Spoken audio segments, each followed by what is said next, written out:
From our fan studios secured by DFWsecurity.com, this is Sean and RJ on 105.3 The Fan. JJ takes the snap, flips the ball to Roman Wilson after he takes a knee, and Michigan, the Wolverines, have won a national championship as the clock ticks down and Michigan completes a 15-0 national championship season.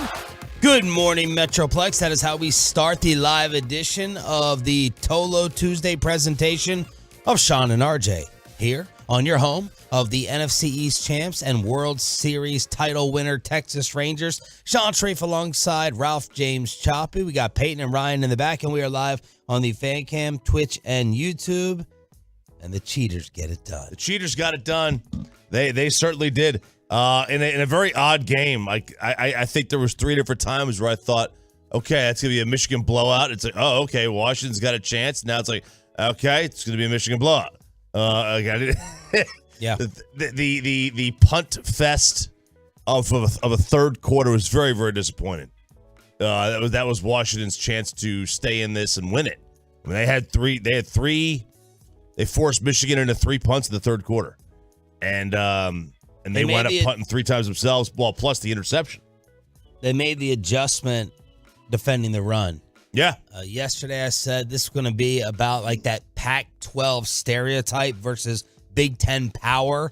And was Washington going to be able to be tough enough? They were not early on. They adjusted in the third quarter, but every time the window was open for Penix and the Washington offense, he was off or he got battered. Yeah, he was high a lot. Against Texas. He can be high off those meds afterwards for however many broken ribs he has. Against Texas, they were on passes 10 yards downfield. They were 10 of 13 for over 300 yards.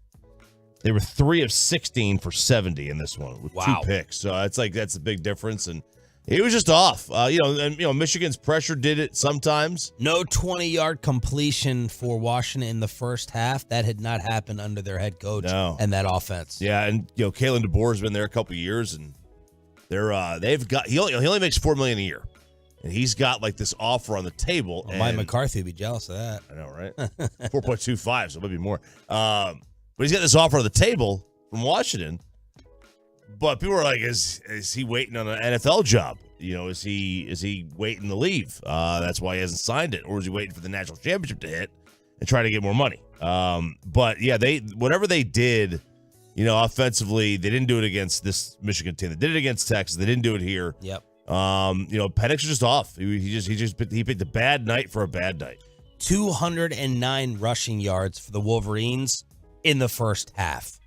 19 yards a carry in the first quarter. That went down to 4 in the second, 4 in the third, but they couldn't catch up. After their first 2 drives, they were on pace for 696 rushing yards. After their first, I think it was actually after the Corum long run up 14-3. They had to settle for a field goal, but after that run, they were on pace for 696 rushing yards in this game, which I do believe would have set a record. That would have been pretty cool. To see 696 yards. When you're averaging 19 yards a carry, you don't pass the football. There's no reason to. End of the first half, Washington had a wide open receiver on the right side of your television screens. They missed that. Then the turning point looked like it could have been Michigan fails on the 4th down. They were going to punt. Harbaugh calls timeout. They go for it. They don't get it. Washington goes down and scores on their 4th down. And then first play of the third quarter. Michael Lombardi's always talking about the middle 8. Last 4 minutes of the second quarter. First 4 minutes of the third quarter. An interception on Washington's very first play. Yeah, and it was one. I think his center stepped on him on that play, and then another guy got to him, and it kind of caused the throw not to have anything on it, and the Michigan guy steps right in front of it. And they get a field goal out of it. Michigan's able to get that field goal. And that was a big point right there because it was 17-10, right? It was 17-10 at that spot. And Washington had just scored. They were getting the ball back. I mean, if they score there, it's a completely different football game. Seemed like an 80% Michigan crowd, including Derek Holland. Yeah, it was quite a bit. In the middle of a tornado there in Houston. That's right. A little rain down there, a little weather. I think it was definitely more Michigan I don't know I'm sure somebody has the percentages out there, but that yellow is kind of pops too. So now we get to legacy talk. What does this do for Harbaugh, the Michigan program? I think he anointed JJ Meditation McCarthy as the best quarterback in the history of the program. Here was Jim Harbaugh, scandal and all, raising the trophy after. Yeah, it couldn't have gone better. It went exactly how we wanted it to go, to win every game. Off the field issues, we're innocent. And we stood strong and tall because we knew we were innocent. I just like to point that out. And these guys are innocent. And yeah, overcome that. It wasn't that hard because we knew we were innocent. 6 games?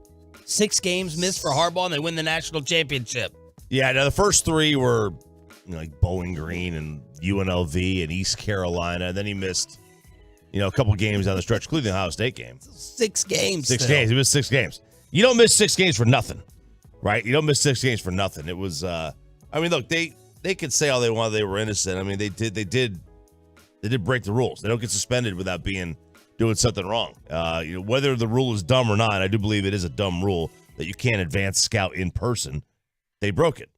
How do you think we're going to remember this championship? Will it be tainted whatsoever?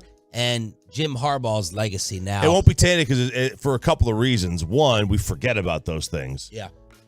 2, it's Michigan. Michigan, you would think Michigan has like 8 national championships the way they're talked about. Right. They have 3. This is their 3rd. They have that is not this is supposed to be like the best program in the history of the sport. It's not even close. They've got 3 national championships and they played the most games. So I don't think we'll ever hear about it or talk about it because Michigan has more meat. That's why I hate Michigan more than any other program. They have more, for some reason, the media loves them. They've got more media friends than everybody else. No idea how it happens, but we will remember this. Because go back to their last title, 1997. Does anybody know they split it with Nebraska? No. Does anybody know that? It's it's not a full national championship. It's a 50-50. Yeah. Nebraska's got the other half.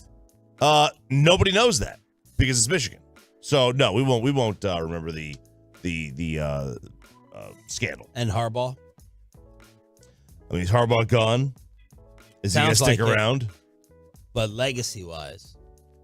The guy wins, man. Like no matter where he goes, doesn't matter if it's University of San Diego, doesn't matter if it's Stanford, Who's another coach, by the way, who's won at both levels like him? Jimmy. Yeah. Jimmy did.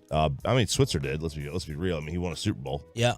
Because Harbaugh does not have Bill a Walsh. Super Bowl, but how far did Walsh get with Stanford? I'd have to go look. There's no way Stanford won the title or was in the title game, right? I don't think they did. I'd have to go look and see. Let's see. They were no. He was only there 2 years. Yeah. So he didn't win on that college level like that. Pepe, you're depending on what your girlfriend dresses you in, Texas Longhorn fan. Y'all got put out by UW. Who were you rooting for? And thoughts last night. That was not the Michael Penix that you all saw. No, I tweeted this out. It was nice to see that he finally misses throws when he's not facing Texas. It seems like anyone who's seen the Texas logo, they go when they look like a prime Aaron Rodgers, and he looked like Jake Browning out there. But no, no shots fired at Jake Browning. Yeah. Especially after his girl in the full body suit. bobsled outfit. That was Halloween. But who I was rooting for, and no one really. I don't hate either program. Don't like either program.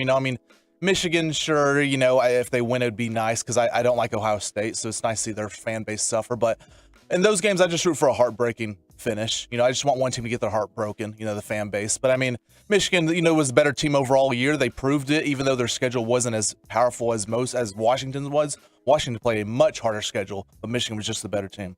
34-13, the Wolverines win it in the armpit. This is Sean and RJ with Jerry Jones, set to join us live at 8:30 this morning. We have a ton of Cowboys info today and throughout the week as we get you set for the Packer playoff game inside the Star with everyone coming after Dan Quinn. The colors that you're supposed to wear in Arlington on Sunday. Update on Stephon Gilmore. But next, Dallas Stars in action. Ja Morant is already gone for the year again, and the explosion in Fort Worth. Glad you're waking up with us right here on The Fan. Coming up in the next.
Steele shorthanded for Dallas. Back to Faxa. He scores a second shorthanded goal tonight. 4 this season by the Stars against the Wild, and it's 3-0 Dallas. Perfect recap right there on Wild TV. The Stars scored 3 in the third period, and they shut out Minnesota on the road 4-0. Good morning, Metroplex. Sean and RJ with you. Our Cowboys insider Bobby Belt around the corner at 6 o'clock. We got Peyton and Rai powering you on the YouTube, the Fan Cam, and Twitch here on DFW Sports Station. Pete DeBoer gave Wedgwood a much-needed rest, and they called on the 25-year-old backup Matt Murray. He stopped 23 shots, some big ones early in the first period, and the Stars end their 3-game losing streak with the 4-zip shutout win. Yeah, it's really good when not even a backup, really a third-string goalie comes in and gets you a shutout. They're just waiting for Otter to come back. It's been it's almost been a month that he's been out. Almost 3.5 weeks. So wait for him to come back. And when that happens, I mean, this team will be mostly at full strength. It should be raring to go. They're third in the Central. Yeah. Yeah, they can't, they don't want to fall too far back. You can withstand a little bit of a bad stretch, but you start falling too far back of solid teams, Colorado for one. They're going to be tough to catch, and then you have to fight for that wild card. Winnipeg first in the Central, then Colorado, then the Dallas Stars, 6 points clear of Nashville. They will play the Wild again tomorrow night, this time at the AAC. How about this news coming out of nowhere, not weapons related? Ja Morant is gone for the season. Just like that, cue the Aaron Rodgers American flag gif.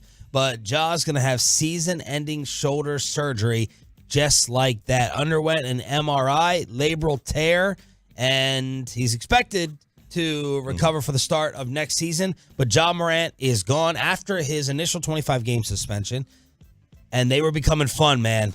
6-3 with him in the lineup. He already had a bunch of sick highlights throughout the season, but Ja is now gone. R.I.P. Memphis. One of the highlights was people were confused as to his celebration. They thought it was gun-related. They thought it was a gun-related celebration. It was really just the LSU dance. Of course, they put a bazooka up there. That's kind of gunny. But for the NBA, this stinks because they just get this guy back. He played not even 10 games, and all of a sudden he's gone for the rest of the year. Good for the Mavs. 6-3 with him in the lineup. He was averaging 25 and 8 assists in those 9 games. They're in 13th place in the Western Conference, 13-23, and it does not look like they will be making any type of run. As you said, good for the Mavericks. Draymond Green, as we said in crosstalk yesterday to end the show, apparently talked out of retirement by Commissioner Adam Silver. Bobby Belt was rolling his eyes over this. Yeah, talked out of retirement. He had to be convinced to make sure that he goes and gets that $50 million a year or whatever it is. He had to be absolutely he had to twist his arm to get out there and play. Retiring. My foot. You ain't going to retire. What are you going to retire for? Because you can't throw elbows anymore?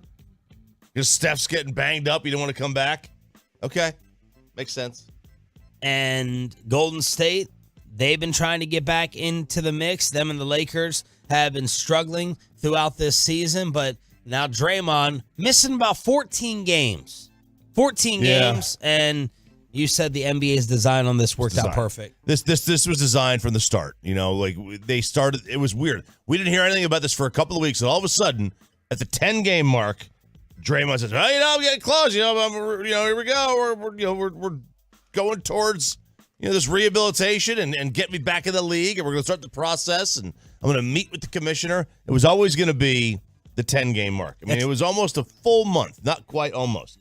It's amazing how the games end up working out over the week's span, Feels like Draymond's been gone for a month and a half, and then you're like, wait, that was only 10 games? You know what I mean? Adding up the games over the weeks and how it works out. I think it'll be a month of the 13th. That's the full month. But it's been about 13 games. But at the time he started talking about returning, it was about 10. It was right at that 10 mark. It was like, oh, well, that's convenient, right at 10. Let's go on back. That was always going to be the plan. It was easier for them to suspend indefinitely. It makes it sound harsher. You could say, I'm going to suspend someone for 2 games. Yeah. Or you could say, I'm going to suspend someone indefinitely. The news cycle passes, and all of a sudden you let them back. It's like, oh, well, it's only been a couple of games. It could be the same amount of games, but it doesn't feel like that because of perception. Will he get suspended again this season? Yeah. I mean, it's like he'll get ejected from a game. What did he learn in counseling? That's what I want to know. Absolutely nothing. Absolutely nothing. He went to counseling to maybe try to manage his anger, but things like that don't change overnight. You don't change someone's habits in a month. And it's also playing style.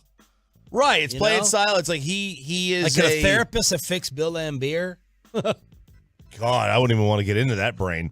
But his part of his style is, I don't want to say enforcer, but and he's a modern day enforcer. Yeah. And part of that is you have to play a certain way, and you can't be a soft enforcer. We call that Rudy Gobert. And he's not even soft. It's just in the NBA history that we came up watching, he would be. So it's like, I don't know. I don't think he's learned anything. I don't think he's designed to learn anything for him. What happened yesterday in Fort Worth with this explosion that took over the news? Great question, man. It was the Sandman Hotel had I guess it was a gas explosion of some kind down in the hotel lobby area, and initially they said 10 people were injured, and then watching the news before the kick of the game, they said 20 plus people were injured. One was in critical condition, a handful were in serious condition, and then everybody else was able to basically, avoid major, issues from this other than trauma. But so, as far as I had seen, nobody had died from this. It was just a couple of people were seriously injured. And you know this place? Yeah, it's right there. There's a speakeasy we used to go to right across the street called Thompson's. It was a great spot, and yeah, the hotel. I think the hotel was being like refurbished not too long ago.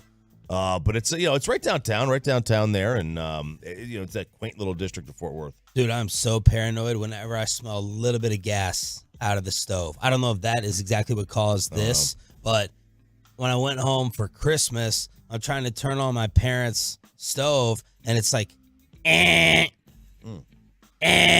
getting a buzzer on there. My psycho paranoid father basically has like a lock on the stove. Like you got to like press it down a certain way so it's like kids proof and it can't just be left on. You got to like basically do a retina scan to boil a pot of water. But do you have gas at the house? Yeah.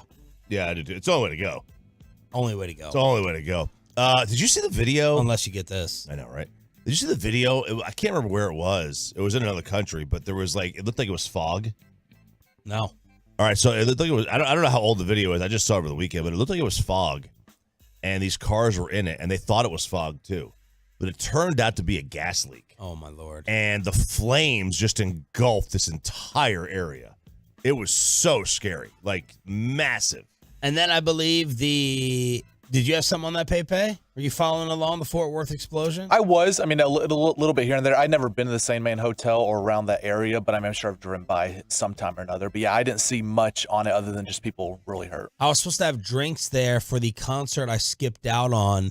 Dang, I can't even remember the concert. That's how disinterested I was in going. I told you about it, but I can't remember what it was. It feels like it was a really white band. Sounds about white. It was a country band. Oh, no. Wait a second. It was like rock or metal. Pearl Jam, right? Pearl Jam, I think. Yeah, Pearl Jam. Show. I was supposed to go have drinks there at that hotel. Yeah. And pretty unrelated, me bringing that up. Pretty unrelated, but it's okay. It's okay. It's one of those things. It's like, oh, my God, I knew somebody that was involved with this. And, it's one of those. We work with someone like that. Social media things that happens. Yeah. But, no, it's supposed to be, it's supposed to be like this, I don't want to say boutique hotel, but it's a big hotel. It's just not something that you see, not like a type of place that you hear about every day, the Sandman Hotel. 877-881-1053 is the truckwreck.com text line. Jerry Jones is going to join us live at 8:30 this morning. We have NFL overreactions or not. We'll ask Reddit during the 720 Expressway when we are commercial free. But man, apparently people have been talking about our Jerry Jones interview. Yeah. Clarence Hill, Fort Worth Star-Telegram, telegraphing what Jerry is supposed to be telling us today about Mike McCarthy at 8:30. We'll get into what Clarence had to tweet last night, how many teams are coming after Dan Quinn now, and an update on the O-line and Stephon Gilmore from Stephen Jones on this station. Inside the Star on the home of the NFC East champs is next. Take your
Odyssey app.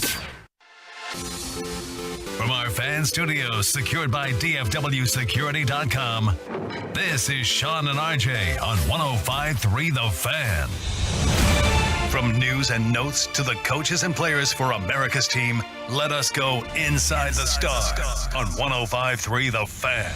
Yes, we shall do that, announcer man, on your home of the NFC East champs. Got the entire full squad here. Hi. On a windy, cold Tuesday. Yeah, it was, man. The pool went on in the middle of the night because we got below 38 degrees or whatever, and all the pumps started kicking on. Get your pipes fixed? I don't think so. How about your plumbing? I have the leak is fixed in the pump. Okay. But I still got water everywhere. The washout zone is just a nightmare. Not messing up the turf, is it? The Emerald, Emerald Custom Pool Turf. No. They're fantastic. Shout out Derek. But the trash cans were in the neighborhood, are all over the neighborhood. Now mine are fine. I guess they had a lot of water in them. Yeah. To weigh them down. But everybody else's are scattered about the neighborhood, and I did not help anybody pick it up. No. It's 4:30 in the morning. You gotta pick up your own I wouldn't trash. even picked up my own. I wouldn't even pick my own up at 4:30 in the morning. Did you send a community note out like the lady did with the boxes and go, I've collected all your trash, come pick it up? Absolutely not. I'm a normal, adjusted human being, and I don't bother other people mostly. It sounded like Stephen Jones yesterday on KMC was pretty positive about the statuses of Tyler Smith and Stephon Gilmore. There was a report out that the MRI showed no significant damage on Gilmore's shoulder injury. It's just going to pop back in. And be okay. Maybe he plays with a brace. What can you tell us, Roberto? Isn't that a subluxation? Isn't that what they call that? Where it pops out and it pops back in? Ask Doc over here. I don't remember. I believe it is. So that's enough to knock out Ja Morant for the season, and then Stephon Gilmore's just going to No, he had a labrum tear, right? But it started with the subluxation. That's what had caused started it. Yeah. Yeah. And so, no, he says he'll be ready to play. He is as important as just about anybody on the team right now. Or not just him. Any of those corners is as important because the drop-off behind Jordan Lewis and Deron Bland and Stephon Gilmore is terrifying. Another reason to really want to avoid the Rams. Yeah. Want no part of Cooper Kupp and Nacua, who had maybe the best rookie receiver season of all time with Stephon Gilmore banged up. No thanks with Matt Stafford on top of it. No, I mean, again, if you can avoid tough matchups on the outside individually, by all means, especially if you're deep or not deep, and you're already down one corner for the year. And what was the Stafford notes you were sending last night? So this is wild. And the NFL had tweeted this out, and it's a big argument in favor of Matthew Stafford and the type of difference that he makes.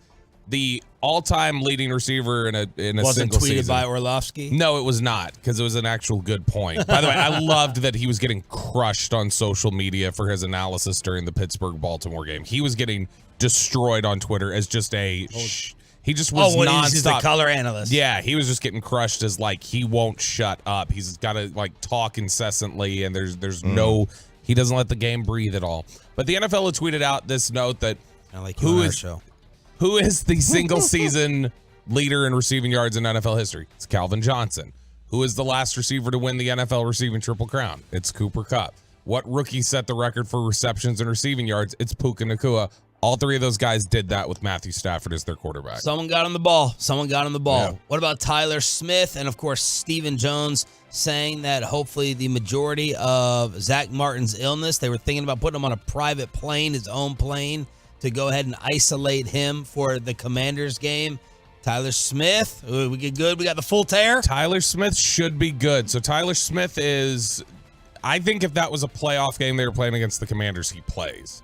And so it's, Nate Newton had torn that and didn't miss any time with it after the full tear. And I had seen him last week out at Cowboys Club when we were doing Cowboys Crosstalk, and I had asked him about it. I was like, hey, Steven said you tore yours and didn't miss any time. And he was like, yeah, he's like, it's just one of those things where when you fully tear it, it's just about pain management. If you can deal with the pain, you can play.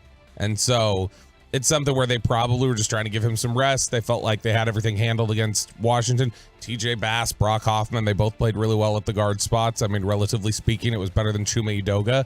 And so I think that, yeah, he should be good to go. It's just a pain management deal at this point. I just hope we're not being like blindly naive to believe in Gilmore. Okay, he can just come back and he'll be good to go. That first hit or first fall on the ground, first fall have him tough. Compromised or out. Yeah, I mean that first time he falls and he does sort of either a belly flop or like a sliding head first kind of thing where that shoulder's going to be up. That's the test. That's a test. First time he lands on it, there's a test. Like anytime, maybe first time he hits somebody, but maybe he lowers the other shoulder. But I mean, I would think generally guys try to tackle one. They have a preferred way to tackle. It's just that first time he does that, any of those is going to be an issue. Look, you got to catch a ball on Stephon Gilmore to be tackled by Stephon Gilmore, Chop. That's all you got to worry about, okay? True. He forced 16 incompletions this year. That was 6th in the NFL, according to PFF. So he's going to shut things down. Don't you worry. Where did this tweet come from? From Clarence Hill, Fort Worth Star-Telegram, out of the blue. Jerry Jones is expected to show full support for Mike McCarthy on his radio show on 105.3 The Fan Tuesday morning.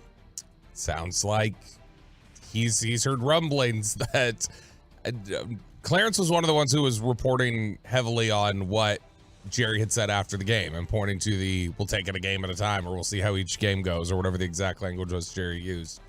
And so I'm guessing that Clarence, after trying to dig her out of that story, found out just wait till Tuesday morning, Jerry will clear this up for you. Okay? Yeah. And so my anticipation is Jerry probably, regardless of what we want to ask, we'll say, good morning, Jerry. And he'll go, good morning, Bobby, everybody. And he'll say, hey, before we get started, I just want to say Mike McCarthy has, and then he'll launch into Mike McCarthy explanation. No, now we just got to not ask him about it. Don't ask him about it, and he'll say at the end. No, we won't even just ask him about McCarthy. He's not going to start off with it. What are you going to throw me your leadoff question for Jerry?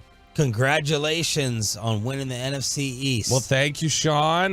Look, I think a big part of this is Mike McCarthy, and I do want to say that Mike McCarthy, whatever question you ask, he's going to loop back and go, all right, I'm going to get my answer. We wouldn't be able to ask about Dan Quinn. We wouldn't be able to ask about anything if we were trying to avoid him giving us that answer. All right, so why the need to come on, clean this up, or clarify? He knew what he was doing after the game, I would think. Now you got to come on here. Maybe he didn't. Maybe he had just an honest moment and instead realized, is this the talking point I want leading into a playoff game where I want them focused? I mean, and also like at least I have, I'm sure everybody has. We've all thought something and said something when in our head it sounds one way, but then when it comes out, or if it's in print, it sounds a totally different way. Do it every segment. Yeah, I mean, I do it like every day. So that certainly is a possibility. And the other possibility is just that he was like, oh man, that didn't go over well, and let's fix this. Here's the reality is that, and by the way, how would each of you have answered that after the game? Jerry, does this clear up any question over Mike McCarthy's job status moving forward? What would you have said? Because I think what he said was the right answer. I don't really know how you answer it a different way. Even if you say, now's not the time for that, guys. Maybe that's the best way to do it. That's it, is that you say In fact, if you want to refer back to it, and I'm not saying Jerry would refer back to it, but if you're asking me how would I have done it, I said, hey guys, look, just like last year, we weren't talking about Dan Quinn's status. Mike McCarthy at the end of the season said, hey, we're not talking about this till we have a chance to evaluate. Yep. We're not talking about Mike McCarthy until I see the complete picture, or talking about anybody until I see the complete picture of what we do. Right now, we're really excited about our chances in the playoffs. Yeah, I mean, and there's also the possibility that he was like, what a dumb question. Like, Mike's not going anywhere. Like, that's another one, too. Well, he could have answered that.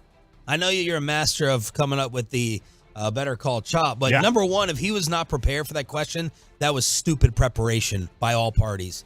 And I love you, PR guys and gals, but you have to know that that's coming. And number two, if he felt that way, that it was such a ridiculous question, you easily put this to bed by answering back with like that. This is such a ridiculous question. Yeah, it's not even something to talk about. Look, it's unlikely. The fact of the matter is, this is wait and see. Yeah. If they lose by 13, lose by 10, you even wrote it in your email. Oh, if they lose, it's all bets are off. Right. There's levels. Like, you could just. And Jerry may have this standard for the second round.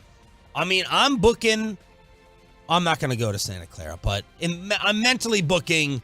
Bennett's going to ask you. Don't worry. Bennett Glazer. Eric Glazer. I'm mentally booking the trip to the NFC Championship game, and I'm sure that Jerry Jones probably is as well. Yeah, I mean, look, I think that if you told me that we're sitting in Oxnard next year, 200 yards away from the tennis courts, we're sitting out there, and Mike McCarthy comes to sit down, and he's got a brand new contract when he sits down, I wouldn't be surprised. If you tell me we're sitting down with a completely different head coach next year, I wouldn't be surprised. It wouldn't be Belichick. He's not going to give us the fun Taylor Swift interviews or anything else. But I would imagine we end up interviewing Bill Belichick we're on to Cleveland once a week.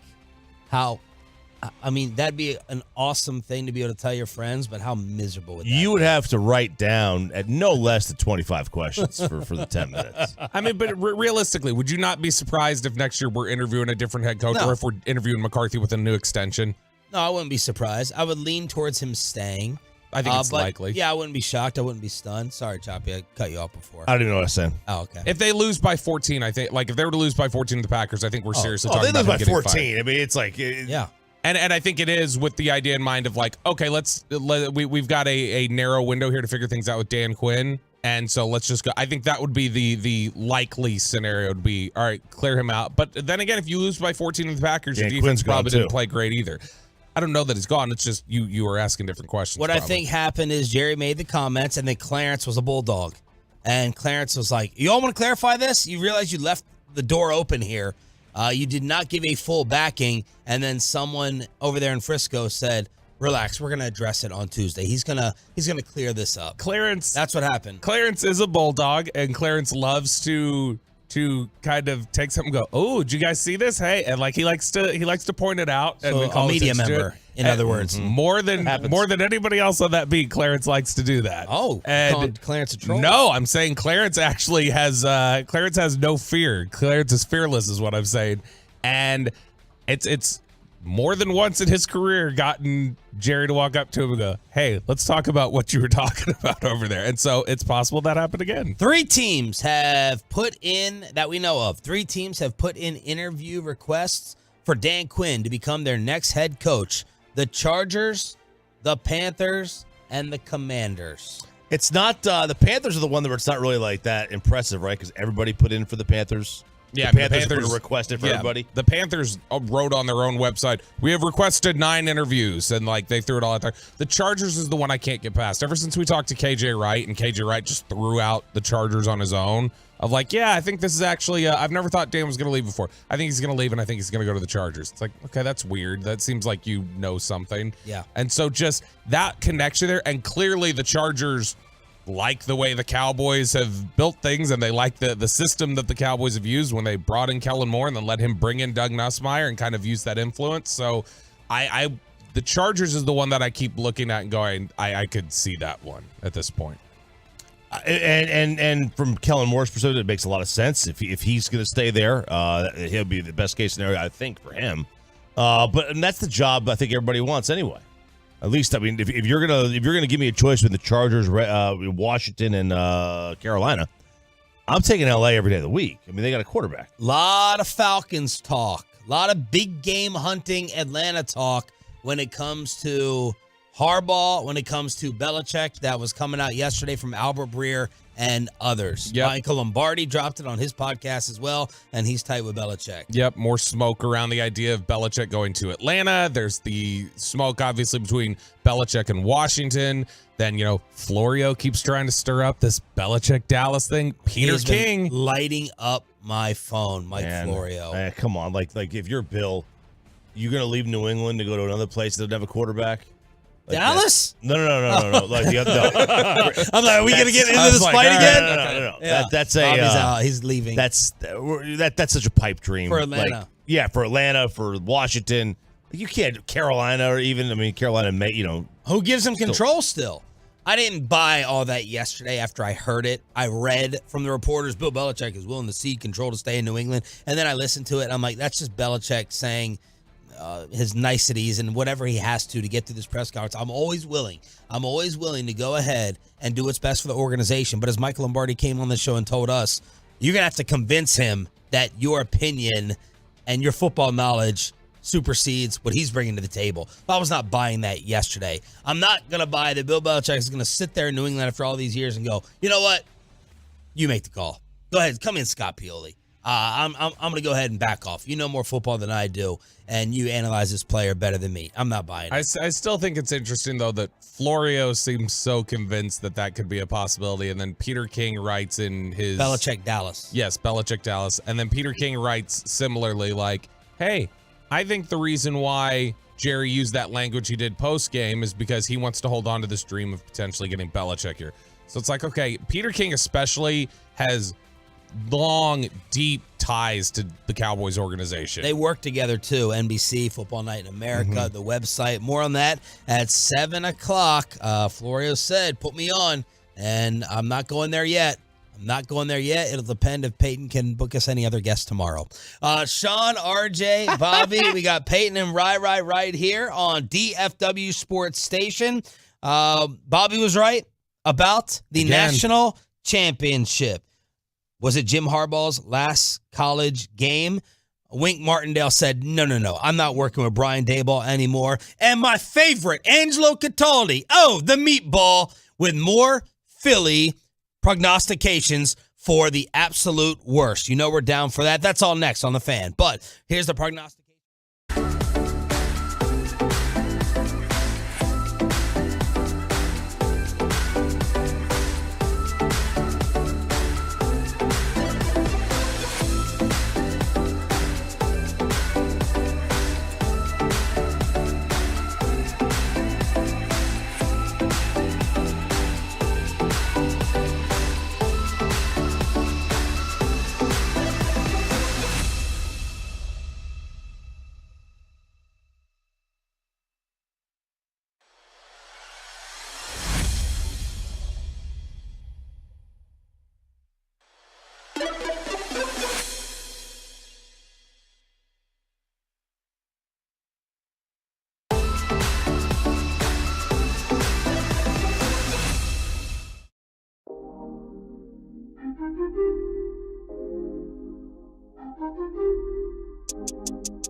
Pistol formation. JJ takes the snap, hands it off to Edwards, who will bounce it outside. Donovan 40, Donovan 30. Donovan Edwards is in the clear.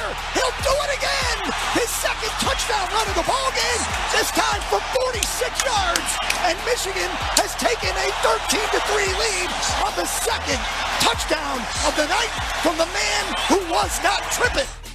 Man, Was not tripping. what a call that was on Michigan radio. Oh, high pitch. The Wolverines win the Hi, national championship 34-13, hammering Washington. This is Sean, RJ, and Bobby. Shout out to the 6 a.m. club. And I always say our highest rated audience of the entire show. Forget about just the hour for a second. We've been getting in these numbers and ratings recently where a lot of people take vacation.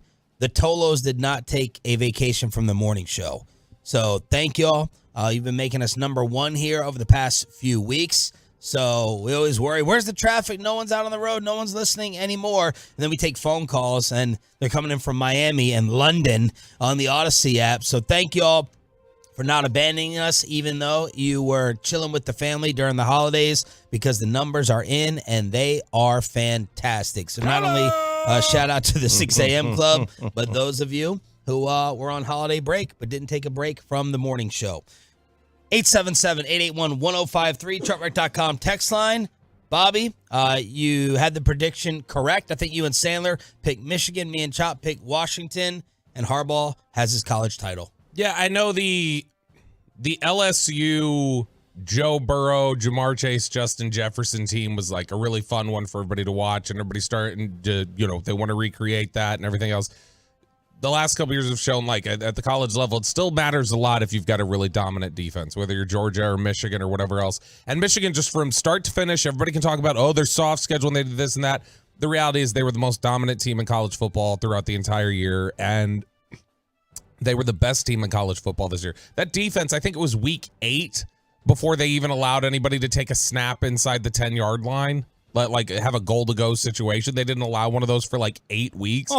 They were completely dominant defensively. They were completely out-physicaling Washington yesterday. Man. Just out-muscled them. And doing it with 4. Honestly, I think they got away from the run at times. Like, if they would have committed to the run and just kept running, I felt like Texas should have done that. If you just kept running the ball down Washington's throat, they didn't have a response for that. And whereas Texas was generating pressure, they were never really getting to Michael Penix or rattling Michael Penix. He looked uncomfortable yesterday. He was really kind of, they rattled him a little bit. And they decided to back off. You're not gonna threat us down the field like you did the Longhorns, and you guys are gonna have to make these quick catches, and you're gonna have to break tackles. And they were breaking some early tackles, but Michigan just said, we're more physical, we're faster, we're bigger, we're stronger. We're going to punish you. And it felt like Penix wanted no part of standing in there for some throws, and his receivers didn't want any part of it either. That it was like, okay, here's the white flag. But that was Michigan saying, we're taking away the big play. You're not going down the field, and you're going to have to drive with these quick screens. And he missed open receivers anyway, but he didn't even look in the direction of Rome there were several plays. He's wide open. Several plays and big third down plays, and then he missed them a lot of times too. And how much of that was the Michigan pressure? Who knows? Great defensive lines have always mattered in college football, especially. You get a great defensive line, you can wreak havoc in the NFL, but especially at the college game. Yeah, it definitely doesn't matter for the Cowboys' defensive line. No, but in the college game, man, the SEC made their mark with great defensive lines for the last 20 years. And great offensive lines, obviously, as well. But, man, you get in some of these quarterbacks' faces at the college level, especially. At the NFL level you do, but at the college level it's even more pronounced. They are in trouble. Washington's long run on the night was 9 yards. They had 20 carries. Their long run was 9 yards. Michigan ran the ball 38 times. They averaged 8 yards a carry. Woo! They were just completely dominant. 200 yards first half rushing. And Dylan Johnson, Dylan Johnson got hurt early in this one. Well, he was hurt in the Texas game. Yeah, and then had to go into the blue tent the first drive of the game or whatever it was. But honestly, the difference here was just Penix was not comfortable. He was rattled for a lot of this game. And He looked like he was holding some broken ribs after. He was getting hit. That was the big part of the difference. Texas generated a decent amount of pressure on him. They weren't hitting him. They weren't getting into his head. He was seeing ghosts a little bit with Michigan. And it's funny, Bruce Feldman, I heard him talk about that. Rich Rodriguez, the old Michigan coach, used to say that the most difficult thing in football to do is make an open field tackle. That open field tackling is the most difficult thing to do. And that's something that when you watch Michigan, they're really good at. They're really fast. They're really disciplined. And so when you turn it into a game of, hey, you're going to have to break some tackles, you're going to have to make some plays in space. Well, that's really hard to do against Michigan. And ultimately, you see what happens. The game was, it feels like the game was really lost. There was an opportunity because it was a miracle to me that it was 17-10 at half. That felt like a miracle. It felt like Michigan should have been up by 4 touchdowns. Yeah. And when you come out in the first half, in the very first play, Penix throws the interception. It's like, all right, that was your shot. And look, I mean, they had shots that entire quarter. I mean, they forced Michigan into punting on every other possession that entire. It was punt, punt, punt, punt, punt, punt. They had 6 straight possessions that ended in a punt in the second half, and like that was Washington's opportunity to get in this game. The interception killed it, and then after that, it killed it for him. And now Harbaugh has his perfect green light to go back to the NFL. Adam Schefter, Michigan guy himself, has continued to say, like, Jim Harbaugh just wants to win a Super Bowl. It's like a challenge that has not escaped him, and it sounds like everyone has been lining up, and they'll just be lining up even harder now. Whether it's the Chargers, whether it's the Falcons, insert your team there, but I think Bill Plaschke wrote a piece in the LA Times begging Jim Harbaugh to take the Charger job. And that seems like a perfect culture fit. They need someone who needs to try to make LA Charger football actually matter in this city. Jim Harbaugh, he's got a burnout factor on you, right? It feels like it's going to be 3 years, and then he's going to wear out whoever he's working with. But he's a winner. I mean, he wins everywhere he goes. Took a little longer than I expected at Michigan, but do we all believe Jim Harbaugh is going to the pros? I do. Yeah. No, I mean, for all the chatter seems to be pointing to the direction of that's what and he finished the job. Or is this just another great leverage job by him like he did with the Minnesota Vikings and all these other teams throughout the years? No, I think the fact that Michigan's trying to put a stipulation in his contract that says no more leveraging NFL jobs and everything else. And the fact that he hasn't signed something says that he's ready to go. And I think the fact that he finished the job, it's done. He did what he set out to do. He went back to his alma mater. He won a national title. He handled Ohio State for several years. Like, he answered the questions that were asked of him. Yep. He's done everything. I cannot believe it's been 9 years that he's been at Michigan. A lot. That's wild that he's been there that long. But he finished the job, and now the remaining checklist that he has is go back and win a Super Bowl. I still to this day, I understand how dominant Baltimore was for much of that Super Bowl. San Francisco should have won that game. San Francisco was the best team in the NFL for about 2-3 years when Jim Harbaugh was there. And the fact that they didn't win one, I think frustrates him and feels like he left unfinished business and he wants to go get that job done. That was a cool shot of his brother John surprising him on the sidelines. And then, of course, you have his dad. So if the Mannings are the first family of football on the field, are the Harbaughs the first family of football on the sideline? Guys, I was looking at his dad. I think it was an FCS title shot they were showing or something. But, of course, John has a Super Bowl.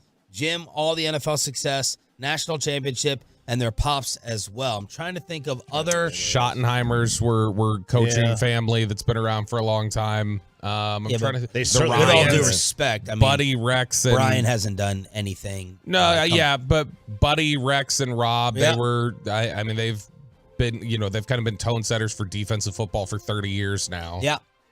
So those are the ones that kind of spring to mind. Can't think of anybody else. I mean, I don't know how they wouldn't be on your absolute short list, even if we could think of somebody else when they've got, titles in both sections of it. That's who I wanted in January of 2020 when they went back to when the Cowboys finally moved on from Jason Garrett, and it felt like you just need somebody to push this team over the top.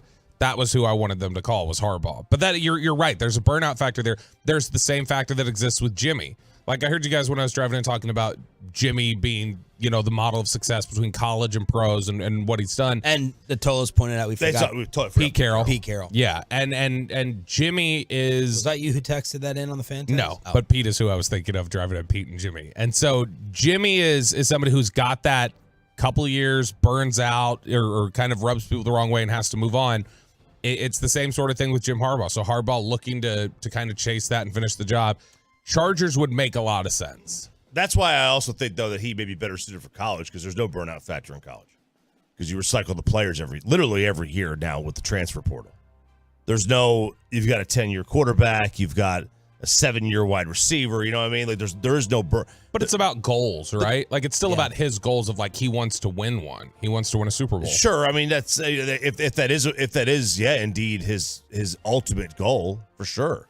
You've got to weigh that. You've got to weigh, do I want to chase the ultimate goal or am I happy here? You know, how old he is.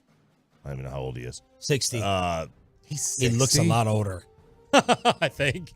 He looks like he's I can't get the shot of him and his pops out of my mind. They look so alike. I mean, so if he's 60, he realistically has max 10 years. I mean, not max, but like maybe just say ballpark 10 to 12 years left.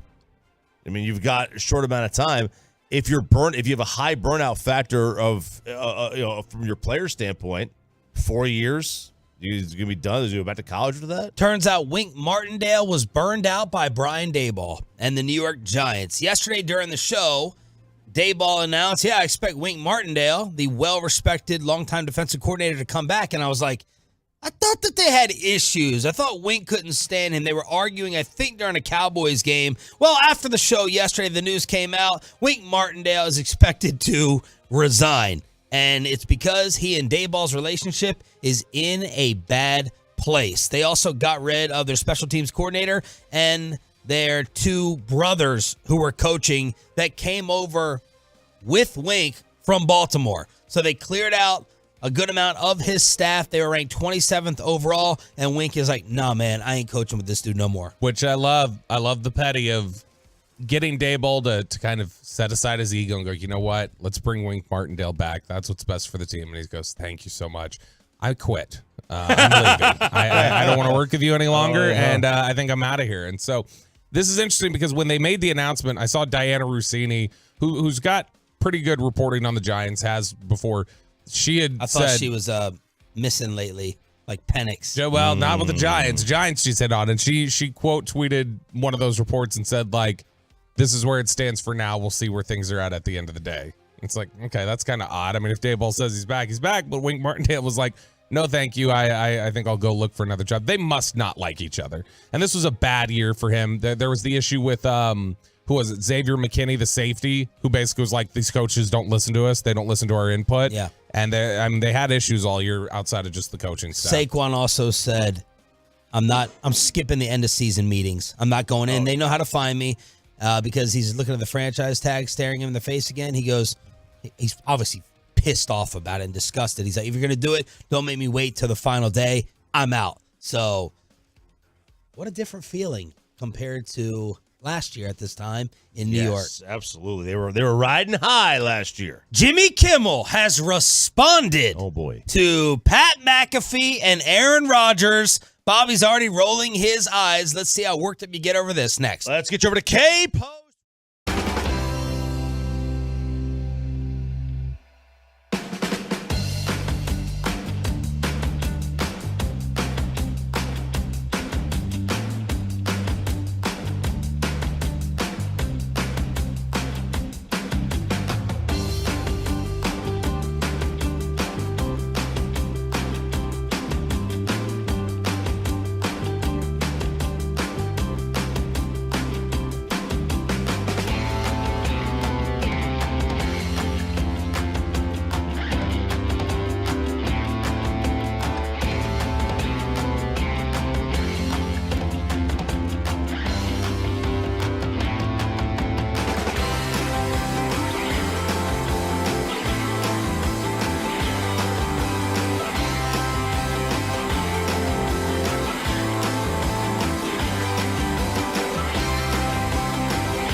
Why do so many Texans love classic Chevrolet in Grapevine? They've got the goods. More new Silverados than anyone with incredible savings.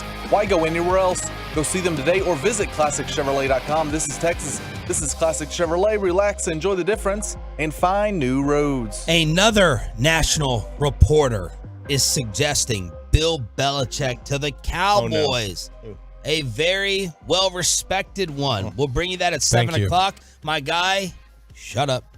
You're not respected, and you didn't say it. My guy, Angelo Cataldi, though, I'm loving him. I'm loving him. I'm living on this one Philadelphia Twitter account 24/7. I'm just hitting refresh like Woj or Shams during Woj. I don't like Shams. During free agency. 7 o'clock, Angelo Cataldi. Can he predict the next failure for the Eagles as he's been doing over the last month? Shal Sharif, RJ Choppy, our Cowboys insider Bobby Belt. But we start with McAfee versus Kimmel. McAfee, Rodgers, and Kimmel. It all started with Friday. Aaron Rodgers on the Pat McAfee show suggesting that Jimmy Kimmel. Well, which one do you want? Do you want McAfee versus ESPN or Kimmel versus Rodgers? You pick. Oh, gosh, both. They're so juicy. It's not an answer. It's, I think the ESPN one's a much better story. Okay. It started with this. Pat McAfee talking about his show ratings, everything going well over there at the 4-letter, except for this. We're very appreciative, and we understand that more people are watching this show than ever before. We're very thankful for the ESPN folks being very hospitable. Now, there are some people actively trying to sabotage us from within ESPN. Funny. More specifically, I believe Norby Williamson is the guy who is attempting to sabotage our program. I'm not 100% sure. That is just seemingly the only human that has information, and then somehow that information gets leaked, and it's wrong, and then it sets a narrative of what our show is, and then are we just going to combat that from a rat every single time? Woo. I don't know, but like somebody tried to get ahead of our actual ratings release with wrong numbers 12 hours beforehand. That's a sabotage attempt, and it's been happening basically this entire season from some people who didn't necessarily love the old edition of the Pat McAfee show to the ESPN family. Sure. There's a lot of those.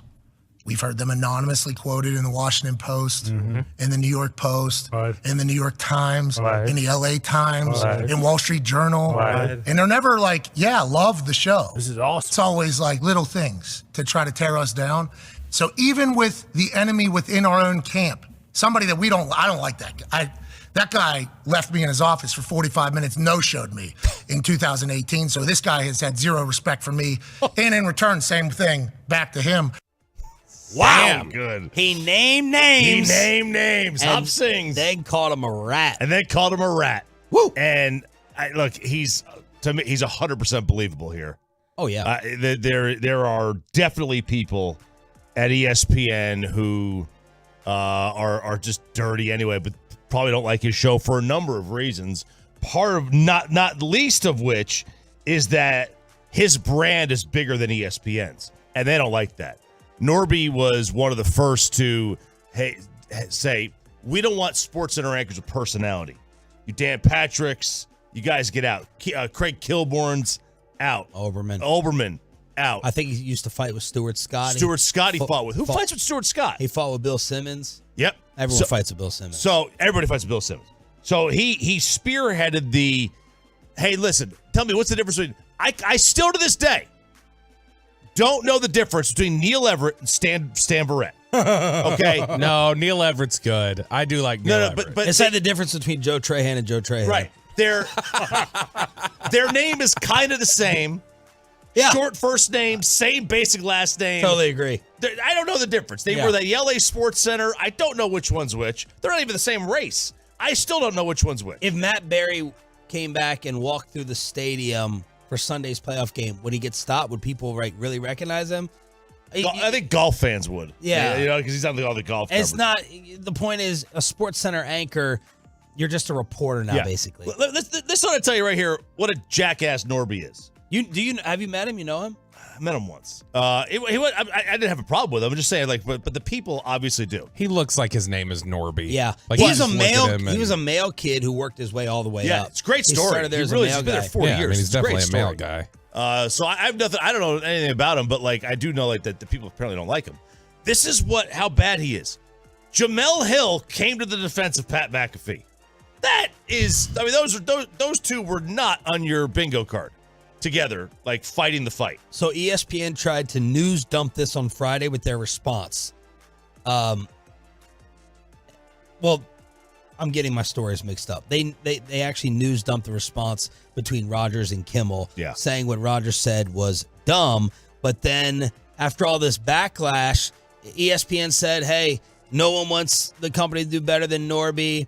We're going to handle this internally. And then McAfee yesterday didn't back off. I guess everybody did hear it. It was a topic of discussion, obviously, the entire weekend. Sure. And the only thing that I'm like super bummed out about it all is that a guy that we like a lot, a man that watched the game with us in the suite, Burke Magnus, who is currently new guy in charge at ESPN, right below Jimmy Pitaro. I guess he was kind of made to look bad because of what I did and how I did it. I would like to let everybody know we love Burke Magnus. Yep. Yeah, absolutely. Love Burke Magnus. Love you, Burke. And also love Jimmy Pitaro. Yep. Mm-hmm. Love Bob Iger. What? But there is quite a transition era here, between the old and the new. New. And the old don't like what the new be do. You know what I mean? So there is certainly going to be a couple of that, but we're very thankful. A lot of people are saying I'm trying to get fired. No way. Whoa. What ESPN has been able to do for us, more specifically whenever they do things like this, you have no idea about the crew behind the scenes here that we've been working with basically all year. Not only on game day, but for our show whenever we're traveling, we got nothing but love for all of these people. Now, there's certainly people we do not like. Certainly. Naturally. And they do not like us. That's how it's going to be. And I don't take back anything that I said about said person. But the overall storyline about us and ESPN, I think people need to remember, we're strong, baby. Bingo. We are strong, baby. Right. And we all understand what the future looks like. There's just some old hags that potentially don't. But we will move forward to that. God, this is my dream. This is that FU money dream. He doesn't care. And he doesn't need ESPN. And this whole thing stemmed from an Andrew Marchand article talking about his TV ratings. And everybody at ESPN is like, because Norby's like big on the TV ratings apparently, but everybody else is like, yeah, we're past TV. Like the TV ratings don't matter anymore. The digital matters. That's what matters. YouTube, all the TikTok clicks. And that's what Pat generates. Odyssey app. Yeah. So like, people are consuming media not just like by watching TV, right, or listening to the radio. Use your apps. Use like Instagram, YouTube, TikTok, all that stuff. So one of two things is happening. McAfee has that FU money, and he's like, it doesn't matter whether you employ us, we'll go make the same exact money somewhere else. Yeah. He knows that. Or, and I think this is probably the case, he's got that backing over there, and he knows he's untouchable. He can put anyone on blast. I don't know how the contract was written out, but he can destroy whoever he wants as long as it's like not the most important person, but he got the freedom to do it, and it is fantastic. Who's the most important though? If it's not Bob Iger, is that who it is? I guess is Bob. Iger. So and he was in favor of Bob Iger clearly, but man, I think he recognizes that the one of the biggest concerns when he went over to ESPN was people concerned like, oh, he's going to get censored. He's no longer going to be authentic. That's the whole draw of McAfee is his authenticity. Yeah. And so I think there's also probably a lot of pressure for him to continue to say exactly what he thinks. Like I can't fake any of this. If I'm upset with somebody, I can't keep quiet. He is D-Generation X. There was a time where if you criticize a fellow employee at ESPN, you were getting reprimanded and suspended, and that is out the window. Yeah. It is the attitude era. Kornheiser got suspended for that. I can't remember. What was the controversy?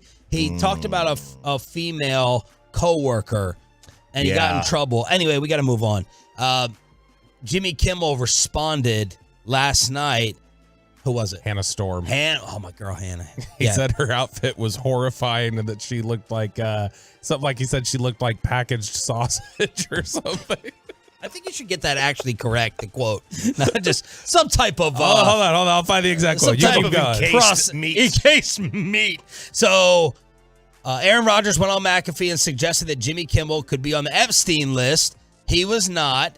And ESPN is stuck in the middle because ABC owns all of them. They employ both of them. They're worried about taking off Jimmy, and they don't want to take off McAfee because he's got Rodgers on. And They buried their response to this on Friday. An ESPN spokesperson said what Aaron Rodgers said was dumb and stupid. Jimmy Kimmel had the microphone last night on ABC. I spent years doing sports. I've seen guys like him before. Aaron Rodgers has a very high opinion of himself because he had success on the football field. He believes himself to be an extraordinary being. He genuinely thinks that because God gave him the ability to throw a ball, he's smarter than everyone else. The idea that his brain is just average is unfathomable to him. We learned during COVID, somehow he knows more about science than scientists. A guy who went to community college, then got into Cal on a football scholarship and didn't graduate, someone who never spent a minute studying the human body, is an expert in the field of immunology. He just put on a magic helmet, and that G made him a genius. Aaron got 2 A's on his report card. They were both in the word Aaron, okay? And can you imagine that this hamster-brained man thinks he knows what the government is up to because he's a quarterback doing research on YouTube and listening to podcasts? I looked it up. This is actually a thing. It's called the Dunning-Kruger effect. The Dunning-Kruger effect is a cognitive bias in which people with limited competence in a particular domain overestimate their abilities. In other words, Aaron Rodgers is too arrogant to know how ignorant he is. They let him host Jeopardy for 2 weeks. Now he knows everything.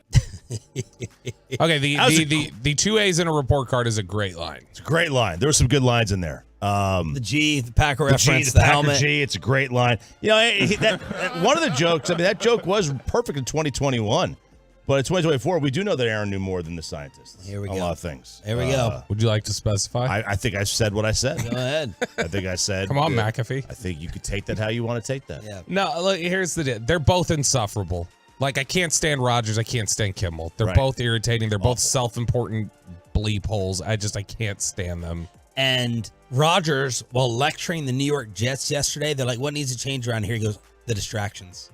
Yeah. The distractions. Then they said, would you like to respond to the Kimmel stuff? He goes, Tuesday, McAfee, tune in. Yeah, there you go. He teased McAfee, lecture the Jets over distractions. That's Nick great. Wright has a great rant on him as well. And I do love the idea of just like, yeah, we got rid of the distractions. The same guy who opened Hard Knocks by turning to the cameras going, hey, watch this. And then jogs out there to the like adoration and praise. Look, here's the deal. They're both losers. It's two losers just arguing over which one of them is the bigger idiot. I can't stand either of them. Why do you hate Kimmel again?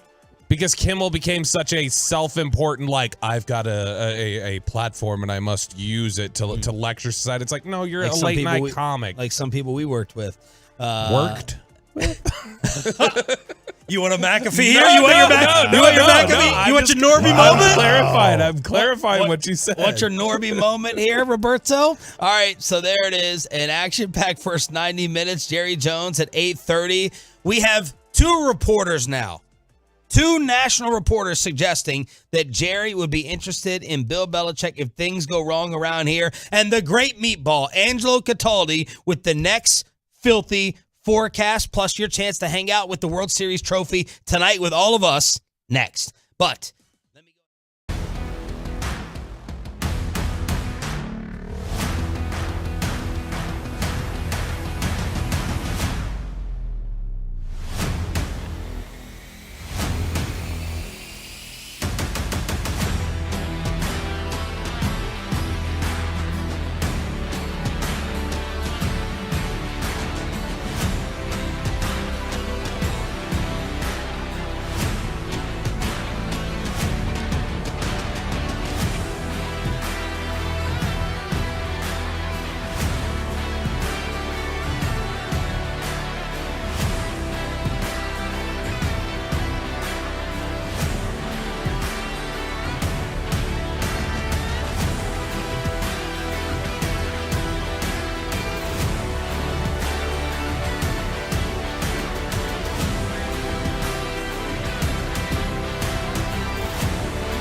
Fan Studios, secured by DFWSecurity.com. This is Sean and RJ on 105.3 The Fan. Good morning, Metroplex. Thanks for being a Tolo. If you are new to the show and the station, that stands for Turn It On, Leave It On. And just another way for us to try and thank you is the Rangers Hot Stove tonight, starting at 6 o'clock in this building, downstairs, Odyssey Showroom. It's the live edition of our first Hot Stove show of the year on not just your home of the NFC East champs, your home of the World Series champs. Jared Sandler will be hosting, Josh Spores, Josh Smith, different people from the station. Tolo's rolling in, free autographs, and a picture with the World Series trophy that we saw during Jared's event in Arlington. Yeah, it's a great looking trophy. What I thought it was, I figured it'd be like big, huge, right? It was a little bit smaller than I thought it was. Going to be. Right, but it's cool though. It's not something you get to see every day. It's a hot item. We're here ever. Getting a photo with that trophy is a hot ticket item. So 6 to 8 p.m. 6 to 8 p.m. tonight, 4131 North Central Expressway. And while we're on, did you get a picture with it at Jared's event? No. Yeah, you're too busy looking for your keys, dumbass. I don't take pictures.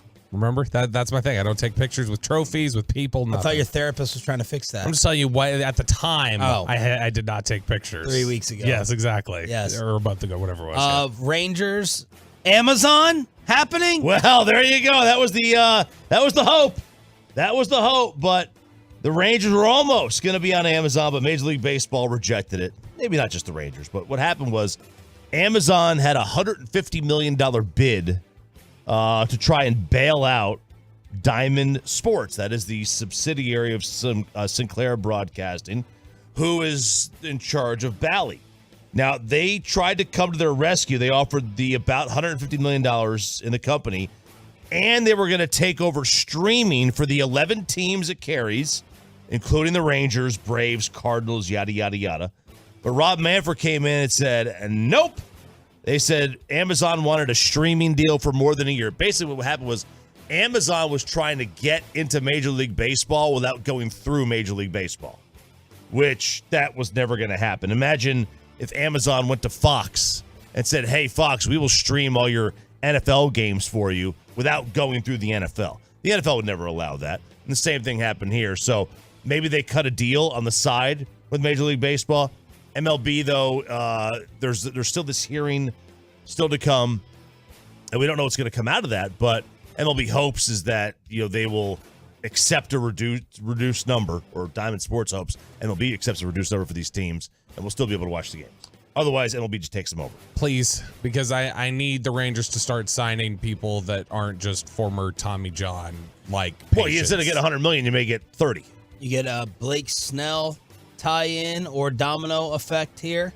Well, you would be able to, because there's a report that some teams like the Yankees who were interested in Jordan Montgomery are interested in Blake Snell instead, and that Jordan Montgomery's first choice would be to come back here.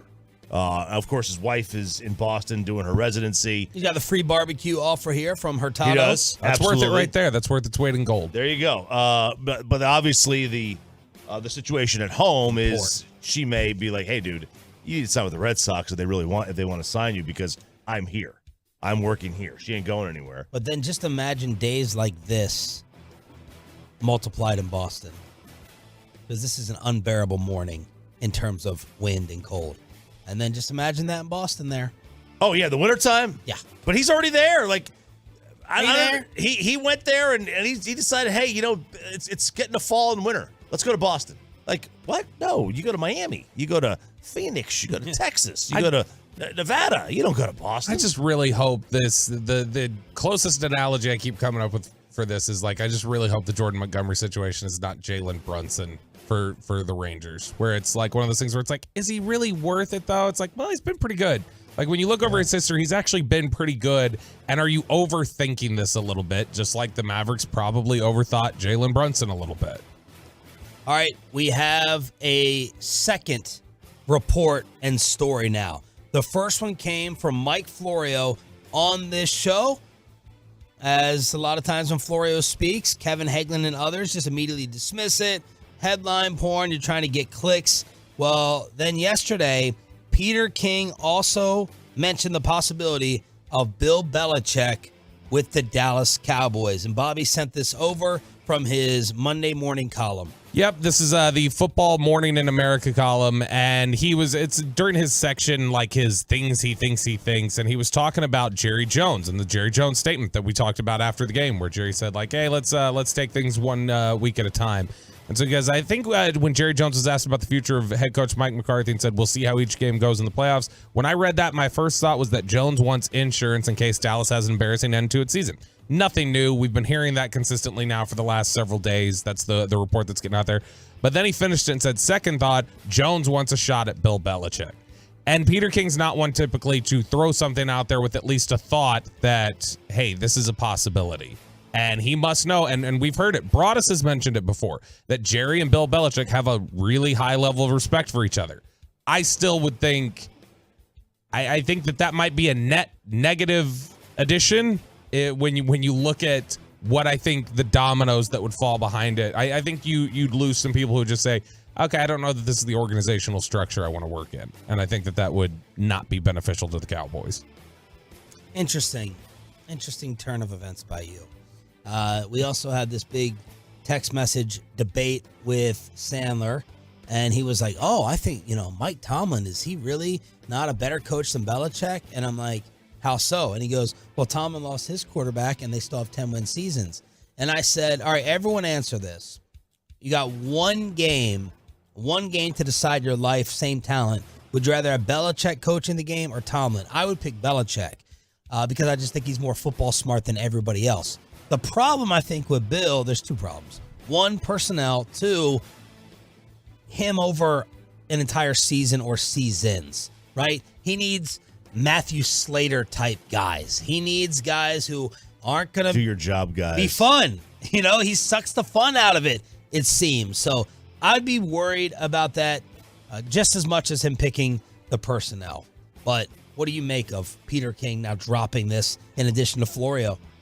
I mean, look, it's they're dropping it because of the still perception that Jerry is this riverboat gambler. Because this would just be Parcells 2.0. Is that Peter King, though? Is Peter King just I'm going to just share this thought based on perception? Like, Peter King's generally saying things, I think, based off a position of knowledge. He's also, he's human. He's not here. He's still a slave to the perception of things, because I think most national media members are. People still think of Jerry as this go-get-it guy. That was Dion. Yeah. When he signed Dion. That was 30 years ago. Yeah. That's not who he is. He went after Bill to get a stadium built. He didn't go after Bill to rebuild his team. That was a part of it, but he needed a stadium. And I still don't know if Jerry's ego would want to. It's like this quote that is circulating from Adam Schefter talking about Robert Kraft and Belichick, and he compared it to when he covered the Broncos. And he asked Pat Bowlen one time, why did you fire Dan Reeves? And he said, because I want my franchise back. And it seems like that's how Jerry felt about Parcells at the end, right? It's like, okay, I needed you. You're the big dog. You're the big fish. I need my franchise back. Is getting another title really that important to Jerry that he would hand it all over to Bill with all the attention, all the spotlight, and all the credit? That's the most important word in this whole thing. Unfortunately, I don't think it's championship or title. The word is credit, and how it's divvied up once and if the Cowboys ever win another one while he's alive. Yeah, but that's, and I agree, but it is now common knowledge that he is the GM, like the common thought around the country. In Jimmy days, it's Jimmy. Yeah. Jimmy running the show. Yeah, so but nobody here really, no one here believes that he's the general manager. But he doesn't care about here. He doesn't care about here. Okay. He's never cared about it. He cares about the national scope. Yeah. All right. That's why it's on First Take every day. Like, that's what he cares about. And, if Mike McCarthy, he already brought in a Super Bowl winning coach. All right. And if Mike McCarthy wins, he went for the perception guy. The perception is that there's the difference between him and Sean Payton. Right. Even though that's not the reality. But if he brought Sean Payton in here, let's say Mike wins a title. Yeah. All right. Jerry would get more credit than if Sean won one here. Right, and that's which is just dumb. It's dumb. It's stupid. It's the same. You're bringing in a one-time Super Bowl winning coach. I think what the point I was trying to make is that now Bill's different, but now we're at the point where perception nationally is that he's the GM. I think he's past the optics in a lot of ways. Like in some ways maybe, but I think that he's enough of the structures in place that it doesn't matter who comes in here and coaches them over the top. I think Jerry's going to get credit. It's not going to be the Switzer thing all over again. Right. So I think at this point, Jerry's just at a point where he would say, I want the coach that's going to get me over the top, whoever that is. I think that's the position he's at in his career, is like, I just need the coach who's best suited to do it. I think that's why if they were to lose to Green Bay, that's why he'd ask a serious question of, okay, is Dan Quinn the leader of men that I need to push this over the top? Is that the culture guy that I need to really make this difference?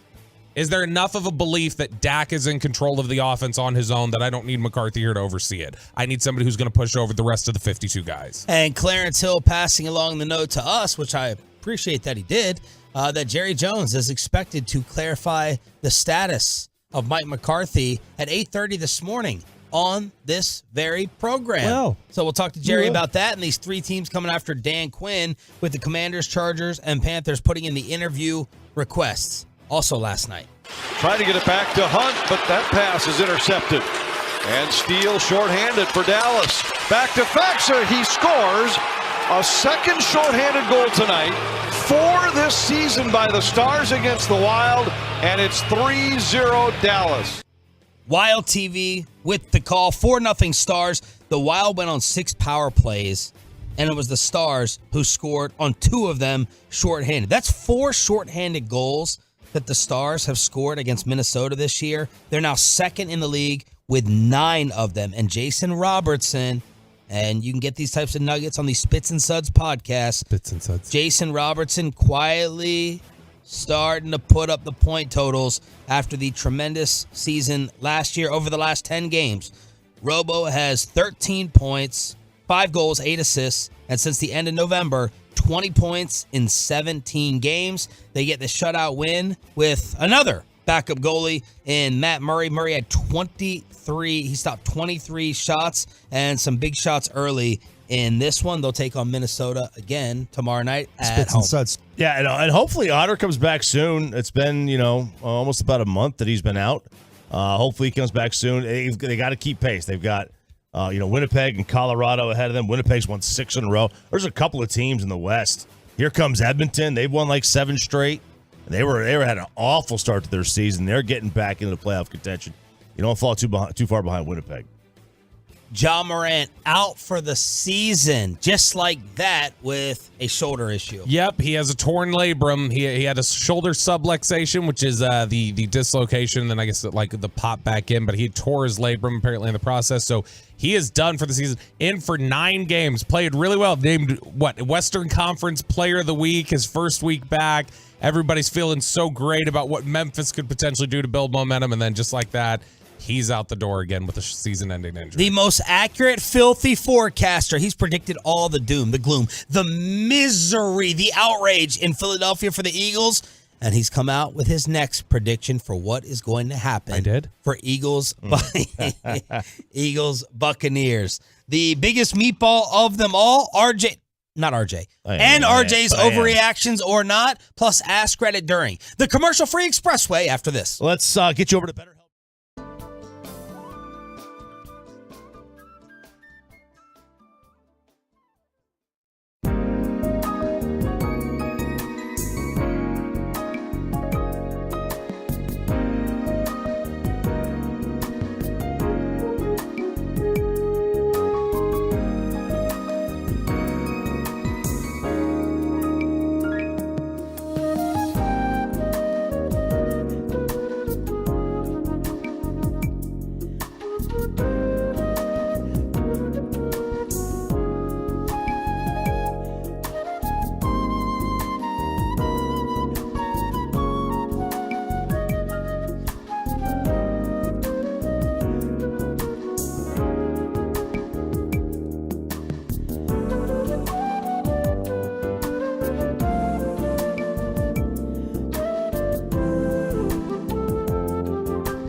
Expressway right now on the Fan, and it's brought to you by the On Time Experts.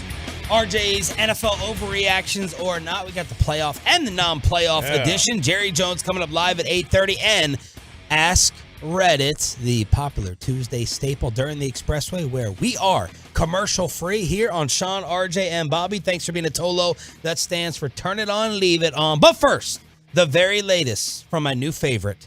I couldn't stand him when he was working. I couldn't stand him when he came on for a crosstalk.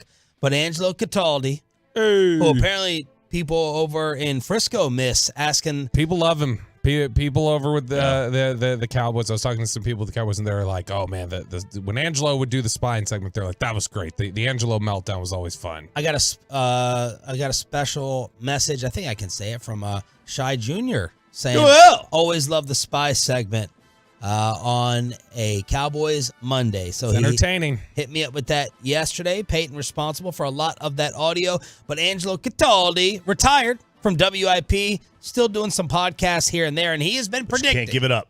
None of these guys can give it up, can they? He has been predicting the impending doom, and he's been pretty damn accurate so far. Yesterday, more commentary on Nick Sirianni and the city and their feelings towards him.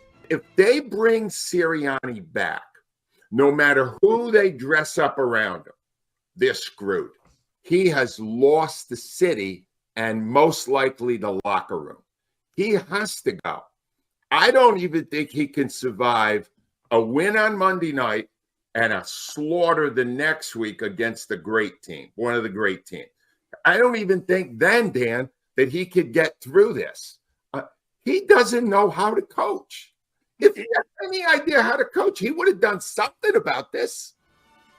So he doesn't have any idea how to coach. Doesn't know. 3 years, 3 playoff appearances. No idea what he's doing. Yeah, and as Bobby was sending us Eagle Reddit board topics yesterday, I said, do any of these idiots, I have respect for you when you say something that doesn't make sense at the time and it's proven correct. Turn your microphone off. I already got enough listeners. Like my whole existence. I had 3 people yesterday say they turn off the show because of you. You're not going to cost us our #1 ratings while we have them. Help get you there. I mean, it's not. I mean, he's got you there. He's really thinking. Sean's really thinking about how mean he wants to be right now. I'm gonna physically assault you in a second. I'm not even playing. I'm gonna put you in a damn chokehold on the radio on the fan cam. So tune in. I don't even know what I was saying because you're talking shut about. The hell up. I don't know. The people, the Reddit post, Bobby's Reddit post. About the people, you said you have respect for people who say something stupid. Yeah, last year, let's turn it to be right. Last year they were killing it, right? And they make it to the Super Bowl.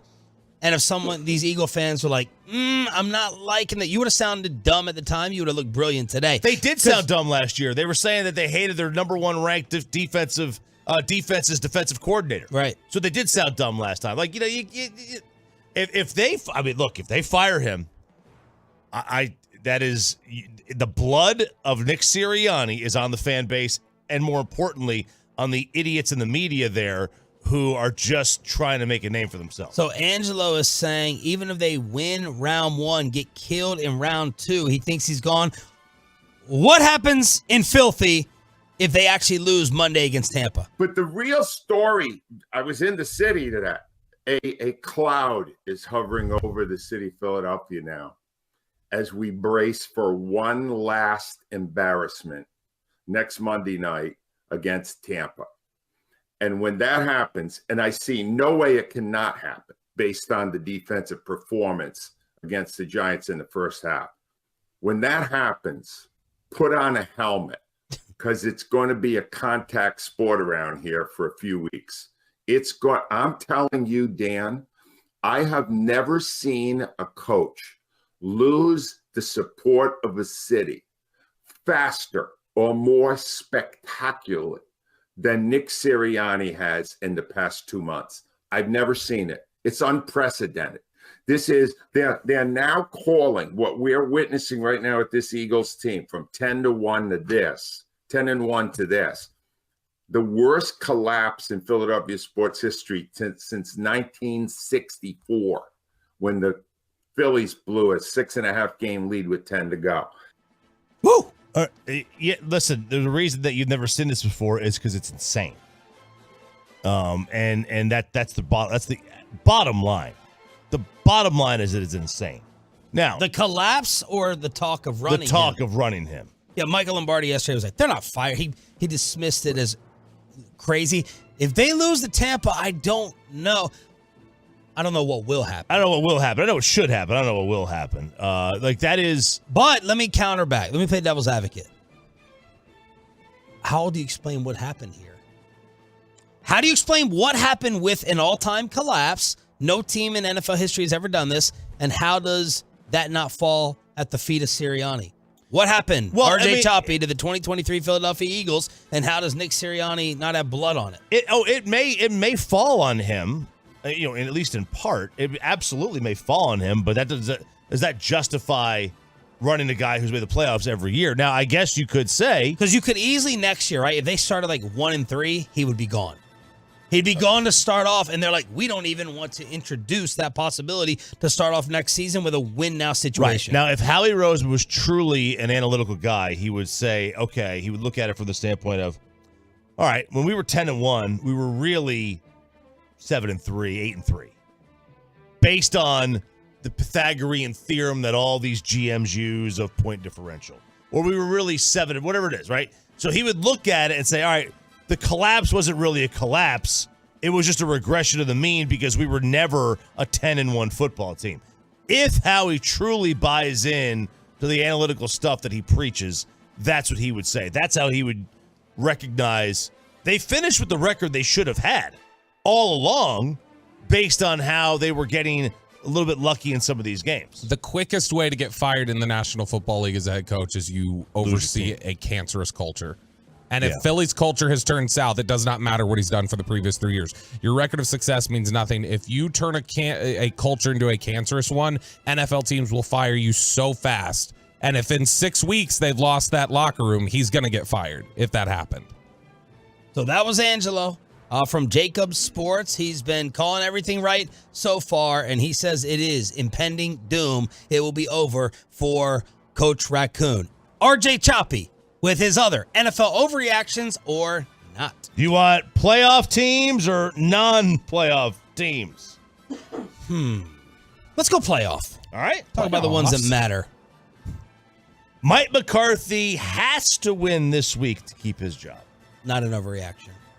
Not an overreaction at all. There's enough smoke around that from multiple people that the fact even that Jerry said, like, we'll take it a game at a time. If you don't get more than a game into that game at a time, that's troubling, and they've got problems. And you agree with that, right, Choppy? Mm-hmm. I think it's all bets are off. Would you put it over 50% that he's gone? Yes. Yeah, if they lose to Green Bay, I think it's 60-40. He's 60-40? Yeah. Well, I could see what I'm struggling with is figuring out that question for the second round. Like, I'm trying mentally to give them a pass if they lose to the Lions. But I don't know. I don't know what Jerry's standard is right now, especially after Detroit came in here and arguably should have beat you. Right, and if they lose to the Rams, it's obviously a little bit worse, especially you beat them 43-20. Whereas if you play the Lions again, it was like, all right, Lions have been a really good team all year. It could easily end in a loss. How they lose probably matters too. Like if you go into the divisional round and you lose a close game to the Lions, I think they can justify that one. If you go into the divisional round and you get blown out by 30 at AT&T Stadium, that probably gets him fired. Okay, that's fair. Next one. If Lamar wins the MVP this year, the regular season, and goes on to win the Super Bowl, he is locked into Canton. Overreaction, in my opinion. Well, two-time MVP Super Bowl. I'll still say slight overreaction. Because I think the Ravens, with the way that they win it, not that these idiots voting will care, it'll be defense. Like, I don't think Lamar's going to have 5 touchdowns like he did against Miami. I don't know. I'm thinking of it more as an overall team win. But I would say, okay, let's just say he wins the Super Bowl. Who will get in more so between him and Eli? You both say definitely Eli would still get in, right? You feel stronger about Eli getting in over Lamar if Lamar wins this one? No, because Lamar's 2-time MVPs get into the Hall of Fame. Generally, the only 2-time MVPs in the history of the league not in the Hall of Fame are Aaron Rodgers and Patrick Mahomes, and they're playing still. Oh, you know that as a stat? Yeah. Oh, Yeah. okay. Well, then I guess. So, I mean, history says that he's likely getting in at that point. Okay. Well, I guess it is not an overreaction if that's the stat. But, I mean, there's people who can break that. I mean... Yeah, anybody can break the streak. Jim Plunkett won multiple Super Bowls. He's one of those guys that he's a multiple Super Bowl winner who doesn't get into the Hall of Fame. Like, I mean, there's discussions for that. But if you win 2 MVPs and then you win a Super Bowl, that'd be tough. It's tough. It's tough to keep you out. Like, Eli is a great discussion on whether or not he's going to make the Super Bowl or make the Hall of Fame. I don't think it's a great discussion. He's going, unfortunately. I think it's like a lock. I think there are big-time voters who don't think he belongs. Really? Yes. Good. I support you guys. Thank you. And girls. You're hopefully appreciated. Shireen. Let's see. Sean McDermott cannot survive. What's your answer to that, by the way? On Lamar, I think he goes in if he wins. If he wins a Super Bowl, I think even without the Super Bowl, he's got a good chance of being a multiple MVP. I mean, the way his game is, if he can stay healthy, he's got a chance at a third. I mean, he's won 2 MVPs by, 26? That doesn't really happen. Is he that young? Yes. Gosh. Seems like he's older. Feels like he's 30. Yeah, I know, but so that doesn't happen. I mean, Same age as Michael Penix. Younger than Stetson Bennett. It's pretty remarkable. So I would think yes. Sean McDermott cannot survive a loss to Pittsburgh. Ooh, that's a good one. That's an overreaction. I don't think it's a slam dunk he gets fired. I guess it depends on everything, but they rallied around him. They had a strong close to the season. Now, if you go, you've got Buffalo-like conditions. It's going to be bad weather this week. It's going to be freezing. Like if you lose at home in that scenario, just like you lost to Cincinnati. Everybody thought that was going to be a big advantage. Oh, you got Cincinnati coming to town, and in Buffalo weather, the Bills are going to run them. And then they didn't. That could get them in trouble. Kansas City weather as well. I think there's a chance that he stays, but I would lean towards them firing if they lose to the Steelers. And unless the weather is insane, I think that is a fireable offense. They better win that game. We should power rank the games that the teams that are favorites, they better win. Because Buffalo-Pittsburgh is probably number 2 on my list. Yeah, and maybe it could be number 1. It really, if you think about it, it could be because he's had longer time here than McCarthy has. I nobody getting fired, but I do wonder what kind of roster fallout there is in Kansas City if they lose this weekend. Just the fact that they've had the collapse that they have, and I mean they've clearly got to revamp the way they look at the receiver. Yeah, how about this fallout? Like bring guys in. Forget about getting who we get rid of. Bring guys in. Yep, absolutely. All right, next one, the non-divisional winner, so wild card team. Thanks. Most likely to reach the Super Bowl is Cleveland. Overreaction. The $100 million question is, are you buying this Flacco magic? Are you buying it? We all saw his career. Okay, I was never the biggest Joe Flacco fan. I thought he was along for the ride for that Baltimore championship. And this is Linsanity. This is crazy. Yeah. And is it going to stop? I'm a law of averages guy, and I'm like, I've seen the career. Common sense will win out, and Joe Flacco will beat Joe Flacco. Well, he's older. So I'm not gonna buy the stock. I'm waiting for it to crash. No, that's an overreaction because who was the team then? How did you phrase it? The wild card team, the non-divisional winner. Okay, with the best chance of reaching the Super Bowl. So you got because Buffalo's out of that. Right. You got Miami, Rams. You got Cleveland, Rams. You got Pittsburgh.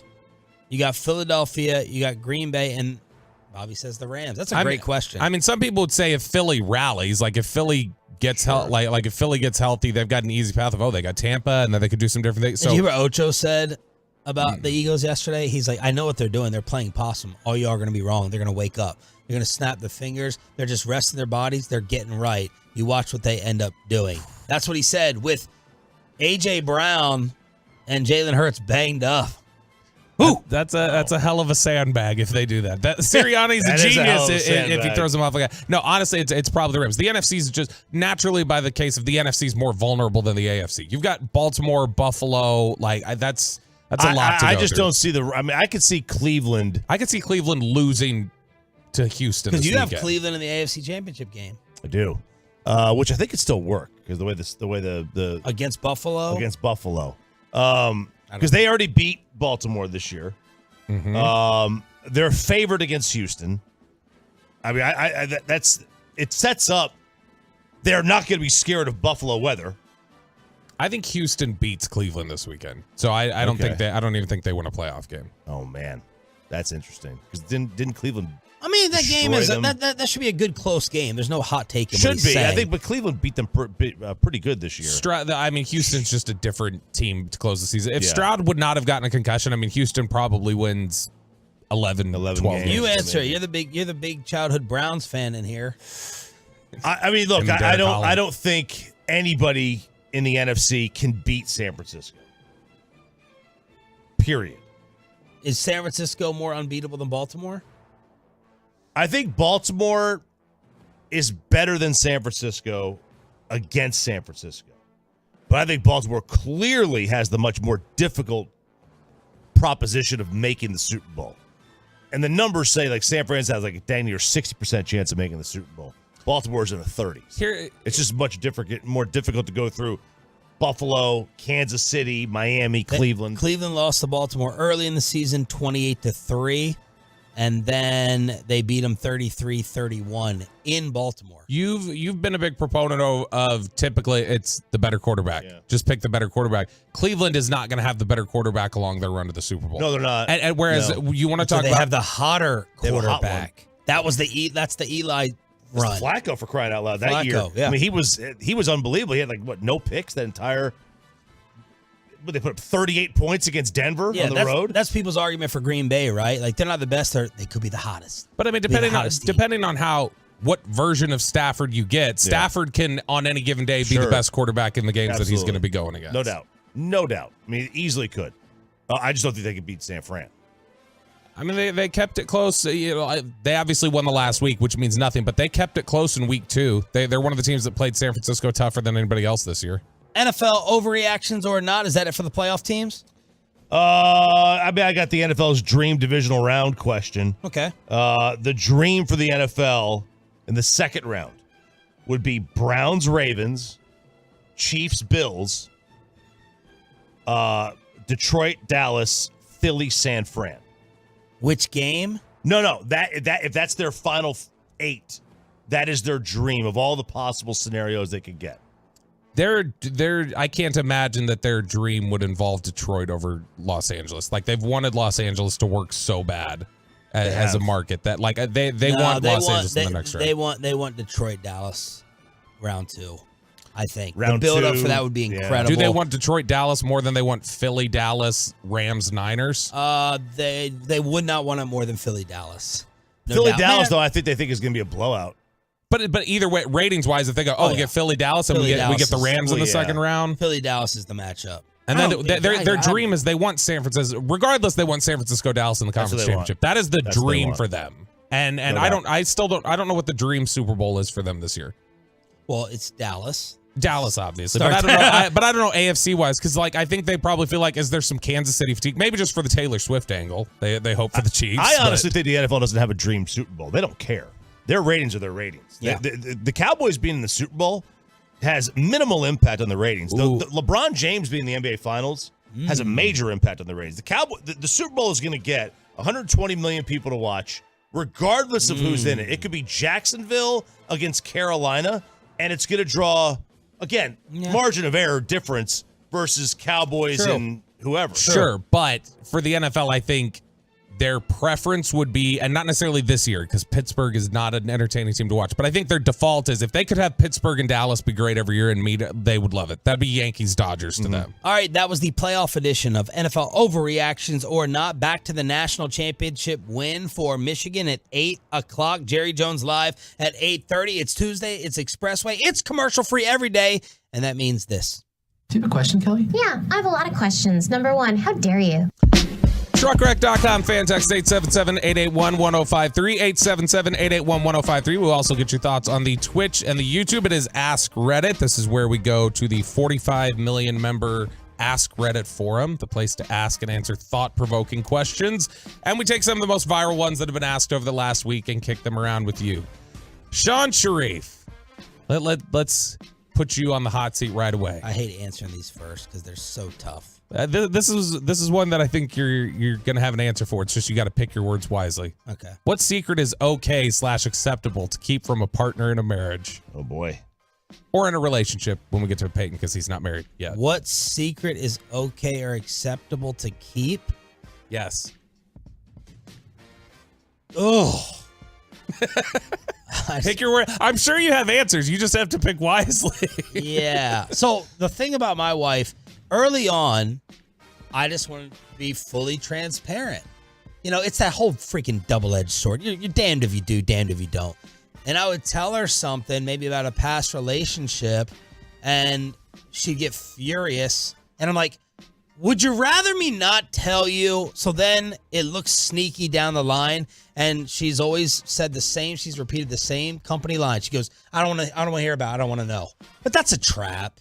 It's a trap. You're screwed either way. So that's my answer to this. You're screwed either way. Because I'm not going to announce some secret over 100,000 watts with my in-laws and family listening. Hell no. You know, a popular answer so far on the Twitch and on the fan text, though, is body count. It's okay to just not share that number. Oh, yeah. Wait, so repeat the phrasing of the question. So the question is, what is a secret that is okay/acceptable to keep from a partner? Oh, yeah, body count. Body count, absolutely. There's someone in her past that I think may have a higher profile. She'll probably get really pissed off. Whoa, please. Chandler Parsons. I don't know it. No, I'm just throwing that out there. I don't. Trying to create. I don't know. waves. That's a terrible guess for this whole Metroplex, given Chandler's reputation. Mike Napoli. I hope not, but you keep naming the names. I'm not going to. But she has never told me and will not tell me. 817. And I don't think I would care. Derek Holland. You want me to start going through your girlfriend? 817. Start going through your fiance? Whoever your hall pass is, never answer that. It's a trap. So when this came up, Well, you got to know the hall pass. Celebrity hall pass. You have to announce the hall pass. No one should ever get mad over a celebrity hall pass. So that's the joke. Is that, and Kristen doesn't like the joke. Is that Kristen will say when that has come up in the past, then I'll just when we talk about hall pass, I'll just name a friend of hers or something. Well, that's just really dumb. ignorant. That's just dumb. You're really. It's the hall pass is your neighbor. That's a different story. Yeah, because she'll say whoever she's in love with, Luka Doncic, Chris Young, Rihanna. She'll throw those out. But then I'll just name a friend or whatever. Chop, what's an a secret that's okay to keep? I mean, look, the body count is the obvious answer. My grandfather always taught me though, whether it's right or wrong, he taught me either way. Probably wrong. Sounds like you're going down that path. Maybe he said because he would always go play poker with the guys, basically 3-4 nights a week, or gamble. He said never ever tell your wife how much money you won or lost. Never tell. Now you always you never lost more than 50, and you never won more than 50. This is in the era of cash and not credit cards and bank accounts and such, where you got to print out every week. Yeah, I don't talk about the stock market anymore with her. I that's the biggest thing. But I think that open understanding about money and finances and where you're at, hey, we have this much to spend and we got this guy. That's all fine and dandy. There's a lot of specific details about budget and everything else every month that I feel like Kristen doesn't need to know because it will just stress her out. So if she asks, it could be let's obscure a little bit and move past, because that one can. I've seen it unnecessarily stress her out. Peyton, what secrets are you keeping from Mackenzie? Let's see what this guy answers. I mean, mine was like we say, the obvious history with another person. Before our relationship, stuff beyond us. Just keep that to yourself. I'll keep mine to myself. We'll go our separate ways with that. But the 469 brings up an interesting point. If one of your buddies cheats, if you know they're cheating, do you tell your wife or significant other? Oh, this is a great one. Do you just keep it to yourself? Because if you tell her, it might get out there to other people. Forget about it getting out there to other people. She then is going to turn it on you. Why aren't you saying it? This is a fascinating one. So she'll be like, oh, so you're telling me all your friends do that, but you don't. You're telling me so-and-so looks or so-and-so flirts, but you don't. You're just this magical saint. And that's how that could end up and turn on you real fast. That's a great one. See, and there's something along that. This came up, Buddy and I had this debate one time, or not this debate, we just had this discussion. And it's a tough one answer, but it's like the idea of like if you get a call from a friend's wife and she says, for instance, if Sarah called you, Sean, and goes, hey, I'm not able to reach RJ. He said he's with you though, and RJ's not with you. Do you cover? Do you go, yeah, he's here. He's in the bathroom. It's a bad spot to be in because you feel like crap. I've been put in this position, but you don't want to. Is the play there to just go? Oh, sorry, I'm going through a tunnel. Hang up I think phone. also the problem is like if you're not warned of that, you're not thinking of it. And Yeah. you just Yeah, I forget. would have been like, no. No, he's not here. And then you're like, oh crap. But if he texted me and said, I need you Yeah. to lie, I would lie. 972. Ask Mike Fisher. 972. No, wait. Let me clarify. Hang on. Let me clarify. It's very important that I clarify. That has nothing to do with Marsha. That's a work joke. That is a work joke from that's a work Oxnard. joke. That has nothing to do with the lovely, great Marsha. Circa 2015. Resulting in one of our suspensions here at the Fan. That has nothing to do with Marsha. He just got her a ring from Diamonds Direct off of my recommendation. Oh my gosh. Let's move on. RJ Choppy. Love you, fishes. Let us know on the Twitch, the YouTube, the fan text, and we'll kick it around here in the studio as we do Ask Credit. Who is the most famous person you've personally met, RJ Choppy? Because you missed OJ, thankfully. I missed OJ, man. Until a couple weeks from now. We'll see a couple weeks from now. I met W at a golf outing. Wow. That was pretty cool. Where? I was at Vaquero. It's over in Westlake. Sunny spot? Not sunny spot. No, he was just on the driving range. Finally, I did a reference you don't know. Yeah. I'm just thinking about it. You have no idea who I'm talking about. No, I missed it because I'm sitting here thinking if I should give my actual answer. Yeah, it's gonna be hard to beat W. Yeah, it was cool. He was on the driving range, and then it was like, hey, Prez. I didn't say hey, Prez, but no, he was right there, and cool dude. I mean, does interviewing count? Yeah. Okay. Oh, I guess LeBron. You got to interview LeBron? Yep. Yeah, How was he? The NBA Finals. Did you ask him about what book he was reading lately? Or what page? No, although someone sent me this collection of memes. I don't even want to get into it.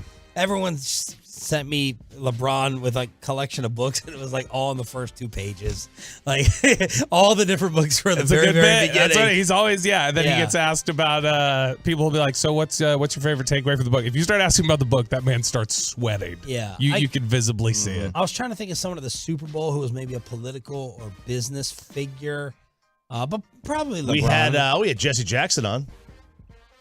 Did we have him on? Yeah, remember he couldn't figure out how to work the headphones. Oh, he put the headphones on backward. That would have been my dad's favorite. So That LeBron, was. But yeah, W for you. Go ahead. Trump. Peyton, whose is yours? What? No. Where did you meet him? I was engineering a radio broadcast, and he came on set and did an interview.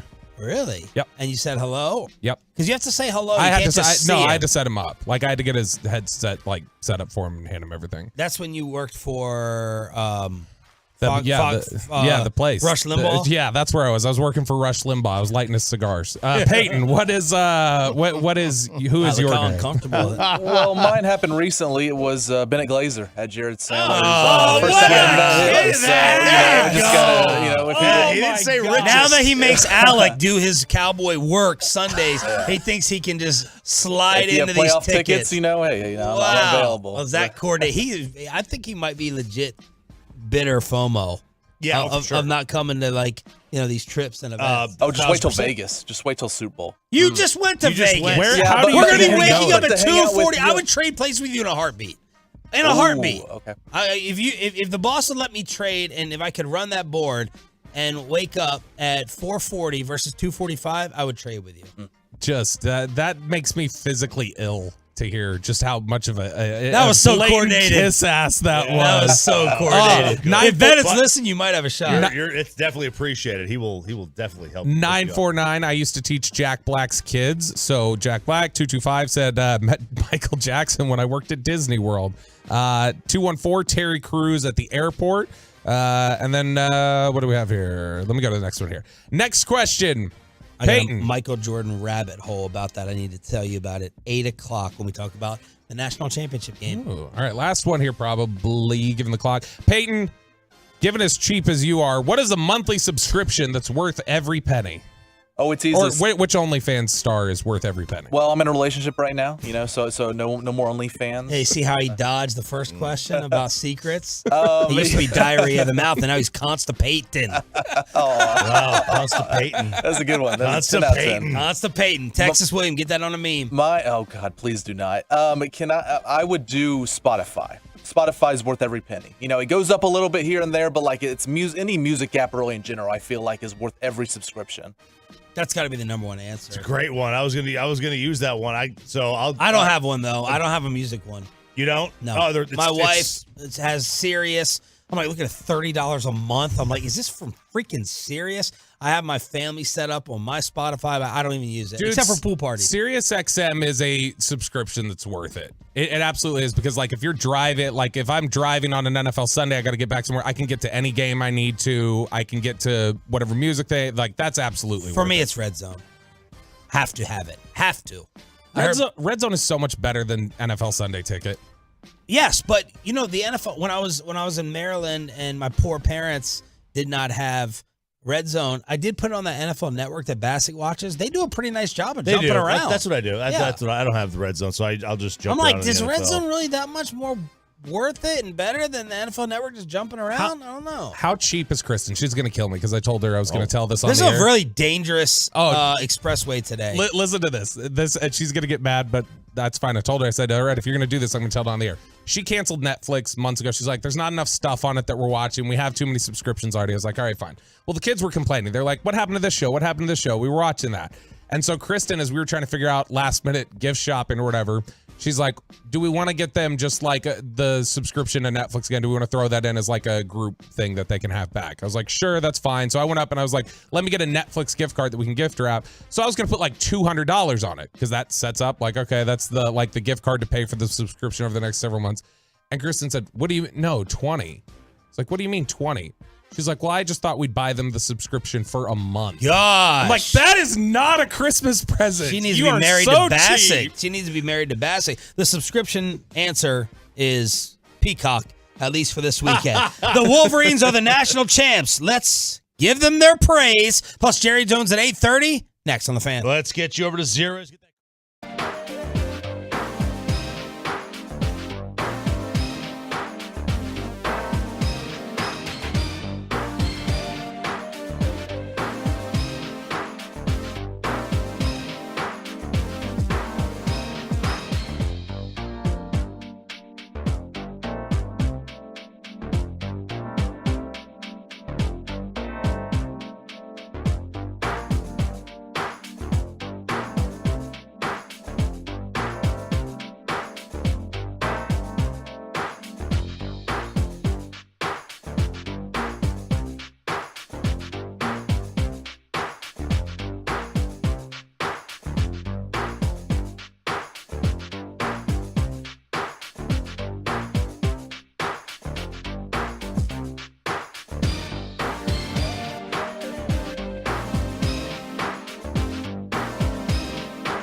Fan Studios, secured by DFWSecurity.com. This is Sean and RJ on 105.3 The Fan. Penix fires over the middle, and it is intercepted. Mikey Sainristil going the other way. 20, 25, 30.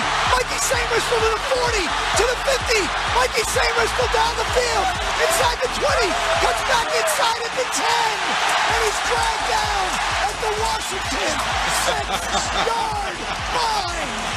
That was the call from last night. The Michigan Wolverines punished Washington in the first half with the ground game. Then they punished Michael Penix in the second half with shots all over the place. And Jim Harbaugh has his national championship at his alma mater. 34-13 Wolverines. And this thing was pretty much Michigan in control throughout. Yeah, I mean, as exciting as the Michael Penix Washington offense was and everything else, like we've seen over the last couple of years that the LSU model that won them the title in 2019 is really hard to replicate, even still. And even with that, LSU still had to put together a better defense than they had in years past in order to have the success that they finally did. And so, this is about Michigan being the best defensive team in the country and the most physical football team in the country, and Washington just not being able to handle it, particularly in the trenches. And Dame Brugler had pointed out Washington's defense ranked 122nd in first downs allowed. Michigan will have no trouble chewing clock and moving the ball. And they didn't. Running for 200 yards in the first half. They had Penix off balance throughout the entire night.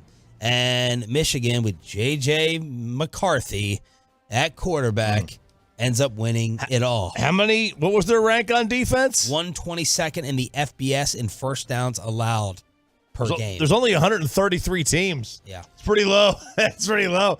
They especially early on, like there was the 2 touchdown runs were like they were both broken tackles. The Edwards was like behind the line of scrimmage, like obviously they didn't see him, and then bam, he's gone. Gaping holes. Yeah, especially early on, and then they figured things out, and they started to stun a little bit, and you would see them look like they were going to bring 6 or 7, and then drop a couple guys in coverage. That one pass break on that 4th down play, that was by Washington. That was a tremendous play by the linebacker, just to sprint right out there. And then Michigan, they got that 17-3 lead, and it's almost like they went for 2 quarters and were like, hey, we're just going to sit on this thing. They ain't going to come back on us. Here we go. We're going to run the ball. We're going to play a little Mustang defense on you, and then, good luck. And Washington just never – they had their chances. Like, Washington had their chances. They were down – they made it 17-10, which was like a huge win, and they're getting the ball back. And they held Michigan on, to get 3 points in the next 4 possessions.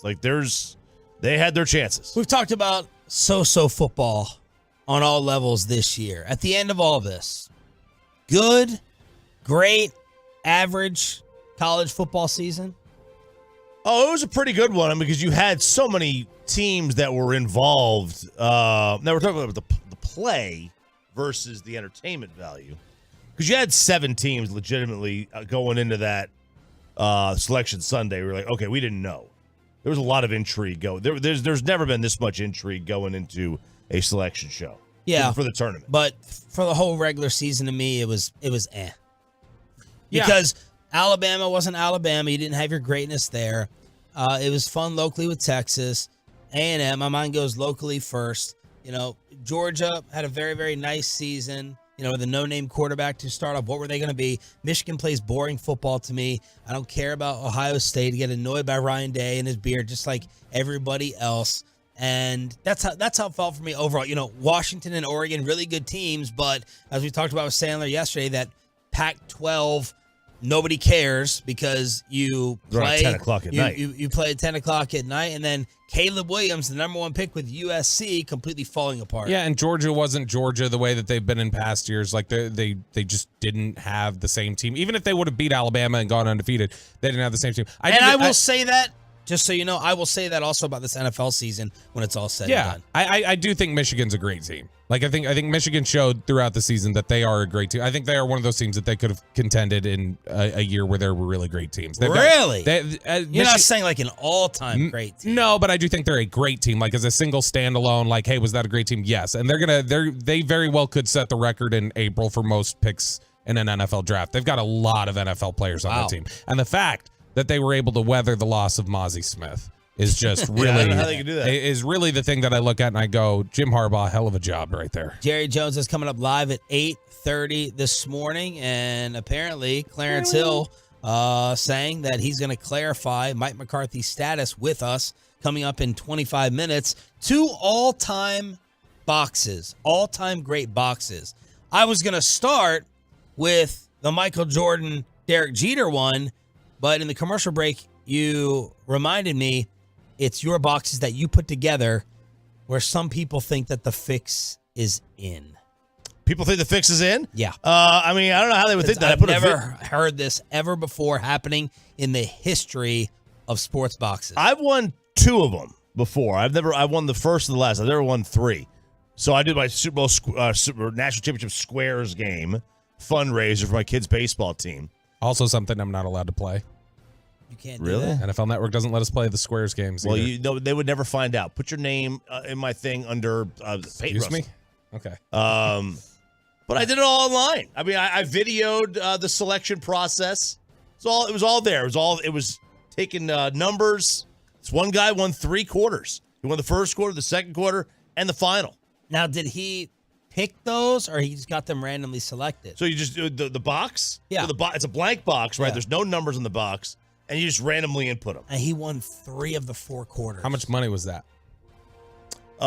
He won $100 for the first quarter, $100 for the second, then $200 for the final score. Damn. So Tolo Chris Navarre, he was not happy. He was blown away. My suggestion to Chris would be for the Super Bowl, buy more squares. Or not play. That's what this guy did. He bought more. He bought more squares there, but he bought like 10. Chris only bought 5. Be better. Dude, how could the fix be in on that though? I don't understand. I'll tell you what. I'm just joking. No, but I'm telling you, Jesus. I genuinely, what about him? He died for his sins. I'll tell you one of the things that I had happen was recently when we did the Noah's Fine Watches and Jewelry remote where the Broncos given away. There were several people like eyeing me that one of the Tolos who walked up and was like, Bobby, great to see you. I was like, hey, good to see you. The first name we drew was his, and there were starting to be some angry Tolos who thought that I had cooked the books on pulling names out of that. The box that I would like to talk about, though, this may be the all-time greatest sports viewing box that there's ever been. Michael Jordan last night, Derek Jeter, Stephen A. Smith, Travis Scott. I think the announcer said Dez was in there somewhere. And this combined net worth, according to like the Business Insiders people, I think it was $3.5 billion. 3.5. Yeah, they say 3.5. 3.5 billion in that box. The best meme I saw was this is the varsity showing up to watch the JV game. Right. No, the best comment was, and it's true, Derek Jeter wanted nothing to do with Stephen A. Smith. Go watch the replay of this. Stephen A. is standing in the middle of Jordan and Jeter, and he gives the handout. You can see me on the fan cam. This is my hand. He gives the handout to Jeter. Jeter like stares at him for a stone cold 2 seconds, and then was like, "Okay, fine. I'll give you this handshake. I'll give it to you." Oh, it was ice cold from DJ. Is there any potential that it's like a Stephen A. with his high school jackets, his high school varsity jackets that he continues to try to rock? Is there any chance that that's like a moment between like friends of like a cold stare of like, this is the first time I've seen you since? Right. So like is there any levity to it at all, or does it just look Had to totally be. serious? Who knows, right? Had to be, right? Unless Derek Jeter just thinks he's this trolling clown. There's actually an ESPN logo on Steve. This is so lame. There's an ESPN logo on Steven's jacket. It says, I think, the worldwide leader in sports. What? PF, the letters. But there's MJ, Stephen A. in the middle, and Derek Jeter being like, okay. I don't know. It's a great stare. It is. I'm trying to see. I couldn't figure out anybody else. A couple of these guys look semi-familiar, but I can't figure out who the heck else is in this thing. I don't see Dez at all. No, I don't see Dez. you were wrong about Tom Brady being in there. Oh, no. I know. I said it looked like. No, Tom Bobby Brady? was wrong. I didn't say Tom Brady was in there. Did you say? No, I texted. You were wrong about it. I said, man, there's the guy in the top left corner. I was like, that looks like it could be Tom Brady behind the Yeah, say what you said. At the Clarence Hill wannabe. With the hat. With the hat. Clarence wears that little hat. Yeah. I was like, man, that could be TB12. So there's the all-time great sports box. And then I went down Michael Jordan rabbit hole with people commenting about MJ. Don't ever read about your heroes, y'all. Don't ever read about your heroes with the all-time jerk that he's supposed to be. Disappointing.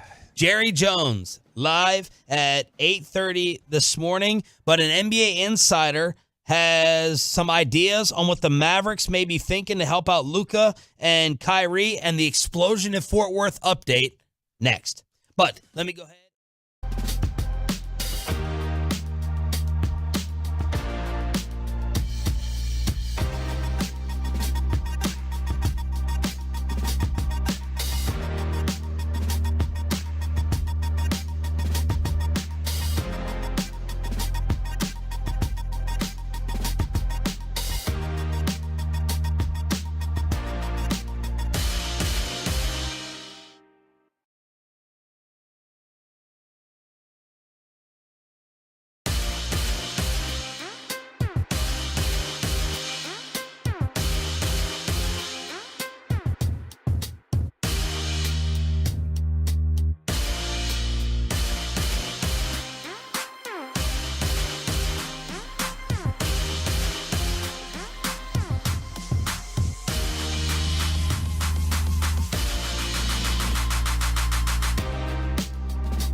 Frankel are the go-to attorneys for car and truck wrecks in DFW.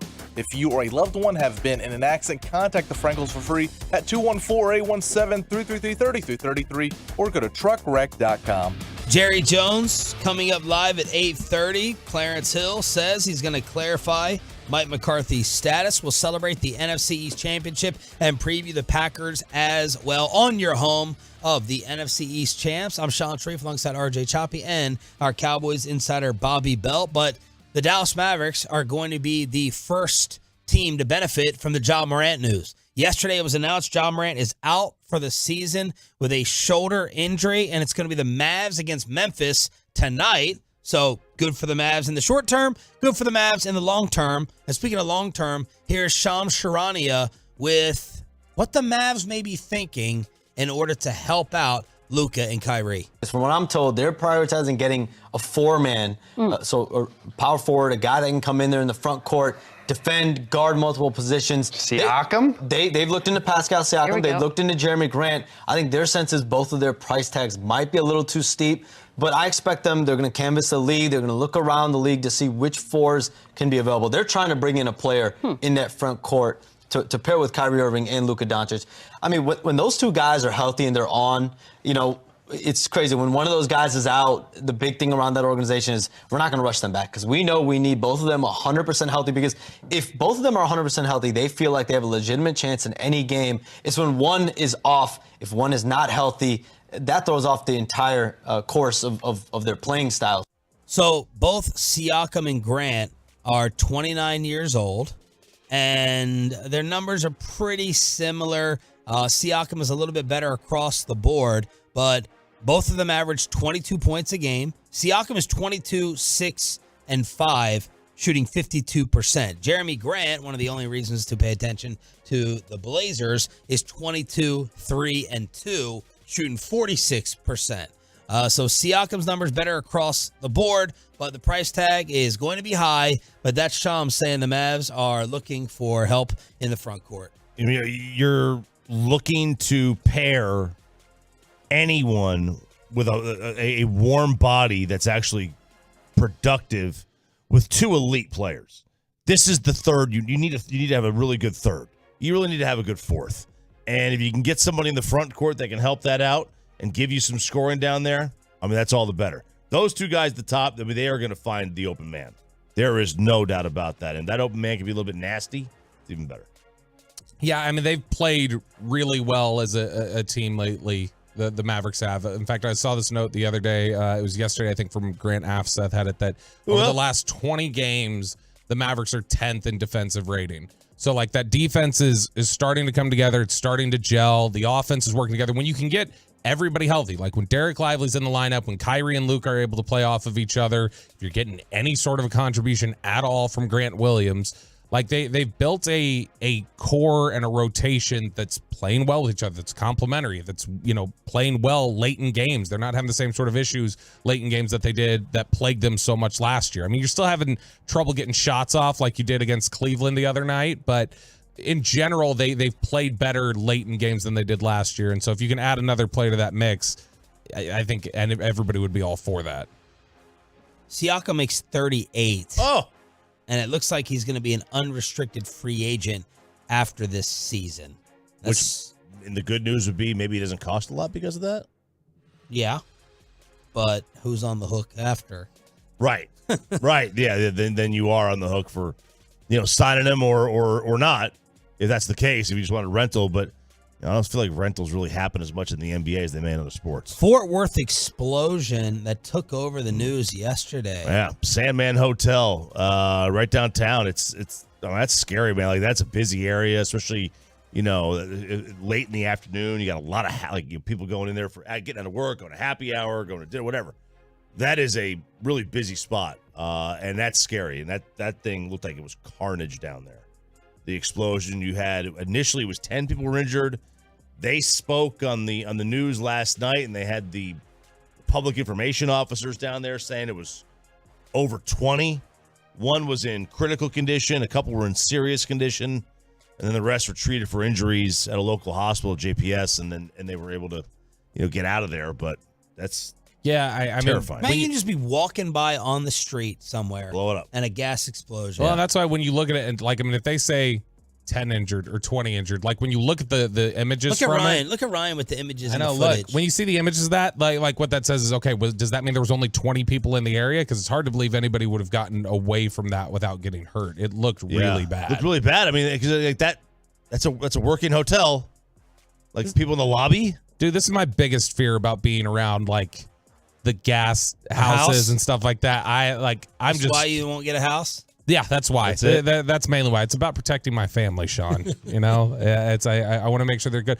There was that video that went viral a couple months ago where the guy had the guy had FBI at his door or whatever, and they were trying to break in, and he just like lit a match or whatever, and that house exploded because of the leaking gas line. I think. Yeah, that's my biggest fear is that's just going to happen when you're sleeping in a house with a gas line. Yeah. It's just. Did they ever get follow up on that? That where the guy was shooting out the. He was shooting flares, and I don't know if he turned the gas on in the house and then shot the flares up to purposely blow it up. I don't know. I didn't follow up on that, but yeah, that was the story that they were shooting flares. There was follow up with this airplane door that apparently was found. Oh, Robert, this is just for you, man. The Alaska Airlines flight where they reported that the exit door blew out. That was not an exit door. What was it? A rear quarter panel? No, it's called. So I texted my pilot buddy who works for Alaska Airlines, and I said, "Dude, I hope you weren't flying that thing." He goes, "No," and I was like, "That's one of my hidden fears is that the exit door is just going to open." He goes, "I got bad news for you. That wasn't an exit door." He goes, "You wouldn't even know you were sitting next to that door if you're inside the plane. The paneling covers it.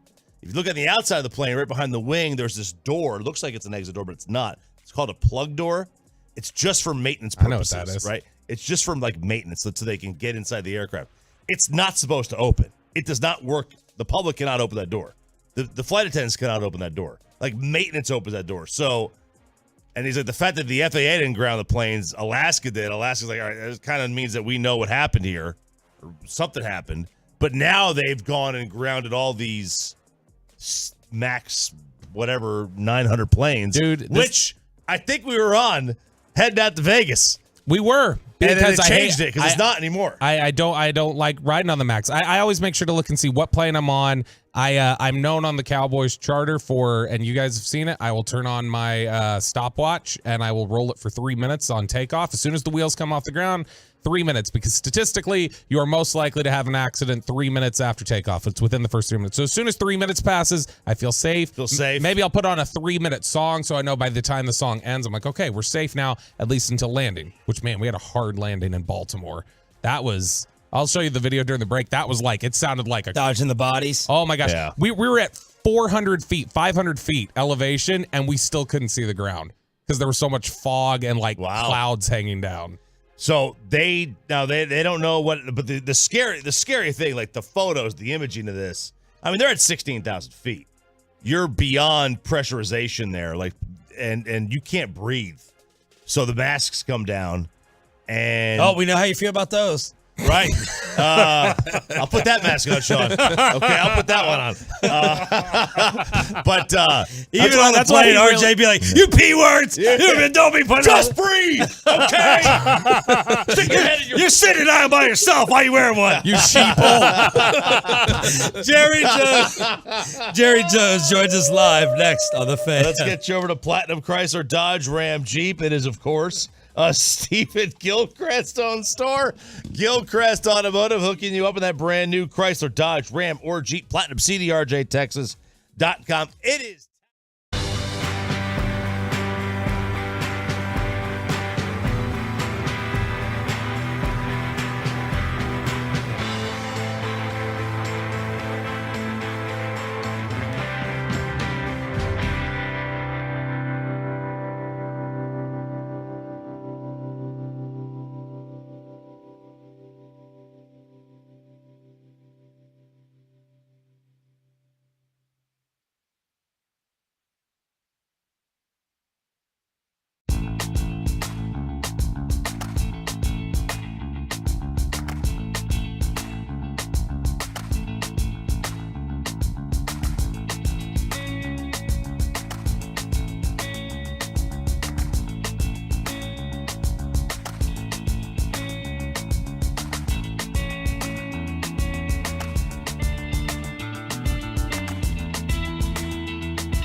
here on The Fan.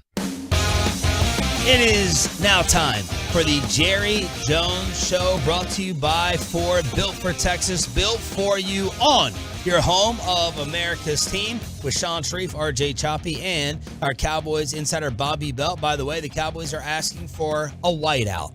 They want a whiteout for Sunday against the Green Bay Packers. The Miami Heat of the NBA, of the NFL. Let's give it the whiteout. Well, hopefully we have fans actually show up. Unlike that disgraceful Buffalo Bill invasion where Bills Mafia took over Miami. And then when you look at Miami Heat games, it's just shirts and jerseys filling up the seats instead of actual people. Yeah, they're there. They're in the club. They're in the club underneath the stadium.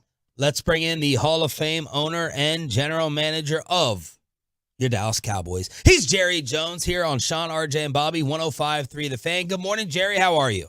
I'm doing great, Sean, RJ, Bobby. This is the most wonderful day of my life until tomorrow. And won't that be a dilly? Well, look, man, we want to... And that's the way you're supposed to get up and hit the shower in the morning. But, man, I feel like that this week. Have you always been this optimistic, like even before you hit it big and had your business success or NFL success? Were you always just always an optimistic person, even in your high school, college days? I had a guy that had, I just hung on every word. He was relatively young. He owned 400 Howard Johnson's restaurants. Ooh. And every time he would have a coffee with me, I'd be there with bells on. I just hung on every word. I asked him one day, where do you find all the chefs for all these Howard Johnson restaurants? You got to have several of them, and you got 400 of them. Where do they come from? And he said, well, I really don't, Jerry, find chefs. But said, let me give you a little tip. If it's supposed to be cold, make it so cold that it burns your mouth like hot ice. If it's supposed to be hot, burn the hell out of the roof of their mouth. Make it so hot. Intensity covers up a lot of the frailties of the talent of cooking. The same thing holds true when you're not cooking and doing a bunch of other things. Intensity is what it's about. Well, enthusiasm is intensity, and you bet you have to work to get enthusiastic. Wow. Good answer. That coffee thing sounds like a lawsuit, though, to me. Very McDonald's. Now, Jerry, we just want to start off congratulating you. We're on a high this entire week. We didn't think that the division was actually going to get done until that marvelous Philadelphia collapse. So you're sitting here winning the NFC East, the number 2 seed. Not really a question to go along with it, but congratulations, because I think all the DFW is on a tremendous high. Well, I'm excited for all of the fans in DFW, and I'm excited for all the fans all over the country. Yeah. This team has really hung in there. We have gone through what is known as a marathon. This is not a sprint. You start a season off, you've got 17 games to go. That used to be almost 2 college seasons. You had 10 games in a college season. That meant that some of the people start off as sophomores, and by the time they're at the last game, there'd be juniors because we play that many games. So it's a long journey, and you have to see where you are when you're, of course, at the end. We have pushed this thing up here in about as good a shape as I could have ever imagined or drawn up. It's important to be healthy as you can possibly be when you get to the end and get in the playoffs. I don't know when we've been any healthier, all the way across the board. Certainly our key players, but the entire team would get a big A+ for health. Secondly, I'd like for this bunch to have been shot at in their foxhole and hit a little bit. You don't want to go into a rough situation with nobody that's ever felt a little angst or a little fear or all of the things that go with it. This bunch has been shot at and hit. And so that's good. And then not only that, we were instituting a change in what we were doing as a team, really on both sides of the ball. And to digest that change, and to go from there to getting it and executing it at a high level like we are right now is real impressive. Yeah. And I think that the last couple of games that we've, in all phases, have played as well as we've played all year. There's going to always be some plays you want to take back. But to make those big plays and make them at the right time, have the players that should be making the big plays, making them at the right time. All of that feels like your plan worked to a certain degree. But to be where we are right now is too much to ask for, really, when we were at training camp. Jerry Jones here on The Fan. That's what I was going to ask you. How different is this team today that finished the regular season from the one that you thought you had drawn up at training camp? Well, they're daylight and dark. First of all, they've had small lifetimes to be dramatic, Norm wave a little bit. But, boy, they've gone through on an individual basis. Some of them have gone through minor or really significant injury. Some of them have been on IR. Some of them have not only had their game challenged a little bit or their own performance challenged a little bit. Most have had ups and downs throughout the year. If there's anything that football is about, period, if it contributes anything to our country, it's the people that play it from the standpoint of playing it, is that without the high price of major conflict, if you will, you get involved and you get knocked down. And I mean, you do get your nose blooded. And you do get up. Everybody wants to quit. Everybody wants to quit, not without exception. And to put yourself into that and push up against unnatural things, and I sound dramatic, but it's not natural to get in front of 300 pounds. You want to get out from in front of it. So you have to call on yourself to be unnatural and execute on that kind of basis, and at the same time be skilled. To me, that's what you have seen with this team go before your eyes and evolve, and that's what we're taking to the field in the playoffs. Now, the other teams have had a measure of that as well, and that's why the competition is as high as it is right now. Jerry Jones joined us here at 105 through The Fan. You know, we've talked in this room off air and on air, reminiscent about that 07 team and the missed opportunity that it was. It was a great chance to make the NFC Championship game in the Super Bowl. Do you view this as like a similarity with that team, and in the case that it's, hey, this is a great chance to make the NFC Championship game for the first time since we won the Super Bowl? Well, I've had a chance to be involved in 3 Super Bowls and know how we got there. And we did it with some of the very same players, but we added a few players. The difference in the second Super Bowl that we were a part of back in '92 was Deion Sanders. He came on board. He made a little difference. Larry Allen made a little difference. He wasn't on board for the first 2 Super Bowls. Actually, at their positions, they're the greatest players to date that have played in the NFL. And so we did add some talent for that 3rd Super Bowl.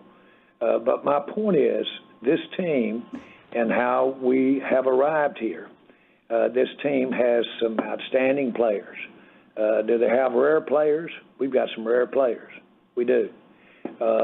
Do we have a big challenge ahead of us to play some other teams in this day and time? You didn't have salary caps back then, and you had more continuity. You had more continuity on your rosters back then. But like I told you, I wouldn't dare try to redo this thing on a gimme if you told me I could and try to get here any better. I just wouldn't try.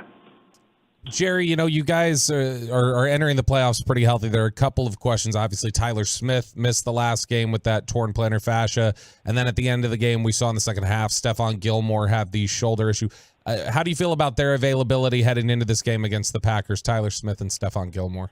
Well, as much as I understand plantar fascia's injury, I'm told that if it tears, then that means a much quicker recovery and get back to form. And that's the case with him. Now, as far as somebody that mentally has the capability to play with a recent injury or play with some pain, he's type A. He's one of the best you can have. He's highly intelligent. He understands completely the nature of his injury, and he understands how to play through it. So I'm really optimistic that we'll see Tyler back. And it did completely tear as opposed to partially tear, which does create lingering serious pain. And we've seen all of that, but his is the kind and the result that you want to have if you have that injury. I personally think he'll be back playing. And is it realistic to think that Gilmore can go out there and be what he's been for you guys throughout the season after an injury like that? Well, I don't know. I know that it could have been worse, and we all know what he means to us. And so, is it a realistic chance to count on him as we get the team ready to go this week? The answer is yes. Yes, we'll count on him. We'll have him out there. He probably will have limited practices, but all of the professional people we have that have dealt with these kinds of injuries ad nauseum say that you can count on him.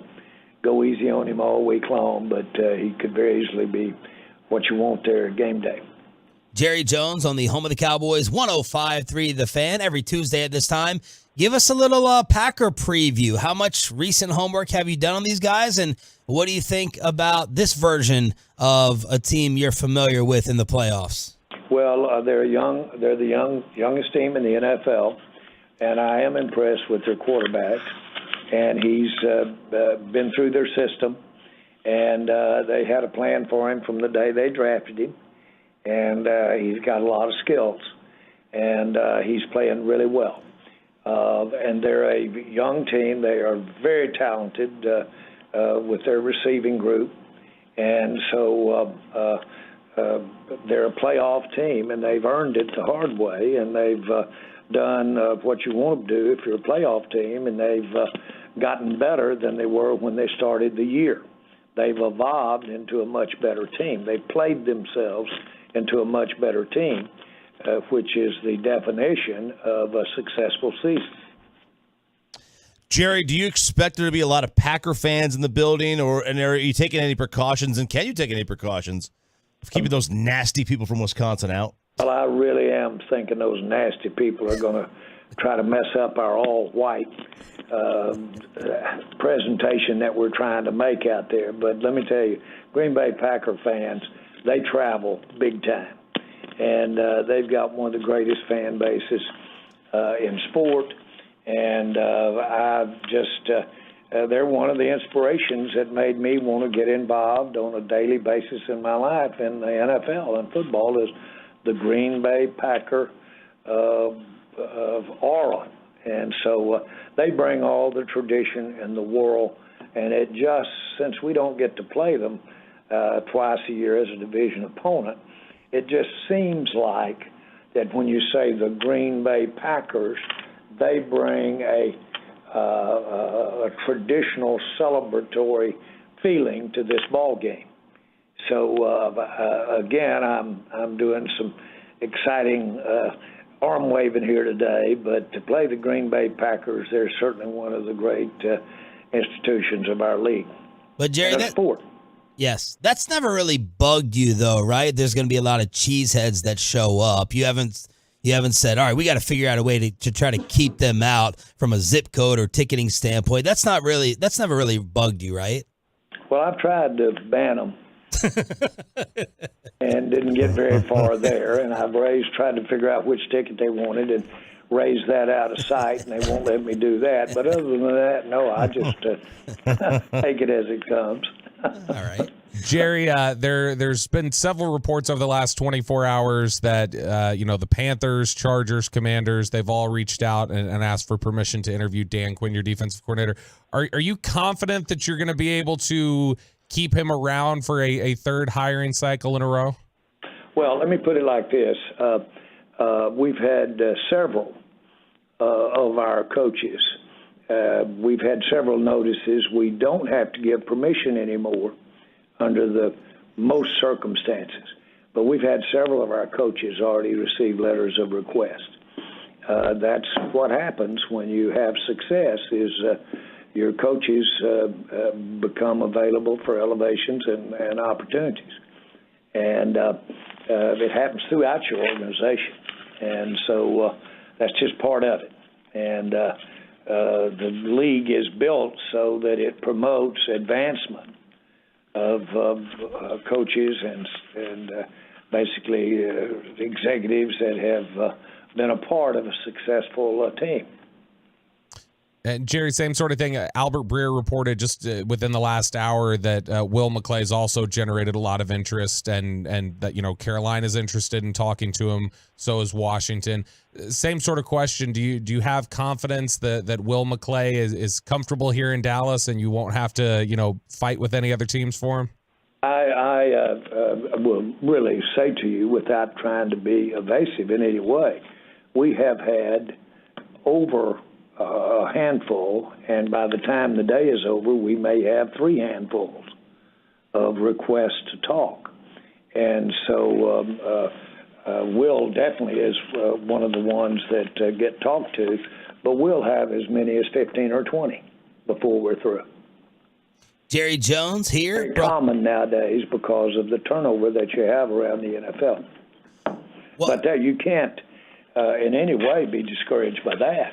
And as a matter of fact, you might even want to encourage that because that creates a real opportunity for somebody to come in and advance their careers by joining you when you have a vacancy. And we'll probably have several vacancies this year. Jerry, I have a general question about that, just to try to keep diving inside your business mind to steal some of the success one day. Because I remember being in the car the 2 times that it was announced that Dan Quinn was staying. But just in general, when talking someone into returning, is that like is that a challenge that gets you revved up? Do you have a special strategy to it because you somehow manage to pull it off way more often than not? Or does it usually just come down to who writes the biggest check at the end of the day? Well, you've got to have some logic behind why maybe another year or two would change the scene for him and have a better situation and better opportunities. So it's a combination of those things, because if they were looking at a situation that would improve their finances, then that's something you have to talk about and should talk about as well. But certainly that's a part of it is if you do want to keep somebody, then you have the ability to counter it. But here's the thing that I want to make sure is I had a guy one time tell me, I went to see him about Exxon giving a political contribution for Bill Clinton, of all people. And the guy, I said, I know he's returning for governor and you'll want to contribute to him, Exxon. And he said, Jerry said, governors, senators come and go. Exxon's infinity. We're going to give you, little governor, some money. Exxon's infinity. So the facts are that I will say, including yours truly, the NFL is infinity relative to a story like that. And in a sense, the Cowboys are too. And all of us that get to be a part of this thing come and go. And so, yeah, we've got to put it together, and we value our relationship with everybody that's associated with. But as it would turn out right now, I can really use the word thousands that I've been associated with and paid a check to with the Dallas Cowboys. Well said. We'll finish up with this, Jerry. We know you were asked about the reports about, Coach McCarthy status and all of that, and your statement after the Washington game at the end, we'll see how each game goes, seemed like it was leaving a door open for possibilities. Is there anything you would like to clarify, confirm, follow up when it comes to being asked about Coach McCarthy's status? Well, I was a little surprised. I don't know how I could be any clearer. Coach McCarthy's under contract for next year, and so that's not an issue. Secondly, I couldn't be more pleased with what he's done and how he's coached. Now, apart from sitting down and going over the daily receipts and going over the detail of everything we do out there, I don't know how you can answer a question any different than that. I certainly haven't sat down here right in the middle of the playoffs and started talking to him about something like a contract or something like that. Why would you do that? This is where he needs to have. He, by the way, is the busiest cat in all of Texas. Now, you talking about a one-armed paper hanger being busy, he is that. Yeah. And so the last thing that I want to do is spend any time talking with him about these kinds of things, on agreements, extension of agreements, especially when I've got one. Yes. So that's it. And I've said I couldn't be more pleased with what he's done, and I really mean it. He has really made as big a difference from his head coaching vantage point as anybody could from any vantage point in the NFL. He's the big difference this year. Jerry, I think our interpretation didn't come from expecting an extension. I think we took we'll see how each game goes as, well, maybe he could be not with the Cowboys anymore if the playoffs don't go right. That's how most of the media interpreted or spun it. Well, I'm so sorry that media might interpret what I say differently. That's rare. I don't have that happen very often. Y'all really think I'm going to discuss this damn press conference? Well, we had to ask you about it. All right, guys. Thank you, Jerry. We appreciate it. Best of luck on Sunday. Thank you, man. Thank you. Let's have a great day. Yes, sir. Jerry Jones, brought to you by Ford, built for Texas, built for you. And I think I heard a hand slap on the table at the end. Woo! All right. Let's react to that and much, much more. Next on 105.3 The Fan, please have RJ have this commercial. I do. Oh, okay. QC Kinetics. Let's say you slammed your hand down on the table and you hurt yourself. You hurt your wrist. Now, you got arthritis, you got some elbow injuries, knees, hips, back, shoulders, elbows, ankles, wrists, wherever it may be. QC Kinetics has got you covered. They helped me out. They helped me out years ago, about 2.5, 3 years ago now.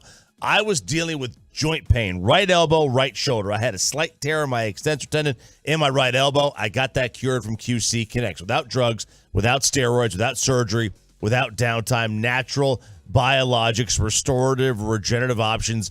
It allows your body's own healing properties to target those aching joints. You can get it done. Emmett Smith's had the procedure done. I've had it within 2 sessions. I was 100%. I did the left side of my body in 2023. Could not be happier. Right side was cured a couple years back. Left side was cured last year. So thankful for QC Kinetics. 972.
From our fan studios secured by DFWsecurity.com, this is Sean and RJ on 105.3 The Fan. Final hour, fist pump time, live on the Fan Cam, Twitch, and YouTube. Sean Tree, RJ Choppy, Cowboys insider Bobby Belt, along with Peyton and Ryan powering us up live on the Fan Cam, Twitch, and YouTube, where you can see our facial reactions every Tuesday to Jerry Jones joining us live. And God, I hate that was one of the top 3 moods he's probably ever been in. Telling stories, giving us life and business advice that any seminar would pay hundreds or thousands of dollars for. I mean, you could just tell from the jump he was in a fantastic mood, and I hope it didn't get ruined and changed at the very end. When you asked him about McCarthy's contract extension and you know when The that's going to second get time. done. Oh, the follow-up. Yeah, the extension. What a masterful attempt from Jerry Jones to try to change. Peyton, go ahead and grab, when you get a chance, his post-Commanders comment about Mike's job status. And Jerry tried to turn that into, you guys want me to give him an extension? He's busy. He's the busiest guy in DFW. I don't want to distract him. He's under contract. Why would I need to give him an extension? No, Jerry. That's not what everyone is talking about. We're talking about the fact that you left the door open, which, by the way, I understand. If the Dallas Cowboys lose to the Green Bay Packers, and if they get somehow, some way embarrassed by the Green Bay Packers, You embarrassed? then Mike McCarthy's job should be on the table as a discussion. I'm not saying he should definitely be fired, but it is a very legitimate topic with a devastating loss.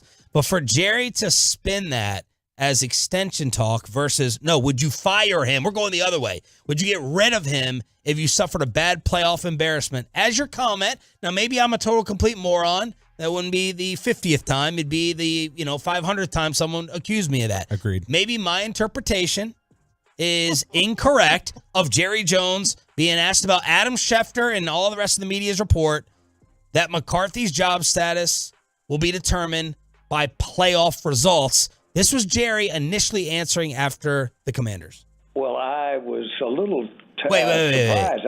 Is this Commander? That was just with us, right?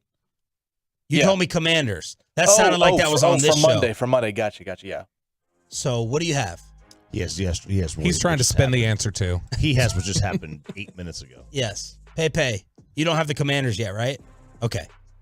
All right. So we'll wait for that.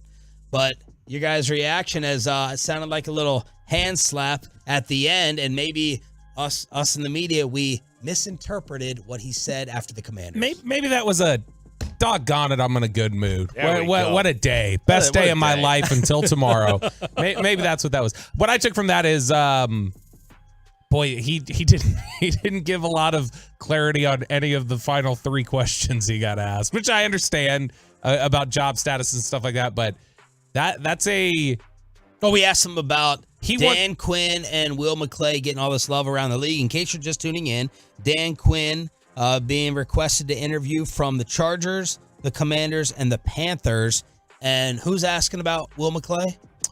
Panthers and Commanders. Panthers and Commanders. Yeah, and so I think that Bob Myers knows what he's doing over there. It's very clear that this is for the first time. I think there are very few subjects that it feels like Jerry just does not want to talk about. Does not want it, doesn't necessarily want to be asked about it. This feels like one that he doesn't want to be asked about, because I think the reality of the situation is could be in trouble if this goes south, and he doesn't want a distraction right now because he thinks they're close. Right. Like he thinks they're close, and he thinks it's a unique opportunity, and he doesn't want to do anything to disrupt that. But I think we'll see how it goes. Created a minor distraction. This is after the Commanders game. Asked about McCarthy's status. Well, I just think that his record speaks for itself.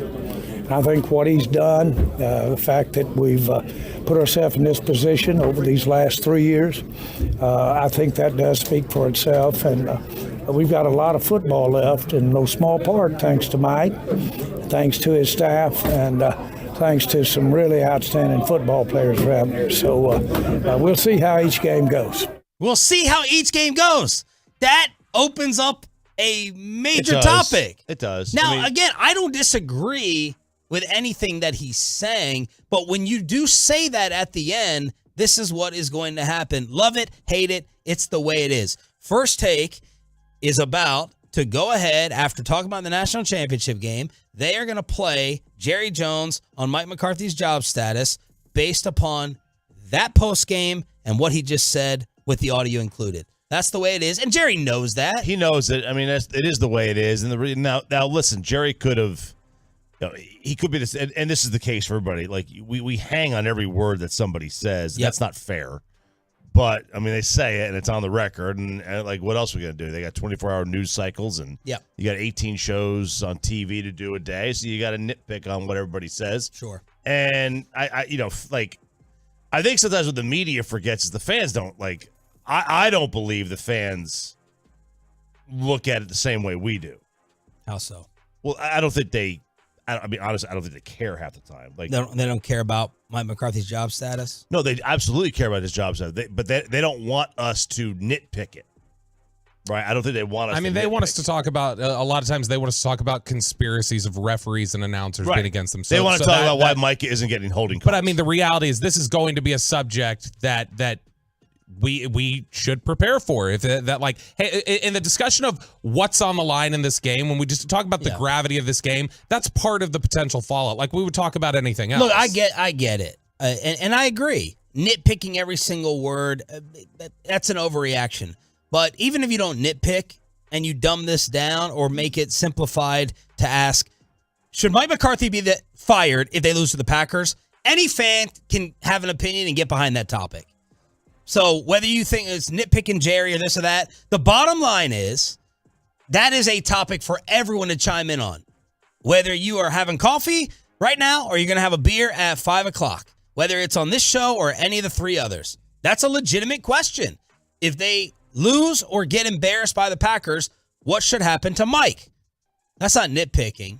But yeah, in press conferences, we do pick that type of stuff apart. And maybe the when you say what should happen to Mike, maybe the answer is absolutely nothing. He should still get a contract extension, and that's fine if that's the take. But the bottom line is it is still a question of there is potential job fallout from this. from the results of this game, not just this game, but the ones that are coming up in the next few weeks. This is not just a slam dunk like, well, Kyle Shanahan's back with the 49ers. Right. This isn't Robert Kraft being asked after the third Patriots title, what happens if y'all lose in the first round?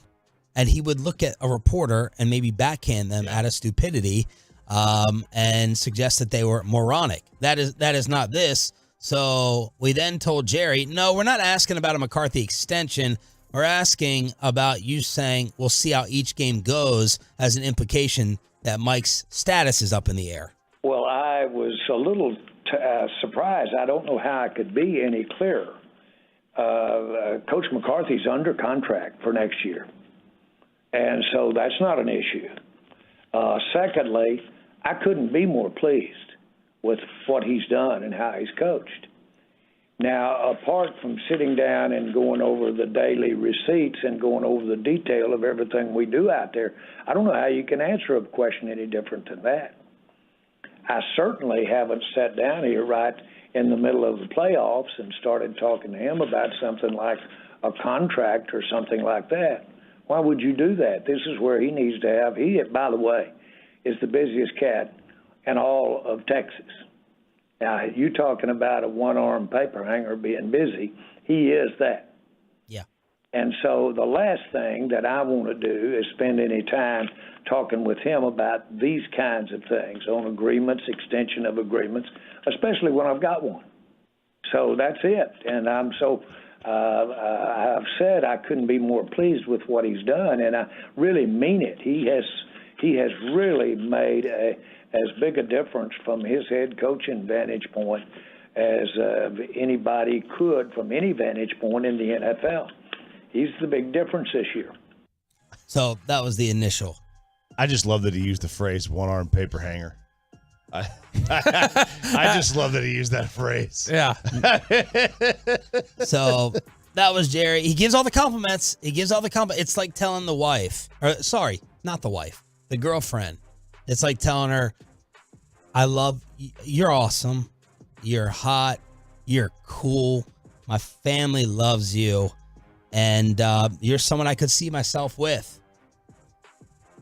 But I don't have your ring from Diamonds Direct. I don't have the marriage license, and I don't have the honeymoon picked out. You're all these great things, but I could tell you that we're getting married. And Jerry could say, guys, no matter what happens, Mike McCarthy's the head coach of the Dallas Cowboys next year. And by the way, for the 50th time, I don't disagree with Jerry not making that commitment, because it should be in play if they lose to Green Bay. In play as a topic and a discussion. And clearly it is. Otherwise, Jerry would have shut this down, because the follow-up was, Jerry, we don't care, and no one's thinking about a Mike McCarthy extension. We think that you're leaving the door open for him to be gone. Well, I'm so sorry that media might interpret what I say differently. That's rare. I don't have that happen very often. Y'all really think I'm going to discuss this damn press conference? Okay. There you go. This is a damn press conference. Damn press so conference. we either all completely misread this, or Jerry slipped up a little bit. To build on your analogy a little bit, it's like if the girlfriend is there, you're in a long-term committed relationship, you're living together, and she goes, I'm worried you're going to break up with me. And he's like, we're already together. Why would I need to propose to you? She's like, I wasn't talking about marriage. I just said I'm afraid you're going to break up with me. He's like, why do we need to get married? We're in a relationship. Are you breaking up with me? That's what I'm asking. Right. That's what it is. Yeah, I mean, look, did Jerry not give a great answer? No, Jerry didn't give a great answer. Did people who maybe want to hear that he may change things out with Mike hear that? Sure. I mean, like, if you... What he gave on Sunday was, my opinion, what he gave was the truth. In today's world, in any media world, not today's, the truth can lead to a ton of speculation. Yeah, it can, for sure. So that's what's happening, and that's what's going to happen. It for sure. If they lose to Green Bay, all bets are off. I wouldn't fire him. Jerry had two options. He could say what he said Sunday. He had three options. One was, we'll see how it goes. That opens up all the possibilities and topics. Yeah. 2, he could lie and say no matter what, Mike is safe. And then if they lose to Green Bay, he fires Mike, then Jerry lied in that moment. Or Right. 3, which we suggested, he would have said, guys, I'm not talking about any of that. So I'm not talking about anybody's status. We're in the playoffs. We're having a great time. Do what Jim Harbaugh does every single week, being asked about the NFL. I'm really enjoying the moment. I hope I have a future. Who's got Who it better knows? than us? Who's got it better than us? it better than we do? Anybody. That's what he should have done. Jerry told the truth. It was just too truthful for all the reaction. So there you go. That was entertaining. Yeah, look, I think the reality of it is, if we're to look at this as soberly as possible, Mike McCarthy is probably back next year. Mike McCarthy is far from guaranteed being back next year. Like to me, there is still a question. Is it a probability? No, he's probably back. But there is a way the season could end that he's not here next year. Mikey is Oh, walking dear by. God. Why, Mike? Why, Mike is coming in here to argue for the 20-year contract extension. He wants the Mahomes deal for McCarthy. What did you think, Mike? I think in a way, and I'm not saying it to you guys, in a way, I feel like this is why the Cowboys ultimately can never win a Super Bowl. Not just this one topic, but this doesn't happen anywhere else. Dan Campbell is not getting this in Detroit. I know you guys just talked about Sirianni Shanahan.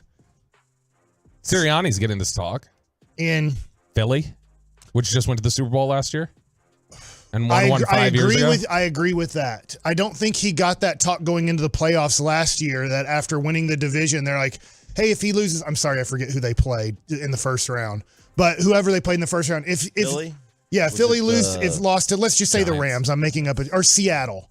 If they lose to Seattle this week in the wild card round, are you guys going to fire Sirianni? Like, I know Philadelphia's media is really rough. Yeah. I totally get it. But I feel like things like this and Jerry, I don't know if allowing is the proper word, but I just think He does a show twice a week. Right. I just think to myself, these kind of things, these things that we're having fun with in the media, we're having fun with discussing at work, are the things that hold the Cowboys back in these 30 years of these discussions.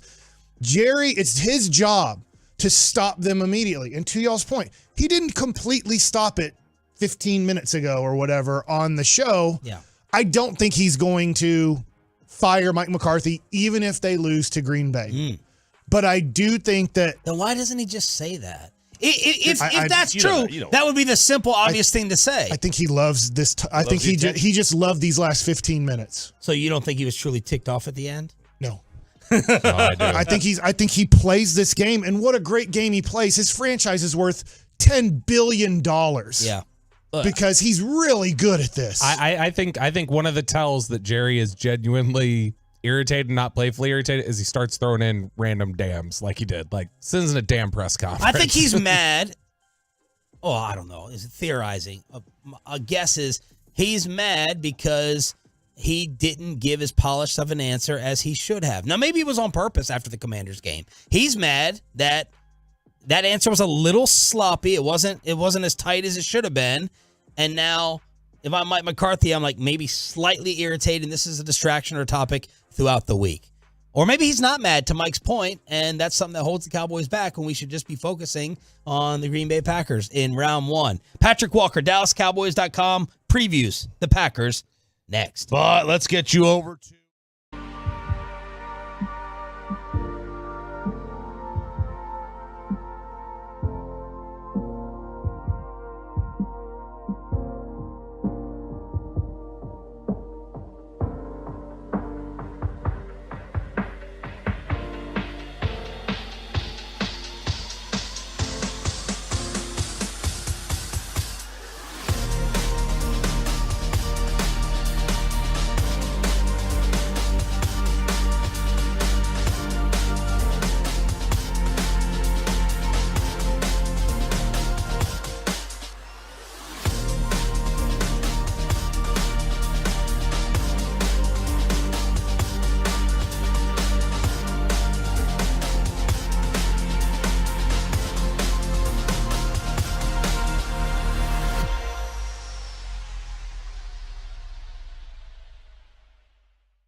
Sean and RJ right here on 105.3 The Fan segment here, brought to you by the personal injury lawyers Frankel and Frankel. Life is unpredictable. Accidents happen. Frankel and Frankel are the go-to attorneys for car and truck wrecks and DFW.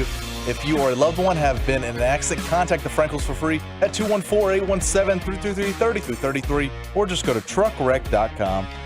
College football crosstalk and maybe a little Jimmy Kimmel with the KMC masterpiece. Let's make Kevin Hagelin uncomfortable at 9:40 here on Sean, RJ, and Bobby. This is DFW Sports Station, and tonight, starting at 6 o'clock, our Rangers hot stove with some of the World Series champs, Jared Sandler, and the World Series trophy for you to stop by here and get your picture taken with 4131 North Central Expressway in our Odyssey showroom downstairs. Patrick Walker joining us from DallasCowboys.com, brought to you by the WinStar World Casino and Resort. Good morning, Patrick. How are you? Doing well, fellas. Just trying not to get blown away in this wind out here. Yeah, it's bitter. Very bitter. Yeah, it's howling like a pack of wolves out there. I tell you what, it's a great day. I just got to make sure that I don't get any coffee that Jerry might offer beer anyone today. God, super hot. You don't want that. Yeah, I kind of like the roof of my mouth. I want to keep it intact. Man, Thanks for the offer, Jerry. I never knew that a restaurant strategy could be, look, just make it super hot with the plate, and that will overcome the food being mediocre. If they can't taste it, it's just hot. It's just hot, right? Right. Or if your neural pathways are overwhelmed, then I guess you can't really process the lack of flavor or lack of taste. It's a bold strategy, Cotton. Let's see if it pays. Oh, it didn't. That's McDonald's. Yeah, that's right. The McDonald's coffee suit. What did you take from Jerry, if anything, before we get into the Packers? Just the fact that he understands the process of success, in that the more successful you are, the more other teams are going to come a-calling to try to raid your cabinet for your coaches, your assistant coaches, hell, your execs. So, yeah, I mean, you're starting to see offers, or requests, I should say, for interviews for guys like Will McClay and Dan Quinn, pour in, and rightfully so. I mean, those guys are well deserving of all of the attention given the success that they've had here in Dallas. That being said, like Jerry said, the Cowboys and Jerry Jones always have an opportunity to counteroffer. And when you're talking about someone whose pockets are as deep as Jerry's and there's no salary cap on coaches or execs, ultimately I think the Cowboys will be fine in that regard. But I think it's just him understanding the process, which is totally fine, but also understanding that, as he once said, his hands don't cramp when he's writing checks. Which one do you think would be more difficult to replace if they left? God, these Packers are coming to town. Going to bang your hand on the table? Yeah, my thing about that is, and I love the discourse. I love and understand why you guys and fans are talking about it. I get it, and it's justified, because sooner or later the season does end. Obviously, you want it to be far later than sooner, and these are conversations that need to be had. I'll answer the question, and then I'll say I am so locked in on this Packers team that's kind of just where I am. I'm being where my feet are, to borrow a phrase from Dan Quinn. But I think, obviously, you talk about what Dan Quinn has been able to do in his short time and making this Cowboys defense one of the best in the history of the franchise. But then you also and that goes to his assistants as well. So shout out to Al Harris, who's been fantastic. Joe Witt Jr., his right-hand man, Dan Quinn's right-hand man. I mean, he has one hell of a staff. But then you start to look at the executive side of the equation, Will McClay and his scouting department, and just how magnificent they've been, because a coach can be, one of the best coaches ever. And not to take away from that, but what also matters is the talent that you put in front of the coach. So it has to be a symbiotic relationship, and that's what McClay and Dan Quinn and McClay and McCarthy and just what they've been able to achieve. So I think that the team will always go as far as the foundation is, and the foundation that Will McClay and Stephen Jones and Jerry have been able to establish with the scouting department is just magnificent. Look at the players. I mean, this past draft hasn't been necessarily a great one, but look at the one that preceded it, 2022. Look at the one before that, I mean, they've not only, put one talent like CeeDee Lamb in the building, but they've been able to turn late round picks like DeRon Bland into a historic cornerback, just as one example. So, the scouting department and losing Will McClay would be, like a extinction level event the Cowboys would have to overcome. But Hopefully that's not something they have to overcome. But again, the main focus is just these Packers coming to town and worry about the rest when you have to worry about it. What is the most concerning thing about what the Packers do? I think that a lot of people felt like, hey, Green Bay is the team that they were most pulling for in a matchup because you don't want to get the hot Rams. Seattle just pressed you. What is it when you look at Green Bay, do you say, hey, that's a way that they can really challenge what Dallas does? Still breaking down Green Bay's film, started on yesterday, and also started charting both the film and their statistical tendencies and looking forward to their strengths and weaknesses. So it'll be more in depth on Thursday when we speak and when the Science Lab comes out this week on Thursday morning. But from what I can tell already, Bobby, they run the ball very well. You talk about Aaron Jones and what he's also been able to do against the Cowboys in the past. And Jordan Love, although he's streaky, he's streaking in the right direction right now, but what also helps Jordan Love is the fact that he can use his legs. And we know that the Cowboys, more often than not, have struggled against quarterbacks who can escape pressure. And when you're talking about a team that leads the league in quarterback pressure rate in the Cowboys, it's going to be paramount for them to get in his personal space, contain him, and then get him to the ground. He's a young guy, so he can be rattled fairly easily. He's going to have to make sure to do it. So if the Cowboys can contain Aaron Jones, that will force the game on Jordan Love, who's playing well right now, but at the same time, he'll throw the ball away if you force him to play hero. Patrick Walker joining us here on the D&M Leasing Hotline on 105 through the Fan. Okay, so put a number on it, like your 1 to 10 fear scale of this game. I'll play this because I love you, RJ. You want to give us the questions that you want to you want to interview us? No, you guys, I love you, and you always try to put me against the wall, and I love it. It's fun. I'm going to go fear scale. It's a 3. 10 being the scariest matchup. I'm going to go 3 here because looking at the Packers, this is a very bad matchup for the Packers. They're coming in and they're going against Dak Prescott, CeeDee Lamb, Brandon Cooks, Jake Ferguson, this passing offense, mixing guys like Avonte Turpin. At home, where they, outside of the last game that they played, at home typically they are 40 points or better. I mean, they are pretty lethal at home offensively, especially in the air, and you're going against, well, if you're the Packers, you have one of the worst secondaries and one of the worst defenses in the league. You don't do well at stopping the run, and statistically you do worse at stopping the run than the Cowboys do. And the Cowboys aren't bad at stopping the run. That's the narrative, but the Packers are worse at it. The Packers are certainly worse at taking the ball away, only 7 interceptions. They've allowed the same number of touchdowns as the Cowboys, I think 21 in the air, but they're giving them more yards per game. They also play a ton of zone, and we've seen what Dak Prescott can do, both against the man coverage as well, but against zone, they love to play cover 3 zone. I mean, the eats are going to be there for Dak Prescott and the Cowboys. This is just a very bad match. But this is not to say that the Packers don't have strengths. We just talked about a couple of them. They're a good football team, which is why they're in the playoffs. But as far as matchups go, this is one of the worst possible ones that the Packers could have drawn. Obviously, Patrick, we've got the, CeeDee Lamb angle, Dak Prescott, Micah Parsons, the way they contribute to this football team, the way that they can make things difficult on opponents. But who's an X factor, not just for this Green Bay game, but for a potential playoff run where you say, hey, that guy, if he plays really well, if he steps up, that's going to make things really difficult for opposing teams? Bubby, I don't like this question either. I'm completely kidding, guys. Completely kidding. I'm going to go with a duo package here. It's Tony Pollard and Rico Dowdle for me. You talk about the Cowboys' offensive success this season, especially at home. But what's been up and down has been that run game, that ground attack. And it's, they kind of got back on track against the Commanders with a combined, over 100 yards, and Pollard goes over 1,000 yards. Rico Dowdle averaged 5.1 per carry. Fantastic. He's back and healthy from that ankle injury he's been kind of working through these past several weeks. But you still feel like the run game has not been able to match serve with the aerial attack. And sooner or later, and I wrote this in last week's Science Lab, the problem with the Cowboys' rushing attack is not that it's bad, it's that it's middling. It's just doing enough, and that's not going to cut it in the playoffs. Sooner or later, they're going to have to be the ones to save the day for both the defense and or the offense, who might struggle on any given bad day at the office, because you only get one day at the office every week from now on.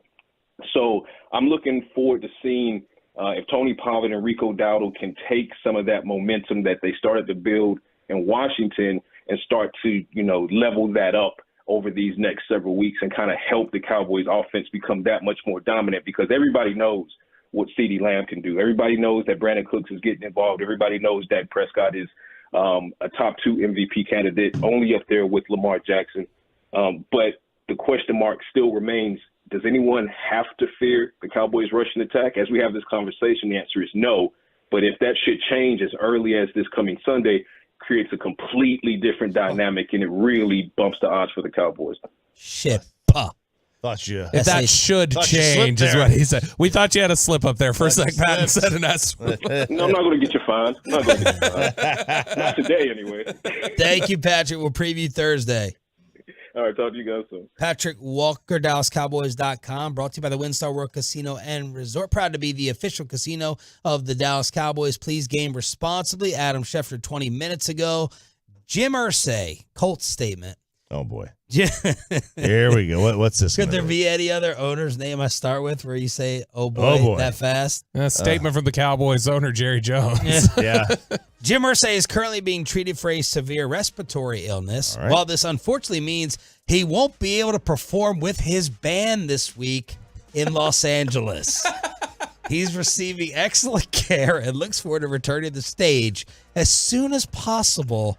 We'll have no additional information at this time. Please respect the privacy of Jim and his family as he recovers. The Indianapolis Colts. Let me make sure this is not a fake Schefter. Yeah, you got Ballsack Sports today. No, it's real Adam Schefter. The Indianapolis Colts releasing a statement on Jim Irsay's health as it pertains to his freaking band.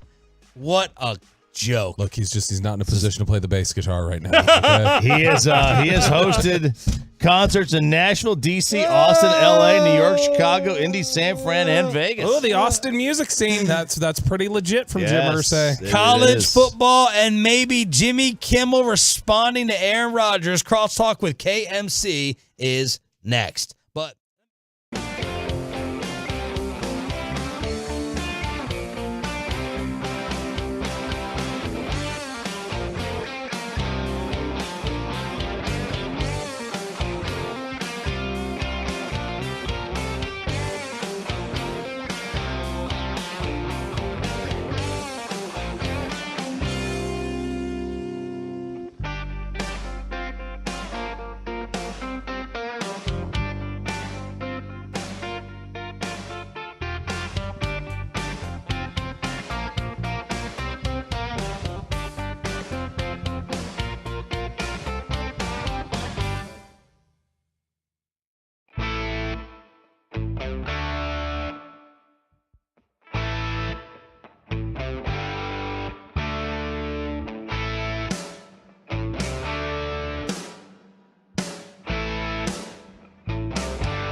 RJ right here on 105.3 The Fan. This segment here brought to you by Classic Chevrolet. Why do so many Texans love Classic Chevrolet and Grapevine? They've got the goods. More new Silverados than anyone with incredible savings. Why go anywhere else? Go see them today or visit ClassicChevrolet.com. This is Texas. This is ClassicChevrolet.com. Relax, enjoy the difference, and find new roads. JJ takes the snap, flips the ball to Roman Wilson after he takes a knee, and Michigan, the Wolverines, have won a national championship as the clock ticks down and Michigan completes a 15-0 national championship season. Save the good stuff for on air. Sing-alongs, Mike Bassett college football You got to keep it even flow. What's I Got a Heart Like a Truck? I think you should do a song. That was pretty Man, good. I'm telling you, though, I wish you would not have told me, RJ, one of your last songs was based on the Brooks and Dunn song Neon Moon. I thought you just didn't know that? I didn't. I thought you just invented that song, and I was like, man, this is really catchy. Was that your famous one that blew up? You don't know Neon Moon? I'd never heard of that song before. Oh, my gosh. I told my wife that, and she's like, that's ridiculous. That seems impossible. But yeah, I was really impressed. I was like, wow. Spittle had never heard the song either, which stunned me, because that's like a massively famous song. 1991? 90. Like Mikey, 90? your take on the Michigan Wolverines. Tell me your take on college Congratulations, Michigan Wolverines. I found out last night that I think college football's boring, man. I can barely stick with the college football game. Yet you enjoyed the NBA. Yeah, I actually flipped over and watched more Dallas Stars win. I think the final score is 4-0. Yeah. Like with 2 minutes to go, I'm like, this is good. The Stars have won. But I don't know. I just don't find the college product that entertaining. I see it as minor league baseball. I played most of my career was minor league baseball. I feel like I'm watching minor league football. Did you feel like the NFL quality took a hit this year? In a way, yes, because I don't think there's many great teams in the playoffs. I think there's more average teams in the playoffs than above average teams in the playoffs. I think, for example, I love Patrick Mahomes, one of the greatest quarterbacks I've ever seen in my life.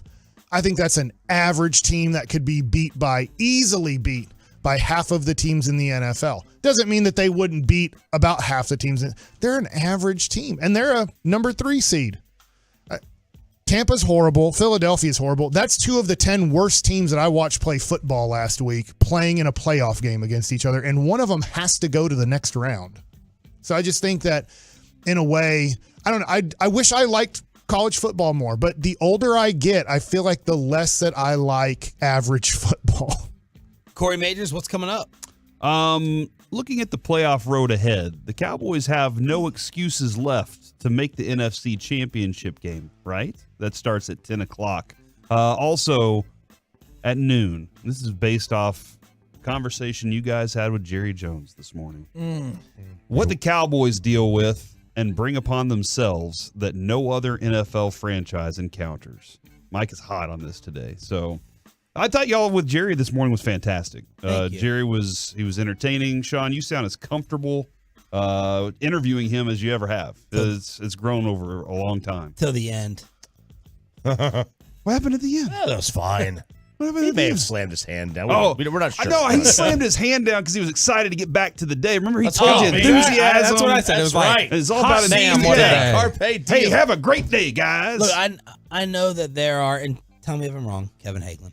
I know that there are plenty of times where we in the media, in all subjects, right, hype things up, make something out of nothing. But is that the case with Jerry saying we'll see how it goes with McCarthy's job status? Aren't we all listening, talking, reading, hearing? Aren't we all reading that the same way?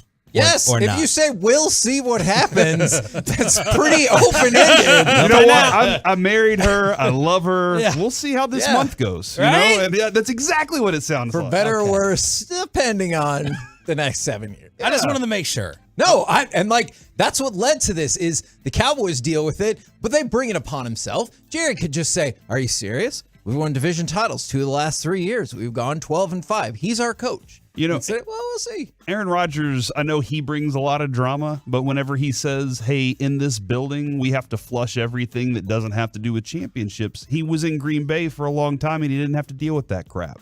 Now, the media in Green Bay is different than it is here. Everything. The ownership of Green Bay is different than it is here by many accounts. Governorship. But they don't have to deal with the same crap changed there. that for that too. And that's what he's saying in there is everybody on the team, all the people, all the way up, they have to be focused on one thing. But Jerry likes to leave things open, likes to stir it up, likes to let things happen. Do you think Sunday was... Sorry, Mike, I was pointing at the TV for no reason. Do you think that Sunday was an accident or on purpose from Jerry? Oh, on purpose.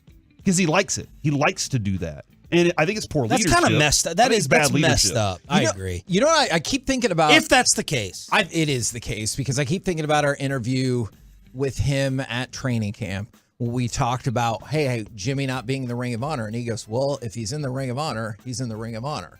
If he's not, everybody keeps talking about it. And he goes, and I know how to keep things stirred up. But that's fine to do that like during boring periods. You know what I mean? Yes. When things are the dead period. Yes. You don't need to do it right now. Right now is important. Yeah. And that's why if I'm McCarthy, I'm a little bit irritated. A little bit. I don't know about a lot of it. I think. You calling Rich Eisen? Isn't this what McCarthy did to Kellen God, Moore? stop it. What's that mean, Corey? Yeah, I mean, would you call Rich Eisen if you're McCarthy and say, "Hey, I want to talk about my job on here right now"? He should call us. He should. Rather than take, shots at me. Why are you pushing your mic away? They were good shots. They were fun shots. I have nothing to say on this topic. Oh, no. Oh, no, Bobby's... That's unusual. What was your follow-up? I'm sorry? Isn't that what Mike McCarthy did to Kellen Moore, though?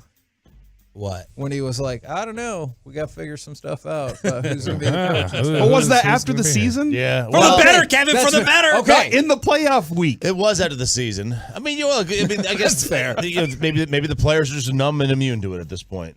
You have to be on this franchise, right? I would think so. Okay. So. Jimmy Kimmel responded to Aaron Rodgers last night on his show. Yeah. Are you nervous? Oh, I did not see this. I have no clue what the response is. Well, that's why we play the clip. I spent years doing sports. I've seen guys like him before. Aaron Rodgers has a very high opinion of himself because he had success on the football field. He believes himself to be an extraordinary being. He genuinely thinks that because God gave him the ability to throw a ball, he's smarter than everyone else. The idea that his brain is just average is unfathomable to him. We learned during COVID, somehow he knows more about science than scientists. A guy who went to community college, then got into Cal on a football scholarship and didn't graduate, someone who never spent a minute studying the human body, is an expert in the field of immunology. He just put on a magic helmet, and that G made him a genius. Aaron got 2 A's on his report card. They were both in the word Aaron, okay? And can you imagine that this hamster-brained man thinks he knows what the government is up to because he's a quarterback doing research on YouTube and listening to podcasts. I looked it up. This is actually a thing. It's called the Dunning-Kruger effect. The Dunning-Kruger effect is a cognitive bias in which people with limited competence in a particular domain overestimate their abilities. In other words, Aaron Rodgers is too arrogant to know how ignorant he is. They let him host Jeopardy for 2 weeks. Now he knows everything. Is that last one a joke that they laughed at? Oh, I can see. You're not a Jimmy Kimmel fan? He sucks. I guess I'm just not familiar with all of his study and immunization. And isn't there beef really? Because didn't Aaron Rodgers say that he went to that Jimmy place. Kimmel was on the Epstein list? No, he said he was scared. I think Jimmy took a first shot at Rodgers. Oh, because of the COVID stuff? Yeah. Okay, gotcha. Then Rodgers responded with the Epstein stuff. That is a weird response. Kind of a dark That is a very response. dark Very response. Well, you're a child molester. Bam. There you go. What he could have meant, and what he would say, I'm sure if things got into court, like when he's like, I just said you're nervous about the list. You're nervous about the list because a lot of your friends, you lose many of your guests. That's what I meant. Yeah, I never said you were on. I didn't say you were on. I said you were nervous about So it. who do you dislike more? And don't answer like Patrick Walker. I don't think I dislike either one of them. I just feel like you don't. No, I just feel like every time I hear from Jimmy Kimmel, it's so he can grandstand and virtue signal about something. I did not realize how disliked he was. That's not true. That's not true. Because he has a show every night. The only time the media cares about Jimmy Kimmel is whenever he gets that opportunity. Okay. Right? Because I don't watch his. I thought y'all were about to fight. TV. Yeah. Dang. No, he went from late night comic to Dale Hansen little signature rants, and it makes you want to vomit. Yeah, because Dale Hansen did the show every night. It's just whenever somebody was like, "Oh, he's talking about something I want to bring in," he was much better. That's fair. I liked him better on the Man Show. I thought he was great on the Man Show. Oh, toxic masculinity. What's tough back when he was real. What Jimmy Kimmel just did and what he said, I agree with a lot of what he said. His issue is he deals with musicians and actors and actresses who also that are the smartest exact people. same way. Yeah. Like that's all of them are famous for making great music or acting.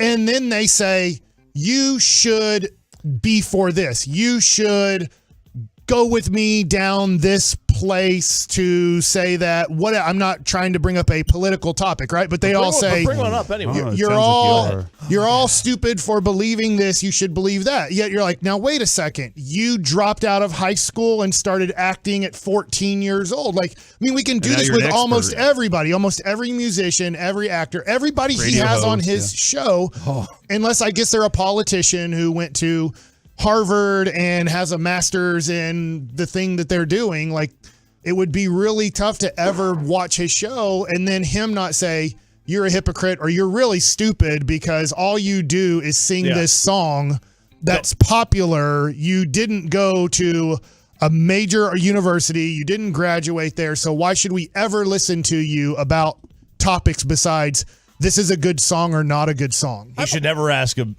actress or an actor how to parent a child. And there's unless they're Ricky Gervais, right? Who's like, all y'all are stupid. Shut up. Go away. Yeah, Like, I've always been confused by like, well, Taylor Swift said this, so that's what I'm going to do. And I'm like, okay, did you investigate on your own? Like, do your own research. Talk to the people you trust. Maybe that is Taylor Swift. good job, Sean. Thank you. Nice Where do you crosstalk. fall on these two? Well, I haven't watched a late night talk show. Like, I wasn't even aware that. Because you need to sleep. And you're not 100. Yeah, I'm not 100. I stopped with Letterman and Leno, like, even when they were on. Where do you fall on the things they're arguing about? Give it a shot. I don't want to. Oh. We've Take a jab we at it. finally got some kids. Yeah, take a jab at it. There you go. Well done. That's a good ending. Well done. That's a good ending. You guys should start. Yes, you guys should start a little early today. That's fine. We're back tomorrow. It's the KMC Masterpiece next on the home of the Rangers and NFC East champs. That's this station. We're giving you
From our fan studio, secured by DFWsecurity.com, it's the KNC Masterpiece on 105.3 The Fan.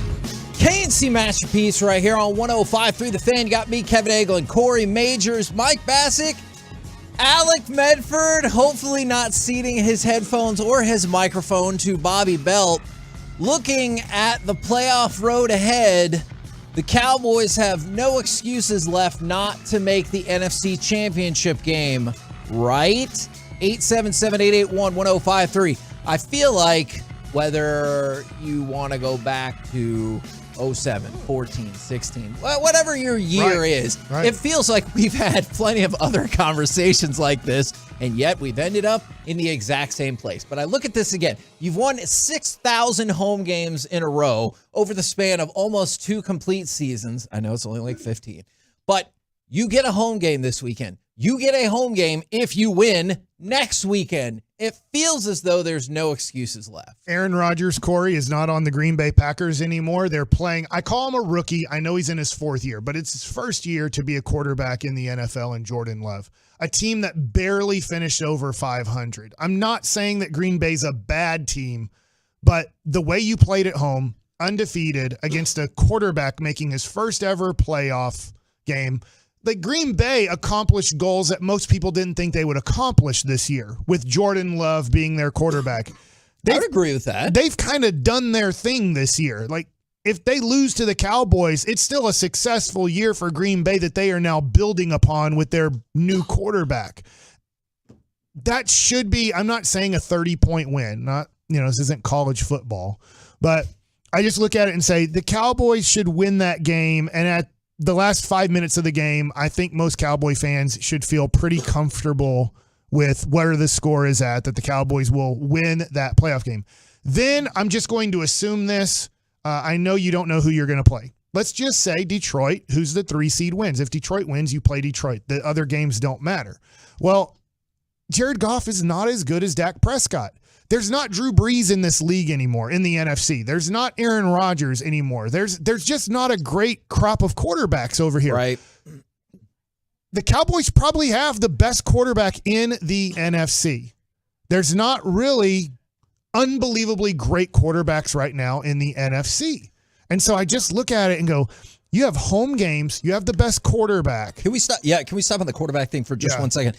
At the absolute worst, would you say right now Dak is the second best quarterback in the NFC? Right. At the worst to Brock, are you saying to Brock Purdy? Yes. Right. And so obviously Dak has experience. He lost to Brock Purdy last year in the playoffs. I'm not saying the Cowboys should go to San Francisco and win. It's impossible to go to San Francisco in the divisional round. You get a home game against a lesser opponent. If it doesn't happen this year, I'm almost resigned to the fact, Corey, it's never going to happen. If this is Lego room, Kevin, then yes, for the next 3 weeks or so, there's no reason that they shouldn't, but it's not. So anything can happen, right? Like that's something. Everything is not going to be awesome. Dak Prescott could something could happen. Yeah. Randy Gregory rides a pony during a game. Sam Williams makes a knucklehead move that you're just like, that costs you the game. Dez caught it. Anything can happen. So I agree that when you're building this idea of you're in the playoffs now, you should be in mindset that there's nothing else that should stand in your way. Obstacles will happen though. True. But how you accept them and overcome them. I mean, Kevin, how do you think they are at that, real quick? Right now, at accepting and overcoming? Yes. I think they're better than they've been for a long time. Really good in Arlington. Yeah. And I mean, not so good in any other city. We just watched a team, Kevin, that with all of the adversity that was against them, the whole NCAA was against them, yet they went out and won the championship last night. The NCAA didn't even punish them. They dealt with adversity like we've never seen before, and then they won the championship. But that's what I'm saying is like, I think they're better at it than they used to be. I think they're better at in-game situations when something goes wrong, finding an answer to a solution to it quicker. I think they are. Now, there are other occasions where we looked at it and going, why didn't they stop the Buffalo Bills from running on them then?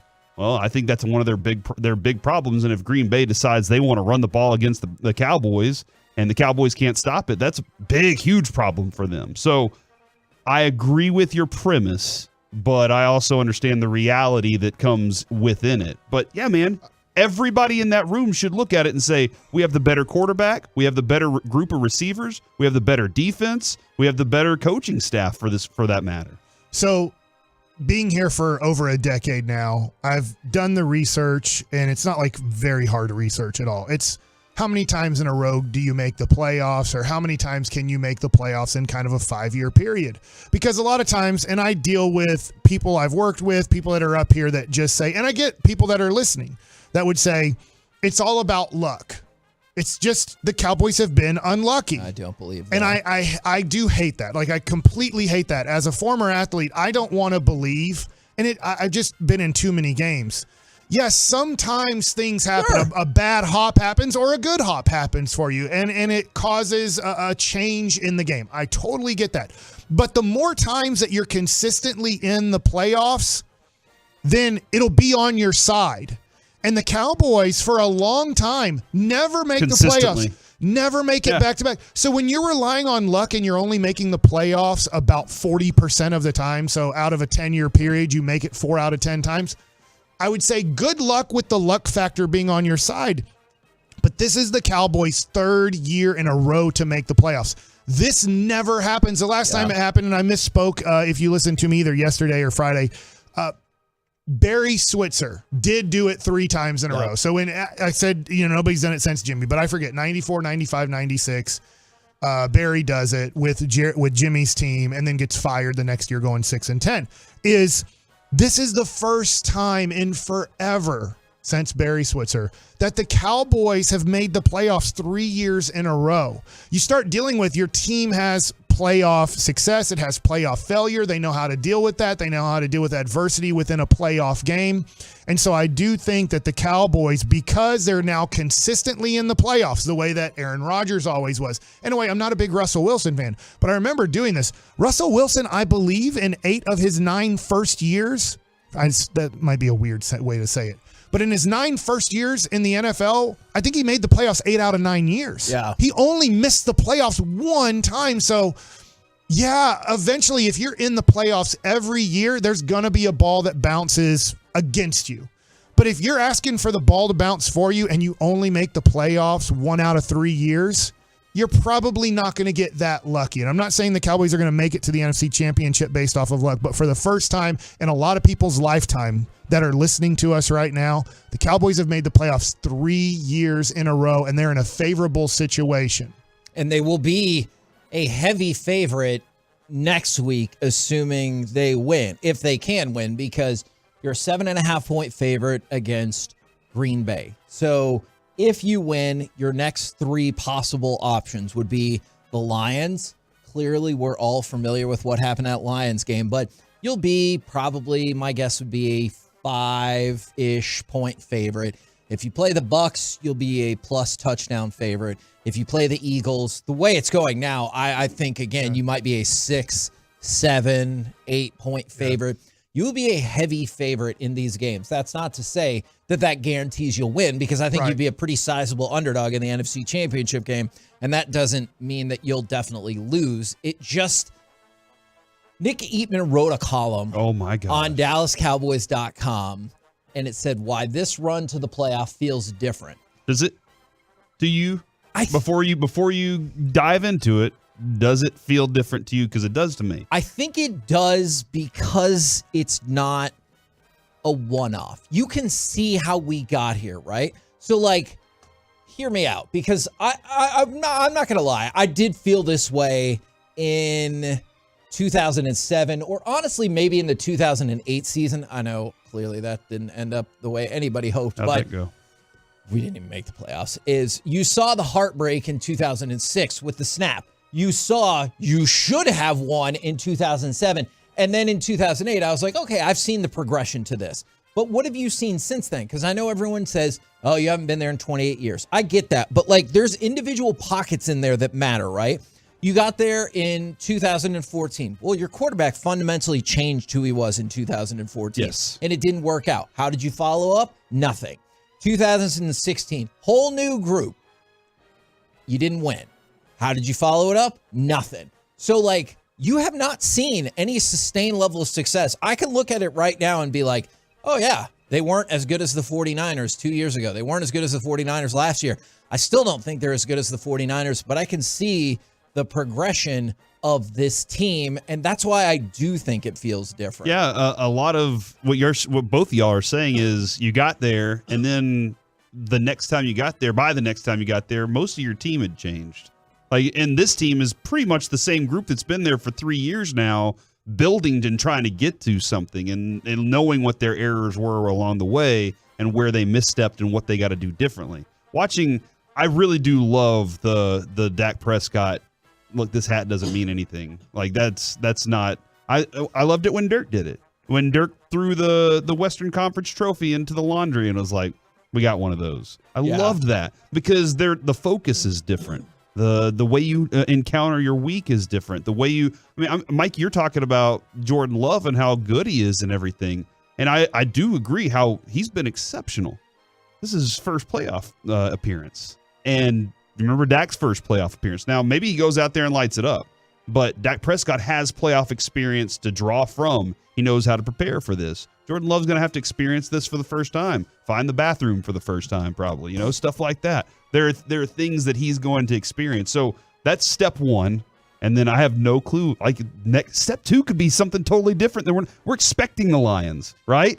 It could be something we don't even expect out of nowhere. Get Philly again. You could get Tampa. I don't know. But I agree with you in that if that happens, which it could, if LA wins, the Rams beat, you would play a worse opponent in the divisional round than the Green Bay Packers, in my opinion. Yeah, I could see that. Philly's playing awful. Tampa's not good. Yeah, but go ahead. Keep going. I am going to stick with the mindset this idea that I have going around that Bochy just did it. He beat the Rangers in the World Series, right? He kept us from getting our goal. Mike McCarthy has kept the Cowboys from getting their goal as a Green Bay Packers coach, and now he's the Cowboys coach. Maybe he can do it too. Maybe he can follow in Bochy's footsteps and get the Cowboys with their ultimate prize. I keep seeing these numbers that, I guess that's true. It feels a little disingenuous to saying Mike McCarthy is the first Cowboys coach ever to win 12 or more games in 3 straight seasons. Sure, because Jimmy Johnson left/got fired. He would have done it. Tom Landry, for a whole chunk of his career, the season was only 14 games. So I don't necessarily think like that's as much of a benchmark, but it does show that you have been a quality team whatsoever. And by the way, from the 214, if you don't think it feels different, that's fine. And get out of here. I was not going to say that. Oh, my bad. That's fine too. I have no beef with anybody who thinks I won't believe it till it gets to the NFC Championship game or till they win the Super Bowl. That's fine. I love the Cowboys. I think they're going to win this week. I think they're going to win next week. And then I think they're going to lose in the NFC Championship game. If I had to predict right now, That's what I would say is going to happen. But it's fine if you don't feel that way. The thing that is the major difference for me is there's not elite quarterbacks in the NFC. You don't have to play Lamar Jackson. You don't have to play Patrick Mahomes. You don't have to play Josh Allen. You don't have to play, I know Joe Burrow's hurt, and that's why they didn't make the playoffs. But you literally, if you start going down the list of the best quarterbacks in the NFL that you don't want to play in a playoff game because they could, like in 2016, they could Aaron Rodgers you, where you feel like, how did he just complete that pass? I'm sorry, I'm forgetting the tight end he threw it to. Jared Cook. Yeah, like, how did he do that? Like, there's one person in the whole NFL that could have done that in that moment, in that situation, and it was Aaron Rodgers. And he was the best quarterback in the NFC then. It didn't mean that they won the Super Bowl or anything, but you don't have that situation. Brock Purdy's not that. He's good. Brock Purdy does his job as well as you can do it with the team that he has. But you have a situation where this is a weak NFC right now. There's not a super dominant team. Maybe I'm wrong about San Francisco, and I'm not saying I'm with you. I think the Cowboys lose by double digits in San Francisco if they make it to that point. But you never know. I'm not saying you'd try to do this or this is what you want. Last year, the Eagles hit Brock Purdy's elbow and the game ended. If you try to sack Brock Purdy and you accidentally hurt him, you just won the NFC Championship game. Guess what? It's the other way too.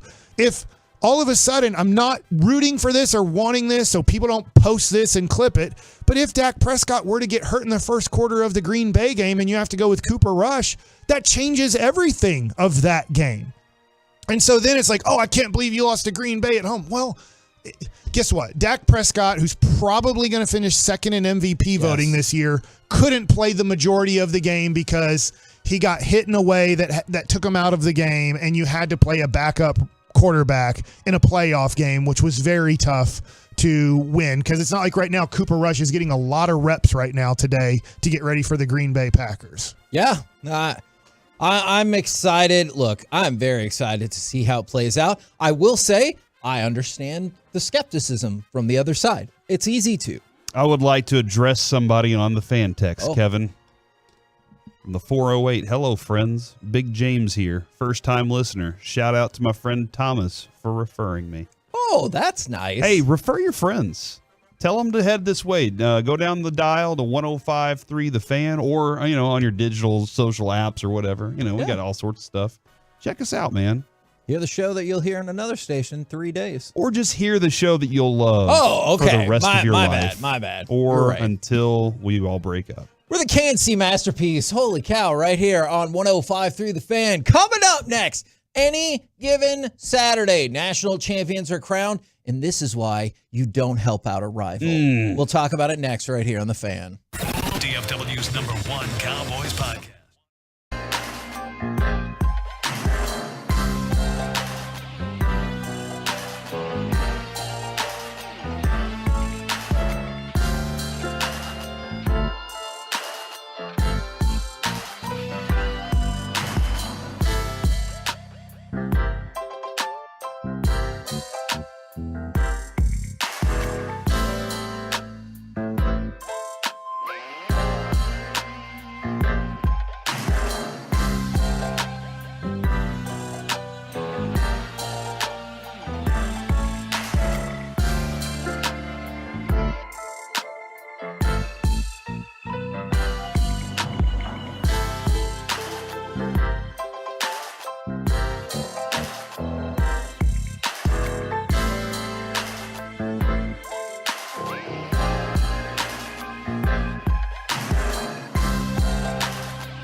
This segment of the KNC Masterpiece is brought to you by state-of-the-art weight loss and the personal injury lawyers Frankel and Frankel. Life is unpredictable. Accidents happen. Frankel and Frankel are the go-to attorneys for car and truck wrecks in DFW.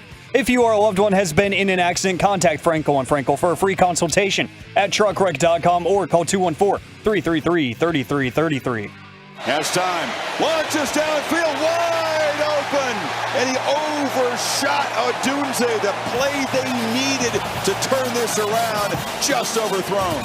KNC Masterpiece back here on 105.3 The Fan. It's time for Any Given Saturday. We will talk about that national championship game as well as another. We bring in Carter Freeman for this discussion. We were just kicking this around off air. Is it okay to say Penix is really good? Yesterday, he did not play well, but also he was getting harassed for most of the night. Can all of those things be accurate? Yes, and one thing watching that game last night, I thought the most impressive thing was that Michigan was able to get as much pressure as they were able to without blitzing. And they were able to get to Penix early in that game, and I think that threw him off for pretty much the entirety of that game. I know we played the specific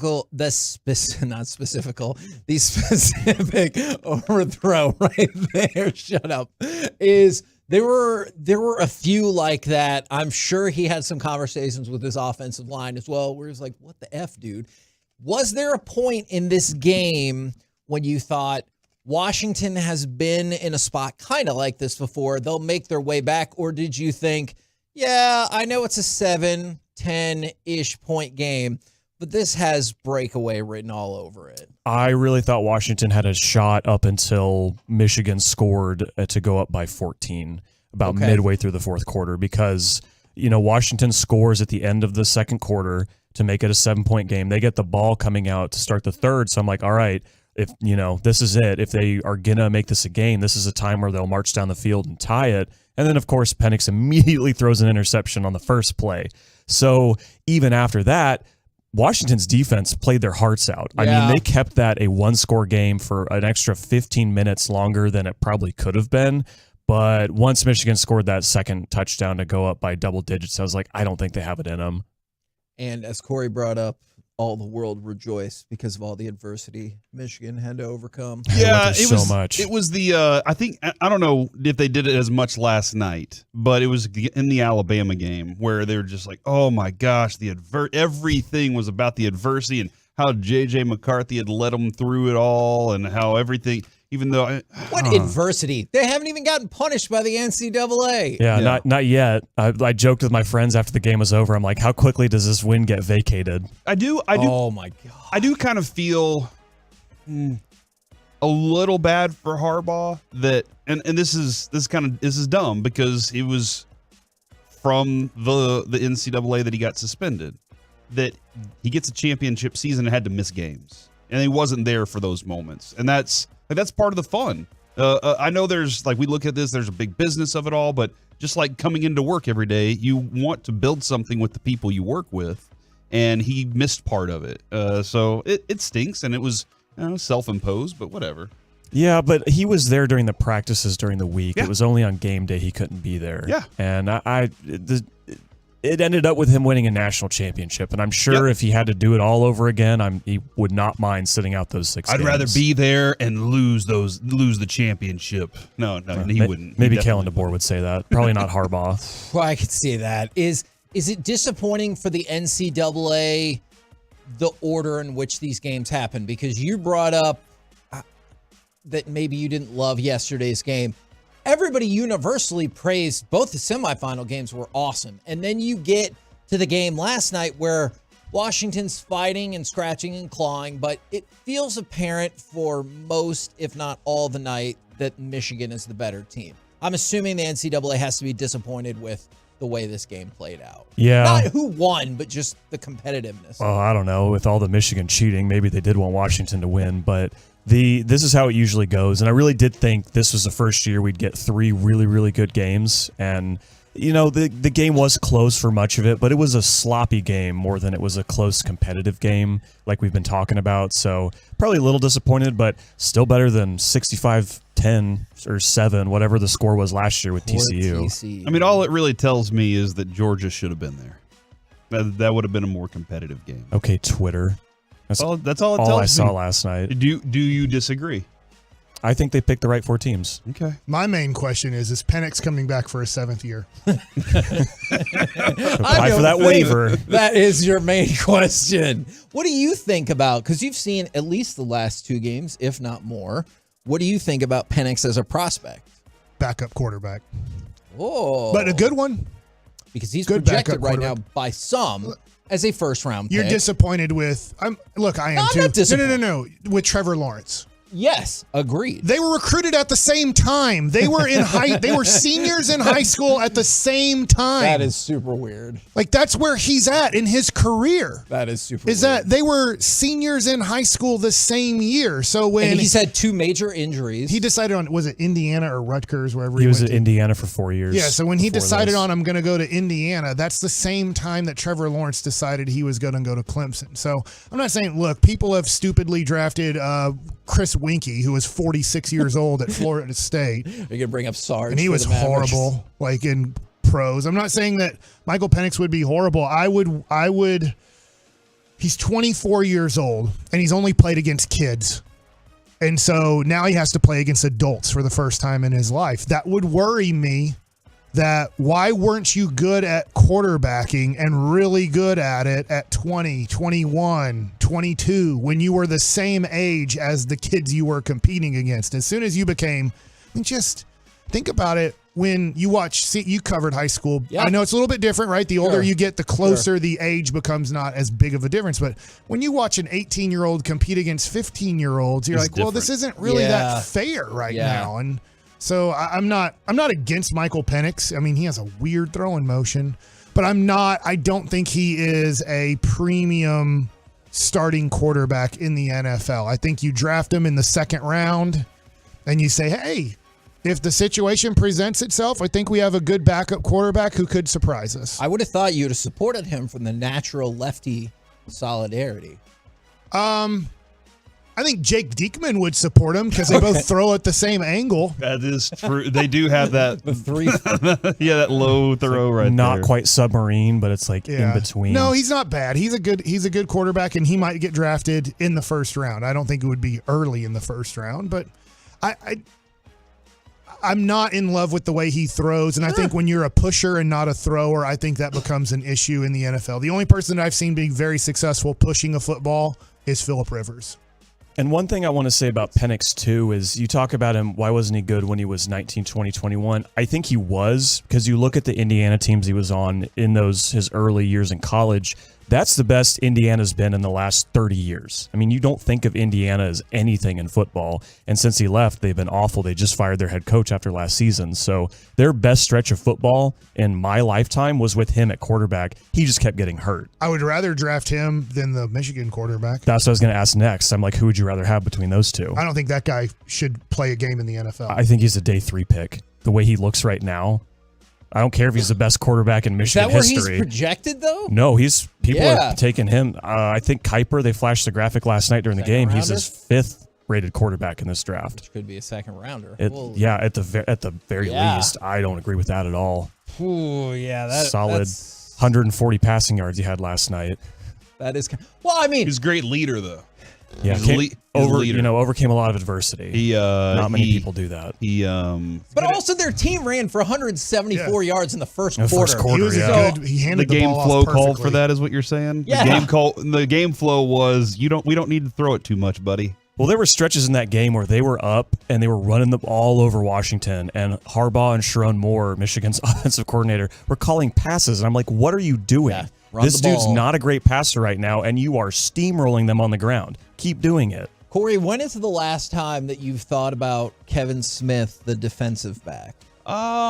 Every time I tell the story about shaking his hand and how I thought I was holding a dead fish, because his hands are his moneymaker. So he didn't want some. A lot of times, Mike, you probably deal with this. Guys are trying to show you how much of a man they are by squeezing your hand. Gaylord Perry. And he was just like,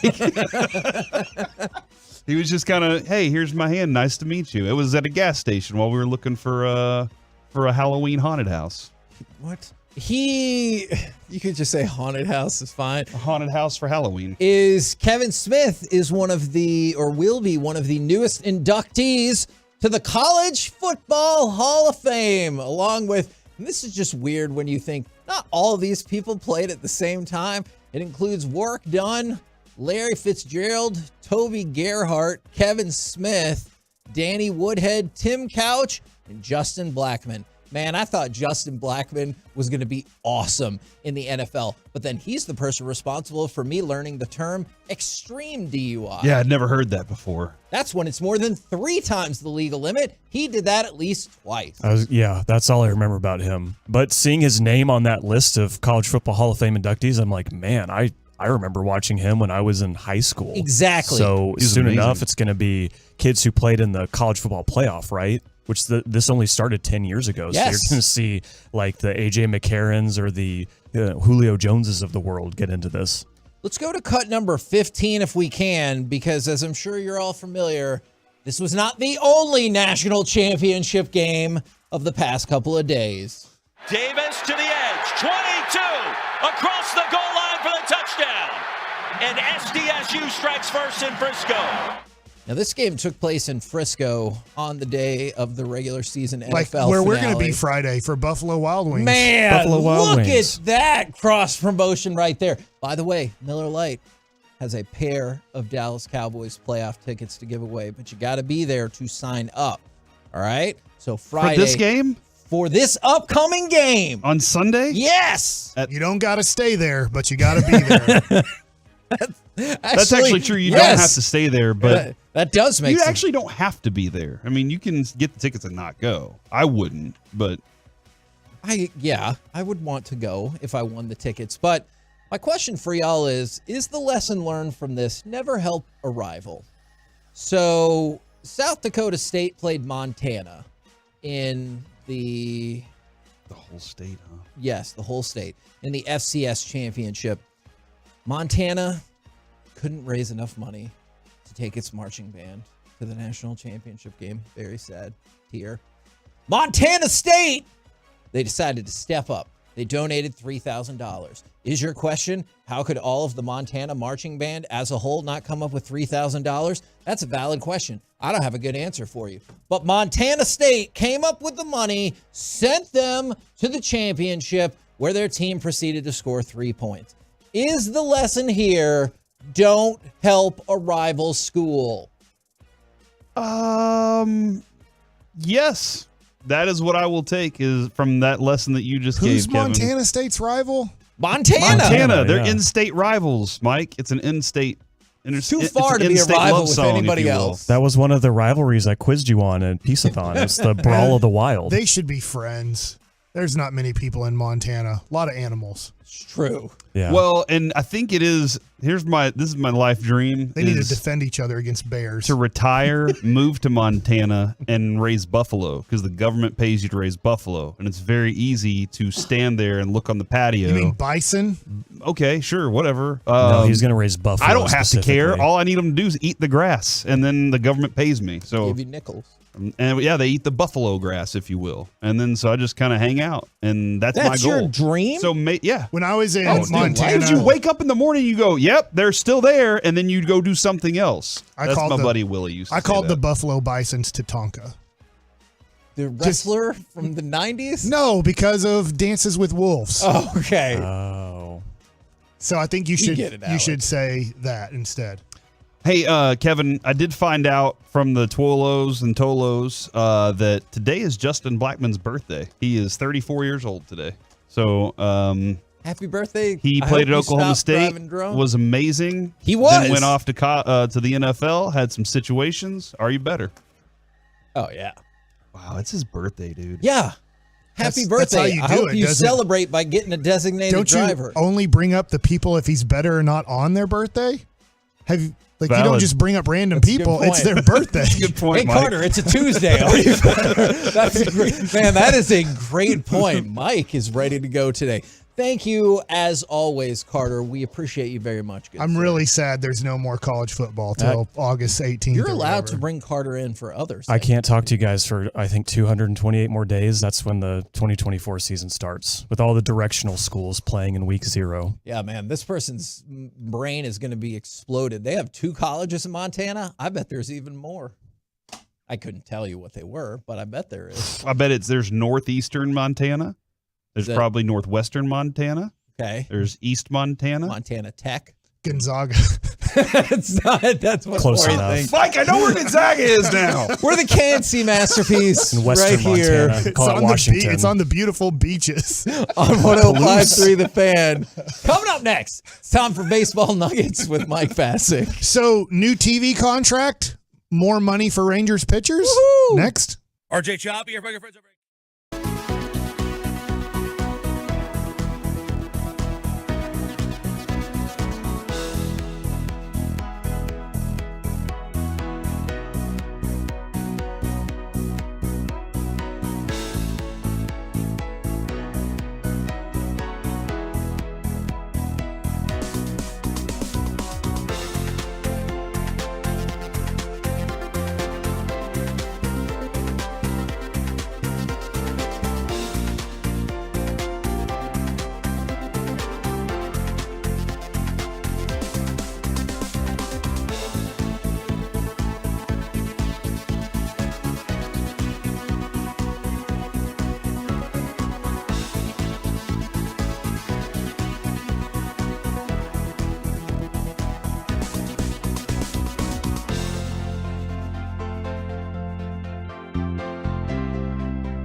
Why do so many Texans love classic Chevrolet in Grapevine? They've got the goods. More new Silverados than anyone with incredible savings. Why go anywhere else? Go see them today or visit ClassicChevrolet.com. This is Texas. This is Classic Chevrolet. Find new roads. KNC Masterpiece back here on 105.3 The Fan. Right now, it's time for some baseball nuggets with Mike Passer. All right, first baseball nugget tonight here. 4131 North Central Expressway. The World Series trophy will be here for you, the Tolo, to take a picture with. You can also, I assume, take your picture with utility infielder and outfielder Josh Smith from LSU. And Josh Spores. Obsessed with scream practice right now, as he calls it. The setup man closer of the World Series from parts unknown, because I don't know what college he went to. But those two guys, the two Joshes and the World Series trophy, will be here in our building at 6 p.m. Downstairs, and it'll be a really fun time. Jared Sandler will be there. Some of us will be there. I can't be there. My son has a freshman basketball game at Nolan Catholic High School in Fort Worth, so I'll be there watching all of the action between Bishop Lynch and Nolan. So try to get here. It's really cool to see the trophy in person, and you can get a picture with it, and it'll be awesome. Now let's talk about our Texas Rangers in the offseason. And you know what I'm thinking about? I'm thinking about last night. I'm thinking about Yogi Berra. And one of his sayings is, it gets late early. And that's how I feel about this offseason. We're almost to spring training, and 80% of free agents are still out there unsigned. Tons of them are out there unsigned. Only 20%, it feels like, of free agents have actually signed a contract to be on a team this upcoming season. And at this point, for all of these teams, Yogi Berra style, it's getting late, early. It's time to make a move or to say, this is our team. And I'm not just talking about the Texas Rangers. I'm talking about all of these teams that supposedly are talking to, whether it's Blake Snell, Jordan Montgomery, Josh Hader.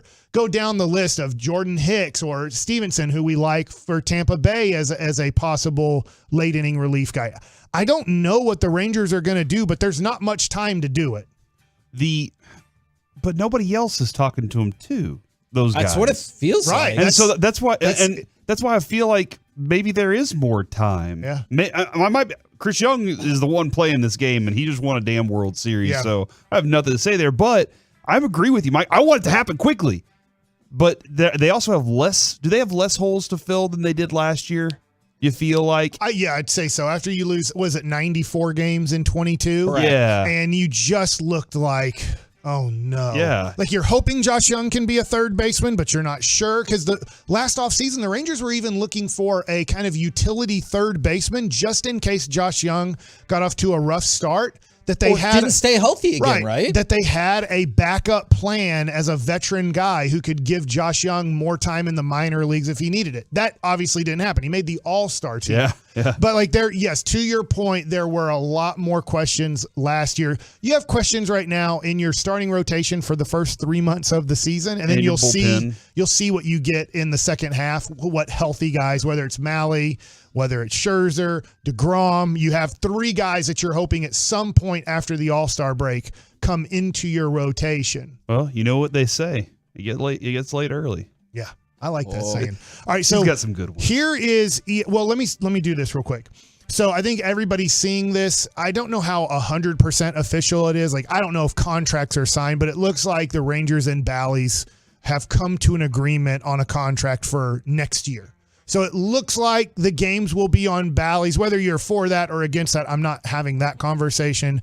But it looks like Bally's and the Rangers are coming to an agreement on a 1-year deal to broadcast the Ranger games, which is a good thing, that the Rangers look like they know what they're getting from a TV deal in 2024. Obviously, as far as I know, they have no clue what they're getting from 2025 and beyond. Yep. I believe this is just a 1-year deal.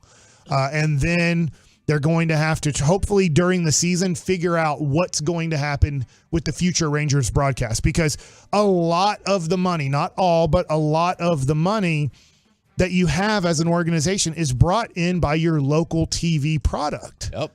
And so to not know what your local TV product is going to give you, as in the money, is a very tough place for the Rangers to be in. But it looks like somewhere between 90 to maybe up to $100 million, somewhere in that range, it sounds like is going to be the contract. All right, and let's stop on that for just 1 second. Like, let's say it's $90 million for now, just for this one season. Yeah. And you might be like, oh, $90 million, that's a lot of money. Great, for 1 year. But going beyond, your TV contract was going to be $110 million per year for... So 30 or 31, I think. It was like another 7 years. So what if now the new normal for them is you're going to have $20 million less every single year? I'm not saying it's going to be exactly this, but that's in the neighborhood of what Jordan Montgomery is going to make. Maybe it's going to be like $25 million, but like you're losing a big chunk of the money you would have used to pay Jordan Montgomery or whoever else. Right. So, you can look at it, yes, they got 90, or you can look at it as they lost 20. Yes. Right? There's two ways to look at this if the number is and I can exactly see both of $90 them million. being the way they feel right now. So this is from ESPN.com. They've graded everybody's offseason so far, obviously with still a lot left to do, as in, who knows, the Rangers might do absolutely nothing else. I think they'll do more, but right now they're having to give a grade as it is January 9th. We are literally February 13th, I think, is when the Rangers pitchers and catchers report to spring training. It says here, at the start of the offseason, the belief and hope was the Rangers would go all in to defend their championship. Bringing back Montgomery felt like the perfect fit given his performance and the team's needs for a durable starting pitcher. An even more acute need after it was announced that Max Scherzer had back surgery and will miss the start of the 24 season. The bullpen got hot in October, but was still a weakness in the regular season, so Hader seemed like another possibility. Instead, the moves have been minimal signings of relievers Kirby Yates and starter Tyler Mahle. And I know it looks different. Just so you know, it is Mahle is the way you pronounce Mahle. I'm horrible with pronunciations, but it is Mahle when you're looking at his name. But he has a backloaded 2-year deal since he's coming off of Tommy John surgery and will not be ready for the upcoming season. It says one thing to do. The Rangers paid a minimal $1.8 million competitive balance tax for the 2023 season, the first time they've gone over that threshold. So it says here, managing partner Ray Davis from the Dallas Morning News isn't keen to start above the threshold in 2024. The Rangers are about, this is concerning, if that's the case, if Ray Davis doesn't want to go over, and I understand, but it says the Rangers are about $4 million under, so they might very well be done spending. Now, that's, who knows? Yeah. But that gives you an idea. This gives you the real thing of where the Rangers are at spending. They are pretty up there in spending right now. So if you sign Montgomery or Hader, or you make a trade for Dylan Cease, you do start paying a luxury tax. Yeah, I understand the logic of why you wouldn't want to go into that, but I also am like, you just won the World Series. Like, you're going to have a huge influx of attendance this year. Let's go defend the title. And plenty of time, because you just won the World Series. You'd never won one and people still showed up. Yeah. Now you've won one and you have plenty of time. I guess this is where you look at from y'all's perspective, and I totally get it, is do you say, all right, if I give Montgomery 5 years, $125 million, so that's easy math, $25 million a year.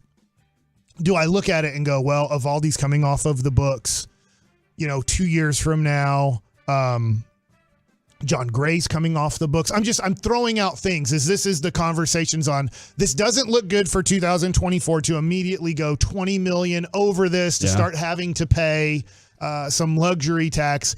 But if we sign Montgomery, how much money is coming off of the books? But then you're just saying that money's just coming off the books, not that we are now reinvesting that $15 million of John Gray back into whether it's John Gray or somebody else. Or Evaldi's contract is approximately $18 million a year, I think. Yeah. So I don't know what the Rangers' future holds. If this is just me, Kevin, if I'm Chris Young, I won my World Series. I kind of did have to pay some things to get it. It was a combination of moves I'd made and paying some players that I needed.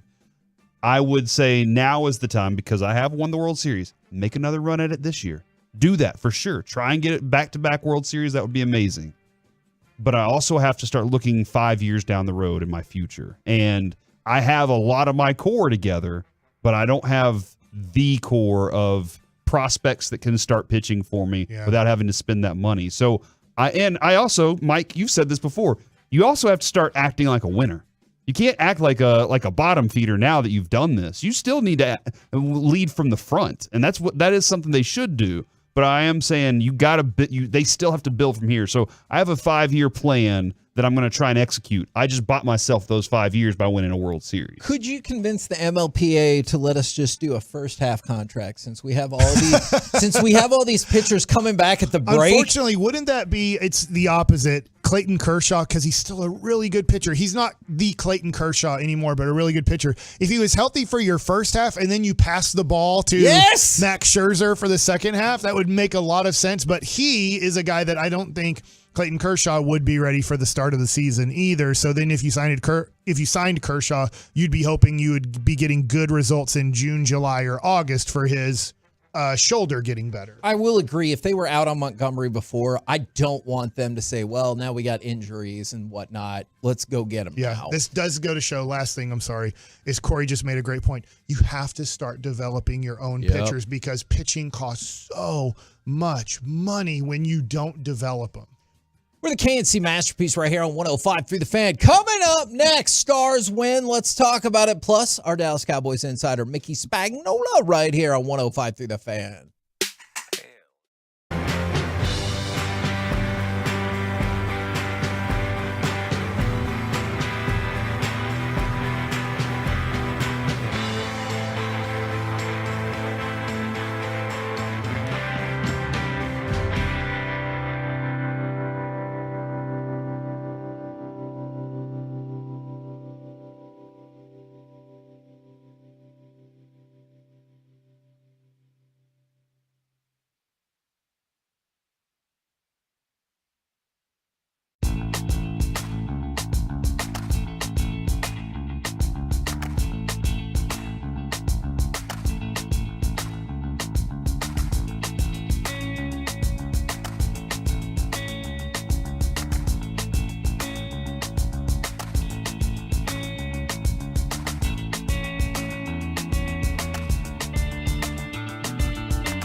Powered by DFWSecurity.com, it's the KNC Masterpiece on 105.3 The Fan. KNC Masterpiece right here on 105.3 The Fan right now, brought to you by Ford and your North Texas Ford dealers. Ford is the best in Texas. It is our Dallas Cowboys insider, Mickey Spagnola. Good morning, sir. How's it going, guys? It's going well. We're in the playoffs. What's not to like? I trust that you understand Mike McCarthy this go around saying, yeah, I don't really need to rehash all the Green Bay stuff. We did that last year, so let's focus on the game and not the spicy backstory. Yeah, I think he started it off right from scratch, saying not reflecting, right? And, yeah, I certainly can understand that. You did that last year, going to Green Bay, talked about it, talked to the team about it, and now that's old hat. This is the playoffs.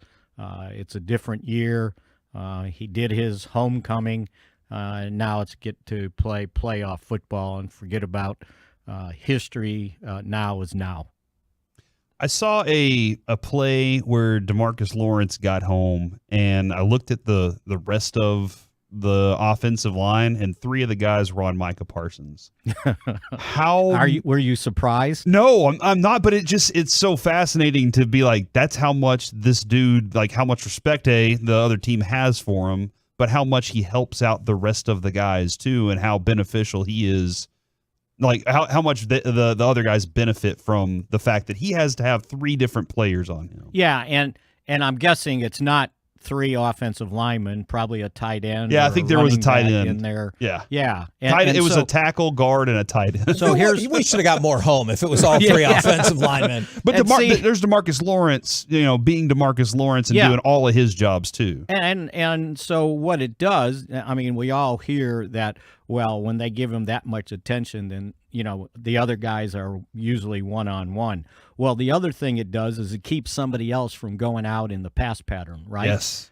So either the running back or the tight end, if they choose to do it that way, and then you get one-on-one, and one-on-one with DeMarcus Lawrence is not a good proposition.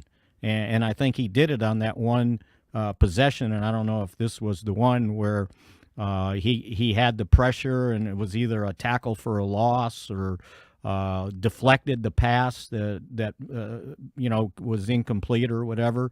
But that's what's got to happen if they want to pay that much attention to Parsons. And I think as you've seen these last couple games, he also is lined up at linebacker a few more times than we've used to seeing, which gives him the freedom to get away from some of those double and triple teams, because they don't know if they're devoting somebody else to help with him, and then he doesn't come, and then you let somebody else free. I think the mixture of lining up on the line of scrimmage and standing up as a linebacker has been pretty effective these last few games. Hopefully people are always reading your stuff on DallasCowboys.com, but if for some reason they need a nudge in the right direction, I was reading your article about, the division title hopefully being just the first step. We talked about this to kick off the show, and Corey's right. You never know what the hell is going to happen in the playoffs or in a general NFL game, but this looks like it should be an NFC championship team in theory, does it not? Well, I think it lays out pretty well at this point, having the potential to have two home games, right? Yeah. And you certainly got to feel good about that. Other than San Francisco, who are you afraid of? Nobody. Think about it that in way. the NFC. Yeah. Arizona. Yeah. Fair. Well, the good thing is they're not in. there's no 4 and 13 teams in the playoffs that you could potentially overlook, right, or not take seriously. I don't know. There's a couple of playoff teams. Yeah. Philly feels like they're 4 and 13 right now. Well, they've played down the stretch, right? And and again, I don't know if playing the and I'm not trying to give them an excuse, but I don't know if them playing the first place schedule caught up with them at the end of the season, meaning they had to play teams that finished first in the other divisions in the NFC, other than the division, the total division that they were playing.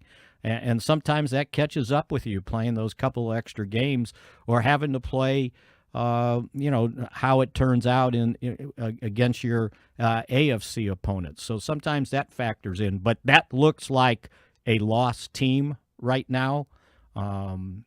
It was like I don't know if it was on where I saw it, but A.J. Brown posting on Instagram about another interception, and I'm playing for number 4 next year. Oh, man. I mean, are they coming apart at the seams? Oh, I don't dear. know, but I'm not somebody that would bet on them going into the playoffs at this point. Man, I wouldn't either. I would like A.J. Brown to be on this team. Yeah. Sorry, that wasn't the total point of Mickey, that. how much of the Packers do you start like focusing in on right now? Because I'm kind of looking at, I know Romeo Doubs has been injured, Christian Watson's been injured, Musgrave came back in Week 18, but Watson was held out, and LaFleur said that was part of the plan. Those are guys that, like, I don't know if the film shows a lot for some of these guys, but they could be key contributors in this game. Yeah, from an injury standpoint, you can look at that. What I would focus on is it seems like their offense turned it around.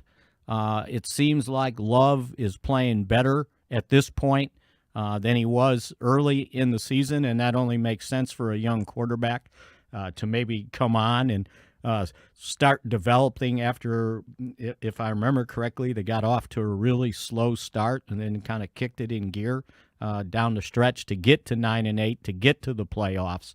But from an experience standpoint, I'd rather play the inexperienced quarterback in the playoffs than somebody that's been there, done that, or at least played in playoff games. So, but I would say just kind of concentrating on their offense. They still run the ball well.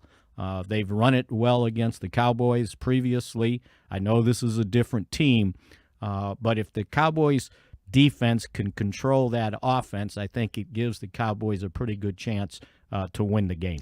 And I know we focus in on the Cowboys' run defense. Feels like the Packers' run defense, nothing to write home about either. Yeah, they have not ranked highly, and I just think the Cowboys' offense will take care of themselves in this playoff game. So to me, you just don't want to get into somewhat of a shootout. And you're right about the Packers' defense. I could just see here they're ranked 28th against the run. Yeah. So if you can kind of do what you did in this last game and run the ball effectively, and I think that the combination of Dak and the way CD is playing, you should be able to score enough points to win. You just don't want to have to get in a shootout in a playoff game.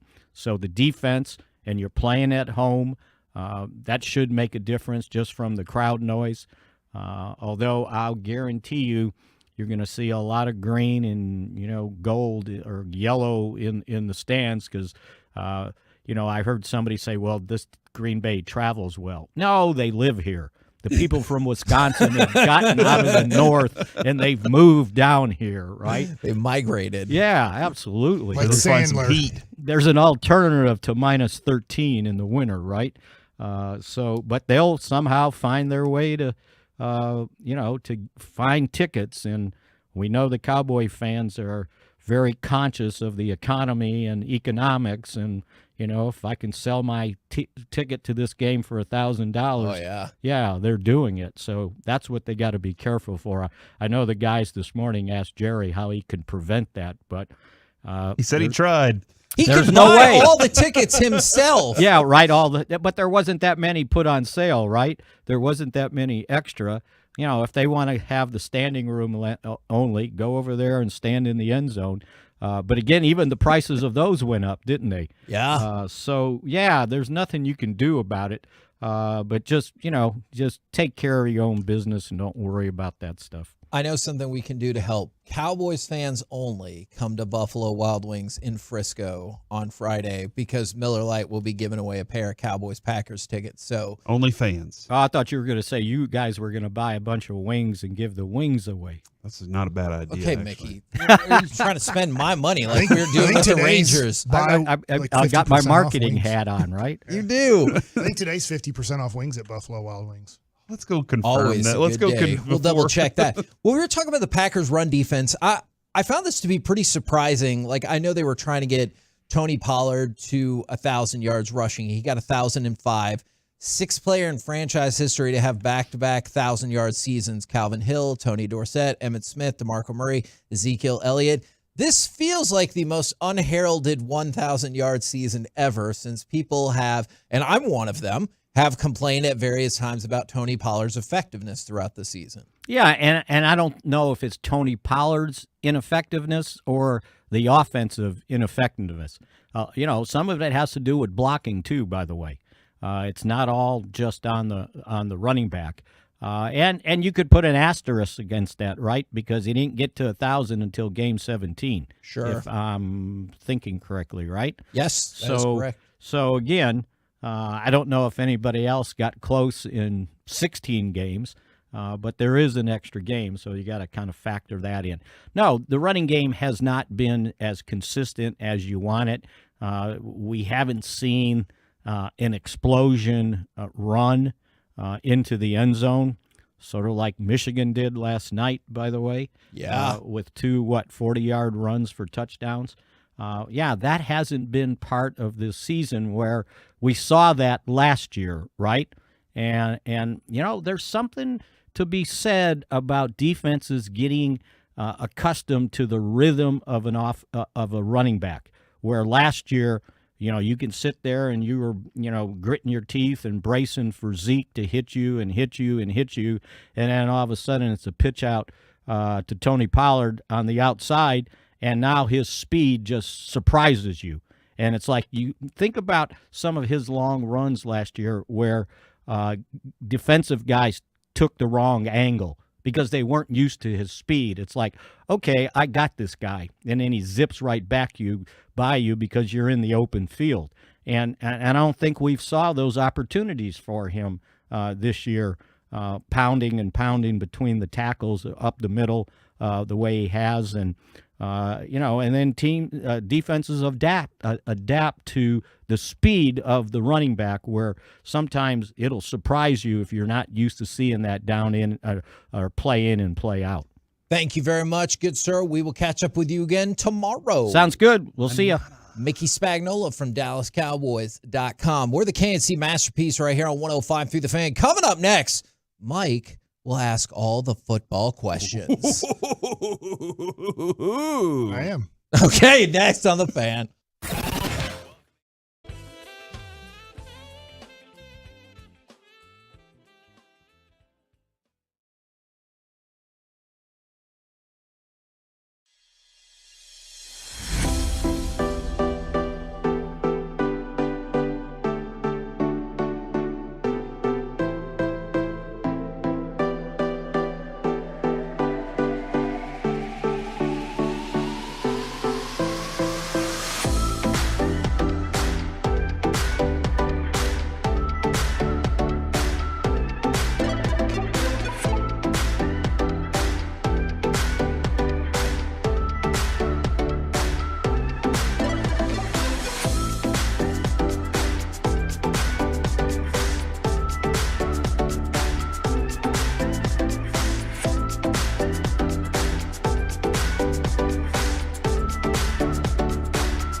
This segment of the KNC Masterpiece is brought to you by state-of-the-art weight loss and the personal injury lawyers Frankel and Frankel. Life is unpredictable. Accidents happen. Frankel and Frankel are the go-to attorneys for car and truck wrecks in DFW. If you or a loved one has been in an accident, contact Frankel and Frankel for a free consultation at truckwreck.com or call 214-333-3333. He's got it. Michigan barrels in. And the maize and blue on the brink of ending a championship drought. Congratulations to the Wolverines and Derek Holland for winning the national championship. By the way, Blake Corum, touchdown in 15 straight games as Michigan wins it all. That's not their quarterback. Man, I really like the pettiness of our text exchange when Derek's like, he's an NFL quarterback about McCarthy, and he goes, no, and you go, no, he's not. And that's like the back and forth. Right now. I mean, he's a college quarterback, so Mike's technically correct. Yeah, he'll be drafted. I guess he'll be right when he is in the NFL backing up for 10 years. Right now, that wisdom brought to you via Mike asking all the football questions. Okay, so my first football question will be, who was the most disappointing team this season in the NFL? It's got to be the Jets, right? Well, it's your question. What was the question? I don't have the answer. There's not an answer. Hey, you want to do this to Mike? Yes, a little bit. What was the question again? Yeah. So let's just phrase it a lot bigger, I guess. It's frustrating, isn't it? There's 14 teams that made the playoffs. I'd like for you not to pick a playoff team. Okay. I guess you could if you wanted to. All right. Who was the most disappointing team this NFL season? Panthers. Okay. Oh, and why? Because they got a first round, the number 1 overall pick quarterback. Mm-hmm. They had a new head coach and all these new bright things in front of them, and they ended up firing that coach. And the quarterback never got to do anything. And the GM too, right? And the GM, That's yeah. right. So they were so disappointing that everybody's gone. I think it's the Jets because not only did they miss the playoffs, people, I hope they don't forget, they weren't being talked about as a playoff team. They were being talked about, is this now the favorite in the AFC? And I realize the reasons it happened, but that's still a colossally disappointing season. I agree with Kevin on that too. That's another very disappointing team. The Jaguars? Yeah, that's the answer. Now, you guys. There wasn't an answer. It's my answer. Okay. They last year went 10-7 and had a strong finish to the season to win the division. And then they did play really crappy in the first half of the game against the Chargers. And then they played great in the second half and won a playoff game. And I think a lot of people thought the Jaguars are not going to win the Super Bowl this year, but they're going to become a true contender and be a threat to these teams. And then it's the next year where they should become kind of like, hey, they're really a Super Bowl contender with the steps that they're taking. Kind of a different way. But if you went back, if you're not old enough, I'm sorry, but kind of the way the Cowboys went 1991, made the playoffs, beat Chicago, get destroyed by Detroit. The next year, they win the Super Bowl. It's kind of a quicker step, but it was like they're going to make the step down Super Bowl contender, and then they'll probably lose to San Francisco. Then the next year, we expect the Cowboys to possibly win the Super Bowl. And they just took a step back where now it's like, oh, dude, what are they supposed to do? They fired their defensive coordinator, by the way. I think it was all his fault for the season, which I kind of felt bad for him. I think there was the whole staff. I think the whole defensive staff is gone. Yeah. They were looking for a whole new thing. That's how you save your job as the head coach, offensive coordinator. Fire everybody. Oh, for sure. You got to throw somebody. It was the other team. It was the other side of the ball's fault.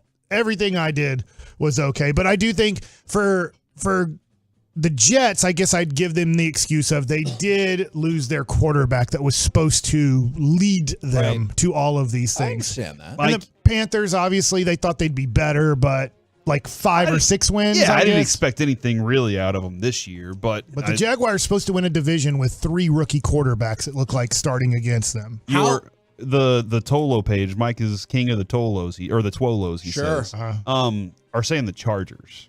That's a good one. That is a good their one. offense, I don't know. I mean, the whole team just still looks inept. And all you're asking them to be is ept. That is a very good use of that. I'm not trying to pile on to here, Mike, I promise. Yeah. But I was curious one thing about the Jaguars is it make it all the more disappointing because not only did they not win the division, but this division's not going to be a runaway for a while. Like it looked like they were going to stomp this division for several years. I'm with you. And so now it looks like CJ Stroud is an up-and-coming star.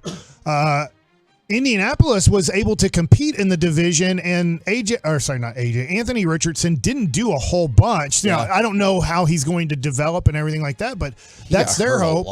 And so, but they were competitive this year. And so you look at Tennessee. Look, they weren't. I honestly don't know what direction Tennessee's going, but that is concerning if you are like me and pulling for Trevor Lawrence. All right. Who was the most impressive team this year? The most surprising team that made the playoffs? To me, it's the Houston Texans. I know we'll probably talk about this in the next day or two. The fact that DeMeco Ryans looks like he's not going to win Coach of the Year is bananas to me. Okay, since he took that already, then I will go with the Rams because I expected the Rams to be miserable. And I didn't expect Matt Stafford's health to be good either. And he showed that he has a healthy shoulder arm elbow, so he's back. To Corey's point, there's no way I thought the Rams were going to make the playoffs. Yeah, and their rookie defensive tackle next to Aaron Donald has been fantastic too. So that's another kind of shot in the. Oh man, I'll give you another one. Is there a correct answer on this one? No. Okay. There's not correct answer. It's just you just said the Jaguars were the correct answer in the last one, though. That's because that's my team, and they peed on me pretty much. Holy moly. P? I think we're okay. Yeah. Oh, well. I didn't think that was a bad word. I think you're doing great. You're doing great, Mike. Keep it up. Everybody pees. The less popular book. My answer starts with the P. How are the Pittsburgh Steelers in the playoffs? They're horrible. Yeah. So, very surprising. All the Mason credit Rudolph. to Mike Tomlin, who has a horrible team and somehow won 10 games and made the playoffs. I get that they got kind of lucky in the scheduling that they played the Baltimore Ravens the last game of the year, and the Ravens played Huntley or whatever his name is. He's horrible. From UCLA, I think. Yes, that's correct. So they got kind of lucky in that, but still, to win 10 games with that quarterback and that team. I'm with you.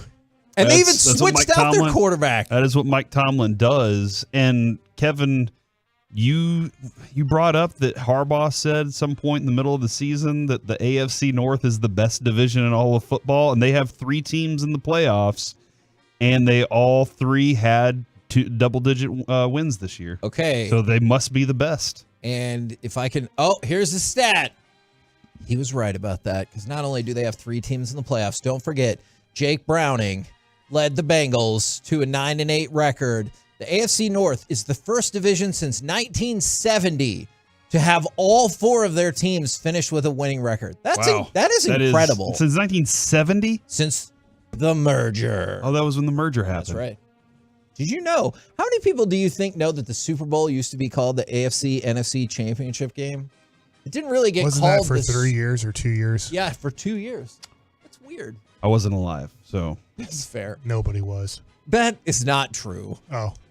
Well, it didn't cost Who much money. played in the game then? Were you Green Bay and Mike, were Kansas you alive? City? Were you alive? No.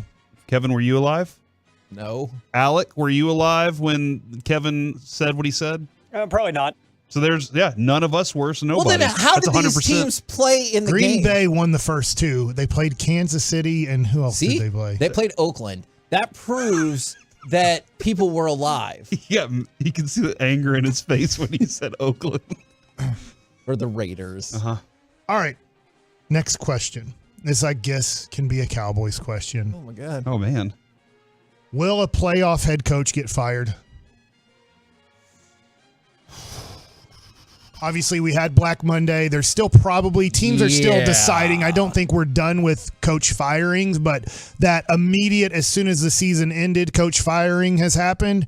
Now, a few other teams are still contemplating, like the Bears are contemplating with Eberflus, it sounds like. But, will there be a team that made the playoffs that does fire their coach after they lose in the playoffs? I only think one team potentially could, and it's an AFC team, and I thought maybe the AFC wouldn't have it, but I think there's a possibility that McDermott might be out in Buffalo If they lose in the first round? Yeah, if they lose in the first round, like that thing, that's the only one I can look at and say, and they I won have their a last definitive 5 feel. games, but they had a lot of going into the season. I'm with you, right? There was a lot of somewhat led by Stephon Diggs, right? I mean, it was a lot of there's not good communication here. It seems like there's fracturing of this organization. And then they were 6-6 to start the year, and it looked like they weren't even going to make the playoffs.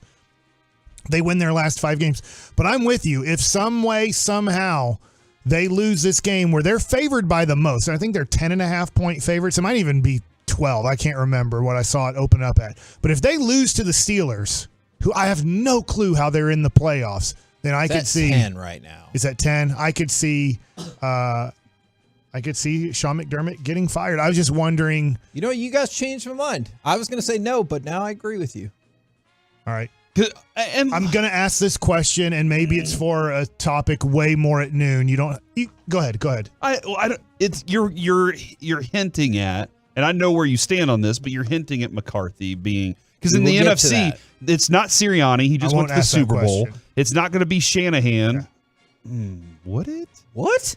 It's not going to be McVay. Look, he's like Wade Phillips. He's already won this round. It's not going to be McVay. It's not going to be Campbell, and it's not going to be Bowles because they've already kind of given the thumbs up to Bowles. So that's nobody else. But the only other option is Jerry Jones not saying Mike McCarthy's here forever, and that being the standard for what the coaching is here. So other than that, there's no other. I don't think Mike McDaniel's getting fired. Agreed. I don't think anybody in the AFC North is getting fired because Tomlin won't. And neither will Harbaugh or Stefanski. Tomlin's more likely to just quit. Andy Reid might retire before he would ever get fired. And DeMeco Ryans just made the playoffs in his first season. This might be a Friday question, but it's Mike ask all the football questions. Yes, I'm sir. asking it now.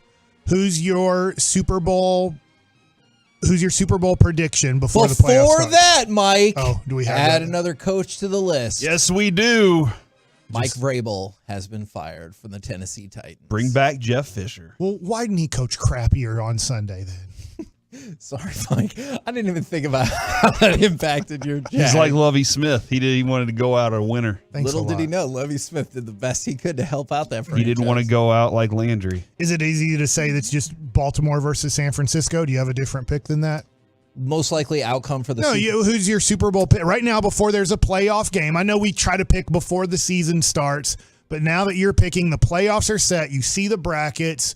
Who ends up playing in the Super Bowl? I'm going to go with the old Chris Berman special. Chris Berman on the moon. And I'm going to say the Bills and the 49ers. Ooh, that's a pretty good one right there. I hope it's I'm going to say Niners, Ravens. And I'm going Bills 49ers. Okay. So we'll see. You guys can make fun of us as my son says, do you ever pick the score right? And I say like maybe once every 5 years. You know how we always pick the score? I'm like, and he's like, well, what happens when you do? I'm like, nothing, because nobody knows what the score is going to be, or we wouldn't be living in this house. We'd have a much bigger house because I would just. You have a nice house, though. Yeah, I know. But I'm just saying that if we really knew, like if we knew what was going to happen and everything like that, we would then bet money and win money off of it. And then not be allowed to go to Vegas. All right. So this question comes from Jake Bassick, who has asked me this at least 3 times. Is Justin Fields the starting quarterback for the Chicago Bears next year? I say yes. I say yes too. That's what I told him too. Now the next question. Did he disagree with you? No, but did you see he already said like goodbye just in case? He was like, hey, I did my best these last 3 years, so hopefully this is not the end, but if it is. What? Yeah. Why would he do that? If the Bears pick Justin Fields as their quarterback going forward, who picks Caleb Williams number 1? I'm assuming Caleb Williams goes number 1 because the other guy quarterbacks for North Dean Carolina. Smith. And Ronald Curry, he's the next Ronald Curry and Mitch Trubisky. I've seen this story before. North Carolina does not produce NFL quarterbacks. I want to pick Caleb Williams first, though. Okay. Well, whoever. If Fields is the quarterback, that means they're probably not going to stick at 1. So who picks number 1?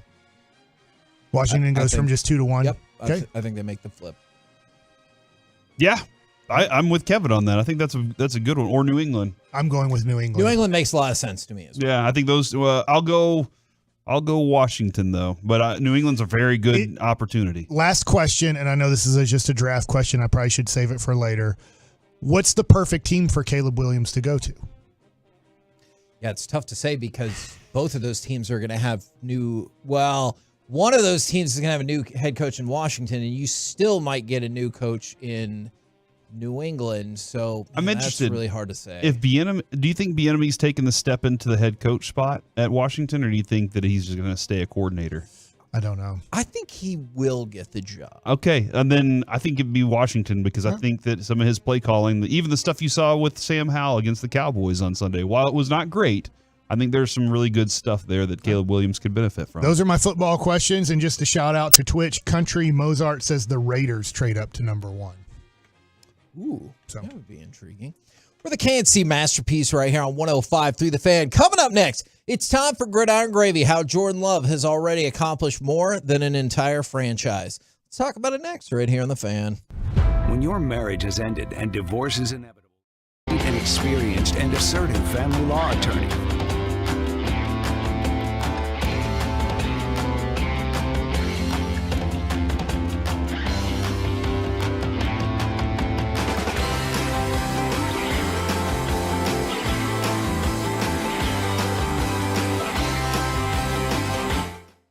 You protect your vital interests. Call now for a free initial consultation with a family law attorney.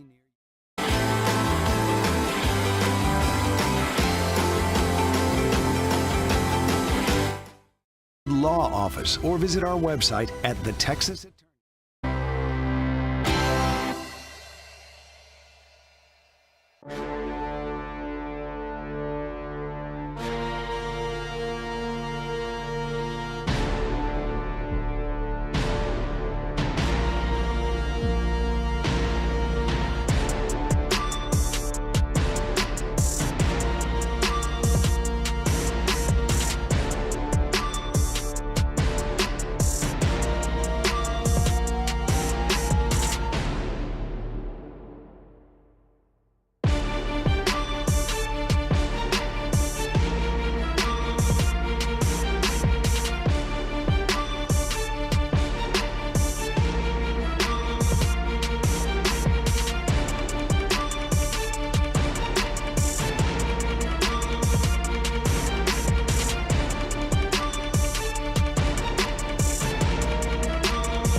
So many Texans love classic Chevrolet. In Grapevine, they've got the goods. More new Silverados than anyone with incredible savings. Why go anywhere else? Go see them today or visit ClassicChevrolet.com. This is Texas. This is Classic Chevrolet. Find new roads. As Love on 3rd and 1 wants to go up top. Looks to the end zone. The pass is on the money for the touchdown. Dontavian Wicks. KNC masterpiece right here on 105.3 The Fan. Look. Turn it on, leave it on. That means you turn it on in the morning, you leave it on all day long. And if you would like to see how your time was invested this year, I have posted on Twitter, @In the Majors, and on Facebook. And Kevin, I'm sure it'll be up on the KNC Masterpiece Facebook page today as well. How we finished in the ratings this year. We did a really good job. Thank you, Tolos. Well, I would normally have it posted already, but Mike, Sean, and Peyton are engaged in taking over our station text, debating the merits of this and that. And tomorrow, 8 a.m., Rob Domowski is going to be on The Fan. There you go. 8 o'clock in the morning with Sean and if you're RJ wondering, and Bobby. it is the Rob Domowski. That's right. And I can't wait to turn the radio on at 8 o'clock. Well, I'll turn it on at probably 6:30. 6:30. Well, yeah, everybody else that gets up at 5:30. I get up around 6:30 and get started with my day then. This is big time. He's going to give you all the information. About the Packers, yeah, because he covers the Packers. He's a Packers yeah. reporter for ESPN. Yeah. As if you didn't know. Yeah. right now, it's time to go around the entire NFL and dip into some gridiron gravy. Dip. Thank you. I need that dip to be like 30 seconds longer. All right, and we start. You're such a jackass, Mike. We start. It's huge, man. With Jordan Love. Shut up. We start. I'm proud of those guys. With Jordan Love, who has already made. Don't look at the fan text. $1.5 million. Okay. Golly, y'all. You knew once you said don't look at the fan text that I would look at the fan text. We're not going to make it today, guys. All right. We can do this together. Help us out, Tolos and Twolos. We got to get it together here. All right. Jordan Love. In fact, 19 hours ago, the Packers are working out 3 CFL players. Jordan. According to Rob Domowski. Love. Jordan Love, Kevin, I'm back. He earned an additional $1.5 million. Good for him. This year, based on his play in a win and another, $1.5 million just for beating the Bears. And he could make another $1.5 million in the playoffs as bonuses. And then there's this. In the history of the Bears franchise, for every quarterback who's ever played for the Bears, the most passing yards ever was 3,838. This year, Jordan Love, 3,843. The most touchdown passes ever for the Bears in a season, 29. Jordan Love this year, 30. So in his very first season, like truly starting the entire way, Jordan Love has put up better stats than any quarterback in the history of the Chicago Bears. Those previous records were held by Eric Kramer in 1995 for the Bears. Wow. That was their leader in passing categories. He might be on with Sean and RJ next week. Jordan Love or Eric Kramer? Eric Kramer. Okay. I'm not sure about that. We'll look into that. When you first saw Jordan Love in that Kansas City game when his parents had to sit near the lights at the stadium. They sat in the literal back row of the stadium. When we all watched that game, he wasn't good. And to start this season, they weren't great. And there's been a lot of milling with his, and I'm not saying middling, but milling when it comes to his wide receivers this year. He looks so poised lately. And I don't know if it's just comfort, understanding the position, or what. I don't know what it is. But he looks so much more poised in the last month and a half of this season. And that's something that does concern me a little bit. Now, everybody else has to do their jobs too. And that dude can whip the ball down the field and get a big play that really gets Green Bay going.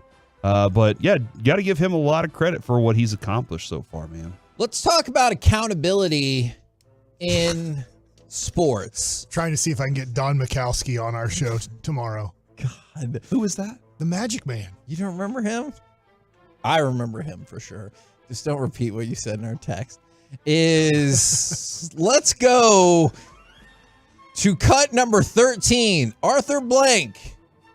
Was it a mistake to not pursue Lamar Jackson? Hold on. Before you play that, keep in mind what a god-awful season they had, and Lamar Jackson's going to be the MVP. With all that in mind, Arthur Blank, was it a mistake to not pursue Lamar Jackson?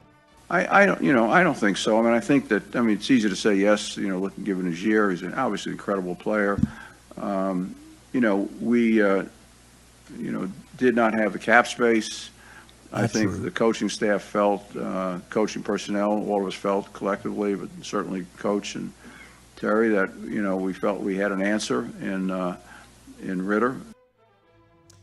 The answer, in case you're wondering why Arthur Blank got fired, they thought they had the answer in Desmond Ritter. So there you go. He said we. Is he sharing that blame with Arthur Smith, or is he saying Arthur? He didn't say Arthur Smith thought that. True. He didn't say I thought that. He said we. So the guy that one of the people that agreed that quarterback was good enough didn't get fired, and one of them did, because the owner can't fire himself. That's obvious. But that's the situation. Is they all went, yeah, this Desmond Ritter guy's the guy, or maybe Arthur Smith talked him into it. But your point is, Lamar Jackson could have been had, but they have lots of other excuses why they didn't make it happen. So what is worse, that, or I think it might end up being this one. Let's go to cut number 14. This is Robert Saleh talking about Breece Hall, who finished the season with 994 rushing yards. What happened there? Yeah, we were aware.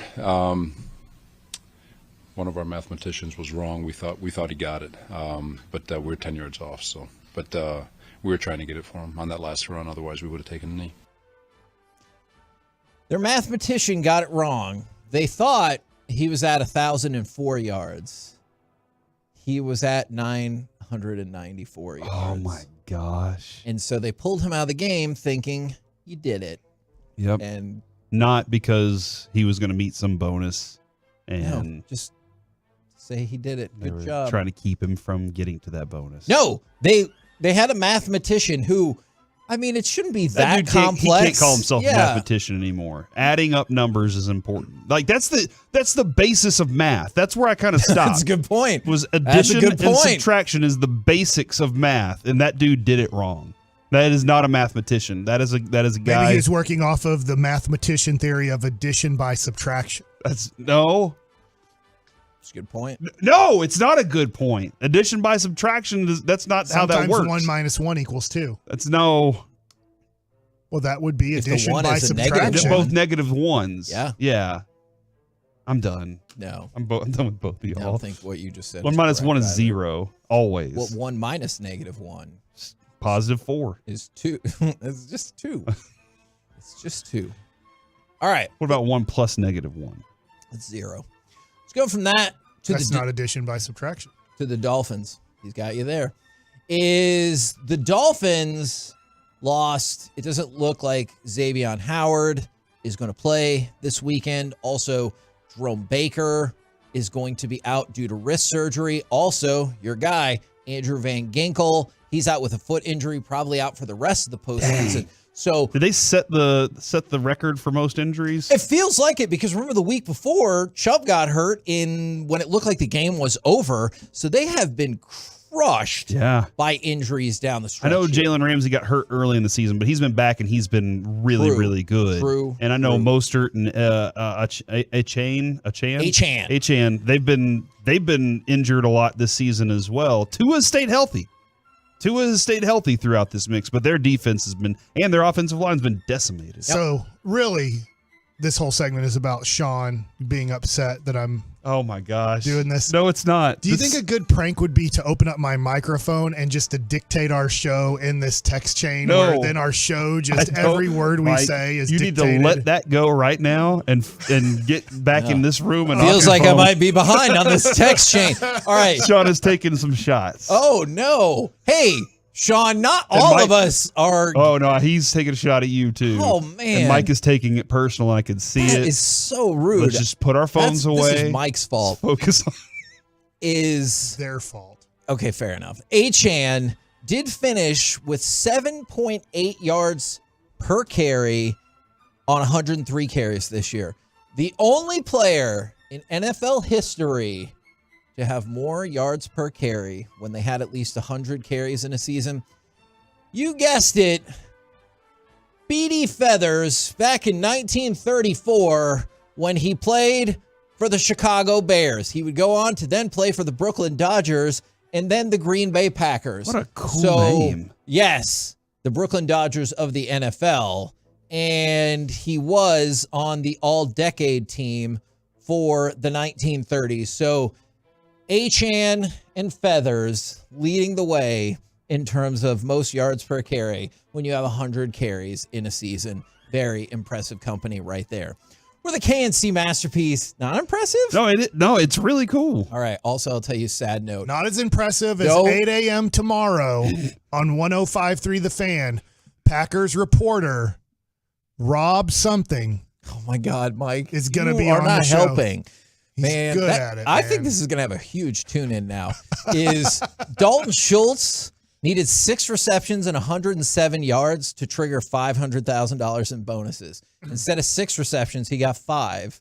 And instead of 107 yards, he only got 42. So he missed out on all his bonuses.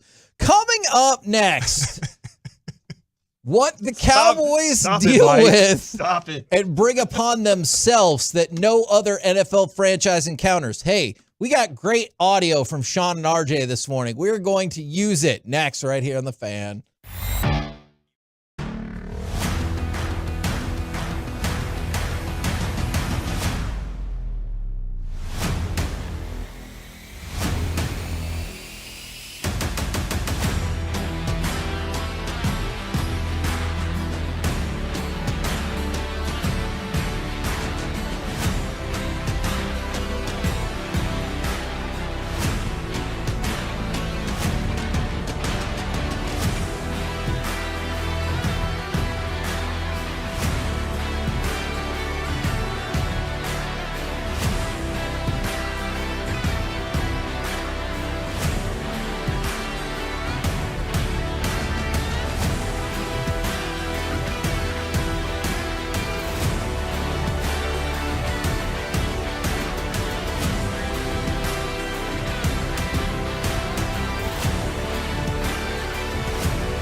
Fan Studios, secured by DFWsecurity.com. It's the KNC Masterpiece on 105.3 The Fan. KNC Masterpiece right here on 105.3 The Fan. What the Cowboys deal with and bring upon themselves that no other NFL franchise encounters. 877-881-1053. Now, this was interesting because this is kind of based off the postgame, what Jerry said, but then also what he said or didn't say this morning on with Sean and RJ, correct? Right. Yeah, in a way, he defended Mike McCarthy for sure, but he also... He said he's under contract next year. Do you want to hear? Do you want to hear those cuts? Yes. All right, let's go to cut 10. Can you clarify what you meant after the Washington game discussing Mike McCarthy's job status? Well, I was a little surprised. I don't know how I could be any clearer. Coach McCarthy's under contract for next year, and so that's not an issue. Secondly, I couldn't be more pleased with what he's done and how he's coached.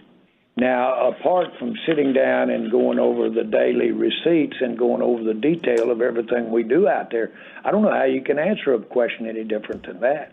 I certainly haven't sat down here right in the middle of the playoffs and started talking to him about something like a contract or something like that. Why would you do that? This is where he needs to have, by the way, is the busiest cat in all of Texas. Now, you talking about a one-armed paper hanger being busy, he is that. Yeah.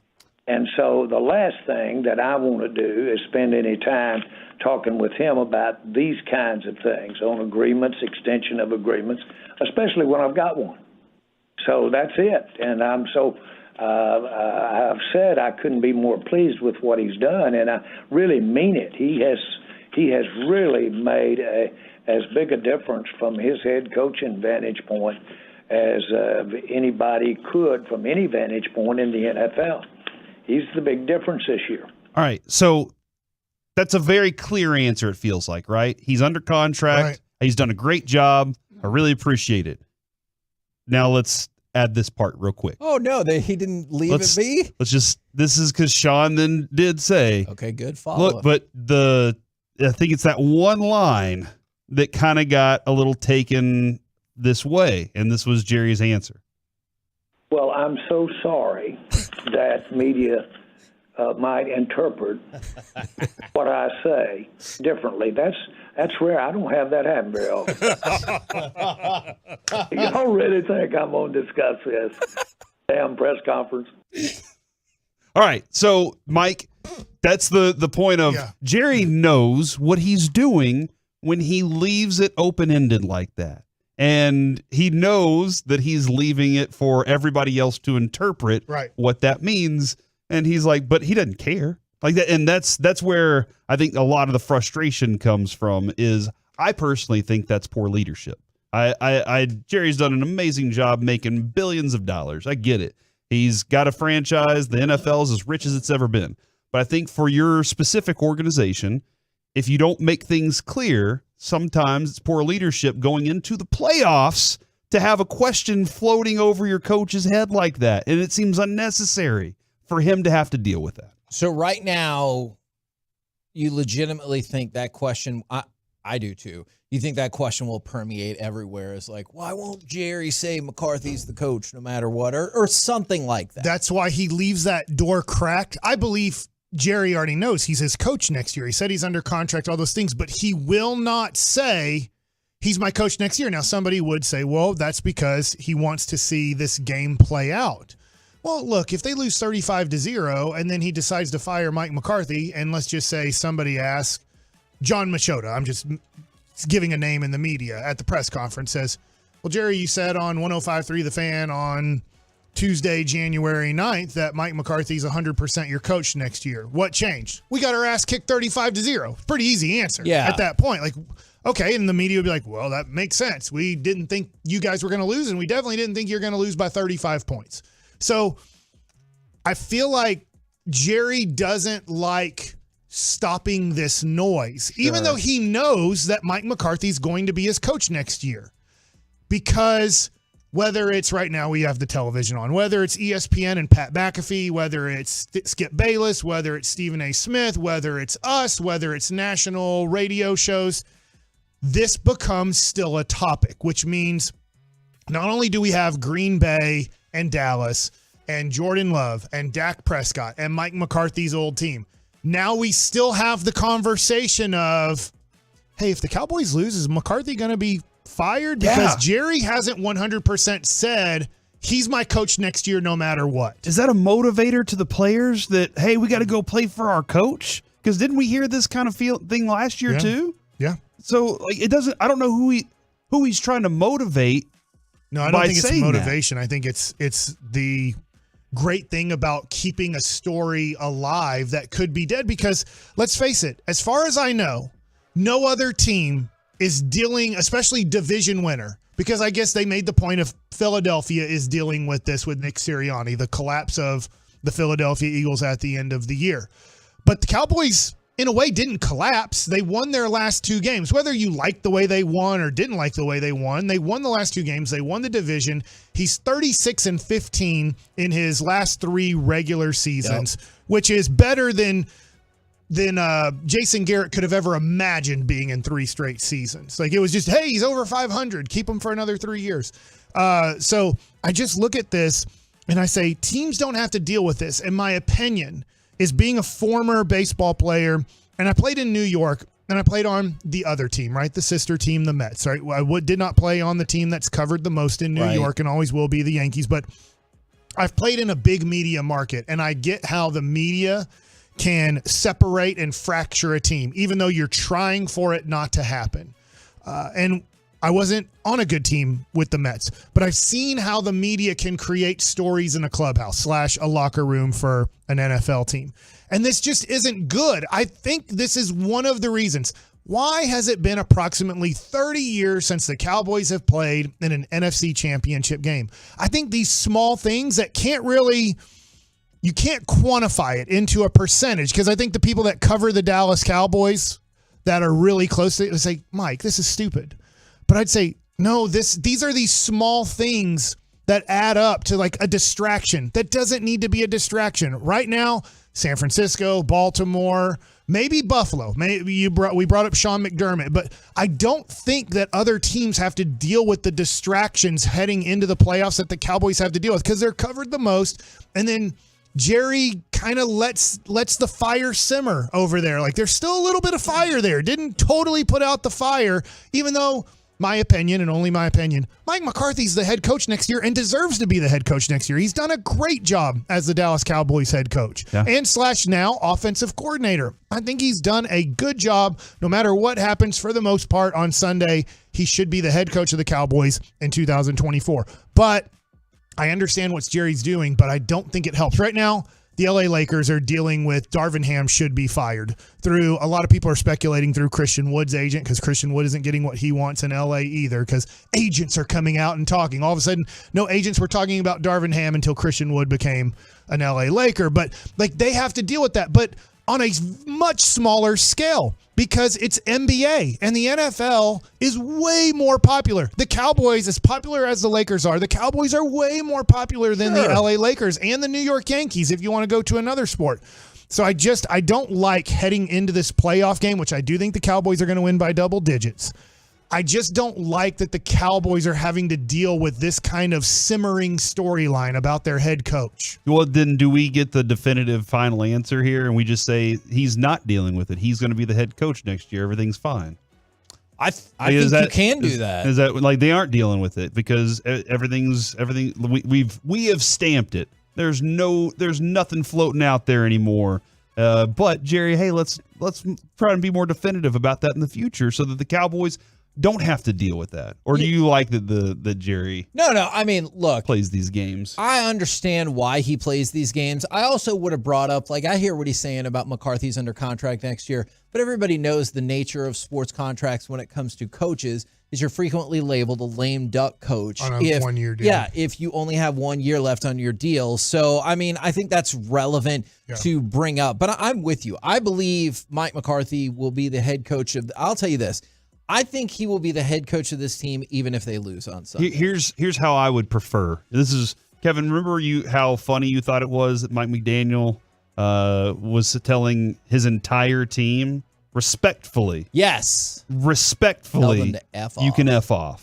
And that's what I would have liked maybe Jerry to have said in that instance. And Jerry, you could say that to us on Friday. Now, I'm not going to ask you the same question, but I would prefer you say that. Yeah. Aaron Rodgers was discussing, and I know Aaron Rodgers brings his whole other set of outside things to it, but he said about the Jets, they need to flush everything that's not about winning that comes in through the doors into that building, and they need to get rid of it all. And that's a reality. Yeah. And in this instance, whenever you're focused on playoffs, and you know, he did, by the way, in Wisconsin have a lot of walls built up around him. But when you're dealing with the playoffs, you need to tell everybody respectfully, F off. I'll talk to you about that later. Does that work then? And this is what this whole conversation is about.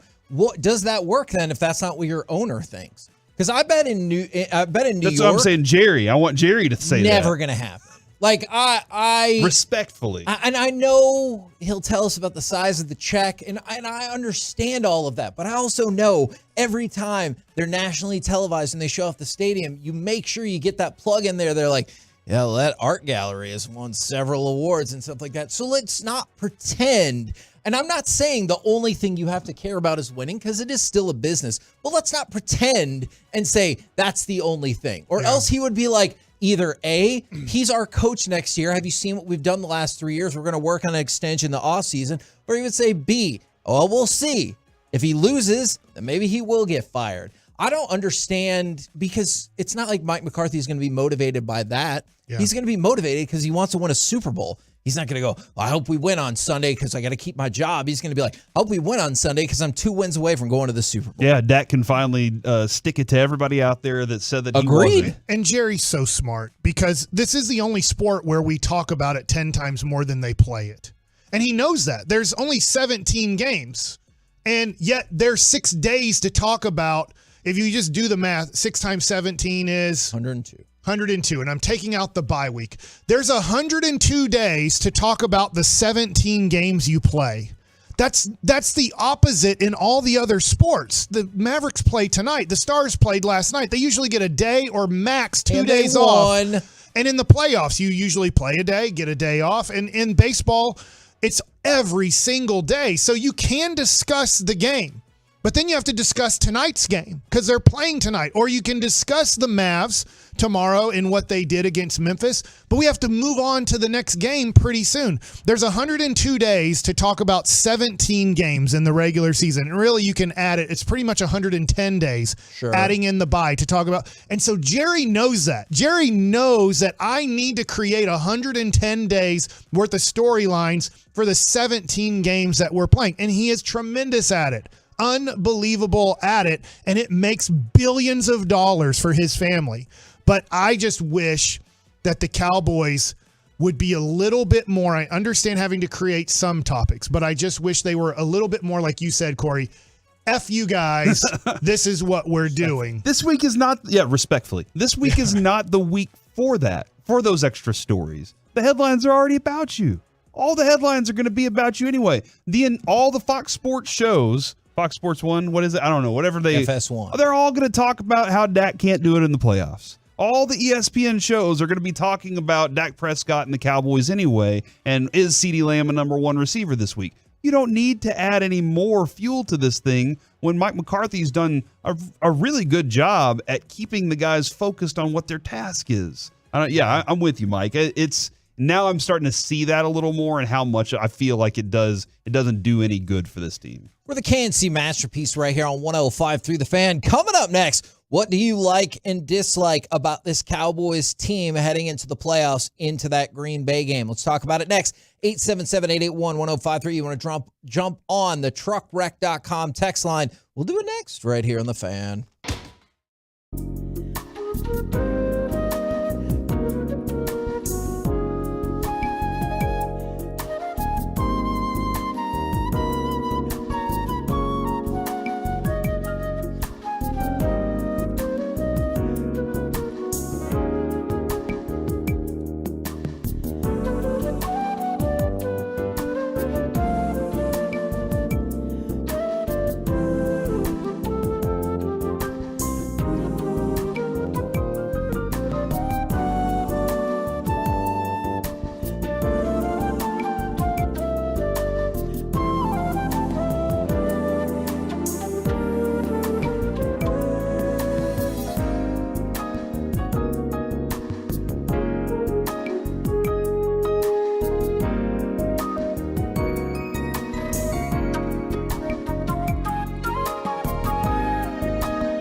Play on 105.3 The Fan is brought to you by the On Time Experts. Prescott's in the gun, back to throw, looking right, scrambles left, still got it, scrambles back right, throws it in the end zone, caught for a touchdown in the back of the end zone by C.D. Lamb. KNC Masterpiece right here on 105.3 The Fan. What do you like and dislike about this Cowboys team heading into the playoffs? So I was reading an article on NFL.com where they kind of quick hit all of the playoff teams, like something they like, something they don't like.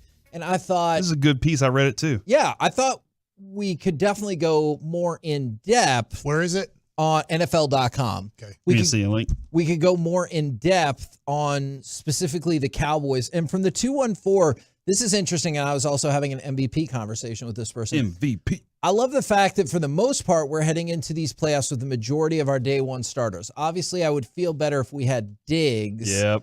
But what I don't like is our run game isn't very good heading into the playoffs, though. Fact. What I'll say about the flip side of that is, do you feel like the players you're without in the playoffs, you've had a while to deal with that, right? Whether you go back to Overshown, LVE, Diggs, like you've had a while to deal with the fact that they aren't here.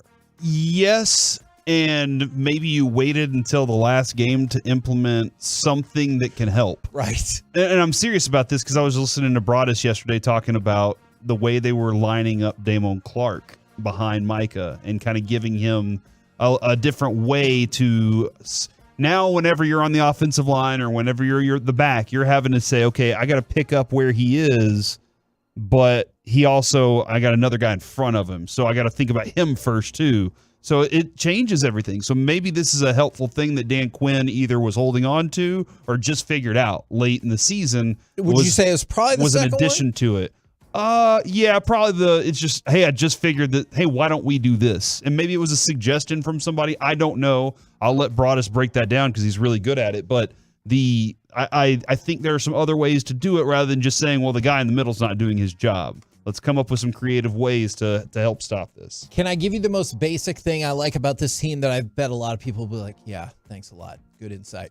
It's the CeeDee Lamb Dak connection. Like, I know we've talked about Dak's probably going to finish second for MVP. That would be my guess. And him and Josh Allen will probably compete for second. And CeeDee Lamb probably going to be like third offensive player of the year, something like that. But I think that's the one that I'm pulling for. Sure. I do think CD in a way has the chance to upset. I know that the votes have to come in now. It doesn't matter what he does in the postseason, but I just think that CeeDee Lamb really deserves more first place votes than he's going to get probably. But maybe I'm wrong. Maybe he does win Offensive Player of the Year. I'm hoping tomorrow we'll dive more into that because there's a lot of Cowboys players competing for those awards. I just love the connection of the two because there was a time when we all thought Dez was great. Dak obviously had an amazing start to his career. They could never get on the same page. But with Dak and CD, that thing is magic. He's like, hey, I know where you're going to be, or you know where I'm going to throw the ball. And so the number one thing I like about this team is their connection. So we're doing likes right now. Can we stick with likes? Sure. Because this is something that I have liked but haven't quite been able to put into words. Okay. And I think Jake Ferguson did a perfect job of putting this into words in his conference call.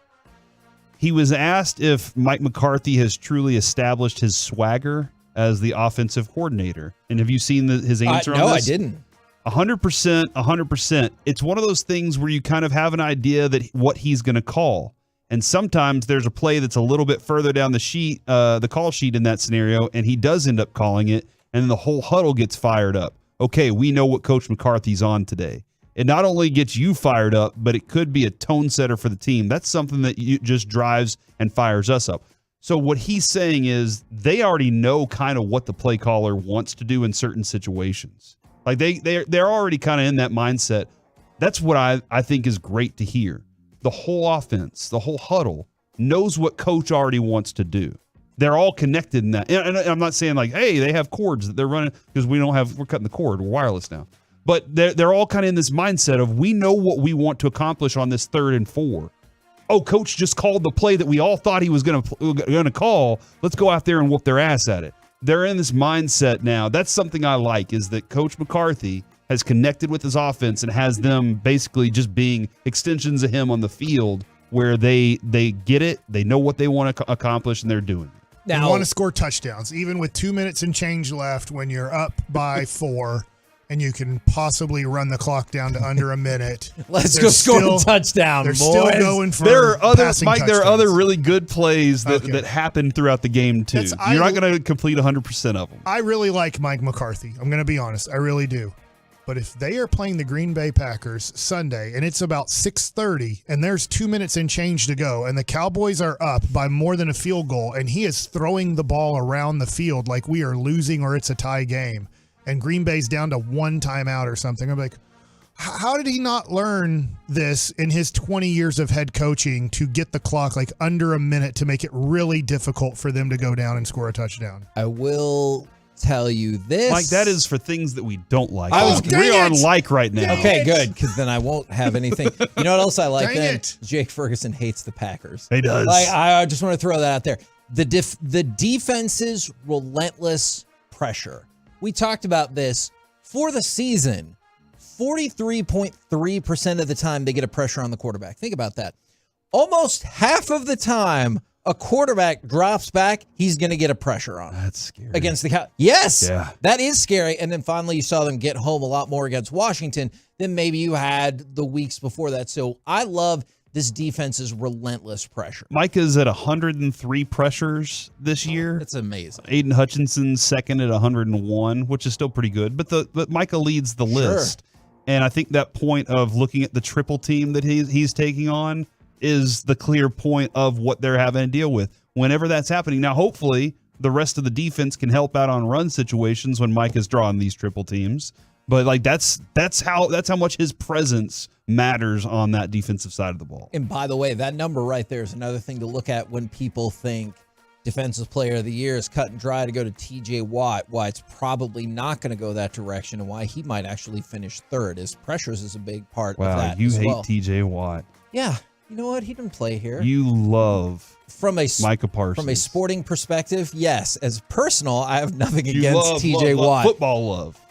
Playmaking defenders. And I hope this doesn't sound too similar if we're talking about the things we like and dislike about this Cowboys team. If you want to jump in, truckwreck.com, text line 877-881-1053. Also want to hear from the Twitch and the YouTube playmaking defenders. Because it's not just all about pressure. Because if you think about playmaking defenders, don't you immediately think of Deron Bland as well, who set the NFL record for most pick sixes in an entire season, grabbed another interception in this last game.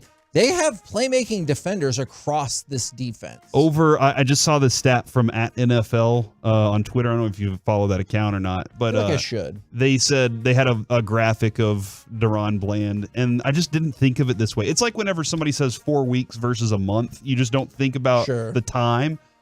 Over half of his interceptions were touchdowns.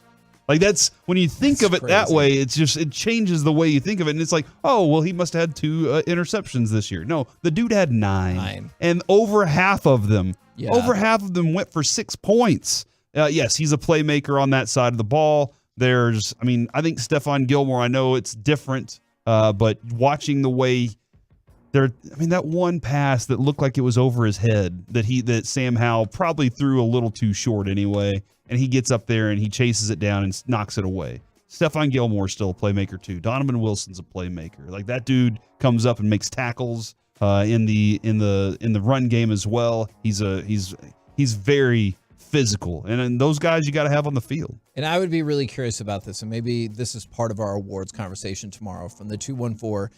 TJ Watt is better than Micah Parsons. You go to 32 general managers across the NFL. You can have one or the other. I think Micah wins because of health. I think they're both. I think Micah wins pretty emphatically. Take out the health thing. He's a star because too. You can't. I understand. That's why I would vote for Micah. But if I take out the health when they're both healthy, I do think it's a tough decision. I think my guess would be like, I don't know, 22-10. Okay. Something like that. And also age, right? He's sure. And I don't know. Although I do also 3 agree to 4 years younger. that we should have still drafted him anyway. I'm not discounting that whatsoever. Hey, did you guys watch the Michigan game last night and go, hey, how? Mozzie Smith beat out all of these guys to play all these downs, and whoever Graham Cracker was, really good. 55.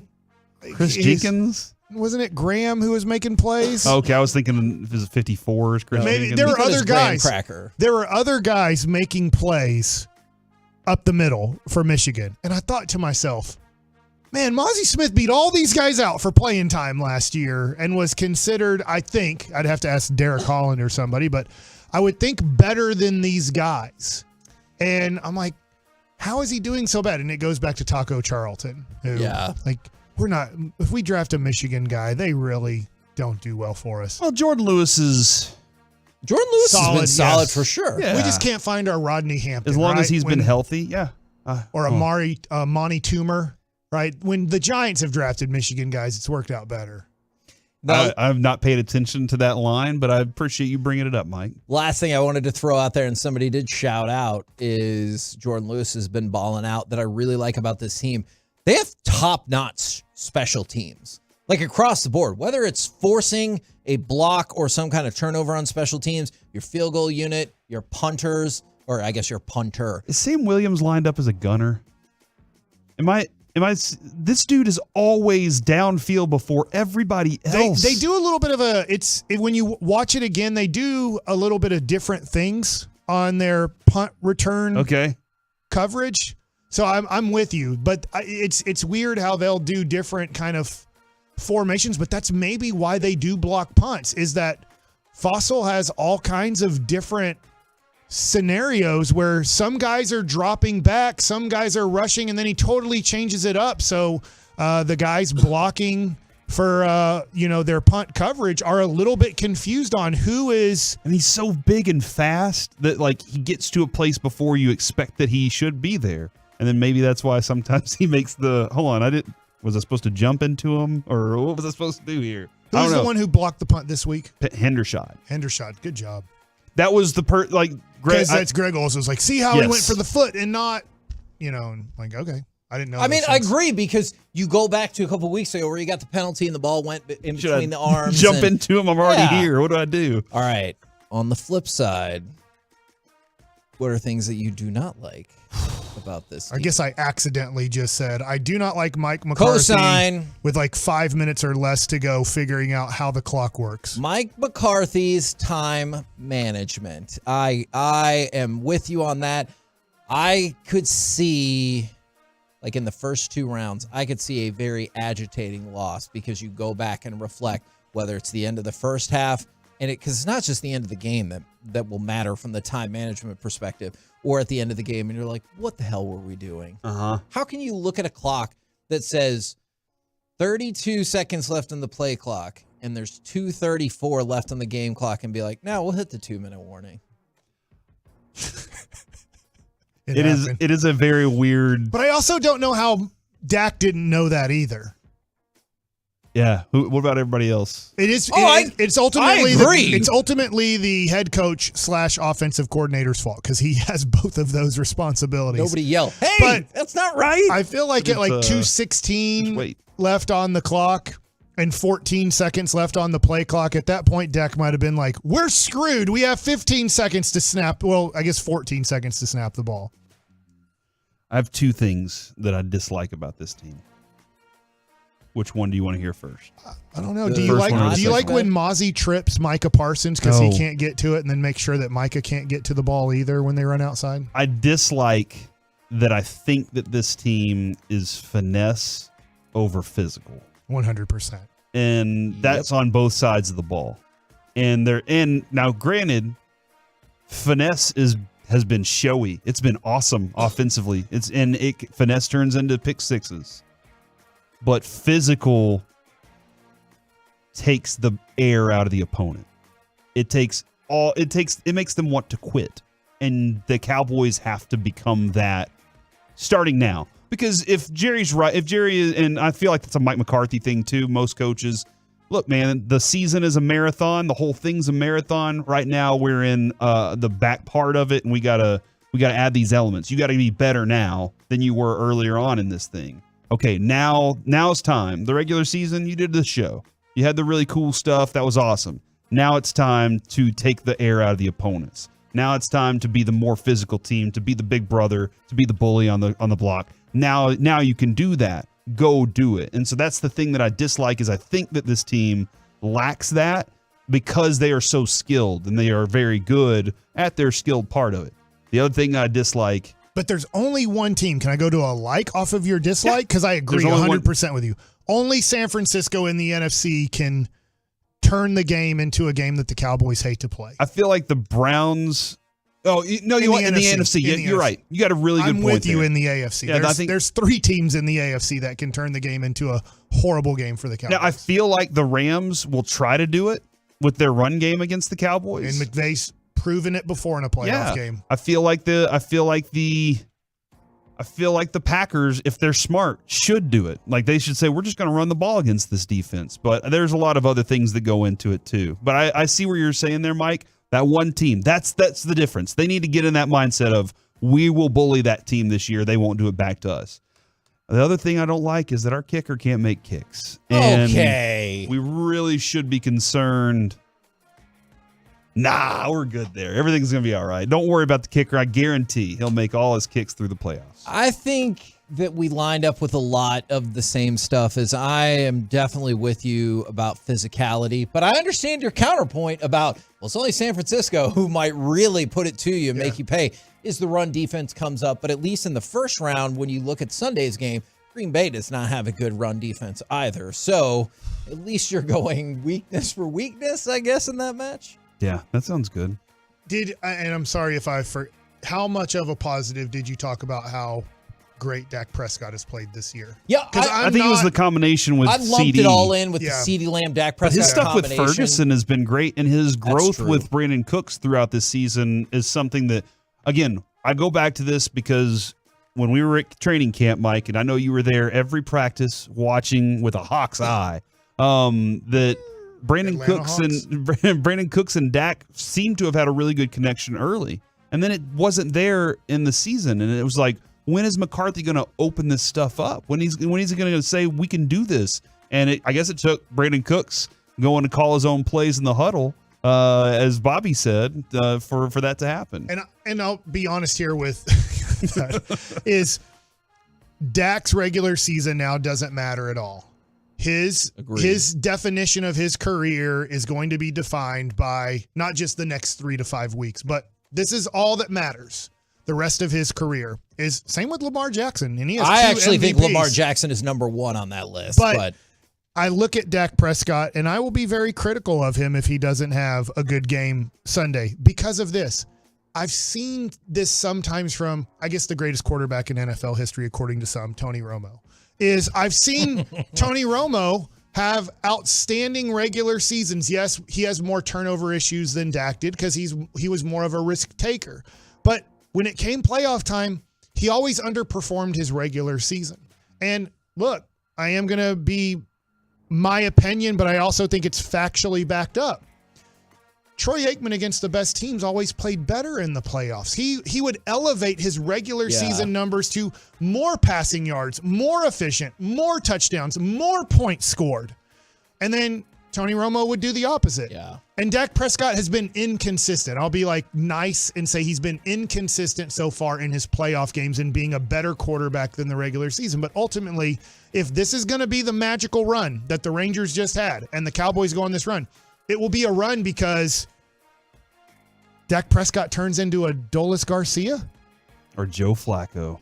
He has to. I mean, that 1 year. He has to be better than he's ever been. If they're actually going to win 4 playoff games and be the Super Bowl champs, Dak Prescott has to turn into 2011 Dirk Nowitzki. He has to turn into something we haven't seen yet. That's an interesting parallel because then you could never hate. Well, I mean, you could hate on him, but it didn't really hold as much legitimacy. And Dak can do the same thing. If he leads them to the Super Bowl, then there's oh, he's not that great. Okay, cool. Here's my Super Bowl trophy.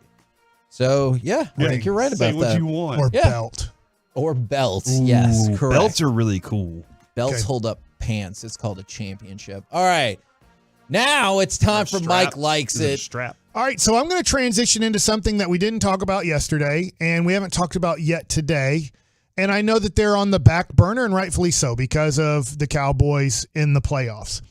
But the Mavericks had a great game the other day against the Minnesota Timberwolves. Yeah. And I want to bring this up because I have fallen for Kyrie Irving. About 6 weeks ago, we had a discussion about Kyrie Irving, and I don't want to fall for him because I know how much he breaks hearts. And he's broken the hearts of the Cleveland Cavaliers and the Boston Celtics and the Brooklyn Nets, and now he's with the Dallas Mavericks, his fourth team in his career. But in the end, he always wants out. And it hurts because you know how great he is when he's on your team. I honestly did not know how great Kyrie Irving was on other teams. I'd seen him in the playoffs, and I know how good he is, but I had over my brain how bad of a teammate he's been. Yes. And whether some of that is true and some of that is false, it doesn't matter.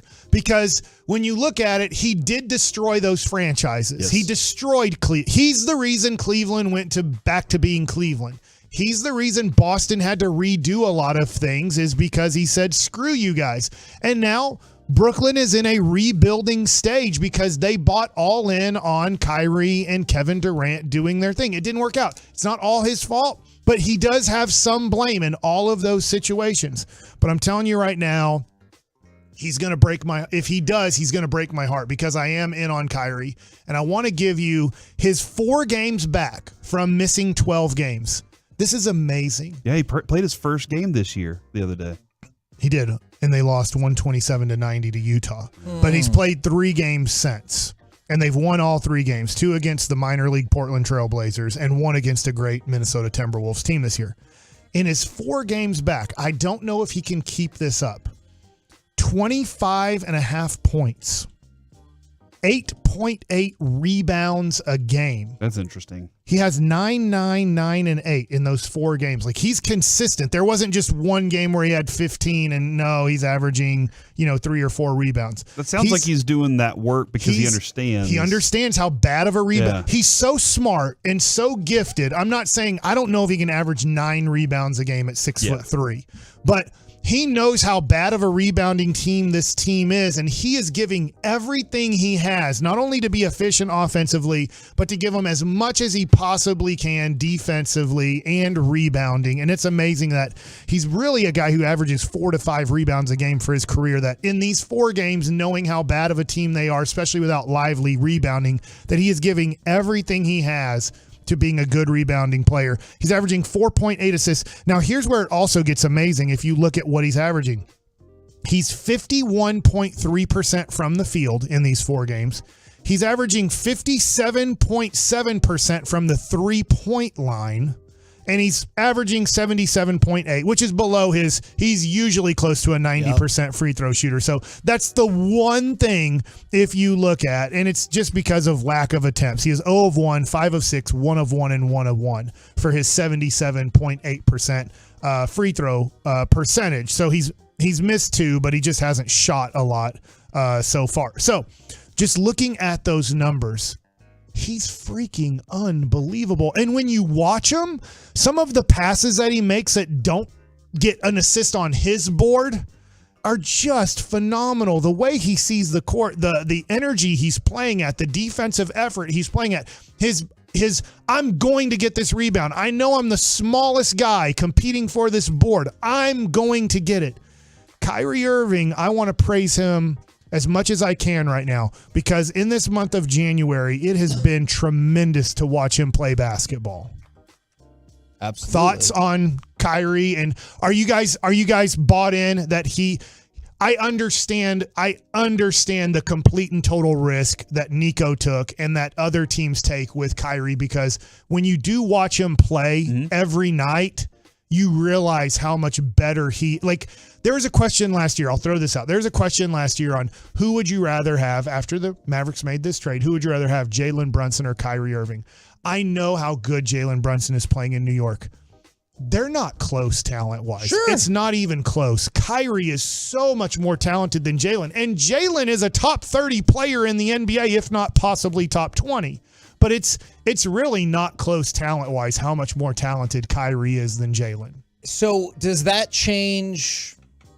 I'm trying to think of the right way to phrase that. Does that change the fact that for the longest time you thought it was inevitable how it would end here? Are you like, maybe so, but I'm still going to enjoy the ride? That's where I'm at now. Okay. Now I'm like, maybe he does destroy us like he has 3 other organizations.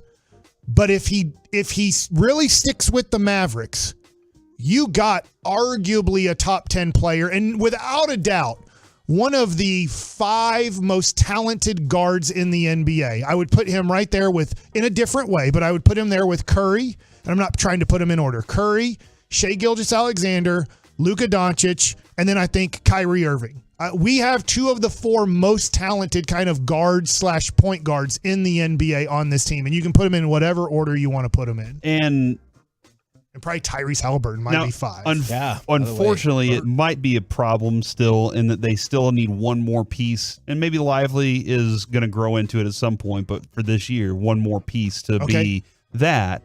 But Mike, I compare it to, have you ever dated a girl that's just so hot that you're just like, I'll look past all those things? Oh, not that. She's awesome. But there's lots of problems. There's lots of chaos, lots of bad things. But you're like, no, you haven't. I know Mike hasn't. But Kevin, I'm going to pose this question to you. Hottest girl you ever dated. So Kevin. hot, He but you're wants just to know like, the name. No, but you're like, don't answer. I'm going to look past all those things for now. Obviously, Jeff. And for whatever period that we are together, I'm just going to enjoy the heck out of it. And then whenever she moves on, because she's definitely going to move on at some point. All right, so here's my question I just got for to you. deal with it. In that analogy, is Luka still at the age where he can afford to go on that ride, or is he ready to settle down, get a ring? Yeah, because if so, I don't know if this is the pairing. Like, I hear what you're saying, Mike, and that's the tough part I have as well. If you watch a game or watch a string of games, it's easy to see why he's incredible. But you've brought up yourself many times, he does miss a lot of time as well. Now, I realize this year is because of someone else's fault, and that was, I understand all of that, but he does miss time on you, and I wonder, will that come at an inopportune time? And it will hurt if he misses the playoffs, which, why did Brooklyn not beat Milwaukee and Milwaukee go to the championship? Kyrie was out. He couldn't play. He was hurt in the playoffs. So that has happened in his career where he cannot make it through, obviously close to 82 games. And then he even struggles to stay healthy in the most important games, in the playoff games. I hope that that's not the case, because if he is healthy and Luka is healthy, they're a dangerous team. Now, they can't rebound. They can't play defense like at an elite level to win a championship this year. So I'm agreeing with Corey. One of those I don't hold against Kyrie. Right. And so I look at it, and Corey brought up the point of they might be one piece away. I want to bring up another rumor, which I don't know how much this helps the Mavs, but it doesn't hurt them. It looked like Toronto and Sacramento were close to a deal for Pascal Siakam going to Sacramento. I don't know if you saw this or not. I did not. The deal is over and done with. He's not going to Sacramento. Why? Because in the deal, it was going to be Harrison Barnes and draft picks going to Toronto. And maybe another player too, but it was really based around Harrison Barnes and multiple picks going to the Toronto Raptors. And then the Sacramento Kings said, hey, Pascal, you're a free agent at the end of the year. And he said, damn right I am, and I'm not signing back with you guys. And that's why the trade's over. That's Sacramento's like, well, wait a second. So you want us to trade multiple first-round picks. And he ain't going to stay. Harrison Barnes, who's a nice role player for us. We're upgrading Harrison Barnes tremendously here. Nothing against Harrison Barnes, but Siakam's a much better player. And you say you don't want to be in Sacramento. He's like, that's right. I will not sign back with you guys if you trade for me. I will play as hard as I can for you this year, but I'm not signing in Sacramento. So Sacramento's like, we're done with the Pascal Siakam situation. Now, the Mavericks have felt like this whole time, if you read rumors in the NBA, they're not even really making a push for Pascal Siakam because they know the competition's way too high and they do not have the assets to compete in the marketplace for Siakam. But if Siakam is going to tell everybody no, the Pacers really want Pascal Siakam. I don't know. He might be like, I'm not signing with the Indiana Pacers long term. He is in a way from here. He's not from here, but he did go to high school here. He didn't grow up. His whole life was not spent in, I'm sorry, you guys might know, was it Flower Mound? I can't remember the high school he went to for a couple of years here in Dallas. But if you didn't know that, he did go to high school. I think it was it God's Academy? I think it was might have been like one of the private schools in Flower Mound or Louisville. Let me double check. I think you're right about that. So God's Academy. So Okay. thank you. So anyways, I don't know if we get to the end of this month and Toronto's like, we have to move him. And if he's gonna manipulate his way to Dallas, I'm just throwing this out as a possibility, then maybe you do get 2026 first round pick, 2027 pick swap. I'm just throwing out names here. Tim Hardaway Jr. and Josh Green and another player to make the salary work to get Pascal Siakam, because it does say the Mavericks they do know how weak they are at power forward, and they're trying to trade for one. It's just that they don't have the assets to go get one good enough to improve the team. Yeah, look, we talked about this a couple weeks ago. I know it backfired on me because I said the perfect player available. Right. But he's an excellent defender 1 through 4. He can score. I'm not saying he's a rebound machine, but he's probably better rebounding for his size than some other options you have. I don't know if he's going to do this, but players do this in the NBA all the time. He might, I'm just throwing this out, he might manipulate his way to Dallas. Look. And maybe with the new ownership, this is where it comes in. Because he's going to want $35 to $40 million a year. I don't know if he's really a $40 million player. Sure. But if we have this new ownership that really says they care about basketball, obviously Luka's going to make $50+ million a year. Kyrie's up at $40+ million a year. If you get another $40+ million player, you are paying taxes the rest of the time that Luka, Kyrie, and Pascal are together, which would be probably 3 to 4 more years.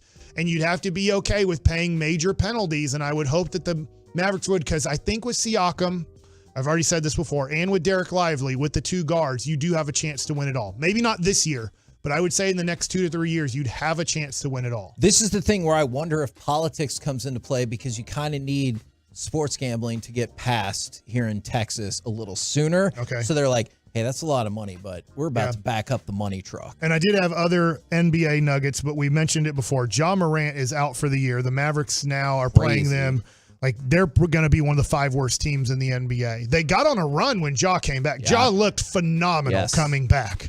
But now they're going to have to deal without him for the rest of the year. And I just wonder how much Memphis says it's just best to lose and try to get a premium asset than to fight for the 10th spot, which they weren't really fighting for anyways. With the KNC Masterpiece right here on 105.3 The Fan. Coming up next, time for the C Block, starring Corey Majors. Tom Landry, Bill Belichick, how their lives intertwine. Oh, no. Or look like. Next on The Fan.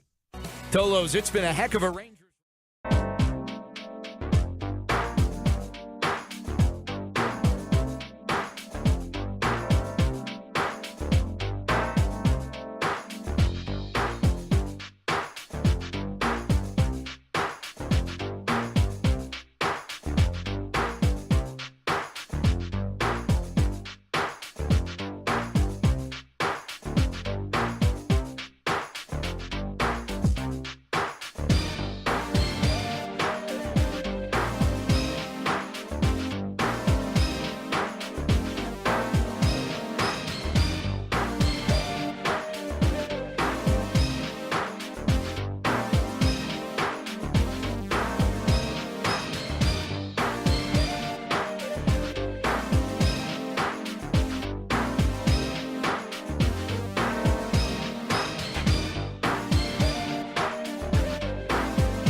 Studio secured by DFWsecurity.com.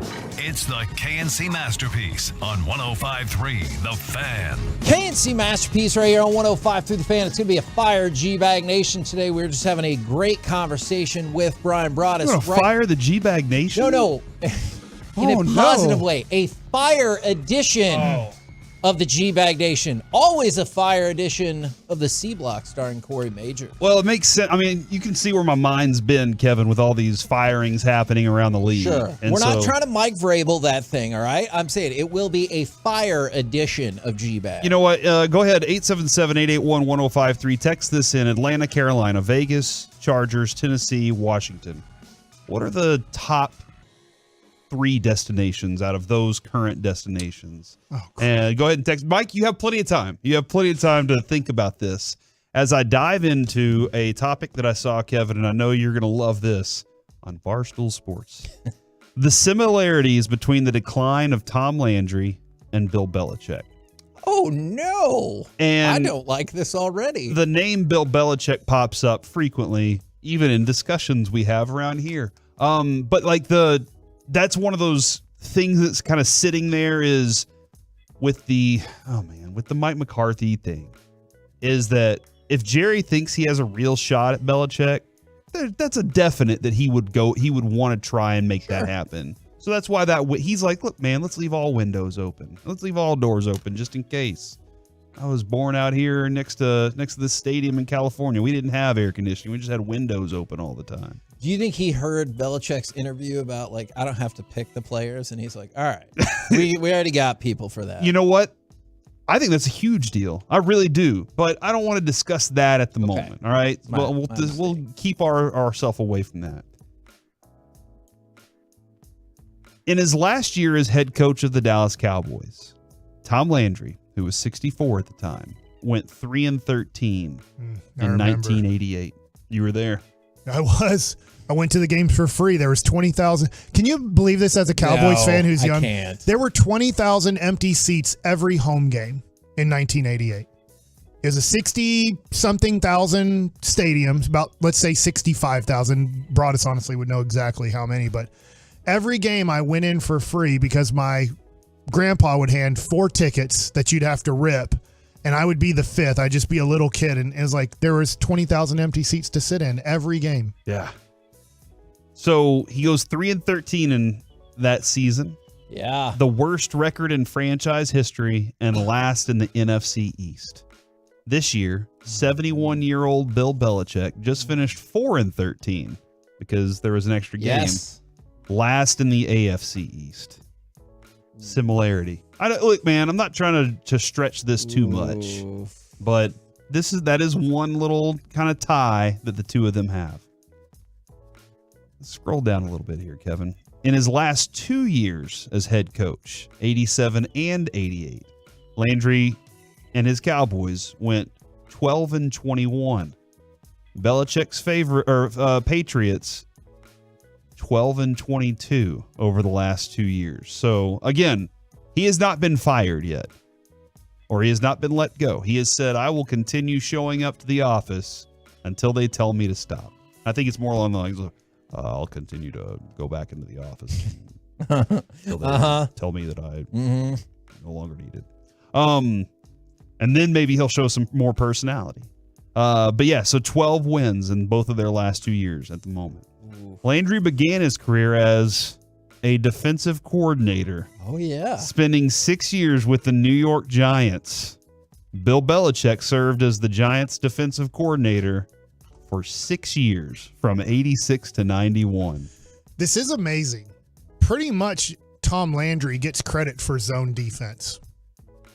For the start of zone defense. Flex defense. The flex defense he was the first person in the history of football, Tom Landry, to come up with some sort of defense that wasn't just cover that guy. Yeah. That you're going to cover areas. Which makes sense when you look at it, but also this is your zone. So does the forward pass to me, and they were like, "What kind of magic is this?" Now we got to. Didn't he also come up with the shotgun? Weren't the Cowboys the first team to also go shotgun? Yeah. Tom Landry came up with the shotgun and zone defense. And didn't Tex? I might be wrong about this. I think Tex Schramm said put the red lines at the 20-yard line, and we'll call that the red zone. I think that's right. I'm going to go back and look at that real quick. Landry was the head coach of the Cowboys for how many years, Kevin? 29 consecutive years, finishing his career 250, 162, and 6. 6 ties. Too many ties. That's a lot of ties. Belichick has been the head coach for they not have overtime? 24 consecutive years, 266 and 121, as Kevin detailed yesterday in his wins and losses career. Landry won 2 Super Bowl titles, 13 division titles, and played in 12 NFL NFC championship games. 12? 12. Belichick won 6 Super Bowl titles, 16 division titles, and played in 13 AFC championship games. Landry lost his last game at home to the Eagles, 23-7, and Bill Belichick lost what would be his last game at home to the Jets, a division foe, in the 17-3. sadness game.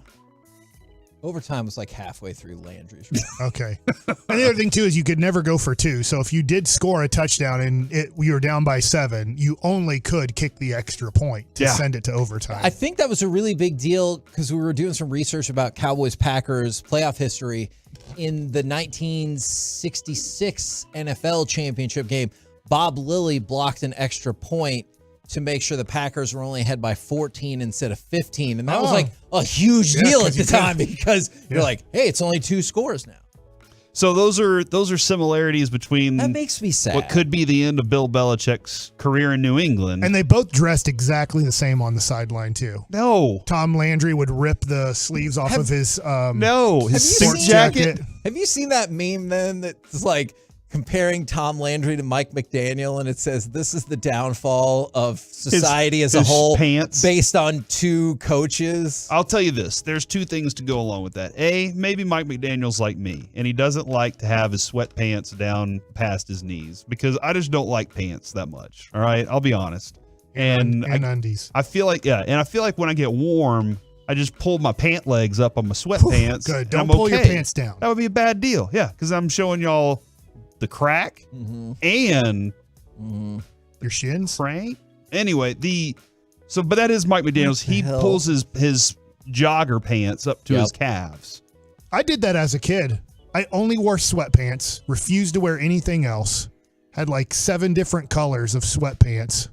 That's right. I also had shorts too, but then I would always, if it got a little bit warm, I would pull my sweatpants just below the kneecap. Yeah.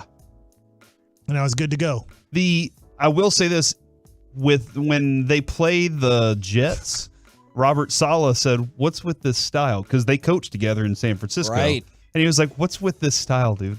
And Mike McDaniel said, I must be really good at my job because I can get away with wearing my pants like this. Ooh, so now that's a bold response, which I appreciate. He was really trying to take down. He was like, you and the Jets are getting it today. All right, so here we are. Atlanta, Carolina, Vegas, Chargers, Tennessee, and Washington. Rank those. Oh, God. I might have a controversial. Is there a new one being added in No. this? Okay. I might have a controversial number 1. All right. I'm going to say it's Washington. I might be with you there. Oh! Here's the thing. The 4 years of Ron Rivera, you stunk. The 4 years before Ron Rivera, you stunk. Your fan base is disinterested, and they had to get rid of the owner, but you have an opportunity to get a brand new quarterback and reshape this organization the way you see fit. Like, I understand the appeal of the Chargers. I really, really do. But you get to hopefully pick your guy to be your quarterback and see how it goes. I guess I'm going to be a little hypocritical of myself because I'm not a big believer anymore in Justin Herbert. But I think if I am looking at all of those jobs right now, I would look at the Chargers and go, I already have a good quarterback. I don't have to deal with a rookie quarterback. I'm dealing with a guy going into his fourth year. Do I have those years right? I think that is correct. He's played 3 years. No, he's played 4 years. So he's already. going into his fifth year. He's going into making a lot of money. But I guess I would go there. The other thing too is, and I guess I just need to know it better because, Corey, I was with you. I thought Atlanta was going to win 10 games this year. So if I think that they're good besides quarterback, now the issue is, to your point, is if you're picking 8th overall, that doesn't give you a good chance of getting a quarterback. So if I think a lot of things are in place in Atlanta except for the quarterback, how well do I see that? Washington just, I don't know. They just worry me. I know Dan Snyder's gone, and I know that supposedly they have better ownership, and you think he's still shadow controlling it? I don't know.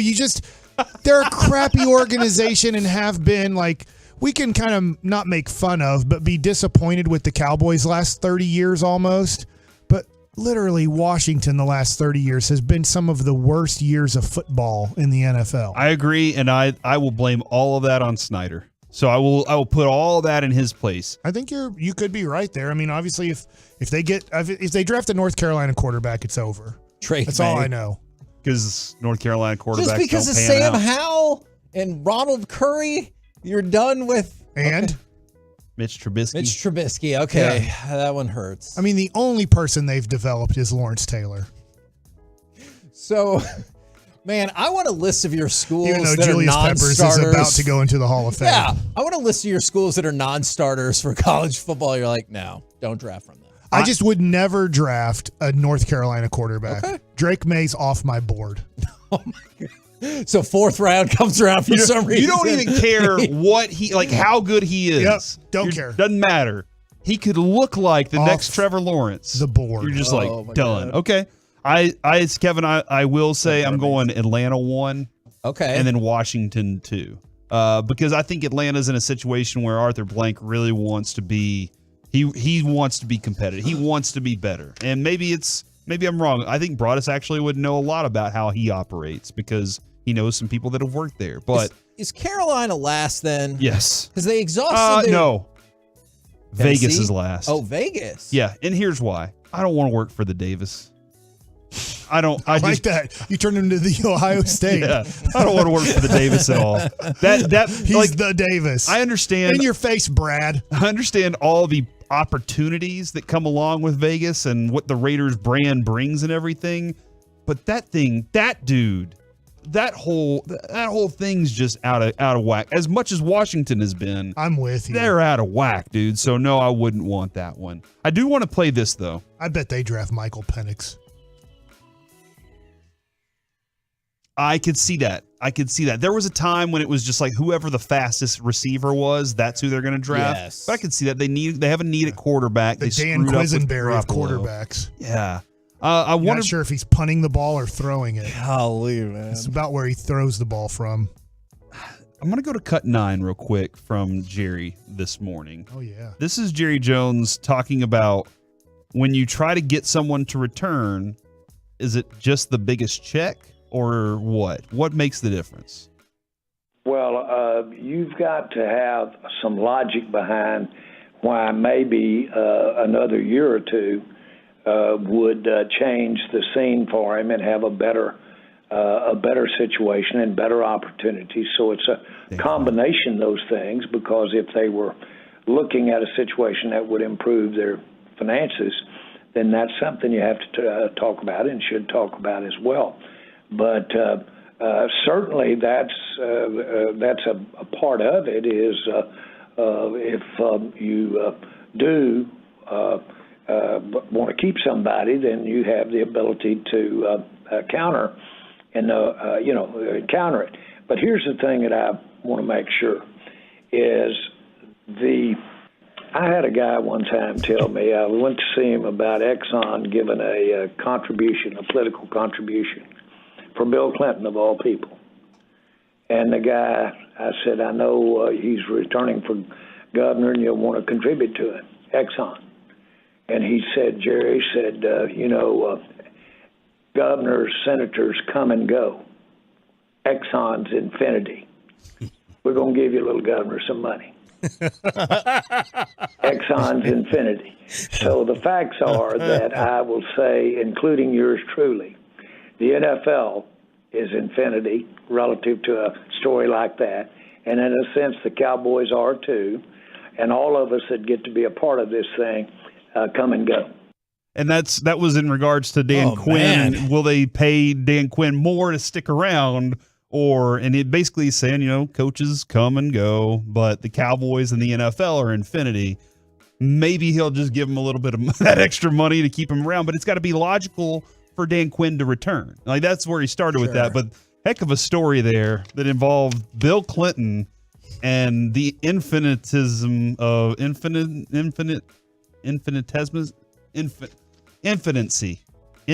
Nope. How everlasting Exxon is. To your little governor right there.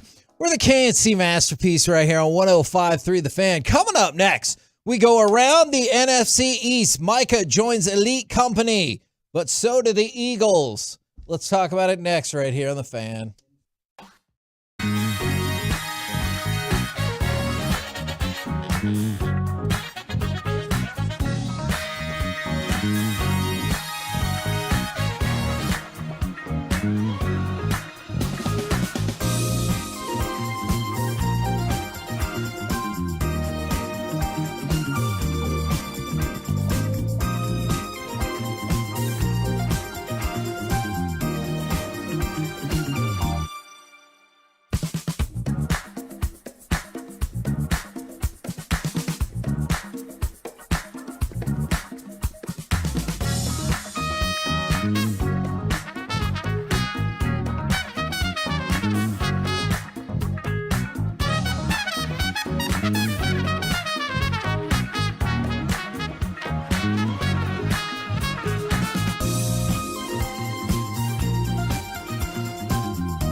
This segment of the KNC Masterpiece is brought to you by state-of-the-art weight loss and the personal injury lawyers, Frankel and Frankel. Life is unpredictable. Accidents happen. Frankel and Frankel are the go-to attorneys for car and truck wrecks in DFW. If you or a loved one has been in an accident, contact Frankel and Frankel for a free consultation at truckwreck.com or call 214-333-3333.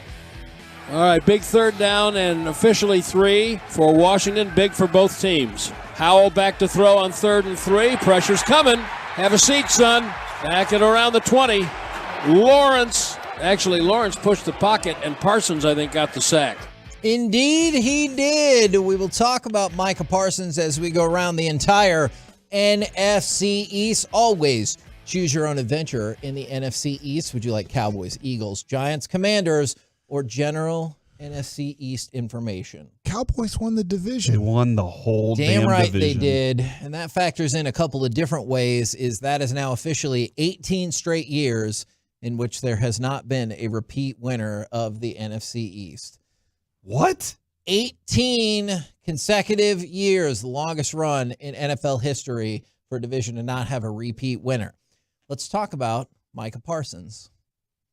Micah Parsons has 40.5 sacks and is the 5th player since 1982, when they started, actually putting in the work and counting sacks officially, to have at least 40 sacks in his first 3 seasons. You will not see TJ Watt on this list, but who is also on this list? Dwight Freeney, Aldon Smith, Derek Thomas, Reggie White, and now Micah Parsons. That's pretty impressive company right there. Yeah, that's a group that you do. All of those guys have rings? It's very Luka-like. Luka's on categories and lists where it's literally like Michael Jordan, Oscar Robertson. Yes. Right? And Micah's starting to do these things. But to Corey's point, without going each and every one of them, you start looking at Micah, or you look at you look at Michael Jordan or Magic Johnson or Oscar Robertson, who Oscar's one that just has one championship with Milwaukee, and at the time his name was Lou Alcindor, obviously Kareem Abdul-Jabbar. But you look at it and you go, man, Micah to be on this list is awesome, but Micah to be really respected on this list is going to need to have a championship. He knows that. He too, right? He that's all he thinks about, I think, a lot of times. I know there's other stuff too, but he thinks about stats. He thinks about a lot of things. Sure. He knows his stats. I think, Kevin, while we were discussing earlier him and Watt, so he tweeted out, it's really wild how many people can't differentiate between a good player and a great player. Yeah. And so it's kind of weird, something along those lines. So a dominant player and a good player is what I mean.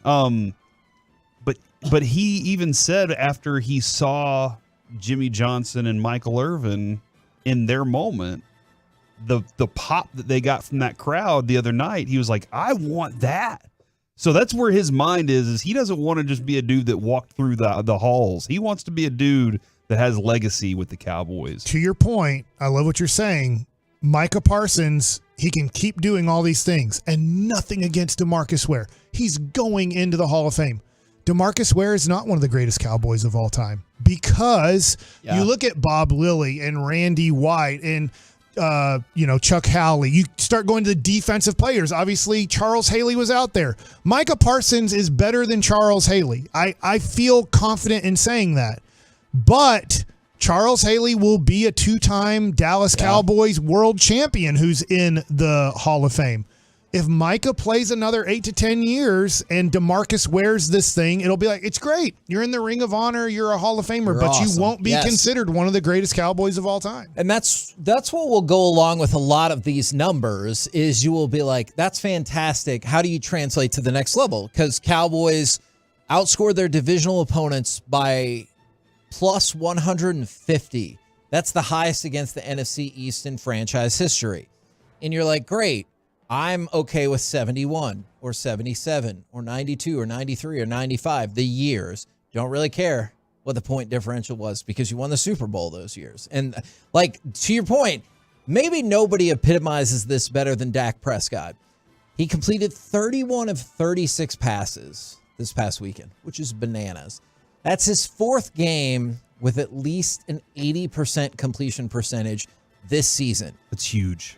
He's the first quarterback in history with 4 games in a season with a completion percentage of 80% or more. How many other quarterbacks did you say? Never.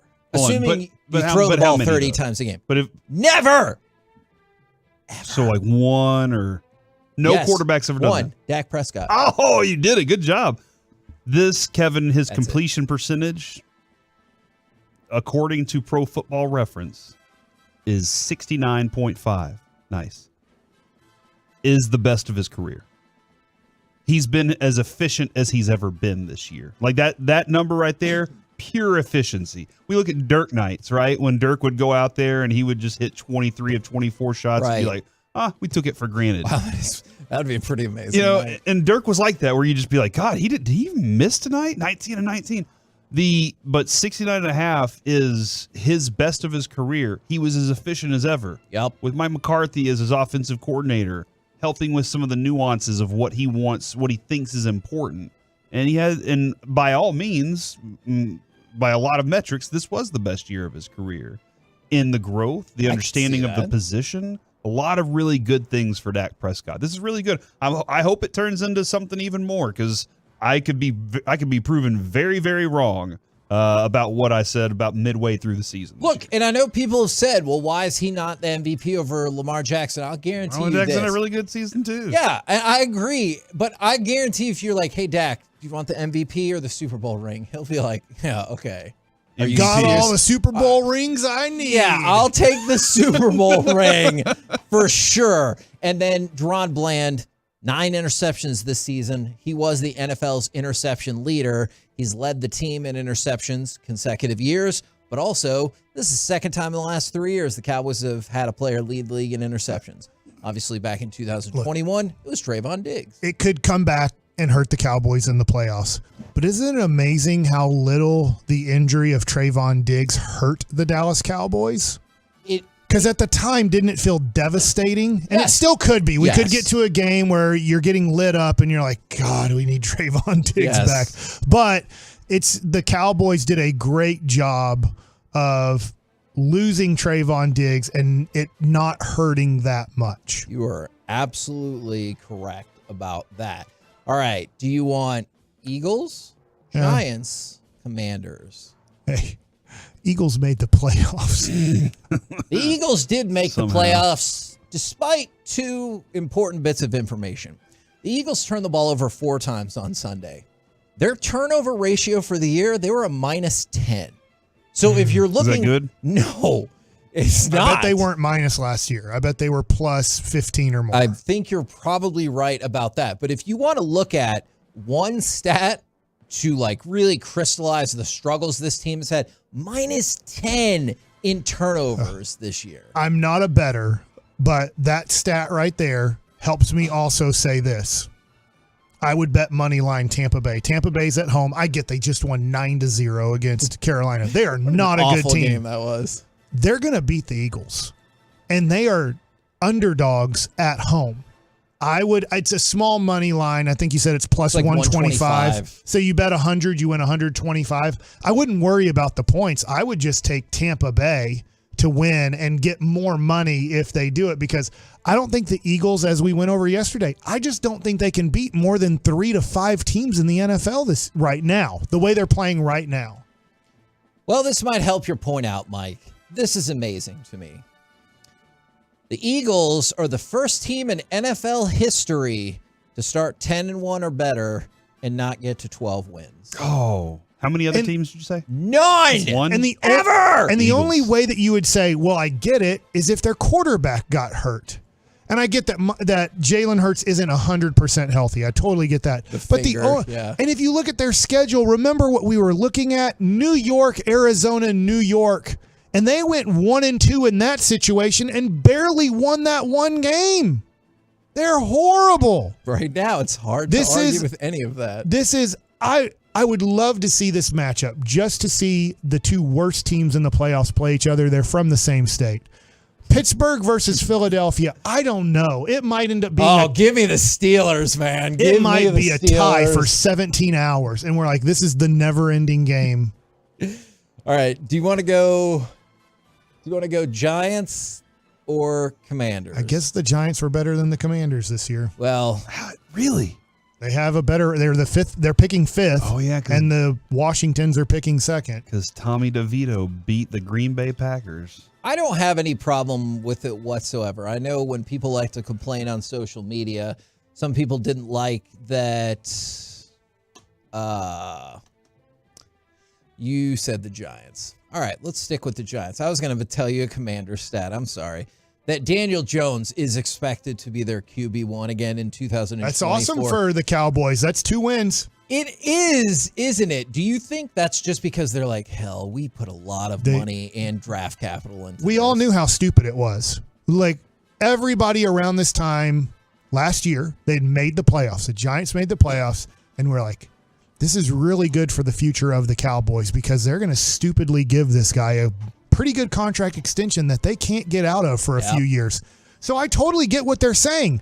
They got to ride with a below average quarterback next year. They do. And then after that season is over, I think they have a better chance of getting out of it. And I think this, maybe I'm wrong, I think they're going to be picking in the top 5 next year too. Ooh. Which would help them recover. Because when you have the 5th pick, as they have right now, and the ability to trade up, maybe Chicago does go with Caleb Williams and Washington picks Lawrence Taylor. And then Drake May? Is that who you're saying? Because they both went to Yeah, and then or I don't know, Eric Montross, you might as well take him as your quarterback. And then New England will probably take a quarterback too. I'm assuming Daniels out of LSU. Then you would be stuck without a quarterback. But they do have a chance at 5 to trade up and get one of those 3 quarterbacks possibly, but I think they're going to have to stick with Daniel Jones one more year. And as a Cowboy, you want him to be good enough to go like 6-11 or 7-10, and then they're like the Las Vegas Raiders. And then you have to trade up if you want to get an elite quarterback potentially. That organization is so miserable that Wink Martindale, when most coaches are like, I want to keep a job, Wink Martindale said, I can't anymore. He said, I can't, I'm out of here. He's like, I'm done. We're out of time. Do you have the Washington one you want to get in? Yeah, give us that Washington Washington one is amazing. I want to talk to you about Montez Sweat. And I know you might be thinking, hold on just a damn minute. Oh, yeah, and rub you the right way. Montez, that is... Are you talking about Keith Sweat or is this somebody... Okay. Is Montez Sweat... I think so. ...has become the first player in NFL history to lead 2 different teams in sacks in the same season. He posted 6.5 sacks for the Commanders to lead them, then went to the Bears, had 6 sacks, leads them as well. So Montez Sweat led 2 different teams in sacks this season. That's impressive. MVP. That's very well. I don't know about that. That's amazing. Maybe team MVP, like team MVP or something like that. Sign off on it. We're the KNC Masterpiece right here on 105.3 The Fan. Coming up next, let's chit chat with those fellas from the G-Bag Nation right here on 105.3 The Fan.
Why do so many Texans love Classic Chevrolet in Grapevine? They've got the goods. More new Silverados than anyone with incredible savings. Why go anywhere else? Go see them today or visit ClassicChevrolet.com. This is Texas. This is Classic Chevrolet. Find new roads. Trying to get it back to Hunt, but that pass is intercepted.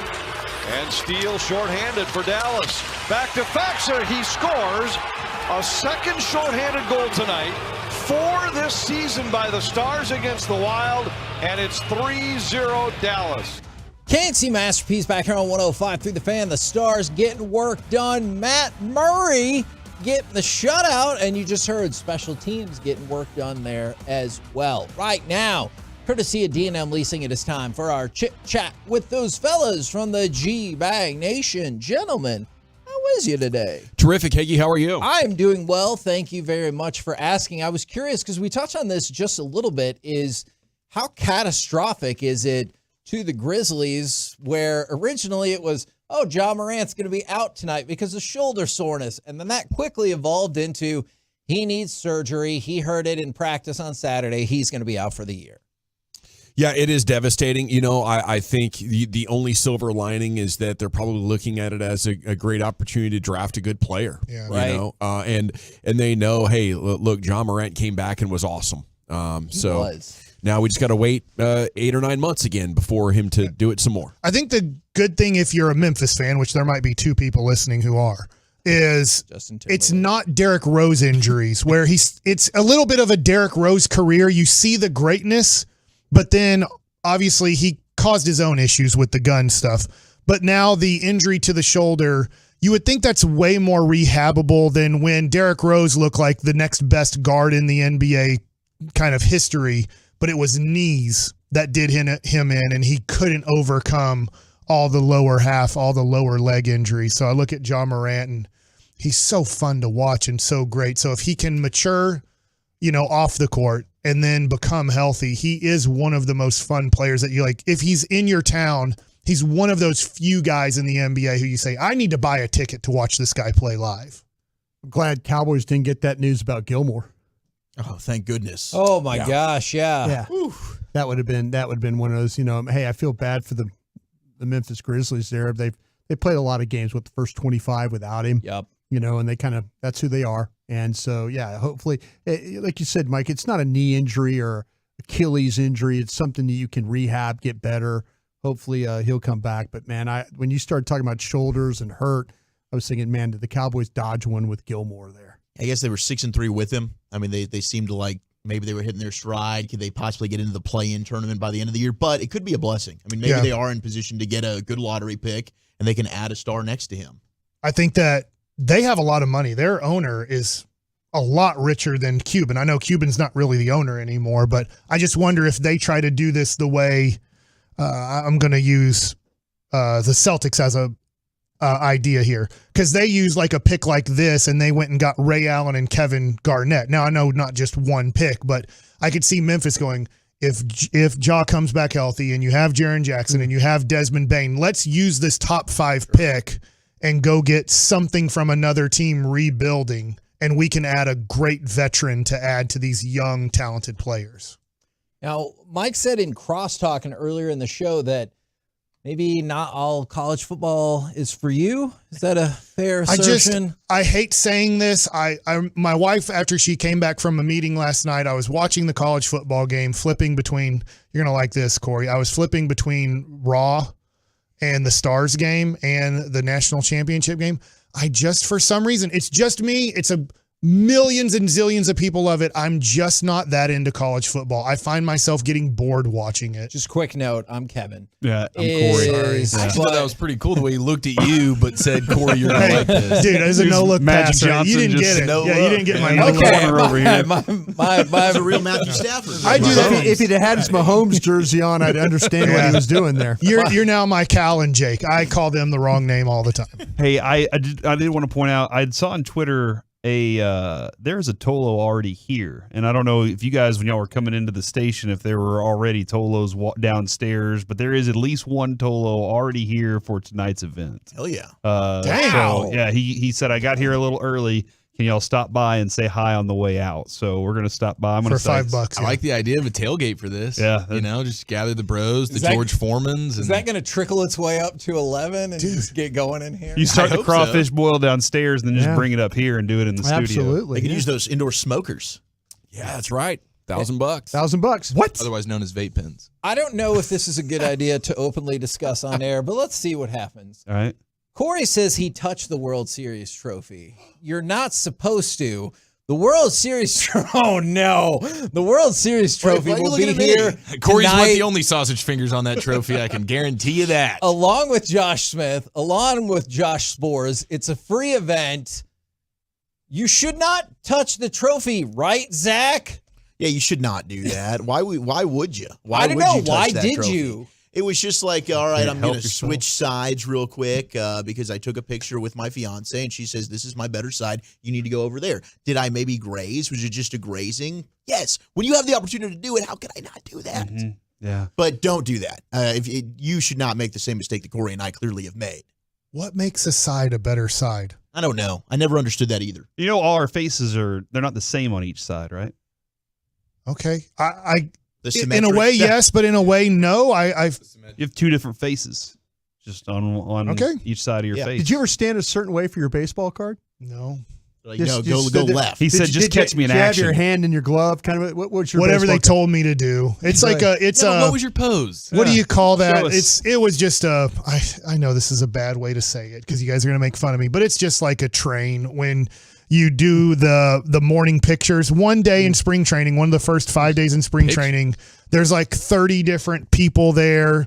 Let's say Tops, Panini, whoever, all these different places, and you just keep going from one to the next. So you're just like, whatever That's they the tell you to train. do. If they're like, stand like this or lift your leg ride up, it. you just do it and you get done with it. How long until you were beat down? You make it sound like after like the first or second one. Immediately. A lot of beating. Like you're beat down that you know that the first 30 minutes of your day is picture day. That's why when you do look up at the scoreboard and you see the guys miserable looking, it's 7:30 in the morning in Florida or Arizona and you're just taking pictures. Mike, did you ever take a picture where you didn't have your jersey number on the card? It was an Oh, my if you see Pajamas? some pictures of my 8x10s with the Rangers where I'm just doing that, it's just number 48. I'm not 48. That's the size of the jersey I have on.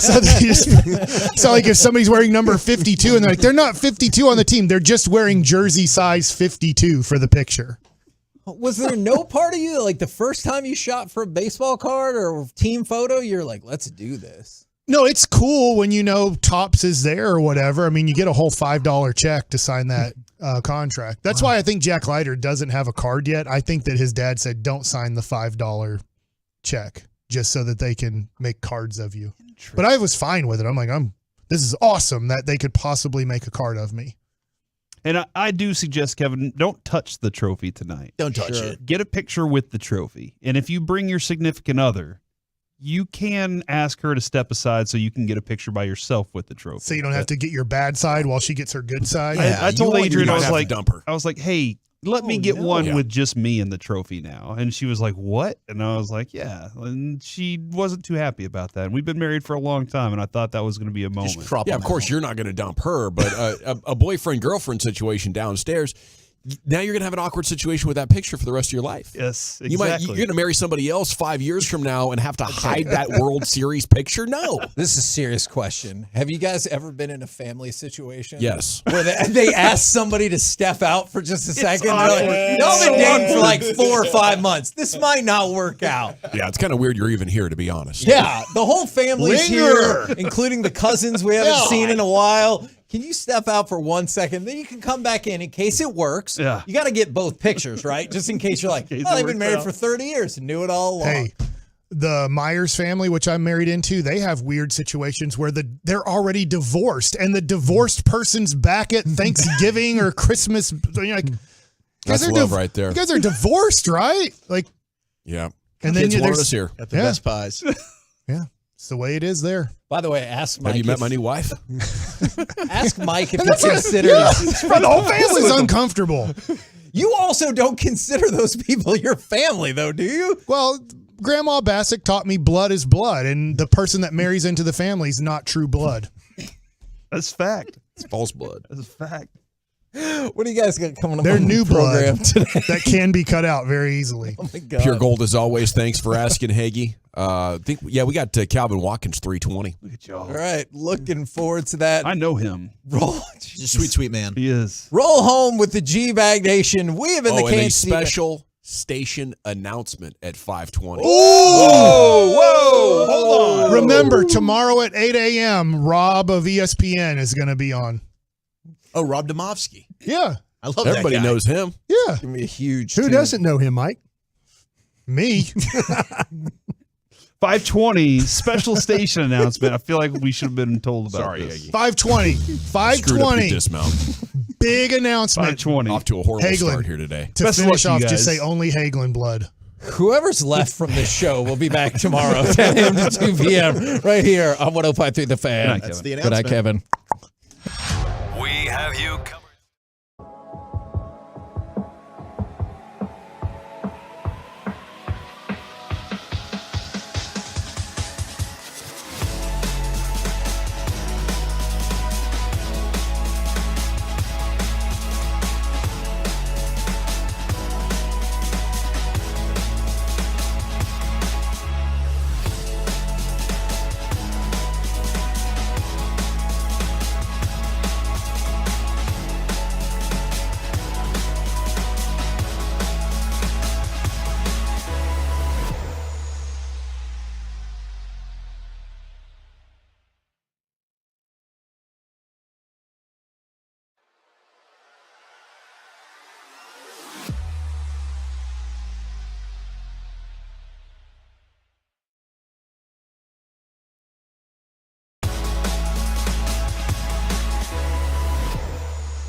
ESPN studios, secured by DFWsecurity.com, you're rolling with the G-Bag Nation on 105.3 The Fan.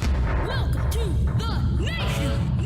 Here we go, Hour 1, G-Bag Nation, 105.3 The Fan. Hope you're having a fantastic day. We'll talk about the biggest stories of the day, including the latest on the Cowboys here in just a second. General at your service, Eddie's.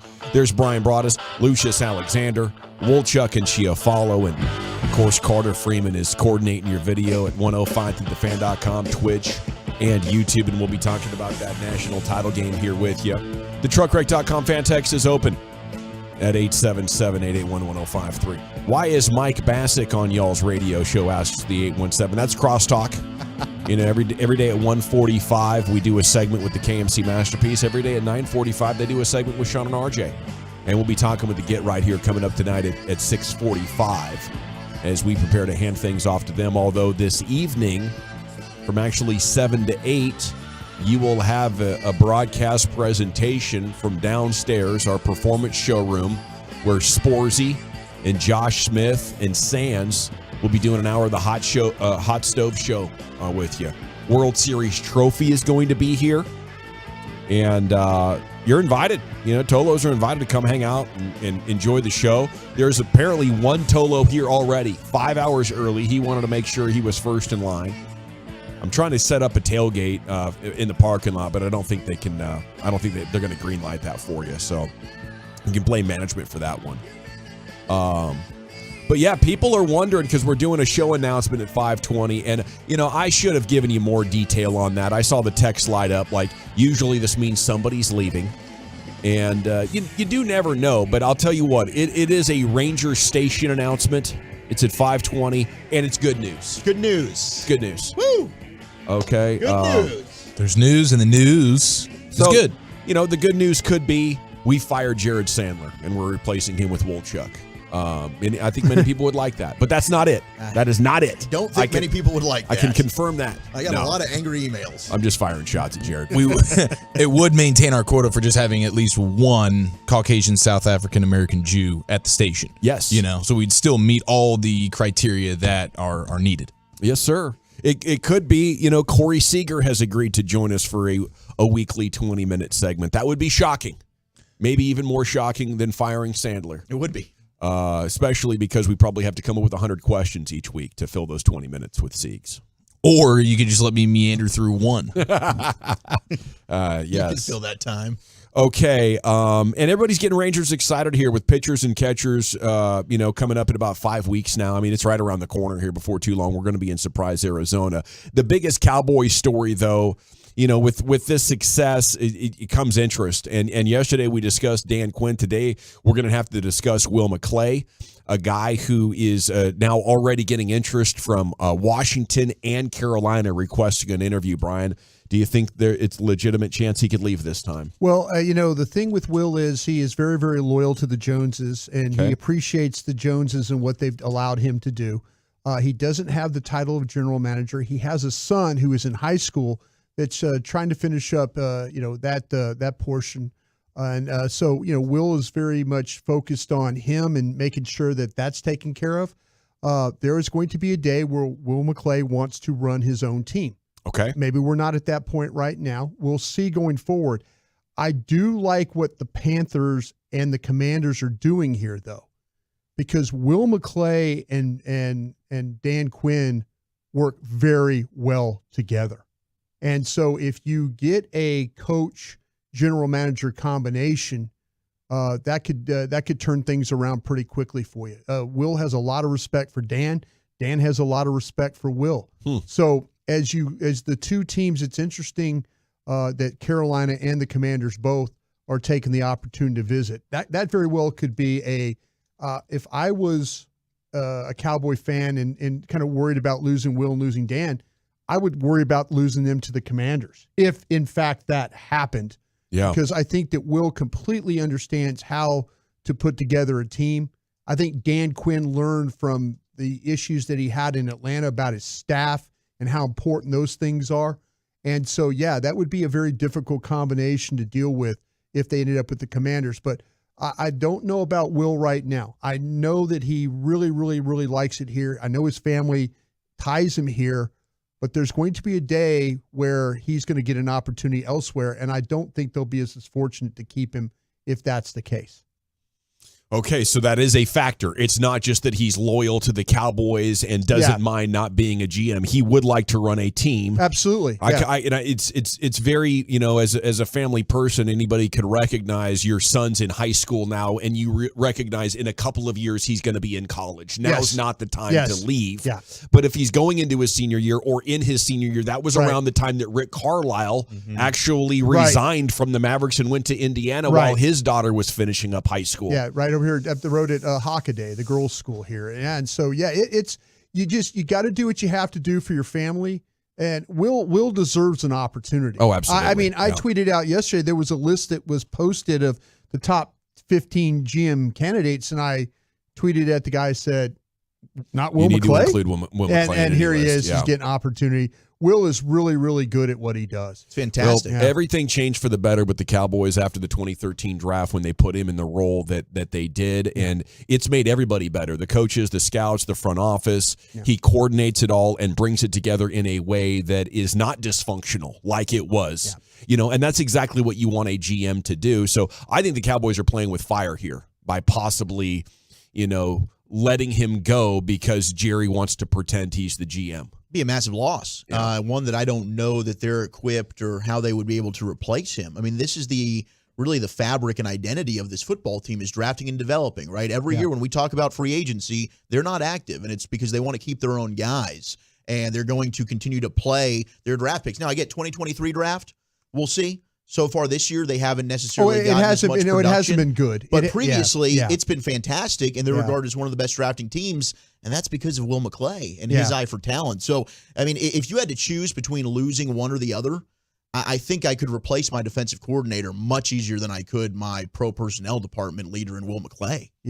I just if it were to happen though, keep an eye on Will and Dan potentially going to the same spot. That would make sense. Can't let that happen if you're the Cowboys. I think if you're looking at Dan Quinn, you say, well, what are our options? Fire Mike McCarthy and make him the head coach. You probably don't want to do that. But if you're looking at Will McClay, what are our options? Stop pretending I'm the GM owner and let him be the GM. End of story. Nothing changes. Nothing at all changes except the title next to my name. Yeah. Now I'm in charge of everything like every other owner in the NFL who's got final say on everything. You don't also have to be the GM, especially after so many years of doing it. You're in your 80s now. Do you want to hand it off to your son?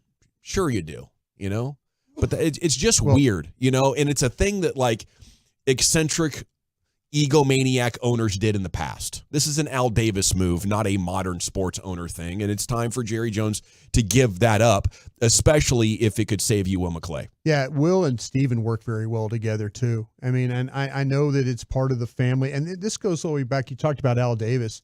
This goes all the way back to Al Davis telling Jerry, back in 1989, you don't have to have a general manager. Yeah, you can do this yourself. That was bad advice. Yeah. I don't think Al gave any good advice in the final 15 years of his run. That was Jerry's guy for a long time. I mean, not a lot of owners really looked at Jerry, even though Jerry has made a lot of owners billionaires.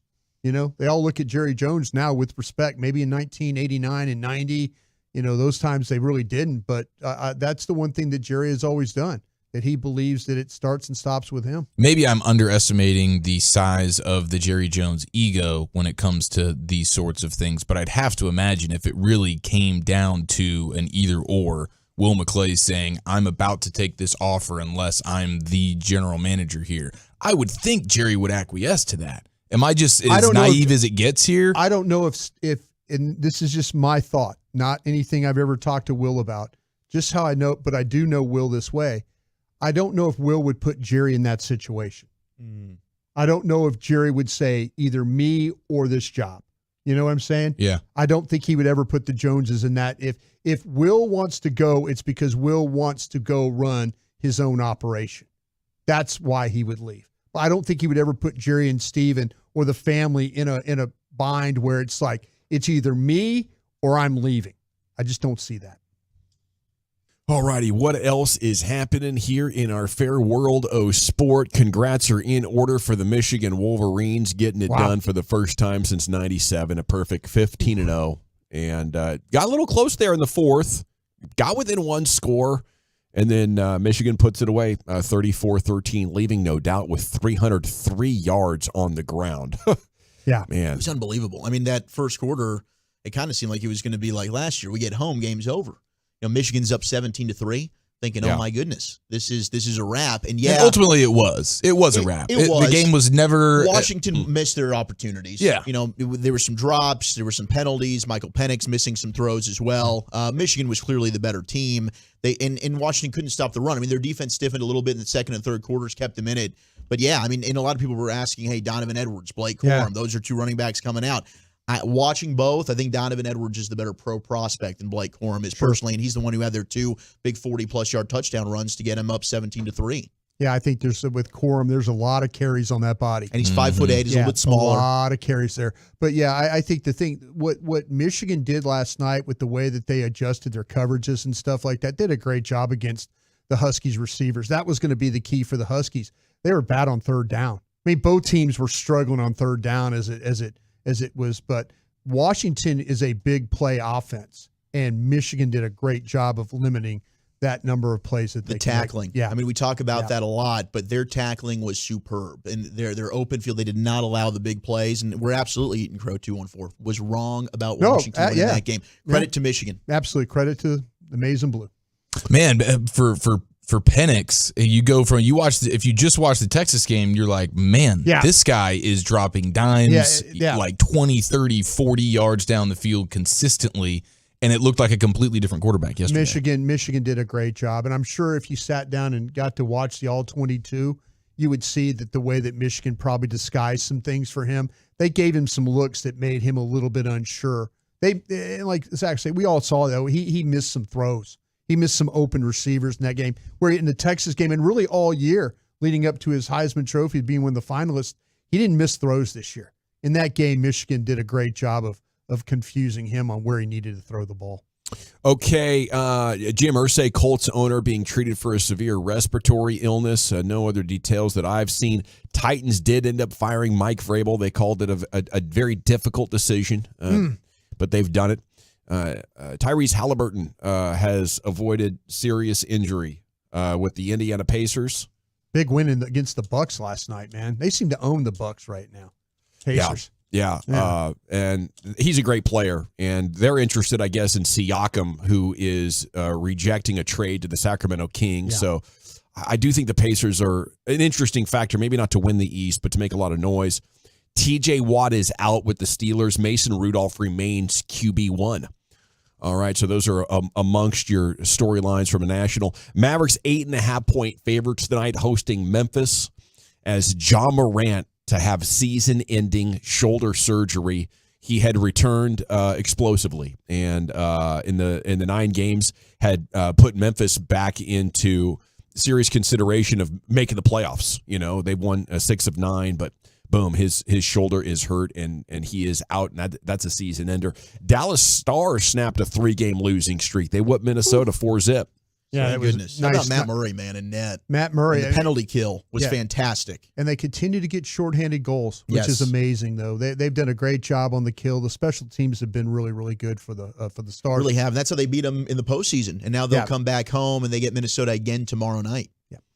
I love beating Minnesota. Me too. It just feels good. We own them, you know, and I bet it drives them absolutely crazy. It's got to. Yeah. I mean, you're that team, you're that city that stole your team. It's bad for them, but because they bring that, it is a kind of a toxic energy. Like, we didn't do it to you, but like, they're so mad at us, it gets you up for the fight. It makes you bow up back. I was stunned. I mean, the amount of toxicness that was out there on a Toxic Tuesday last year during the playoffs, that fan base, I mean, they really do have hatred in their heart for Dallas. It even made Madonna give off some weird energy to us when we interviewed him at that golf tournament.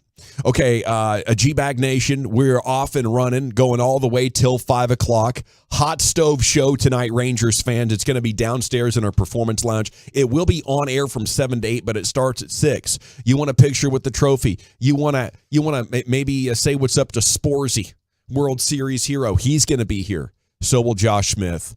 A sports hodgepodge coming up next, then your G-Bag of the day on the Fan. We have you covered, Stars fans, with exclusive content.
Welcome back, G-Bag Nation. We're 8.5 minutes here from the G-Bag of the day.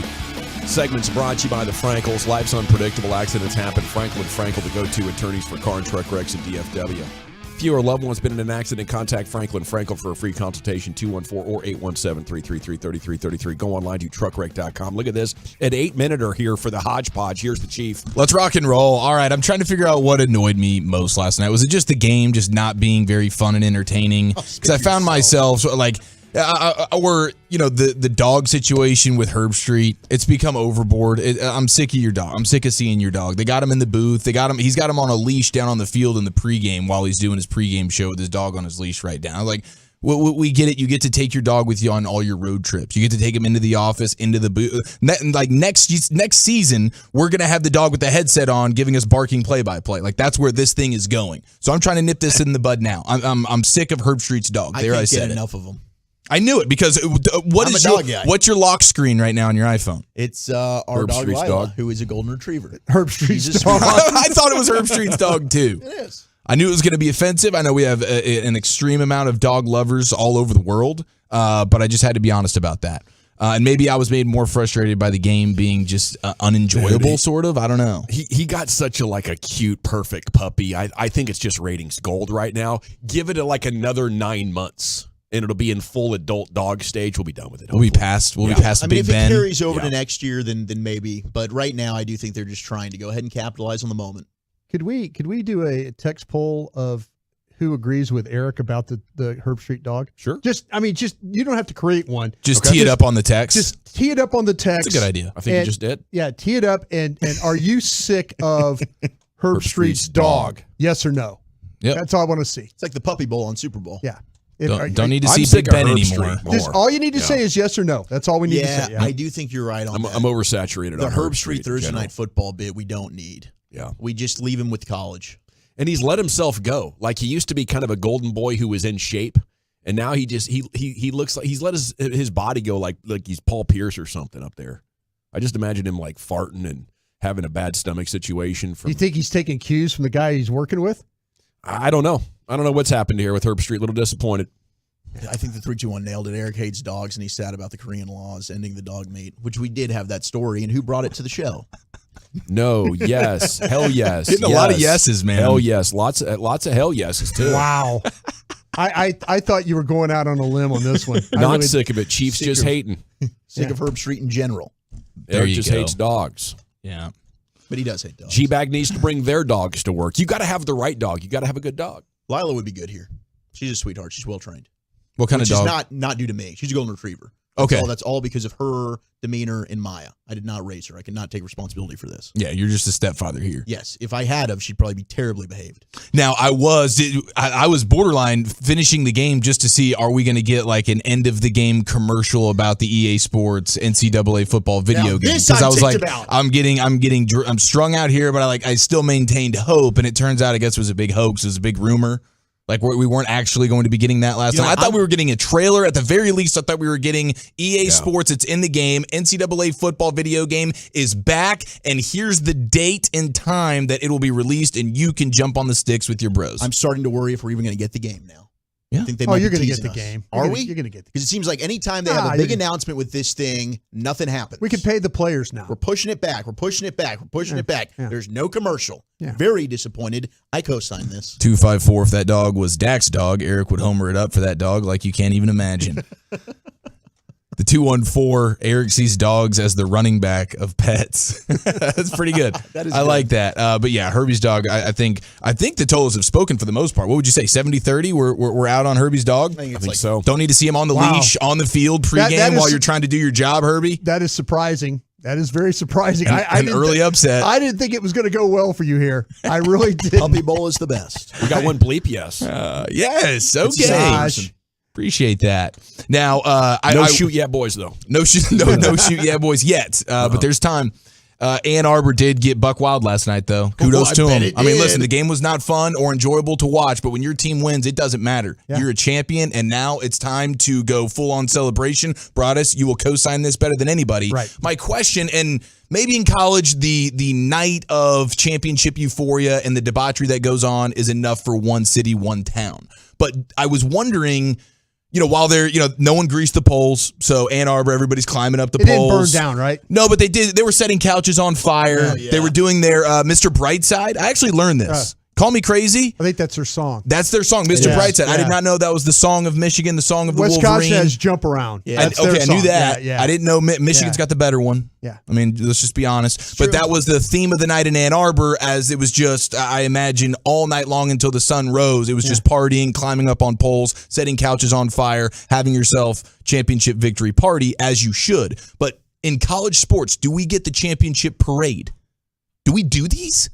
I'm thinking I think you just get. I think we don't get a parade. They can't get a parade. I think you get to visit the White House, or they bring you to a basketball game. That's another one. They'll bring them to the basketball game, and the crowd will acknowledge them at the basketball game. That's another one they do. Oh, like a Michigan basketball game. Michigan will play a game. They'll honor you. Yeah, Michigan will play a game, and coach will grab the mic and he'll thank everybody, and they'll hold the trophy up, and everybody at. Shouldn't we do parades, man? This is college town. This is college sports. This is the rabid nature. What do you mean? They should do 2 or 3 parades. I think they get a parade of like multiple parades. They get a parade of co-eds and envelopes. I think they'd rather have that. I would. They get to go visit the White House. Well, they're probably never paying for a drink ever again in Ann Arbor, which is a win. But I think the parade is something we should do. I mean, we all got to experience the Rangers parade. It was one of the greatest days of our lives. I think we should make a Michigan parade happen. Can we have a Michigan parade here? Who would pay for this parade? It would have to be the university. And they have a decade-long policy of taking all the money the kids earn for them and keeping it for themselves, Wolchuk. Damn it, do you expect them to break on that policy? Stop talking that could be like $100,000 to do this parade. I think we had a parade in Baton Rouge. I think we had a parade in Baton Rouge, kind of a Mardi Gras float type parade. You did. I think we did. Joe Burrow ended up in the stadium. I do believe we had one of those. We did. There's a university that cares about a party. But see, that's what I'm saying. The university understands that, and they understand the floats and how to navigate that. Yeah. It really is. They're looking for any excuse. Joe Burrow parade. Yeah, remember that. Well, good. at least LSU did. I feel like that should be something. They are having one. Are they? Yeah. So they are having. So Michigan's having a championship parade. Okay, because we never get the Google. We can figure this out. We never get the local news video where we're tossing beers up to our players. There's videos of Kim Mulkey and LSU doing a championship parade there. Okay, so I guess it's just not as publicized. But that's us. But yeah, you're right. I mean, ESPN's not going to the feed of, here's Ann Arbor and Blake Corum and Donovan Edwards and J.J. McCarthy, who's not interviewed at all during the trophy presentation because he threw all of 10 passes and completed those. That's pretty amazing. Isn't it? Your quarterback didn't even get the post-game interview. He was sitting there. Well, so he gets on the stadium. That would be the Josh Allen, right? Yeah. I worked on the project. We got an A. Got the A+. Honestly, if I'm J.J. McCarthy, you're a big winner today, bro. Why? Just because you're a champion? Or? Absolutely. And okay, that's it. Much. Didn't have. Okay. I thought maybe you saw something in the stands. Oh, he's got a very attractive girlfriend. Oh. Surprise, surprise. Him and Jake Browning. Jake Browning, yeah. Thank you, gentlemen. There it is, a sports hodgepodge. Krusty's Corner's coming up in about 10 minutes. It's time now for Lucius Alexander's G-Bag of the Day. Feeling it, feel the backseat full of my wet. Feel the legs pushing up on the set. Feel the high that you get from the light. If you feel it, raise your L in the sky. I'll be on that Jay-Z, bro. I'll be on that Hove, bro. All right, let's see. Our winner of G-Bag of the Day is a big brother that had to stop his little brother in the front yard from fighting. You got to watch this video. Go Google it somewhere. It's pretty funny to watch, but listen to this. It's really nice. Hey. Jason. Ronan, get in the house. You. Get in the house. Shut up. Jason, go to your house, please. He threw the first punch. Ronan, please. The f*** away. I'm going to send this to I am going to call the cops. No, you're Get the f*** off Come of on, me. you're starting fights. Get the f*** off of me. Go to your room. Bad potty mouth. I'll call mom. Jason, just keep walking your house. It's in your best interest. Ronan. Shut up, you bitch. Yeah. Ronan, don't. Yeah, because you're scared. Yeah, So sure. shut up. I'm so sorry, Jason. F*** you, Jason. Oh, yeah. I'm sorry. If you're scared, you should shut up, by the way. That's good words from Ronan. So sorry, Jason. F you, Jason. Got a little potty mouth, man. Yeah, he does. All right. Hey. Washington Huskies quarterback. What's his name, fellas? Michael Penix. Michael Penix. He had a ski mask on during the pregame while he was warming up. You know, my man was focused. He was locked in. He didn't want to be seen. He didn't want you looking all up in his eyes and whatnot.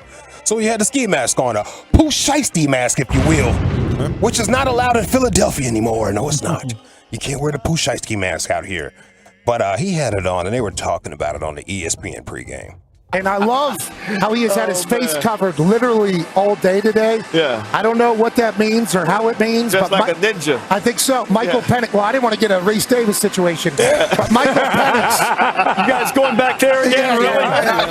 It's going to be a whole lot of racial jokes this year, folks. We're starting off on the racial side of the game, I'm telling you.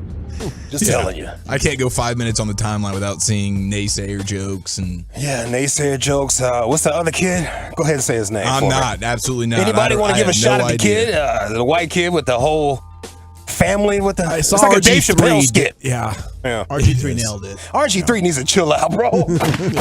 He asked the whole family, "Have you guys been to Paris?" Yeah. Come on, man. Come on, bro. I thought it was straight reporting. Jeez. What we needed.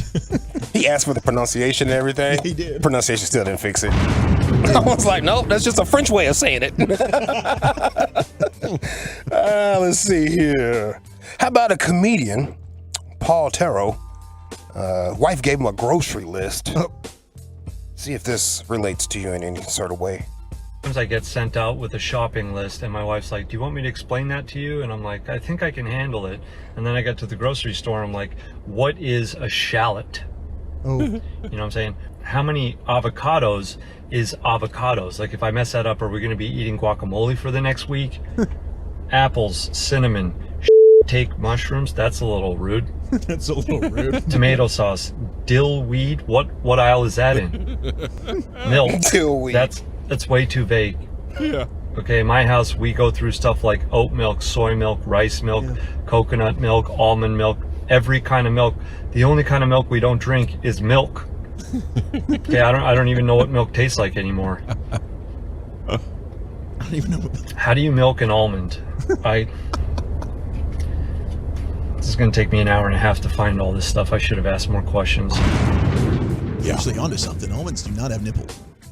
Nut juice. Nut juice. Yeah, no, you can get it from the breast or the nut. That's the thing. Okay, you fair. wildin', bro. I learned something new today. That almond milk, though, I like vanilla almond milk. Oh, yes. With some honeycombs.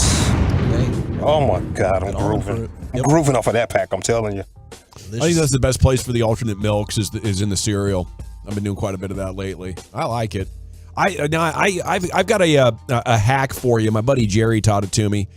You just let her know. How you doing there? You let her know from the Dawson, different Jerry. That was between you and I now. But you just let her Don't know let right him off take the your rip. picture. I'm good for about 80% of this, and I'm sorry if I don't get everything. On the list? Yeah. I'm not good really, for 80%. Yeah, she keeps it light for me on the list. It's like toiletries and things like that. I don't have to get the food. Because I don't know how to, like, as she says, I don't know how to shop for the bargain. No, I don't either. As soon as I step in, I'm trying to get out of there. I'm getting what's on the list. Yes. We need meats. Boom, we need boom. toilet paper and stuff like that. I'm not looking to see which one is the best bargain here. Oh, this week is this. I'll try these. I've never tried these before. I'm not going to get into that. Like they're in the moment presently, like enjoying, like troubleshooting this for 4 or 5 minutes in the middle of an aisle. Well, Chuck, this is coming to your reality. Yeah. Are you checking expiration dates? I've learned this too. Yeah. Expirations dates. Yeah. Like on the milk you buy. Yeah. Oh, yeah. I don't You care just which said milk learn it this. is. Look at the expiration date. Just make sure it's the one that expires in the least, like 2 weeks from now. And they put the ones that are about to expire I gotta go to the front. back. Yeah, you got to go to the back. Yes. You got to go to the back. I'm learning. Yeah. Jeez. Yeah. Because they will put all the ones You that are about to feral expire creature, you. up front. Yeah. You feral creature. Salad bags, too. If you're into buying the salad bags, check the right. date on the salad bags. Yeah. Life's over. No, you're a feral creature. Had no idea that there was an expiration dates on the milk and how that worked. Yeah. No, I knew about that, but I mean, personally, He didn't know it was an important I just thing. didn't I didn't care. know. I just thought it was just how I feel like they're all the same. Sometimes on meats, it's that way, too. Yeah. Sell by. Yeah. Sell by this date. Yeah. Oh, I do not trust the sell by date. Yeah. That's the freeze by date Yeah. in my crib. We got to freeze that joint. Last one here. Grandma got herself an Alexa for Christmas. All right. Alexa. She had to struggle, but she got it together. Okay, so you say her name and then tell her what you want. Say Al Green. No, say her name. What's her name? Alexa. Alexa. Alexa. Huh? Alexa. Alexa, and then tell them what I want. Yeah, what music? Alexa, I want to hear Al Green. Shuffling Al Green and similar artists on Amazon Music. Hey, there you go. Hey, Grandma. Good for her. Oh my God! I did that. Yeah. Oh my Lord, that's my favorite too. I listen to Edward Hill every day. Nobody else. I listen to Al Green every day. Nobody else. That's a good grandma right there. That is good for her, man. Yeah. You never know how it's going to go when you get the older generation some technology. No. And in a hallmark moment right there. That was true. beautiful. Yeah, that's true. Okay, is it Big Brother stopping Little Brother from bullying, our one-time champion? Is it our ESPN discussion of Michael Penix there? Is it the comedian Paul Taro with his grocery list, or Grandma with the Alexa? I'll go with the comedian there. Chief, how about you? I'm going to go with Champ. We're tied at 1, Lucius. Yeah, Big Brother. Trying to save his little brother, bro. Yeah, it's a Champ. Brian. Food list. By a score of 3-2. Still your G-Bag of the Day champion. It's Ronan's older brother, trying to prevent him from beating up Jason anymore. You know, little advice to Jason. That's the last time you hang out with Ronan. You know? Yeah. You know, and He's beating you up, bro. I don't know why you keep poking the bear there. Wouldn't stop neither. Krusty's Corner's coming up next. Where are you going with that, sir? Yeah, I've got some playoff questions for my guys. We'll do those next. Coming up Wednesday morning on Sean and RJ, we do a full dive preview into the Packers.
love classic Chevrolet and Grapevine?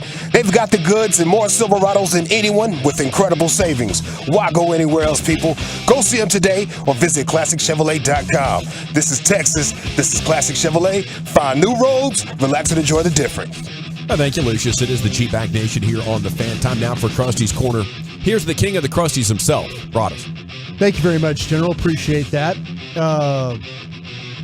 Going to break down. We'll have the Packers offense for you tomorrow at 2:40, and then the following day we'll do Packers defense, and hopefully get you ready for that playoff game with the Packers. Bad idea for me to wear my Super Bowl ring, Green Bay Super Bowl ring. You think a bad idea this week? Very festive. I mean, considering you never wear it, I wouldn't wear it when they're playing the Packers. Yeah, it's a Packers Super Bowl ring. That's probably a bad idea, right? Yeah, unless you want to be Bleep Hole of the Week. Yeah, I don't want to be that guy. I don't want to be. I appreciate you guys' honesty about that. I'm not going to wear it. I don't wear it anyway, so I'm not going to wear it. Which is upsetting. There are times where I think you should go ahead and I'm wear good. it. I'm good.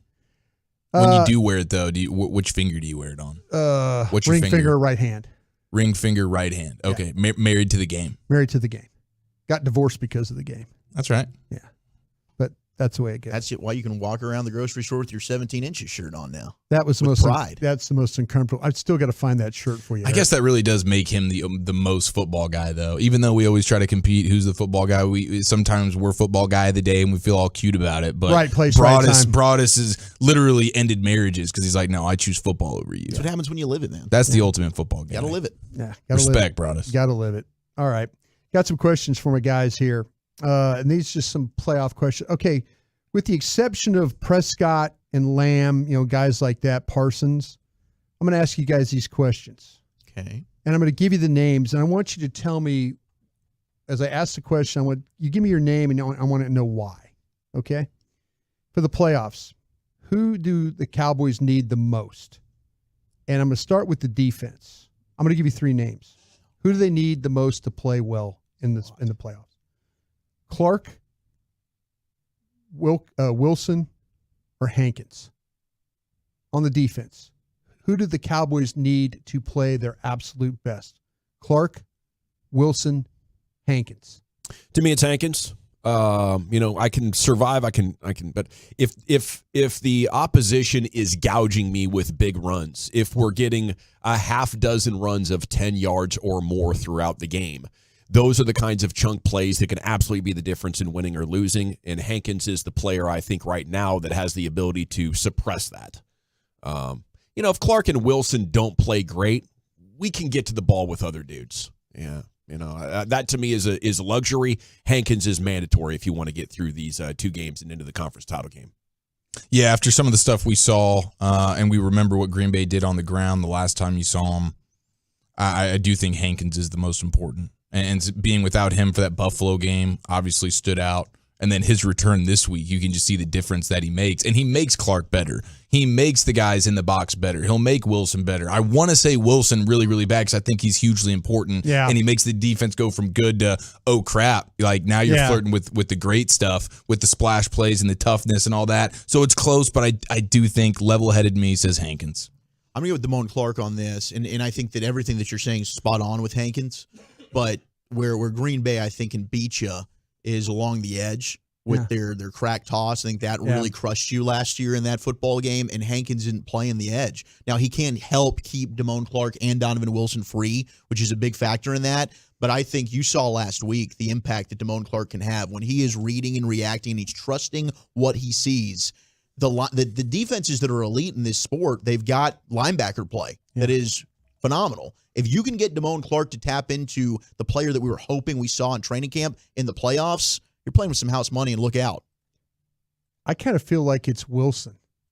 And I say this, I need, the thing that we were talking about, I was on with the Cowboys break talking about this, was, Derek Eagleton brought it up, you need Dono Wilson, the guy who's that tough tackler, nasty, kind of physical. Tone setter, dude. Tone setter guy. We saw last week. Taking faces off. Every time he hits you, it's a smack. We saw with his ability to create turnovers. Last week in the game, we've seen him like tackle and punch the ball out. The points you guys are making about Hankins makes perfect sense to me. I think Clark, man, if you get Clark like you got him last week, that would be huge. But to me, Wilson's the one guy that he does so much. Mm-hmm. The way that how physical he plays and the creation that he does with the turnovers, and that's kind of where give me that guy. Give me Dono, that guy that's the physical player. Okay, on the offensive side of the ball, I'll give you the choice of Pollard, Cooks, or Ferguson. Who do you need the most? This is extremely difficult. From my understanding, the middle of this Packer defense, I mean, I guess you're going big picture playoff, but for this game, I mean, I do think there's something special about the offense when Ferguson is a real threat. So I think you could go either way with Cooks or Ferguson, but I'll probably go Ferguson. I like the Ferguson answer on this one too. I just think if you can get Brandon Cooks cooking on this, it's going to open up this offense even more, and you can go on another level here. I mean, I think all of a sudden you're going to have all the attention paid to CeeDee Lamb. I think a lot of teams do probably look at Ferguson as their number 2 weapon, which means Brandon Cooks should be able to eat. And I think in games where he has scored touchdowns, the Cowboys are winning most of the time. The Miami game would be the exception there. But I think if you can get Brandon Cooks, which is the reason you kind of got him here for this moment, where you looked up against San Francisco and you're like, man, we don't really have a lot of good weapons outside of CeeDee Lamb. This is kind of where you need him to be that difference maker. I'd love it if either of these guys has a big game. But I think if Pollard is having a big game, it means that you are dominating them on the line of scrimmage, and you're probably heading for a 40-point game. Yeah. I feel like, though, that they're not going to be able to run the ball well. That's kind of why I didn't go with Pollard, too. I kind of feel like they are who they are, and you're not wrong, Dawson. If Pollard is having success, that means they're doing a good job up front. It should probably be our biggest want is for Pollard to be this guy. Yeah, you absolutely want Pollard to be the guy. But what's most likely is probably Ferguson. I tell you what, give me Cooks. I'll tell you why. Surprised. I'm telling you why. Who's the one receiver that scores in the red zone? Cooks so far. Cooks. Yeah. Cooks. They get down in the red zone. We haven't seen him like they hand the ball off. And not a lot of success running down there or touchdowns down there running the ball.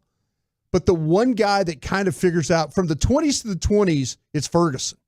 Because Ferguson's the guy, you throw him the ball underneath and it's a big play. But you get down in the red zone, who's the guy making all the plays? Yeah, Cooks has been a monster. Cooks. Yeah. It's Cooks. And Cooks also has that ability to stretch the defense too. When they get, say they're at the 40 going in and they want to throw the ball down the field, give me. I think Cooks is the one guy. Just let him keep going, because I have a feeling there's going to be a time where their teams are going to say we're not going to let CeeDee Lamb beat us this game. But they move him around so much. It's tough. They put a lot of stress on you. They put a lot of stress. I mean, that the Cowboys do a great job of putting a lot of stress on the opposing defenses. But with Cooks, can you cover him one-on-one? That's the thing.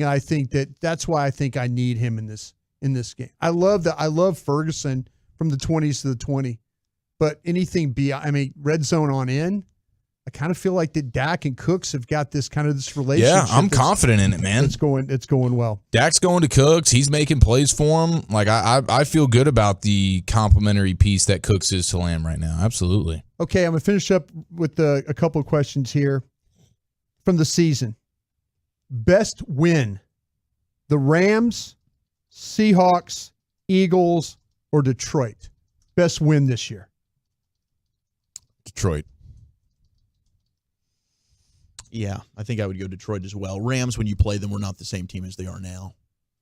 Yeah, and what we found out about the Eagles, they're bad. It's probably Detroit. Because you wouldn't be the 2 seed if you didn't find a way to get that win. Yeah. I thought it was Detroit as well. I thought Detroit, that's a gritty game that you had to win. That was like a playoff game there. Yeah. So I would pick Detroit. Okay. It's been rare that against a good team that's won double-digit games, you could get a stop and a drive. Yeah. Like in the final 8 minutes of a game, you did both. Yeah, and that was when they were as down and out as they were all season. Like, are we about to lose 3 games in a row here? The fraud word was about to get thrown around in a huge way. That was sort of must-win as it gets there without it officially being must-win. Yeah, that was a good one. Worst loss, Arizona, Buffalo, Miami, or San Francisco? San Francisco.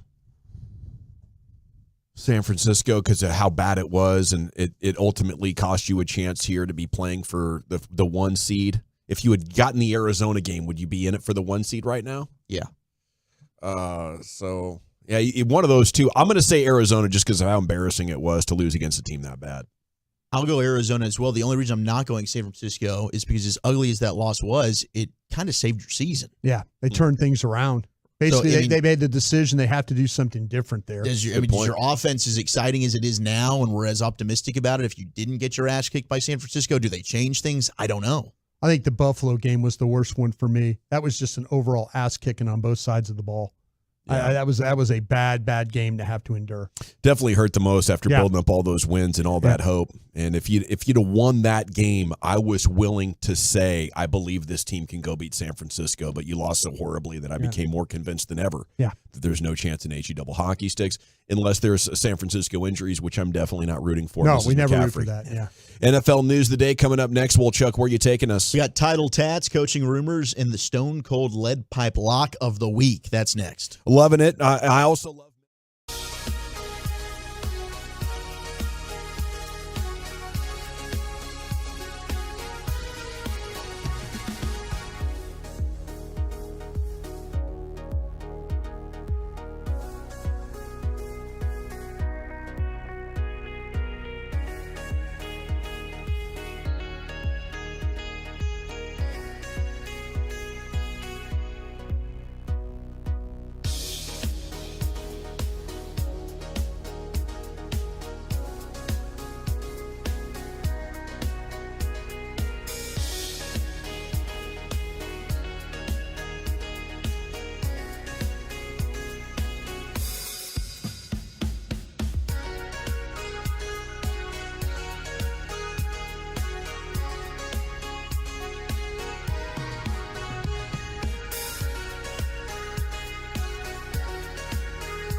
From our fan studio, secured by DFWsecurity.com, you're rolling with the G-Bang Nation on 105.3 The Fan. Yeah, buddy, welcome in. It is the G-Bag Nation on 105 through the Fan. As we get into hour number 2, it is a special afternoon here on your home of the World Series champs. Rangers extra innings tonight in the showroom.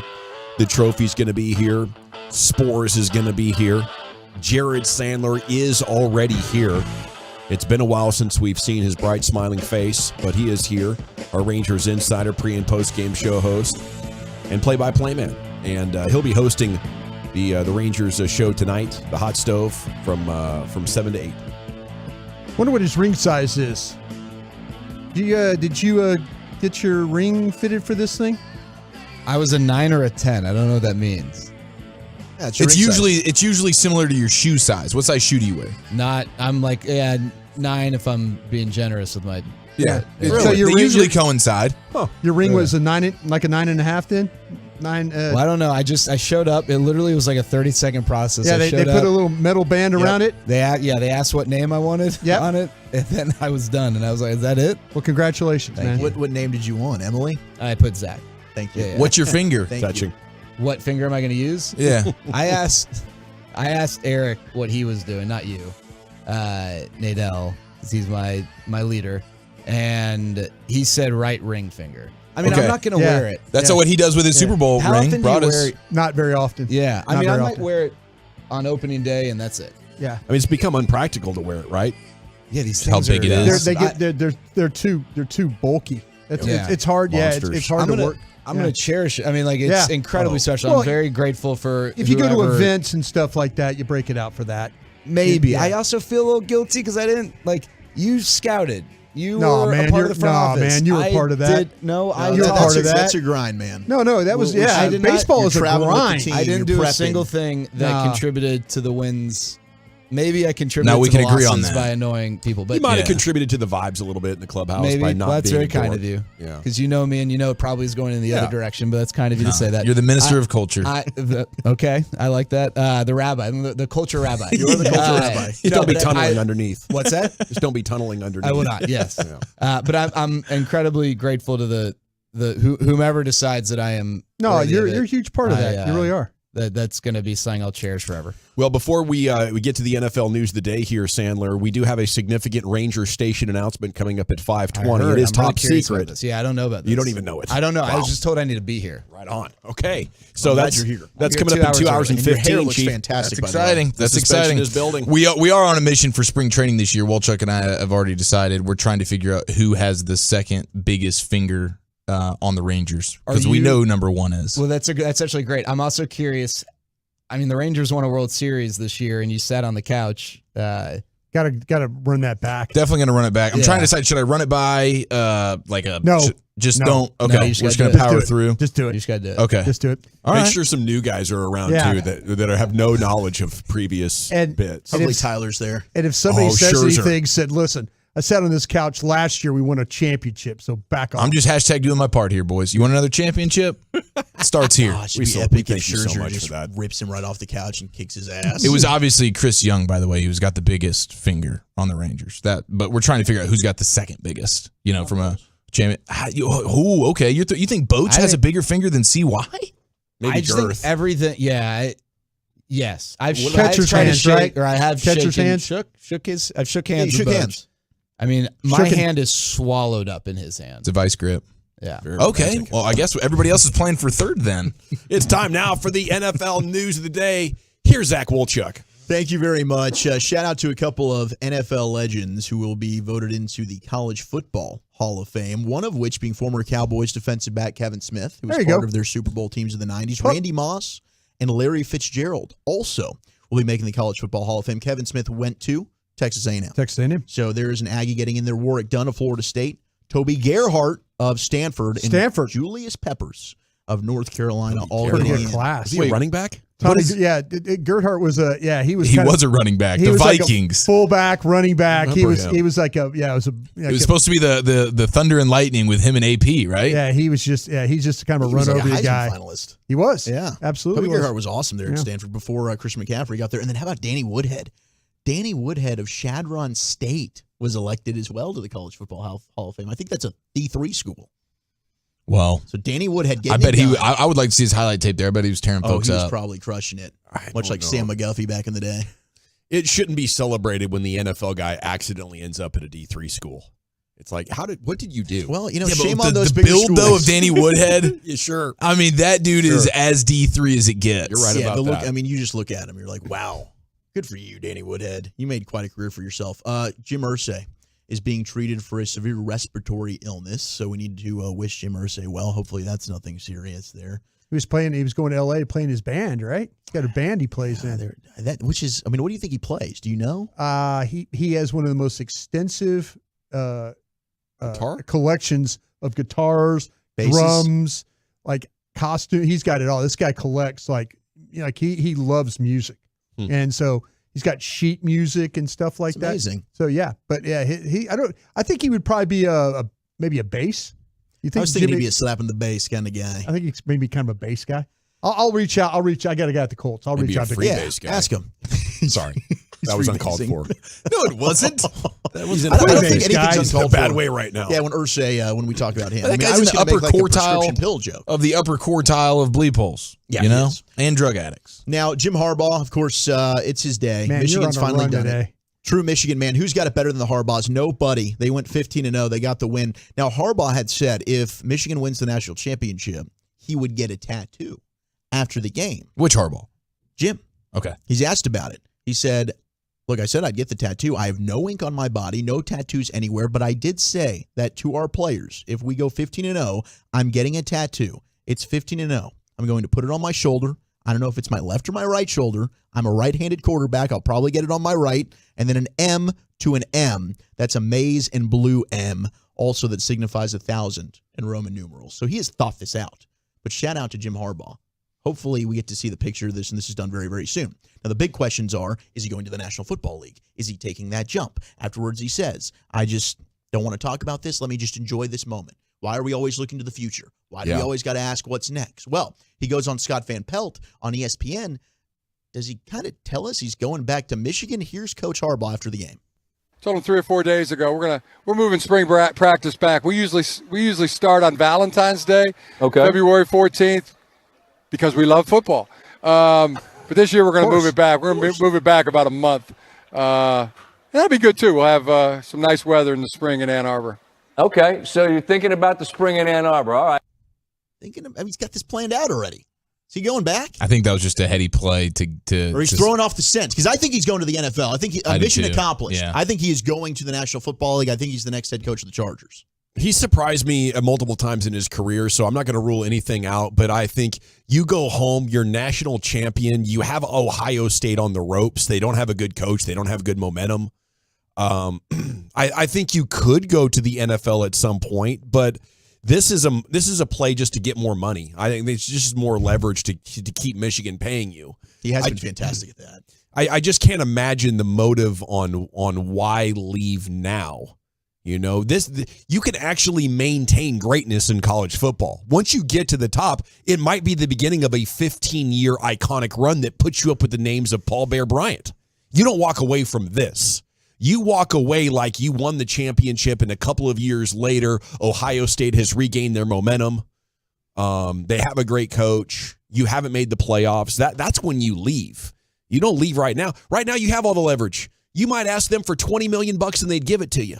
You know, and shoot, the NFL, you could be in and out in 2 or 3 years, and you'll never recapture this is the peak.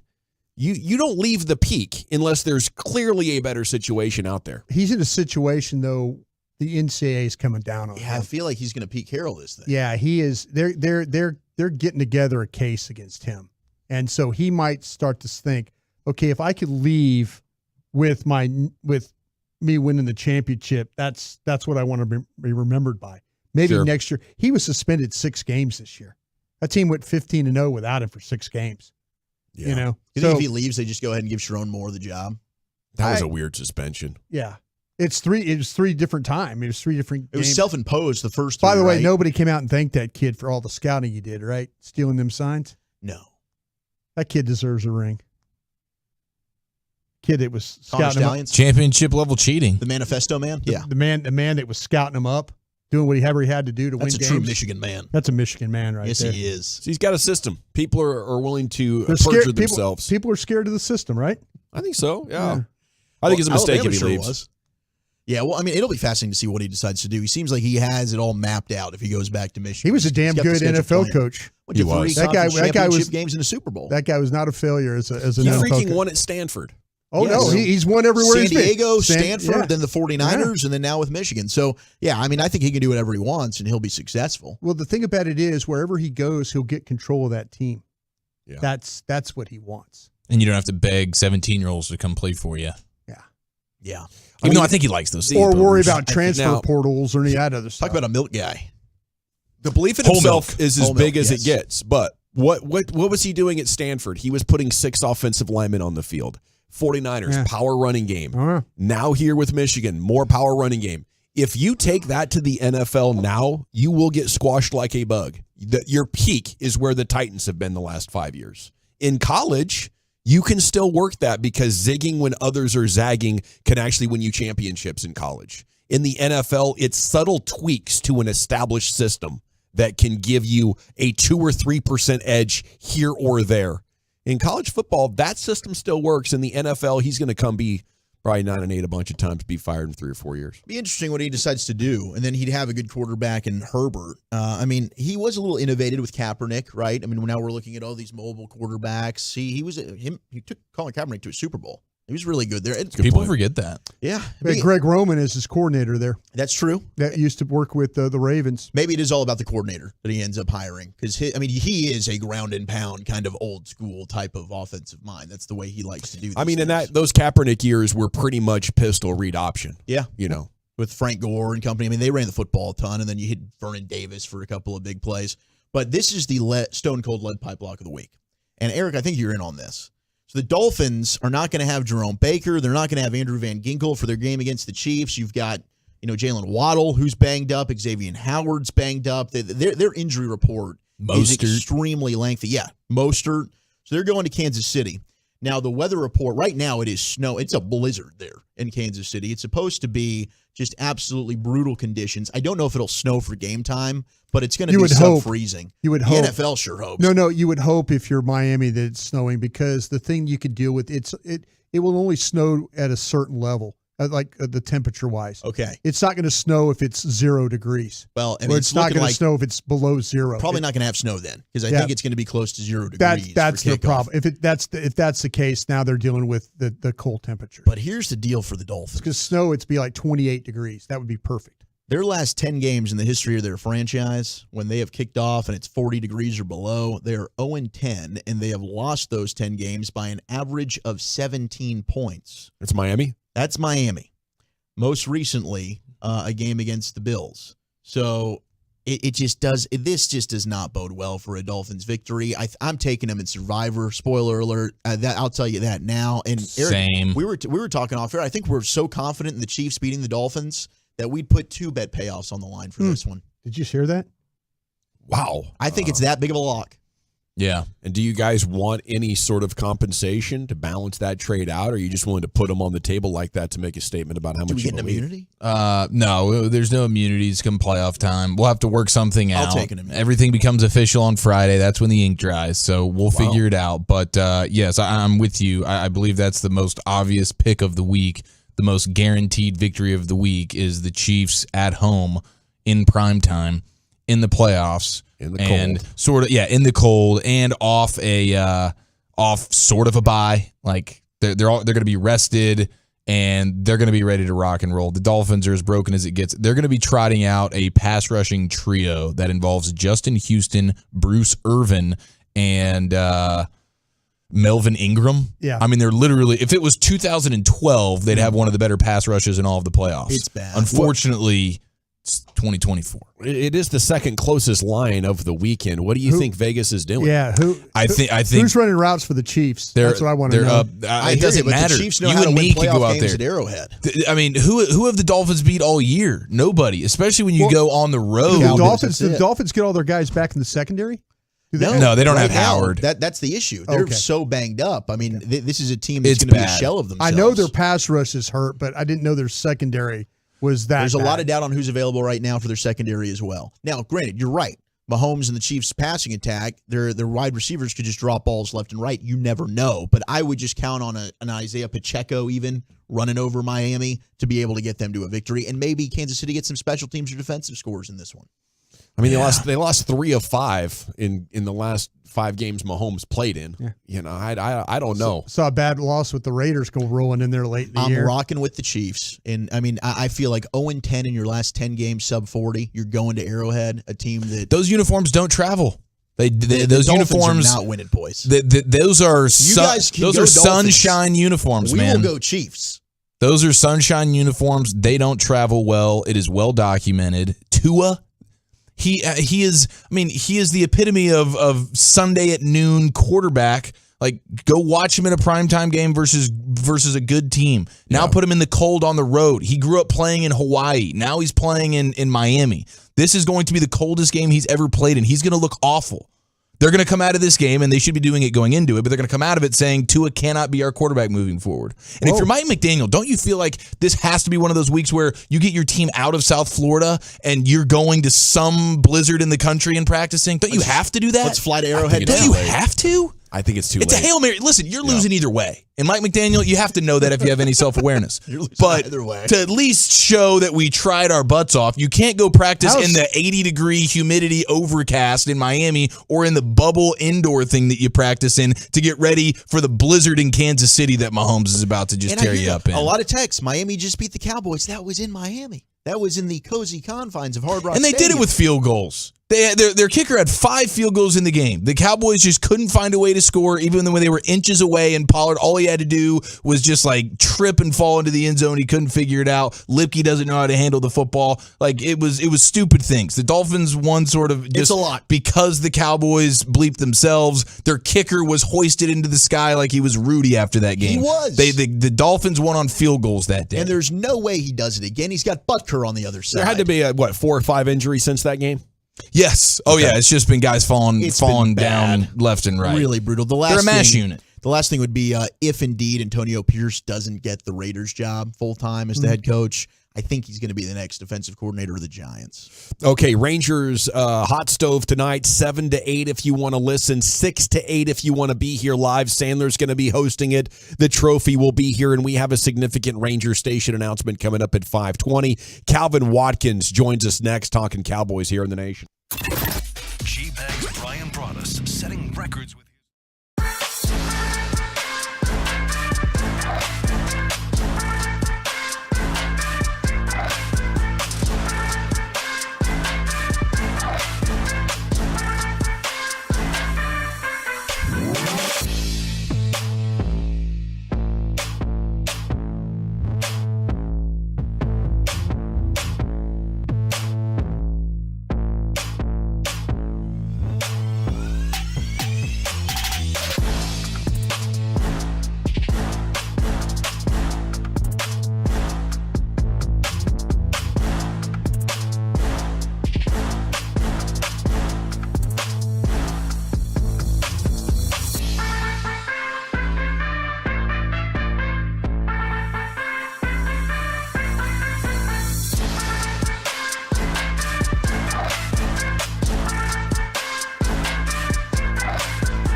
and YMCA of Metropolitan Dallas.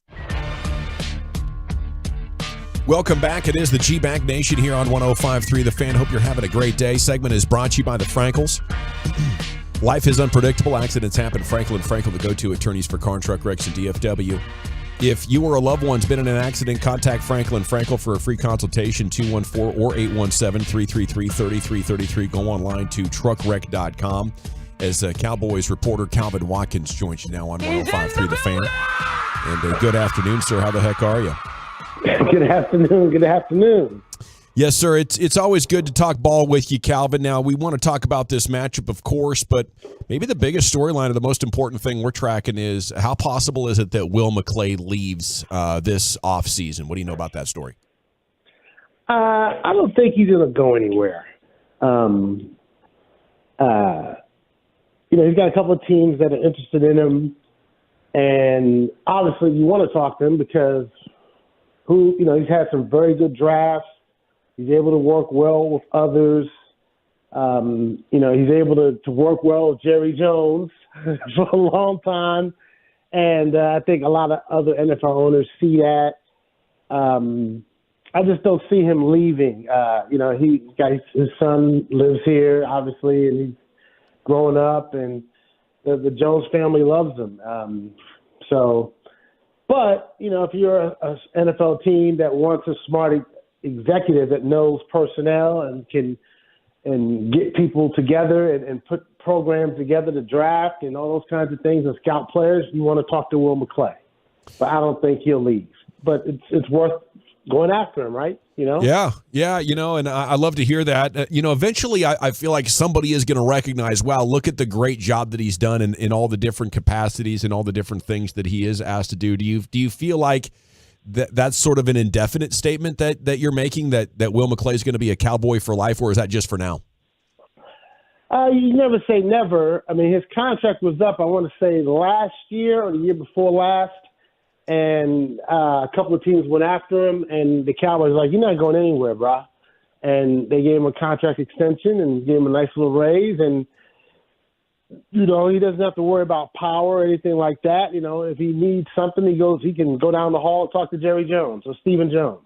He's got a great relationship with Mike McCarthy, which I think is also key. They're all aligned. So, it's okay to be comfortable somewhere. And I think he is here.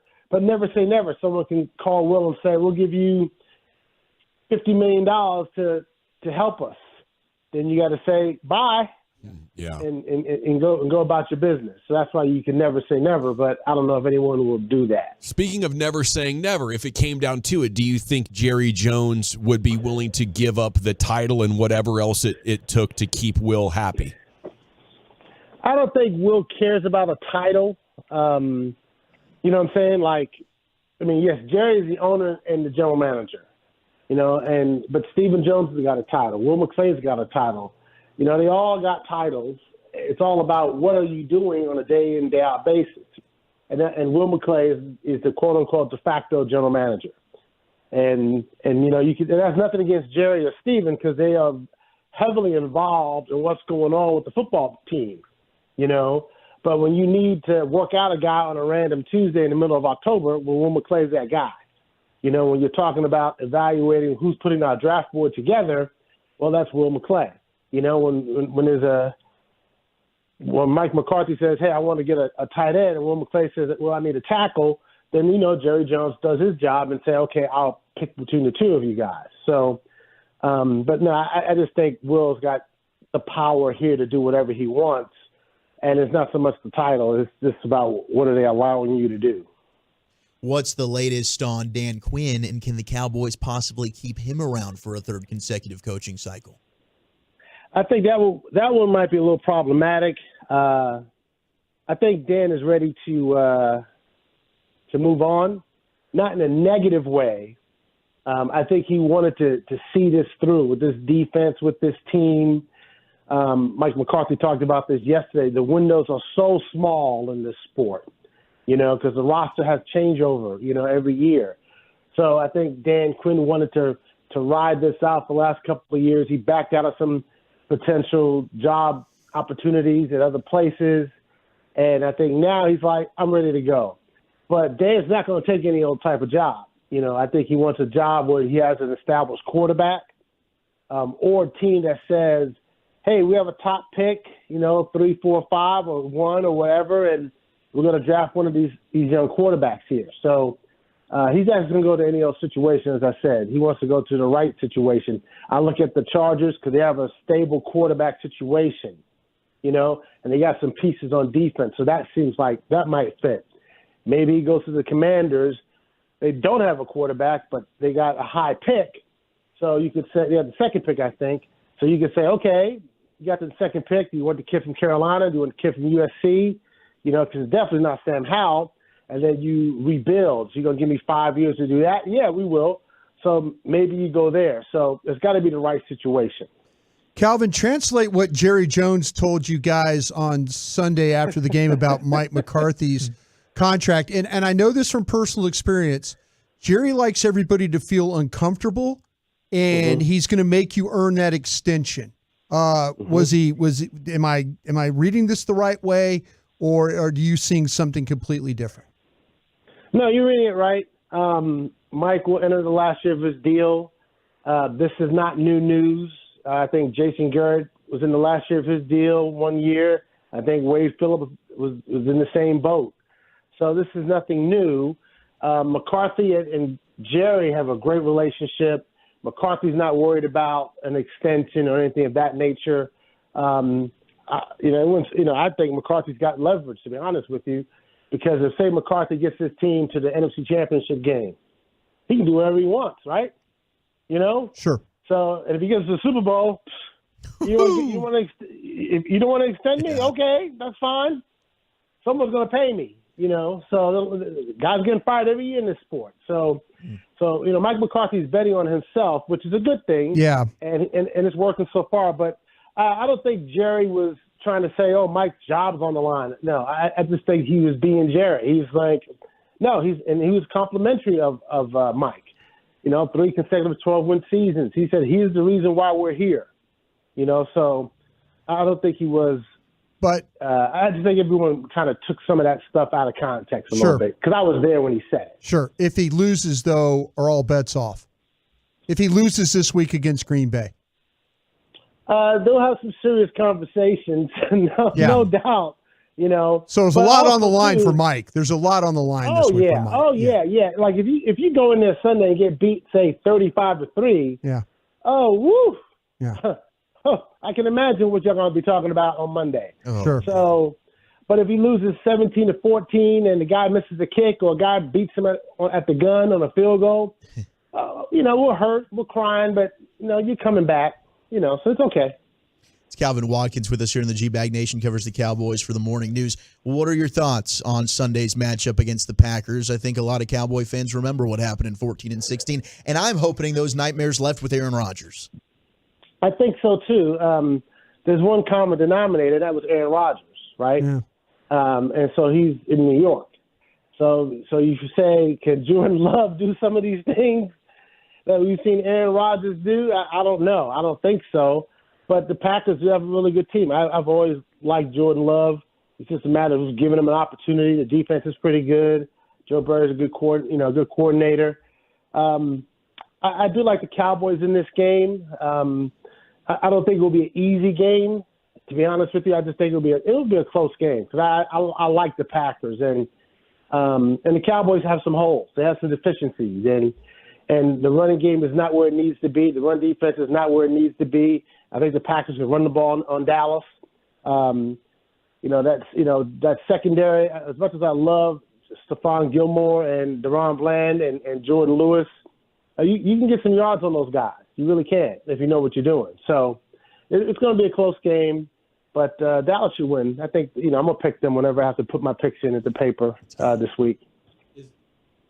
Could the Packers offense, be explosive enough that, you look at, there's 3 games where the Cowboys kind of got run off the field: San Francisco, Buffalo, Philly, like more than 1 out of every 6. There's like an 18% chance you give up like a 40 burger from this Cowboys defense. Is Green Bay capable of having a game like that?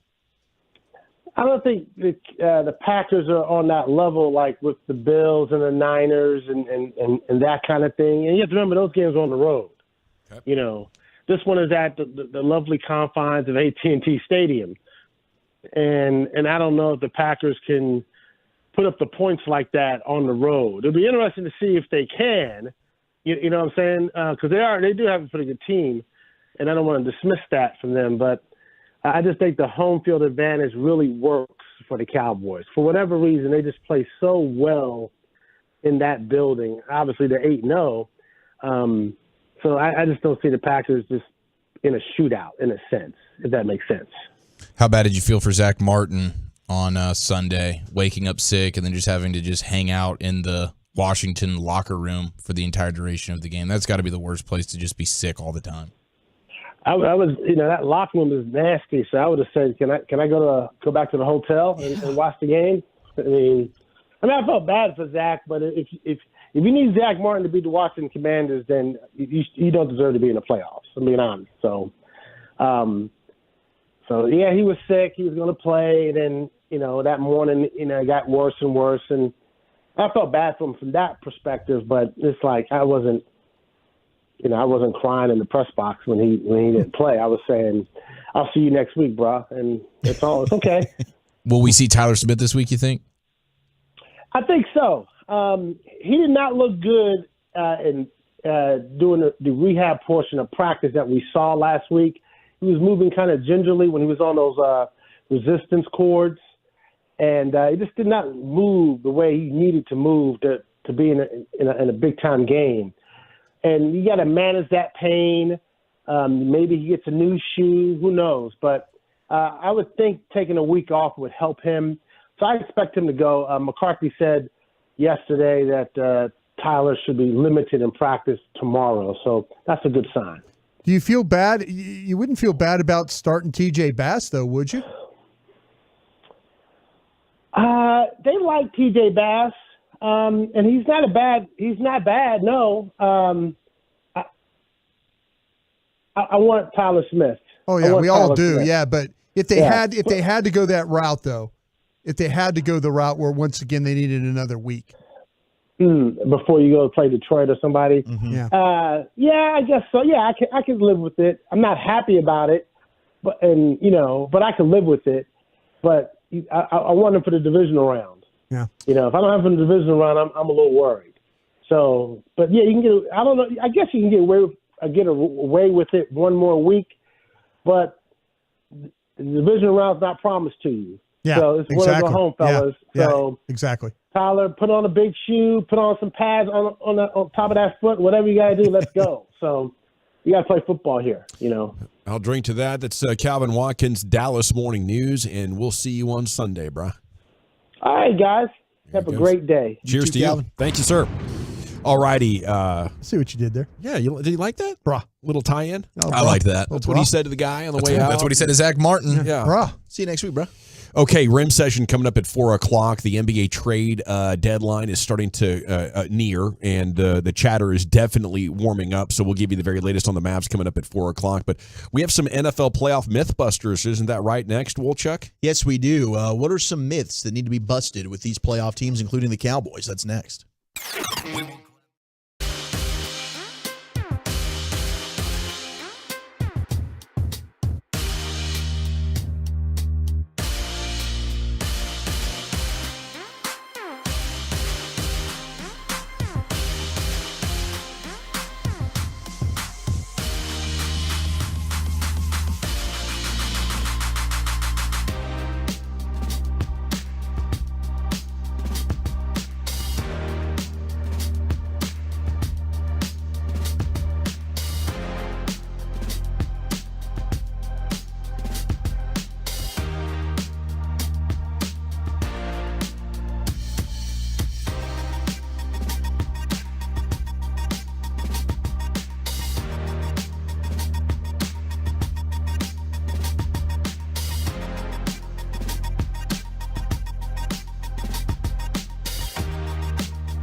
Rangers.com/awards dinner. Why do so many Texans love classic Chevrolet and Grapevine? They've got the goods and more Silverados than anyone with incredible savings. Why go anywhere else, people?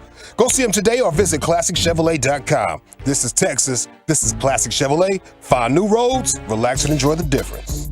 Thank you very much, Lucius. It is the G-Bag Nation here on 105.3 The Fan. We're talking hoop with you coming up at 4 o'clock. We'll get the very latest out of the league and the Mavs rumor-rooskies and conjecture.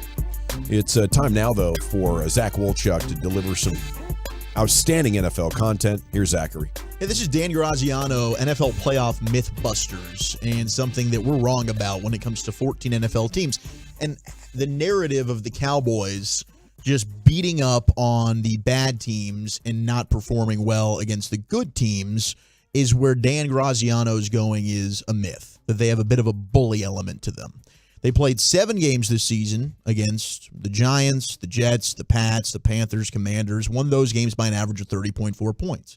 Cowboys struggled more against better teams, and the margins in those games were not nearly as large, which leads to the perception that Dak and the Cowboys are good at beating up on bad teams, but something short of elite when the opponents are better, say the 49ers, the Eagles, the Bills, the Lions. So he says, why is this a myth? Sure, Dak's got better numbers against bad teams. That's the case for most quarterbacks in the NFL. His QBR against teams with losing records was 80.7. It was 63.4 against teams with winning records. Big difference, sure. But 63.3 would still rank 7th in the league on its own. Prescott threw 19 of his touchdowns in 9 games against sub-500 teams, 17 of those against winning teams. Everyone inflates their numbers when they play bad teams, and they should. But Dak's numbers against teams that have winning records, 66% completion percentage, 17 touchdowns to 6 picks, still excellent when you look at the rest of the National Football League, and there's no denying the season Prescott is having. So when now you're going into the postseason, you're playing against good teams. Everyone would probably acknowledge that. Green Bay, I think, good team. Dak's numbers seem to probably remain consistent. And I think that Dak's been consistent for the majority of the season. San Francisco was really bad. Buffalo was really bad. You take those 2 games out of the equation, 15 out of 17. I expect Dak to continue to perform well no matter who the competition is in the postseason, except for maybe San Francisco because they seem to have his number. This year, more than any, it just hasn't been his fault. You know, it's been really the front office, you know, for not giving him better protection and really a better running game, not giving you a viable running back. You know, the running game's bad. For him to have maybe his best year ever, considering the surroundings around him receded, I think that exonerates Dak. I think it is on the team, though.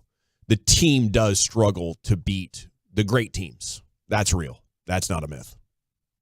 I agree with that. I mean, you beat the Lions.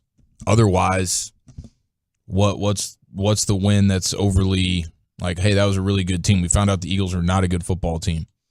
I don't know. The Seahawks, decent football team, but for the most part, you go toe-to-toe with legit teams, and somehow it's 10 points, 20 points. Okay, well, that's just not enough to get it done when it really matters, and that ultimately ends up being the case every time. When it really matters, you're bounced out after round 1 or round 2. That's it. That's what happens, and it's unfortunate. But that's just the way it goes. Maybe it's penalties. Maybe it's mismanaging a game, on the sidelines from your coach, whatever it is. Maybe it's Tony Pollard against Miami not being able to get into the end zone. Inexplicably. Yeah. You can't get into the end zone. Okay. Well, we can't be a good team, especially on the road. Yeah, I mean, they'll have an opportunity to prove that during the postseason. I mean, you don't think that this year's postseason will be any different? I mean, you'll pick them to beat the Packers. Don't think the Packers are qualified as an elite team. Yeah, this is the kind of team you beat at home. Yeah. I mean, but in the NFC, who is the team outside of San Francisco that you don't think they can beat? Nobody, right? Yeah. So, I mean, I think that this is kind of laid out for them. This is their best chance. There's no juggernaut. There's no Aaron Rodgers. There's no, even though they beat Tom Brady and ended his career, their quarterback play, there's nobody that you're looking at that you're saying, my gosh, this team is way better than us, until you maybe have to play San Francisco in the NFC Championship game, or you get to a Super Bowl and then you worry about that because the high and euphoria is amazing. We're in the damn Super Bowl. Yeah. Now it's house money. Yeah, but there's no excuse to, they can't be good teams. It's the playoffs. Everybody's good, and we all view the Cowboys as better than everybody they're going to play. That's why Mike McCarthy can't afford to lose. He loses in the first round of the second round. That's why questions will come up. It would be a major blow. How you laid it out. Yeah. Jerry Jones is just laid it out exactly how you said. And it's true. There's nobody other than San Francisco that we feel like that we can't beat in this NFC. Yeah. And that's the thing. That's the pressure that Mike McCarthy has on him right now. Exactly what you just said. Yeah, and if they lose, then I think going into next year could be an ultimatum type year. I think that's the reality for Mike McCarthy. Like, you go on a great run here, maybe you lock yourself in for another contract. He is under contract. Yeah. He is under contract for another year. One more year. But see, that I don't think. Jerry Jones likes to make people feel uncomfortable. Yeah, that's big to him. He wants you to feel uncomfortable working for him. So with that being said, and Mike, I'd start making him feel uncomfortable if I was Mike and Dak. If you're leaning on me like that publicly, I would definitely say something like, "Wow, we got this passing game going great. Yeah. It's amazing considering." The organization does not appear that intent on giving us a good set of run blockers or good running backs. And it's no disrespect to Tony Pollard, but the guy was coming off of a leg injury. Maybe you say that like March 10th after Tony Pollard is already signed somewhere else because you got to be sensitive to the guys right now. But we got to get off a blast at some point. Like, you want to make me feel uncomfortable, bro? Yeah. How about I tell the truth about why we're not Super Bowl champions and why I have to watch inferior quarterbacks to Dak Prescott continue to represent the NFC in the Super Bowl? It's frustrating. And a lot of people texting like, hey, don't overlook the Packers. I don't think anybody's overlooking Green Bay. No. Jordan Love has been fantastic the last 10 games.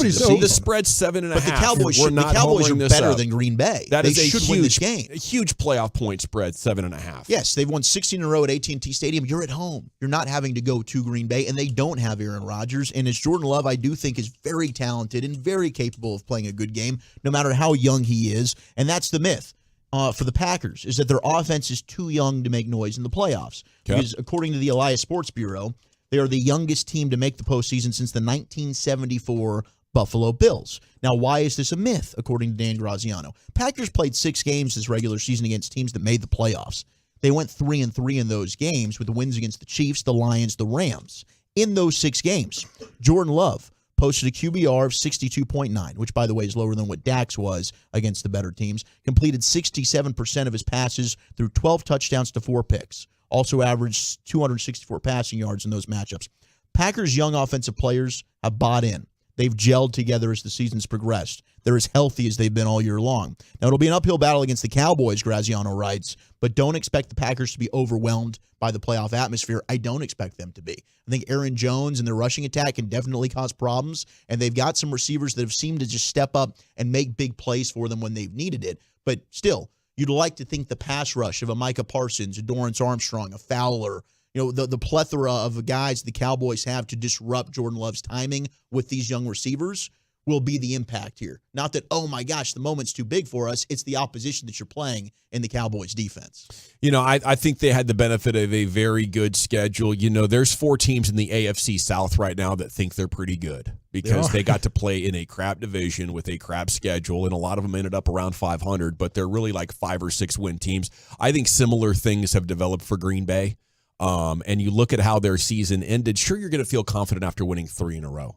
But any playoff team would have beaten those 3 teams 3 in a row. That's just, so some teams end up in the playoffs, but they're not necessarily as good as playoff teams. That's what I think of the Packers coming into this one.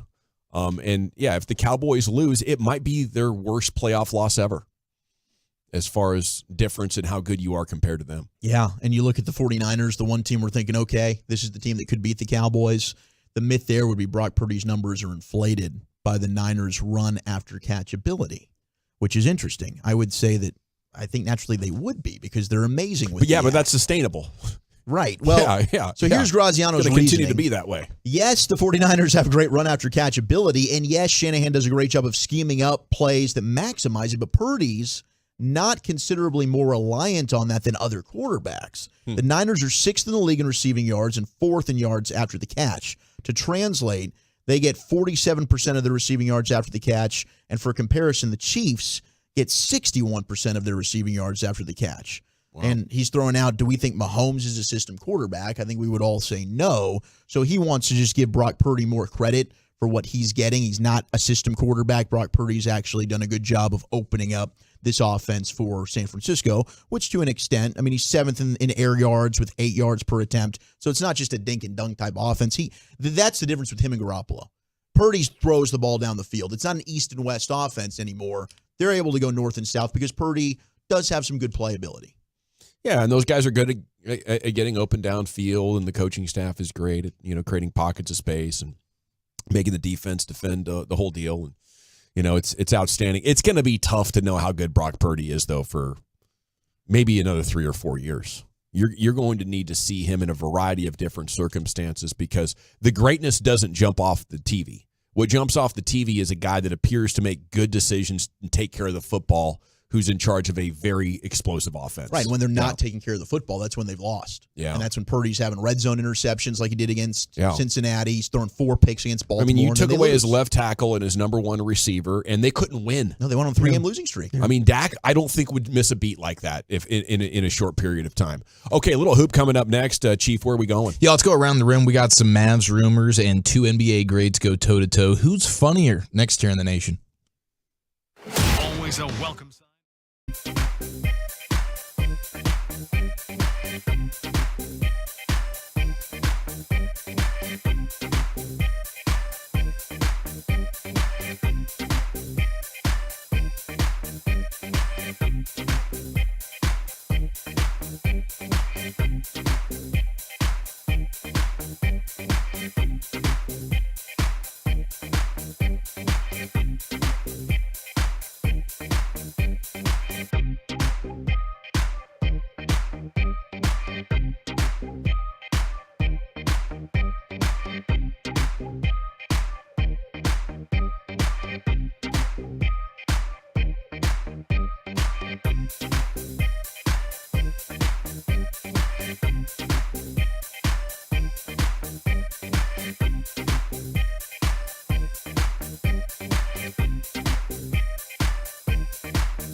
Let's go, Cowboys. Always live on the free Odyssey app. From our fan studio, secured by DFWsecurity.com, you're rolling with the G-Bag Nation on 105.3 The Fan. We're talking hoops here with you in 30 seconds as we open hour 3 of the G-Bag Nation on The Fan. We go to the text 682. Dak has a great season. All of a sudden, Gavin acts like he's always been on the Dak train. Well, I'm a big fan of Dak. I buy his jersey regularly for my daughter. You did do that. So I support the heck out of him. I'm a huge fan. My take is pretty much the same. He did impress me this year. I think he took a step forward this year. But the one part I'm leaving out in the build-up to the playoffs is I still don't think he's good enough to elevate an incomplete team. Okay? I'm just not saying that very often because you don't want to hear that right now. But I'm also trying to emphasize more, I think this is a Jones family problem more than Dak. Dak's playing really good. He's giving his best. Jones family just refuses to go ahead and give him a full team like everybody else that makes the Super Bowl get. Now, you're going to hear that and be triggered because I said Dak is lacking in some way. But if you listen very carefully, I'm pretty much saying the same exact thing I've always said about Dak Prescott. I'm just leaving out that last part because it's triggering people and it's playoff season. Here's Eric Chiafalo with a proper session. Yes, sir. Thank you very much. Let's go ahead, cut the lights out. We'll put the kids to bed. The G-Bag Nation is going all 56 inches around that rim. Let it rain! Rain dance! Rain dance! I gotta join here, man. I've been saving for a special occasion. It's always a special occasion when we have sound from Shams Charania, NBA insider, talking about our Dallas Mavericks. Oh, hell yes. Of course, he's on FanDuel TV. And Shams, with a month to go until the trade deadline, giving us some Mavs nuggets on whom they might be looking into.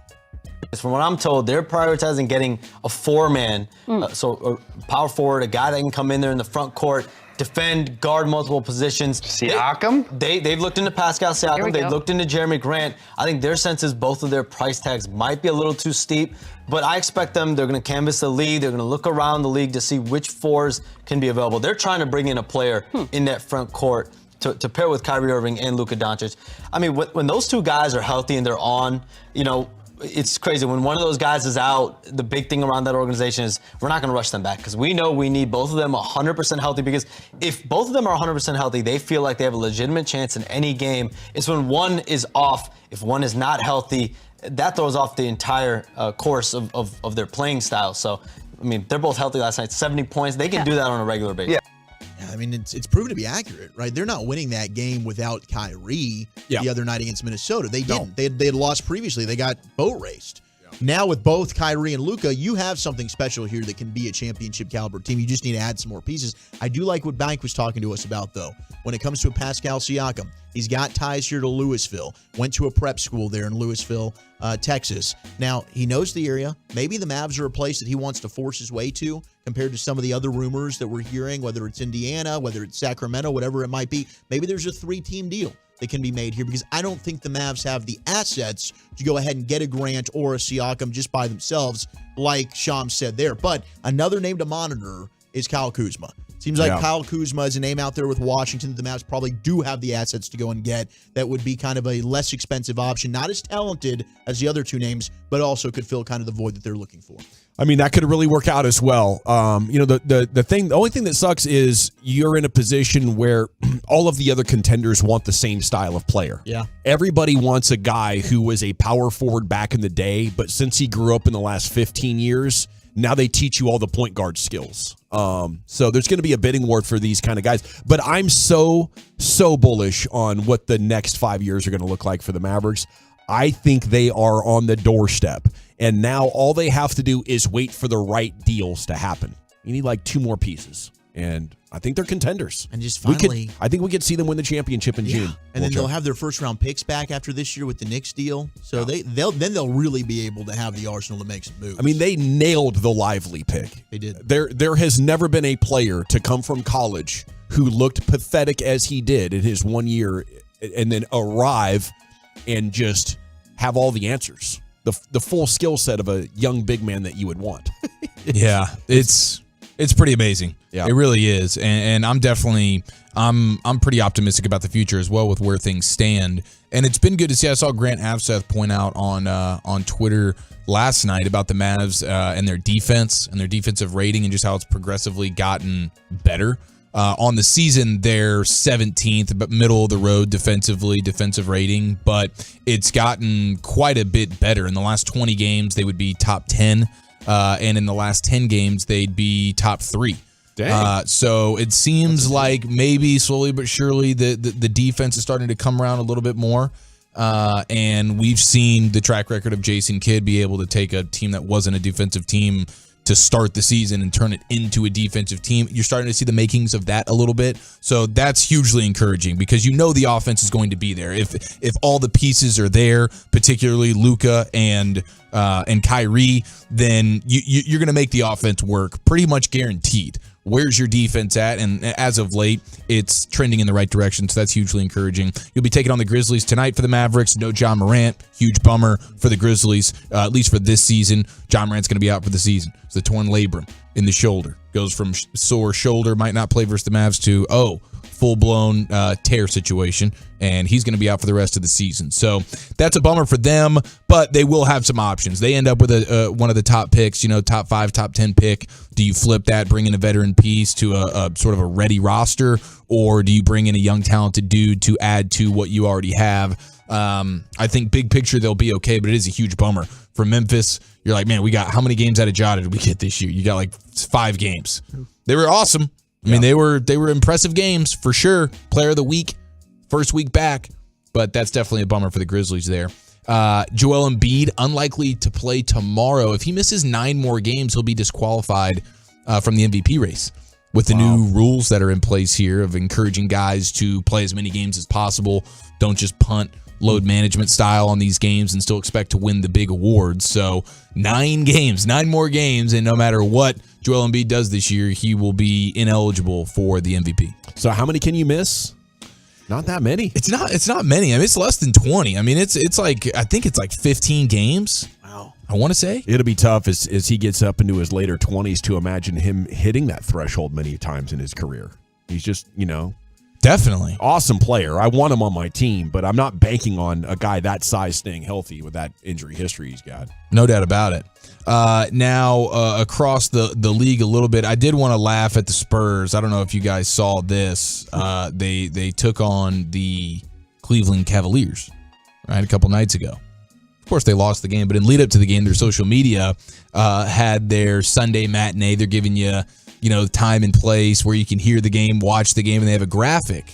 And it is a thing of chili, and it's a cowboy boot that says Spurs on it, and then there's the Skyline chili that says real chili doesn't have noodles. They're sort of poking fun at Cleveland, except that's not a Cleveland chili. Not a Cleveland staple deal. Cincinnati. It's a Cincinnati deal. Like when you start thinking of Cincinnati, what is most synonymous? Skyline chili. It ain't long before you get Skyline chili. Yeah. But apparently whoever's running the social media account for the Spurs got the cities confused, and then the Cavaliers went ahead and quote tweeted it and said, wrong city, but good try. And then the Cavaliers went out there and beat them. They beat the Spurs.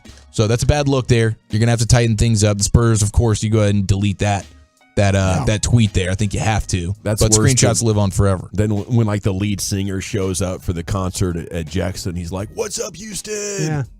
You're like, oh no, oh, crap! This is not Houston. That burns. that fake appeal to the hometown. They'll cost you. I like it as a troll though. That's a good burn.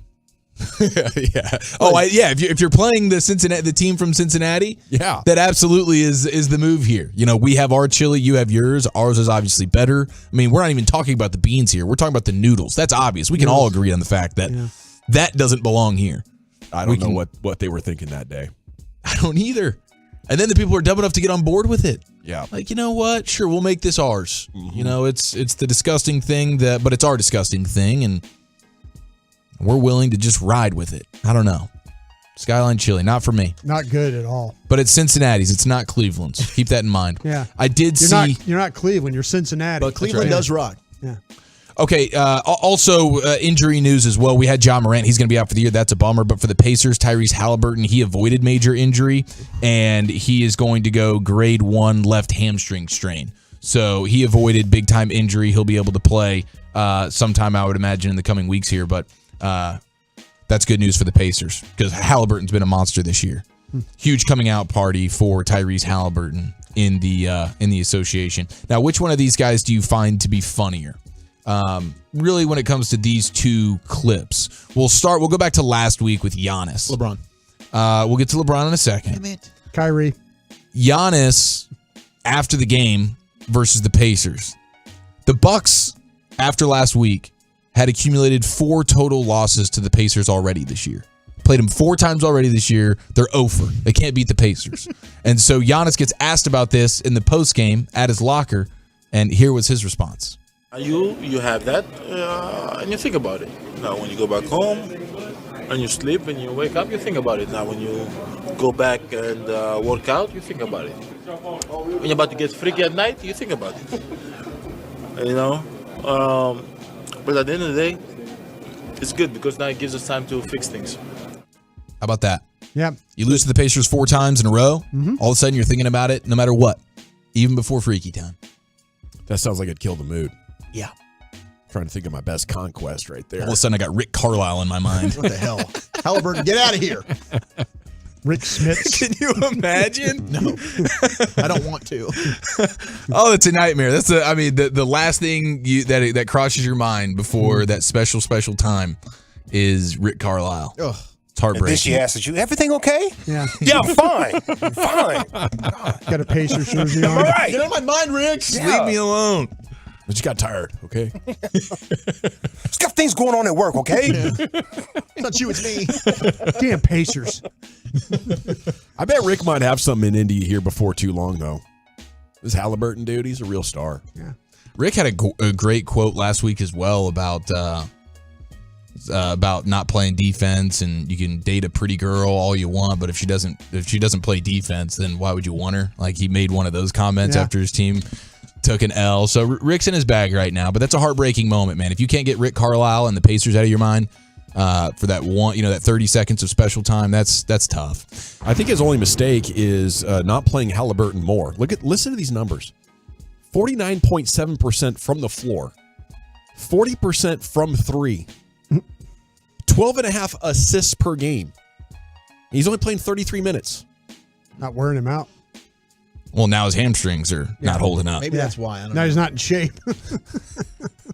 He's having an awesome year. He's also That's he's a young unbelievable. player. Well, Yeah, he's only 23 years old. Yeah. here's LeBron over the weekend after the Lakers took another L. I think it was a pretty heavy-handed one. They got clobbered over the weekend. They're in a bad way right now in Los Angeles. But what coincided with that loss was a few hours prior to that was finding out that Ricky Rubio had officially hung him up forever in the 12 NBA. years. Yeah, 12 years. And so listen to this interaction. LeBron just took a fat daddy L. They're riding a big-time losing streak with the Lakers. Listen to this interaction between LeBron and reporter. Yes, a question not related to the game, if you allow me. Ricky Rubio announced his retirement from the NBA yesterday. What do you think about the career that he has got in the NBA? I'm not really in the mood to answer that question, but I respect Ricky. Congratulations on a hell of a career, and if I don't seem sincere when you see this video, it's because we got our ass whooped again, and I apologize. So it was actually bad timing on the interviewer asking me this question. It's not me, Ricky. So congratulations. Thank you. Thank you. Thank you, King. Thank you. Gracias. Thank you, King. De nada. Gracias. So I guess with the laughter, LeBron funnier than Giannis. We've established it. I'm going to go Giannis. And he wasn't even really trying there. Oh, you're going Giannis? Yeah, I think okay. Giannis overall was better, but the dismount from LeBron deserves some love. And it helped that the reporter gave the very sincere thank you, LeBron. The reporter thank you was fantastic. I'd like to put a spotlight on that, though. I mean, how often are players just pissed off? They missed a shot, And then you get a question that you can't be mad about. They're asking you to reflect on a peer's career, you know? Hold on here. I got to. Gosh dang it. All right. Let me conjure up some level of sincerity. I think it must take a couple of years just to get used to that, because the knee-jerk reaction, and I think you see it when like other sports show up in the Olympics, they don't usually get attention, and in the postgame they're throwing a temper tantrum because they're not used to talking themselves into being cool and calm and composed. I'm just surprised LeBron didn't say I knew he was retiring. You could have asked me this 2 months ago. Yeah. I knew it was happening. I knew that. Yeah. Well, it is fun to watch the Lakers when they're. Oh, you just not heard? Like You just not heard? Been on that. Been new, man. Yeah, waiting for you to ask me. Yeah, where have you been? So good. Lakers can't get out of their own way again. Okay, when we return, G-Bag Nation, it is time for a top 10. Chuck, where are you taking us? Yeah, let's put a bow on the college football season and the 4-team playoff era as we go to a 12-team format next year. The top 10 college football playoff games of the 4-team playoff. That's next. We got to talk D&M leasing, though, because if you need a new vehicle, you got to call them. I mean, the reality in today's market is that our goods and services are.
ejected for targeting on a sack of Trevor Lawrence. Now they're down one of their best DVs. And later, there was a fumble recovery by Ohio State by South Grand Prairie's own SGP stand-up, Jeffrey Okudah, that would have put Ohio State ahead 23-21 in the fourth quarter. They said, no, this was not a fumble. And despite all that, Ohio State still ended up having a chance to win. But Justin Fields gets intercepted by Nolan Turner, 43 seconds left. Clemson gets the win, in which was a game that, overall, was a good game. Was it a great game? I don't know. I think most of us probably forgot about that one. Yeah, I mean, I just remember because it was Lawrence versus Fields. And I remember Isaiah Simmons making a play as a center fielder safety, going from the middle of the field to the sideline and breaking up a pass and thinking to myself, oh my gosh, like we have one of these alien kind of dudes who's 6'4", 225 pounds, and he's going to go play safety in the NFL. Hasn't really panned out that way. But yeah, that's some good NFL talent on the field for that game. Number 9 is the 2014 semifinal, Ohio State knocking off Alabama. And I'm surprised this one's as low because this was the start of it all, really. The Buckeyes, who just get in, this is the Ezekiel Elliott squad. Third-string quarterback, Cardale Jones. Mm-hmm. He takes over for the injured J.T. Barrett in the Big Ten championship game. And the Buckeyes rally 21-6, second quarter deficit in the Sugar Bowl, 47-yard third-quarter touchdown pass to Devin Smith, also former Cowboy, gives Ohio State a 27-21 lead, and then Ezekiel Elliott breaks a tackle, 85-yard game-clinching touchdown. I mean, this one, to me, really just started everything. This was the only good college football playoff game until really the last couple of years. We got some good ones, maybe the Georgia-Oklahoma Rose Bowl that I was like, okay, that was a good game. The rest of these were kind of stinkers for the most part. But that was a fun team, man, that Ohio State Zeke squad. And then another good national championship game against Oregon, which was at AT&T Stadium. I still see highlights. Anytime you go to the Star, you can see highlights of Zeke that game as a Buckeye just scoring touchdowns all over the screens there. I think one of the didn't we have one of those where Tua, like when we were introduced to Tua? Yes. And Tua came in the second half. That's got to be a top 10er, doesn't it? Yeah, it's got to be making an appearance. Number 8 is last year's semifinal, TCU beating Michigan, which was a fun game. You had TCU jumping out to a 21-3 lead. Then you had Michigan rally. They were a 7.5-point favorite, but TCU ends up holding on as they get a stop, turnover on downs. They get the win there. They go to the national championship game. We know what happened there. Number 7 is the semifinal that we just had last week. Washington 37, Texas 31. And this is one I'd probably flip with the Ohio State-Alabama game, but it did get juicy at the end there where Quinn Ewers and company have a chance at the end to win the game in the final seconds. You had the 80 Mitchell touchdown, and then Michael Penix Jr., 430 yards, 2 touchdowns, leads the Huskies to victory. Then, unfortunately, couldn't do it in the national championship game. 6 is the 2015 championship, Alabama 45, Clemson 40. This one goes back and forth. You had Marlon Humphrey making big plays in this. This was the O.J. Howard game where O.J. Howard's supposed to be the next legit tight end. He's got a 51-yard touchdown that he catches in this. Kenyon Drake returns a 95-yard kickoff for a touchdown. Derrick Henry is getting in the end zone as Alabama gets revenge over Clemson. 5 is the Rose Bowl we just had last week. Michigan over Alabama, 27-20. 4, 2017 semifinal. I'm surprised this wasn't maybe 1. Georgia, Oklahoma, double overtime game at the Rose Bowl, yes. Right? Yeah. Georgia gets the win 54-48. This was Sony Michel, 27-yard game-winning touchdown in the second overtime. This game had everything. You had Baker Mayfield there for Oklahoma. He's won the Heisman. Nick Chubb, Sony Michel. I mean, this was a brilliant game. That led to, I believe, that Tua game where he comes in as a true freshman, and they end up having the Georgia-Alabama game. 2022 semifinal, Georgia over Ohio State, 42-41. That was C.J. Stroud. Oh, my That's gosh. number what? Number is that? Number 4? 3. Number 3. That should be number 1. Number 3. Number 2, Clemson over Bama, 35-31. I would flip 3 and 2. Yes. So this is the first title game rematch in the college football playoff era. It did live up to the hype. You had 3 lead changes over the final 4 minutes and 38 seconds. Came down to a missed field goal. Yeah, I mean, Hunter Renfrow with 1 second to play. You had Alabama leading 14-0 in the second quarter. They lead by 10 in the third quarter. And then Deshaun Watson finished with 463 yards of total offense and 4 scores. Yeah, I was talking about the missed field goal to the Ohio State-Georgia game. The Ohio State-Georgia game did come down to the missed field goal. Final play. And that was after, you had, Georgia scores, and then C.J. Stroud gets him in position. It's like, holy hell, they just blew the crazy, game. yeah. Now they've got a chance to win, and it was a makeable field goal. It absolutely was, yeah. But number one, best college football playoff game in the 4-team era, which we are waving goodbye to. The 2017 championship, Alabama 26, Georgia 23. In overtime, Bulldogs lead 13-0 at the half. You got Tua Tagovailoa, freshman, comes in. He replaces Hurts, leads the Crimson Tide to a thrilling come-from-behind victory. And those are your favorite victories, Eric. What, in championship fashion? Damn right. He had a 7-yard touchdown pass to who? Ridley. With 3:49 left to play, that ties the score at 20, sends the game to overtime. Georgia takes the lead 51 with a 51-yard Rodrigo Blankenship field goal. This is when we're still thinking, man, the guy with the goggles, this is the next big deal, right? He's the next good kicker. Future face of a franchise, face of the NFL. I'm buying Blankenship jerseys. Well, he doesn't end up working out. Then Tua wins it all. 41-yard touchdown strike to Devontae Smith on 2nd and 26. Jeez. Second most watched college football playoff game of all time.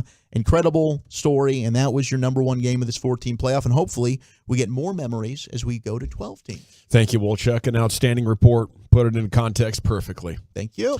Where are we going next, Chief? Little football's finest, Cowboys key to beating the Packers, according to this guy, and NFL teams are just like us next year in the nation. I love it. I also love ringing in the new year with the ultimate timeless gift at Diamonds Direct. They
windows and see the difference. Call 800-972-3631 or visit us at maverickwindows.com now.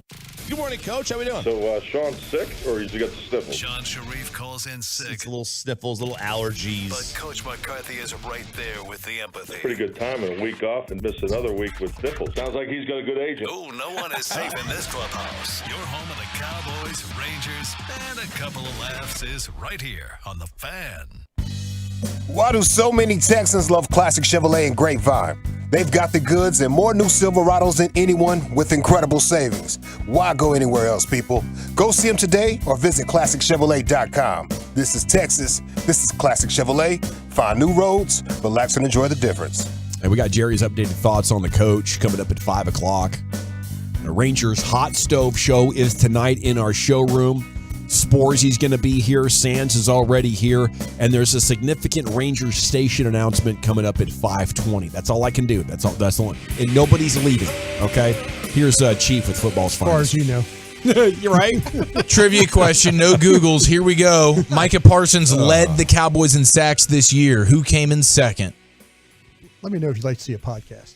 Give me Dorrance Armstrong. Ding, ding, ding. Wolchuk wins. Football guy of the day. How about that? Woo! Yes, move over, Brian. What happened? What I missed? Make a place for me. You just got. I was trying. You to just be got funny. out-footballed. I was just trying to be funny. Cracking jokes, and we're Dawson talking Hey, time and place, dude. Okay, Yeah, let's freaking hunker what was down the and get question? serious. Okay, I'm serious. Go ahead. What's the question? Who was second? Sorry for everyone that has to listen to this again. Dorrance Armstrong. There you go. Hell of an Ding, ding, answer. ding. Nice work, 47%.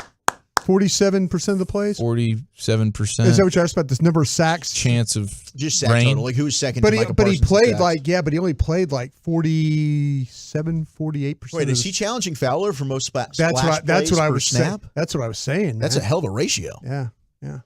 Definitely don't want to get ratioed. We have No, you don't. we do have Tony Romo on the Jordan Love math equation, and we will get to that momentarily. But grade the take here. The Ringer has gone through each and every wild card game and said, here's the key to the game. Key to the game, key to the game, key to the game. Key to the game for the Cowboys, according to the Ringer, is can Mike McCarthy actually exploit Joe Barry's defense? So this is like coordinator to coordinator, going toe-to-toe. And we know the Packers, they don't really have a very good defense. Bottom third in the league in many categories. But they write, when Dak Prescott has struggled this season, which hasn't been often, it's typically been against defenses that can put a roof on the Cowboys' downfield passing game and force them into long third downs. From there, stopping this elite offense doesn't feel so difficult, provided you can slow down CeeDee Lamb. The three coverages that have given this Cowboys passing game the most problems just so happen to be the coverages that Barry plays the most often, which are cover 2, cover 4, cover 6. Hey, we'll keep things in front of us. We don't want to get beaten down the field with huge plays. We'll give up some stuff in the middle of the field for sure. So this might be a hello Jake Ferguson game, or CeeDee Lamb as well, because CeeDee Lamb will beat you on anywhere, any part of the field.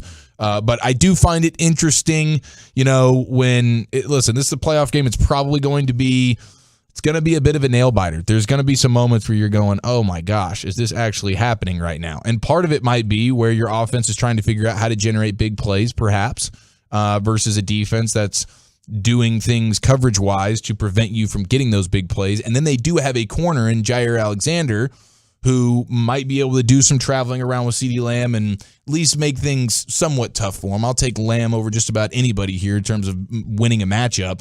But if you can slow Lamb down and then all of a sudden you're not able to create big plays, I don't know. Do you guys like this analysis here from these guys? Well, I mean, I think that it does. It's correct. I mean, I think that the Packers probably feel as though, all right, we might be able to put up some points. I think they feel good about their rushing attack and some of the things that they did in last year's game that made Dan Quinn and the defense struggle a little bit. But the question is, can they slow down, especially at AT&T Stadium where the Cowboys have been averaging close to 40 points a game?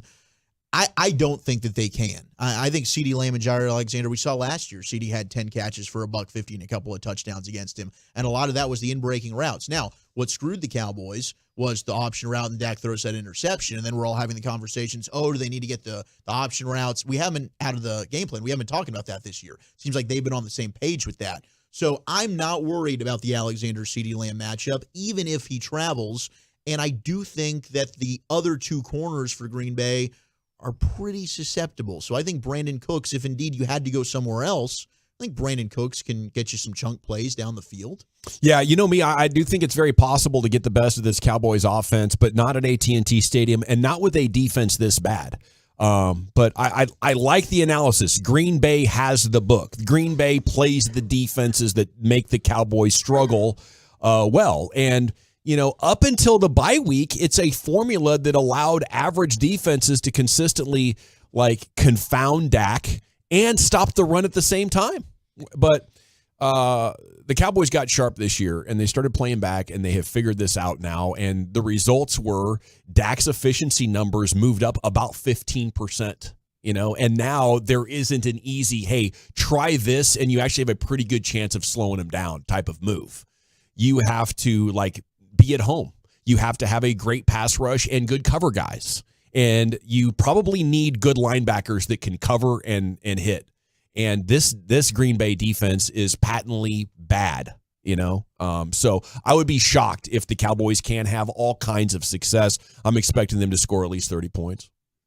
Broadus, are we looking at the Packer defense tomorrow, Krusty's Corner? Offense. Okay, so Thursday we'll look at their defense. I do expect this to be a Jake Ferguson game, but once you study this Packer defense, I'm excited to get your thoughts on it. I did see Jake Ferguson tied for 6th in yards after the catch amongst all tight ends this year, tied for 2nd in missed tackles forced, and 4th in yards after contact. So 8th overall by Pro Football Focus in terms of tight ends. So Pro Football Focus is telling you Cowboys got a top 10 tight end this year. And I think all those things reflect what you see, like 2nd in missed tackles forced. Like, that makes sense. It seems like every time he catches the football, at least one guy he's forcing to miss there. The Yak being top 6. I think all that's very, very exciting. And hopefully we're in store for a nice Jake Ferguson outing in playoff game number 1 versus the Packers. Now, speaking of the Packers, here's Tony Romo on the math equation involving Jordan Love. A squared plus B squared equals C squared, which means Jordan Love is good. You're a genius.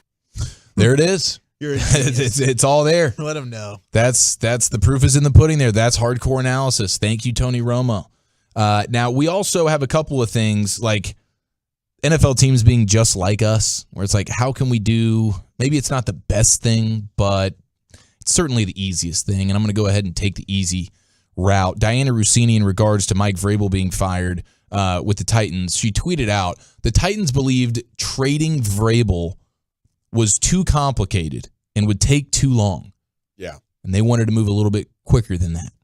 So there was a chance they could have gone about trading Mike Vrabel, and they believed that there was a chance there, but just too complicated, take too long, don't really want to do it.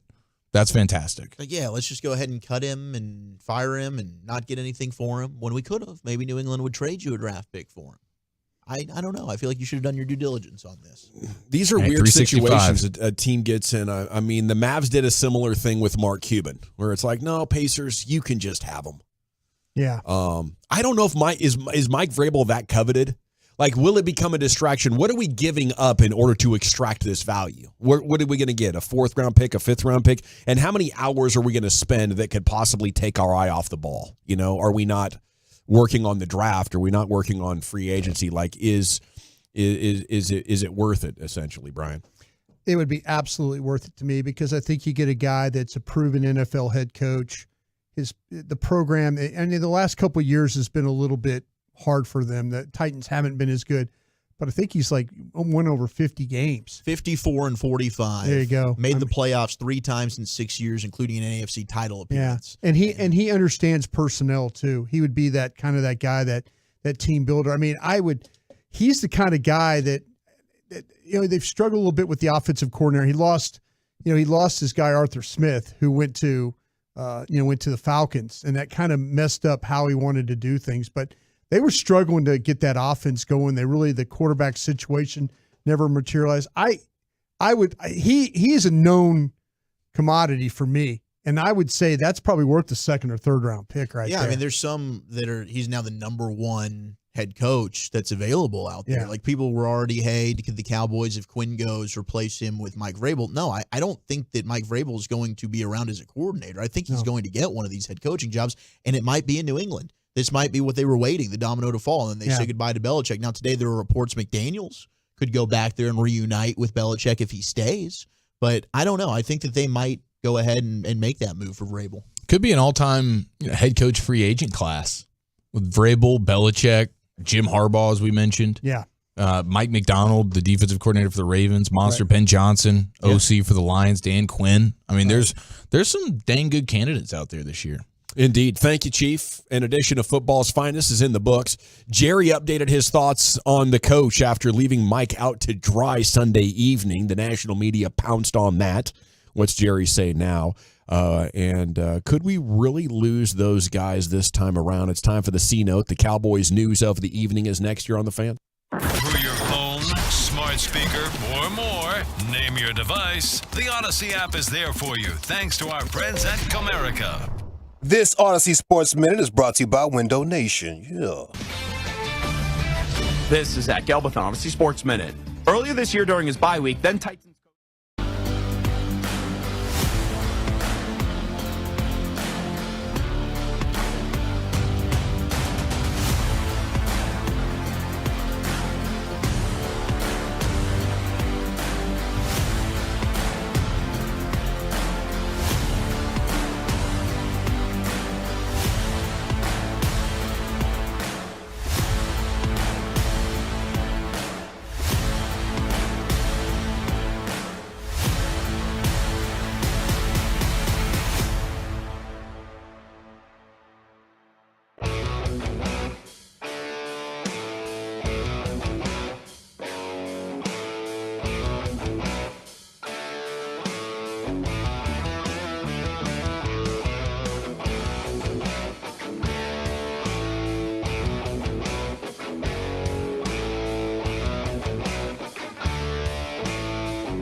what. Let's go, Cowboys. Always live on the free Odyssey app.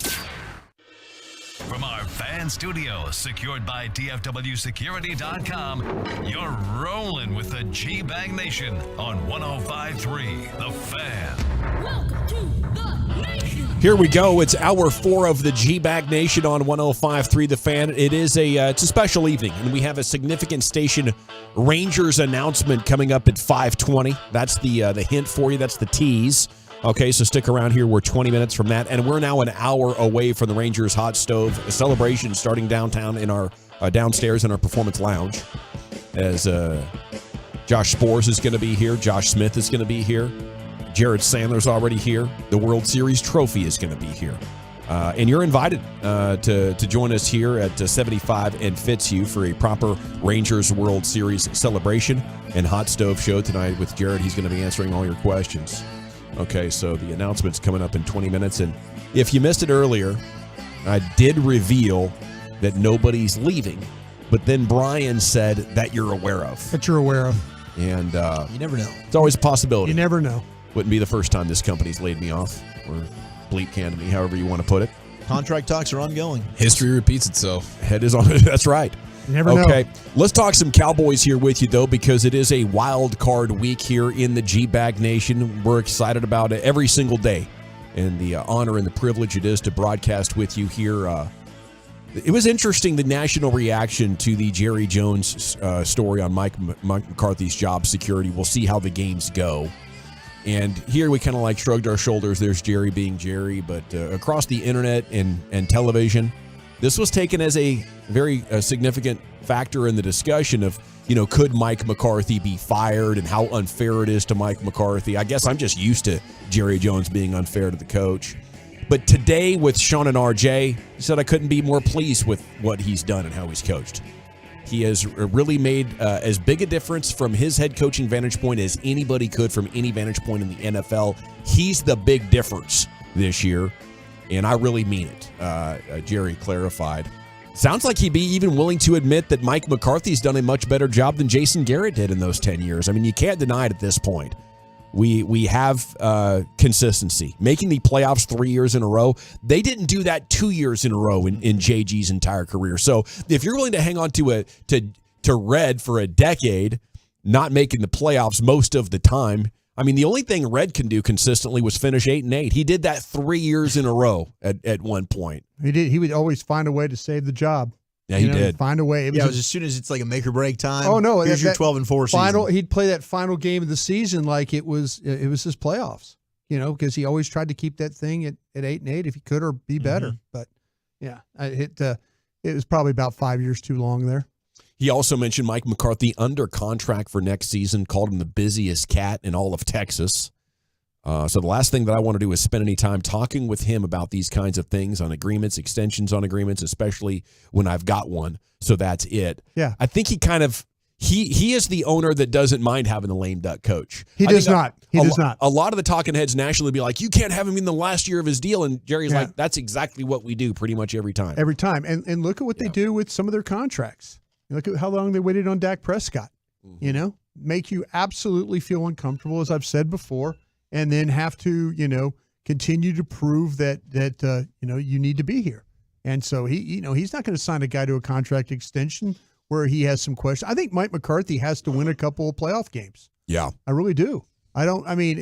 He's proven to be a great regular season coach. He's proven, though, at Green Bay that, when he had the opportunity to get in a Super Bowl, and the Super Bowl run that he had was going through on the road all 3 games. Right. So, give him credit for doing that.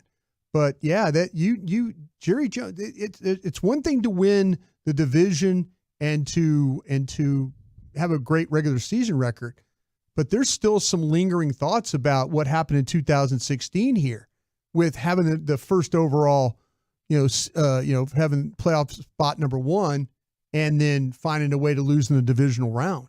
This thing is set up right now the way it is. We talked about it earlier. Who in the NFC scares you besides the 49ers? No, it's the best path that they've had. There you go. You don't think the owner's sitting there looking at that thinking right now like, man, we've got this thing set up. Philadelphia played terribly down the stretch. We ended up with the 2nd seed. We can get a couple of home playoff games. You never know. Somebody might knock San Francisco off. We might get that 3rd home game here. Jeez. You know, don't go out there and lose a game, Mike McCarthy. Don't go and do that. Yeah, I think if they lose, it'd be an ultimatum year in 2024. I think that would be, and Jerry would put on quite a show on the radio, on TV, talking about somebody might get fired, but he's done that multiple times and usually does not fire. I mean, that would be my expectation. I also think like he sees Mike McCarthy as the perfect guy that's going to let him do his thing while also being good. Like Jason Garrett let him do his thing more than Mike McCarthy, but wasn't good at coaching. Mike McCarthy, better at coaching, gives you a little pushback. Like in order to get an even better coach, you're going to be dealing with a guy that wants to have things his way and is going to have a huge ego and might dunk all over you, in the national media. And that's something that Mike McCarthy has only flirted with. Plus, if I'm Jerry Jones, if I'm being clear with myself right now, I don't think we can trust ourselves to find somebody that's going to do a better job than what Mike McCarthy did pulling this offense out of the dumpster. That's one of the best things a Cowboys coach has done around here in a long, long time. Maybe since Bill Parcells turned that team around. Chief, what do you think? I'm with you, but I think that can all go away really, really quickly if the offense that you turned around so great ends up fumble farting in one of these home games that you have coming up here in the playoffs, And to me, generally, I agree with you. These guys have shown they're not going to be quick pulling the plug on any of these coaches. They're going to give it time, but this is just an interesting offseason of coaches' names that are out there, including your own Dan Quinn, who might be as ready as ever to go take one of these head coaching jobs. Belichick might be out there. I just think there's a couple of things that would entice Jerry if the Cowboys find a way to lose any of the next 2 games. Yeah, it's an interesting, because in Dallas, it's look, all right, let's say you go one and done and you lose to Green Bay. Yeah. We're all showing up on Monday, and hell, I dread the idea of that even happening, and we've got to do a 3-hour post-game show. I'll be beside myself. Sure. But somebody's going to have to pay the price for that, and it's not going to be your quarterback. No. Because we're going to get calls about that. It'll be like, well, Dak can't win, and it's Dak's going to get the blame. They're not going to move on from Dak. Right. It's easier to move on from the head coach than it is the quarterback. But to your point, I mean, Mike McCarthy's been a consistent winner. He has. People can talk about, is he lazy, the massages, and joke about it. He won a lot of games in Green Bay. He got them to multiple conference championships. Now, you can look at the quarterbacks he played with. He certainly had some Hall of Famers. But what has he done here? Win. And he's brought some consistent winning. So I do think he gets a bad rap. And I think that he deserves more credit than probably what he's gotten. But if you go one and done in the postseason, somebody's going to have to pay the price, and it's most likely going to be him. The much more likely people to move would be Dan Quinn, and then Will McClay, who we've talked about today, getting interest in an interview from Carolina and Washington. We spoke with Calvin Watkins, a Cowboys reporter for the Morning News, a couple hours ago, and he said he does not get the feeling like it's likely that Will McClay would move on now. But, it's hard to foresee the future on that one. No, it's Will is going to get an opportunity. But I think the one thing that would be inviting to Will is I think that he really thinks the world of Dan Quinn. So if Dan Quinn ends up in one of these places and the general manager could be also added with him, that's where I would kind of see that Will might go, this would be, the thing about the Commanders that's real interesting for Will is he knows this division really well. He knows how to build a team that, competes well in this division. So, having ownership like that, it's not a Dan Snyder ownership there at the Commanders. There's a lot of things going the right direction for that with the cap space, the picks they have. You could turn that thing around pretty quickly if you get the right guy. I mean, Will and Dan have made a lot of good moves. I think Will has also worked incredibly well with Stephen Jones and these scouts. He has. He absolutely has. So there's hopefully there's a lot that it would appeal to him of staying here. I just hope that the Jones family would be willing to extend if a title is important in any way. What do we have to do to make it clear to the rest of the world that you're essentially the GM here? Because you are, right? Do you want the title? Do you want more money? Right, I think if I'm the Cowboys, especially if he's thinking about going to Washington, that's an extra 20% cash right there just to keep you off a division rival. Yeah. I can't let you go. That might cripple us and actually make them a very credible. Will McClay is not an old man. He could dominate there for 15 or 20 years. Yeah. And the job that they've done for the last decade, like you guys remember what it was like before 2013, 2014. It was a Pandora's box. No question. It was really dysfunctional at times, and it was embarrassing. And he's cleaned so much of that up and delivered top 3 draft results, coming off one of his very rare poor drafts. And that's, evaluating it 9 months later. Maybe he'll end up actually being a half-decent draft when you get Overshown back. And he might be the most important person in the organization. Wow. He might be. I mean, right now, if I had to pick, you get to keep Dak or Will McClay. I'm keeping Dak, but it's like, wow, I don't know. I mean, you know how important the front office guy is. Yeah. And teams don't let important front office people leave typically. No. This would be dysfunction in itself, developing an executive like this and then letting him go. Yeah, I think this would be Will's decision on this. I really do. I think there's a lot of things holding him here, keeping him here. But how the question will then become, how much does Will want to go run his own operation? How much does he want to be hiring the own scouts, hiring the coaches, total involvement of everything? And that's the thing that he has to look at. Because what happens to you, though, is that you get to a point where they keep asking you, to interview, and you don't take these jobs, then they forget you. They're like, fine, he's not going anywhere, And then you lose that opportunity to run your own team. That's what Will has to look at right now. Jer Bear also confident this morning Gilmore and Tyler Smith will be able to play on Sunday. That would be awesome. You can win without Tyler Smith, right? That wouldn't change your prediction against Green Bay.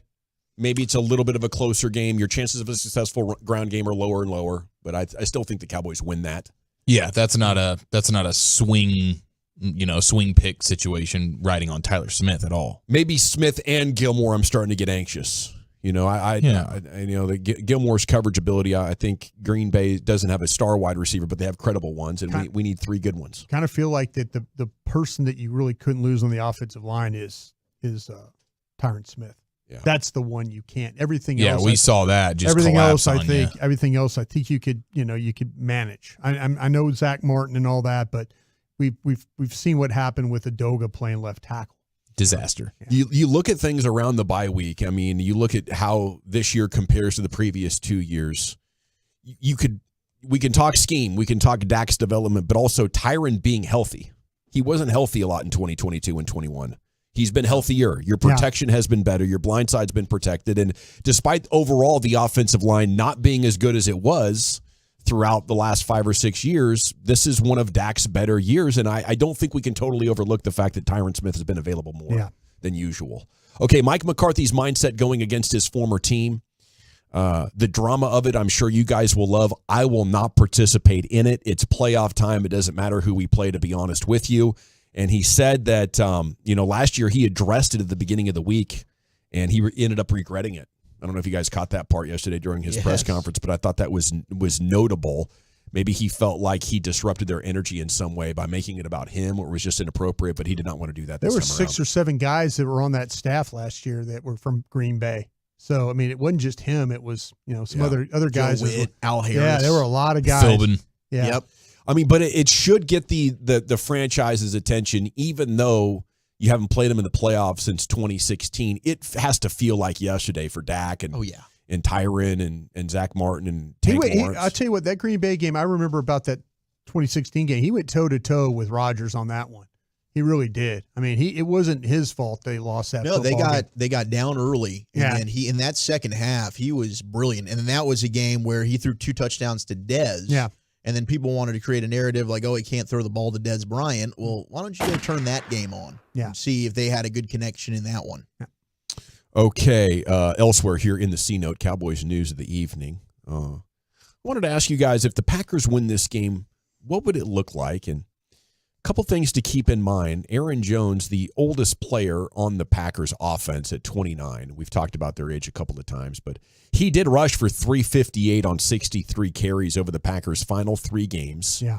It was Chicago, Minnesota, Carolina, but they just started giving it to him more, and maybe he stayed fresh, only getting the ball 8-9 times a game up until late. And he's rolling a little bit.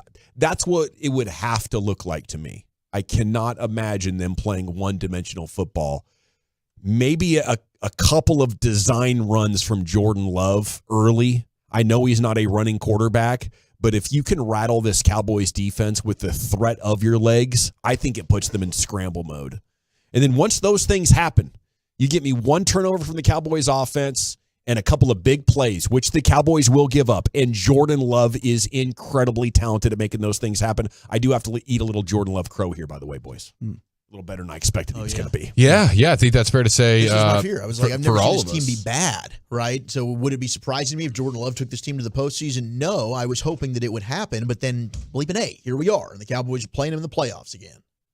Yeah, no. I mean, Jordan Love he's proven to be the real deal over the second half of the season. He's been one of the top quarterbacks in all of the league. I think one thing you saw the other day versus like the Bears, for instance, he had a really, really nice game, and he just had a clean pocket all game. Like, if you're going to give this dude a clean pocket, you're going to be in a world of trouble. And that's the case with plenty of quarterbacks. But this dude's got, like, you'll see a couple of throws where you go, oh, that looks like an Aaron Rodgers throw. Like, he's got big boy stuff when it comes to just the arm talent, the ability to throw off weird platforms, back foot, whatever, sidearm.